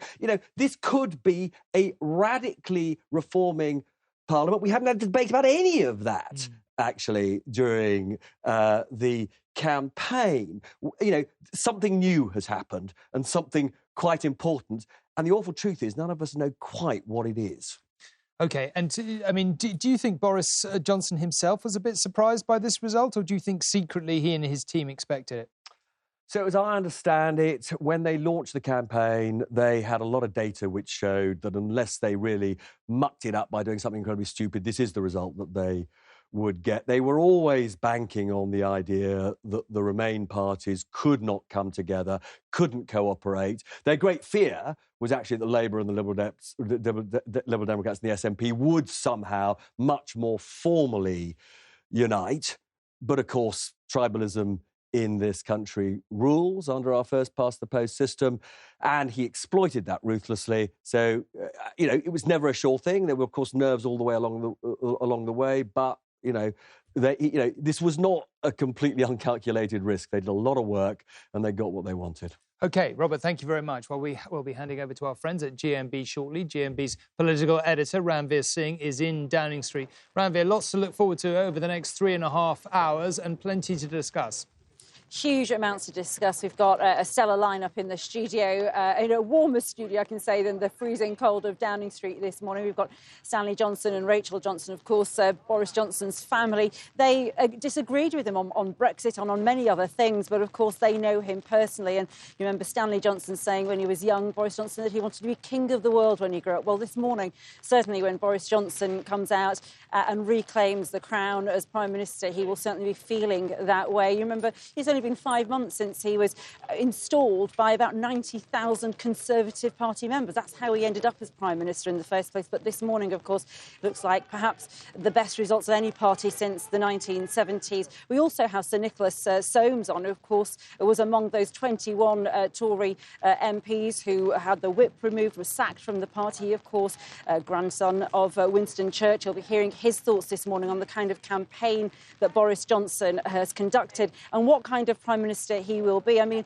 the other story, of course, apart from their win, is the fact that the Remain vote certainly was split. If you look at places like Burnley and Chingford and Woodford Green, you look at Kensington, those sorts of places, yes, indeed, as Robert was just saying there, the failure of the Remain leaning parties to club together and to do something together has certainly cost them many seats tonight. But yes, stay with us this morning because from 6 o'clock, Piers and Susanna will be in the studio with all our guests and I'll be here in the freezing cold bringing you all the news from Downing Street.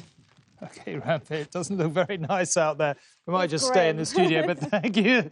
Thank you very much. Right, we're moving to the end of our time, as we've just been discussing. So maybe a final thought. Allegra, could I begin with you? Final reflection on tonight and indeed on the campaign. Well, this election has decisively moved us towards changing our relationship with the outside world with Brexit at the end of January, but also I did think the red wall would crumble. I didn't think it would be in the numbers we've seen tonight. And so the country inside these borders is changing too.